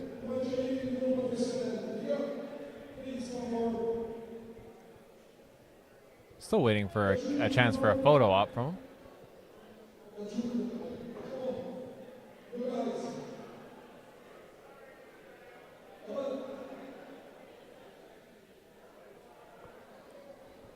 Ah, yes, there you go.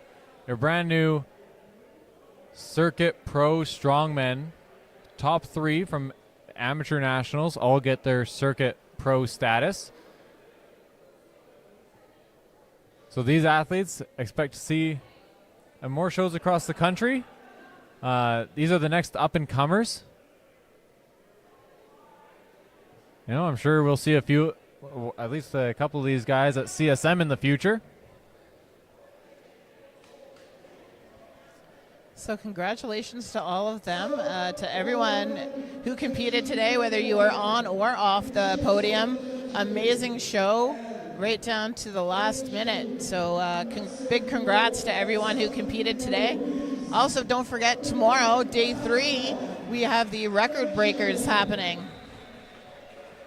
Yeah, so the record breakers, just so everyone knows, it's going to be a bit more of a casual stream. Athletes are signing up like last second or are pulling out last second because they're exhausted. So we're not going to have any of the fancy graphics because they would just be inaccurate anyway. We'll do our best to actually know what kind of weights the athletes are doing at any one time. But yeah, it'll be a much more casual stream. Feel free to tune in, and I'll be more interacting with comments than necessarily trying to give you standings and placements, and we'll let you know what's happening, but it's not going to be super formal. So thank you very much for tuning in. Just to end off, I want to shout out all of our sponsors. So we got Inner Strength Products, Maximum Strength and Performance. That's Sam and Max's gym in New Brunswick. SBD Canada, Cerberus Canada, Zone Smelling Salts, Supplement King, The Super Patch Company, Evolution Athletics, and Strongarm Sport. If you are in need of anything that any of those brands offer, make sure that you're buying from companies that give back to the sport that you compete in, to the sport that we're all passionate about. So make sure to support them like they support us. Thank you very much for tuning in. We'll see you tomorrow.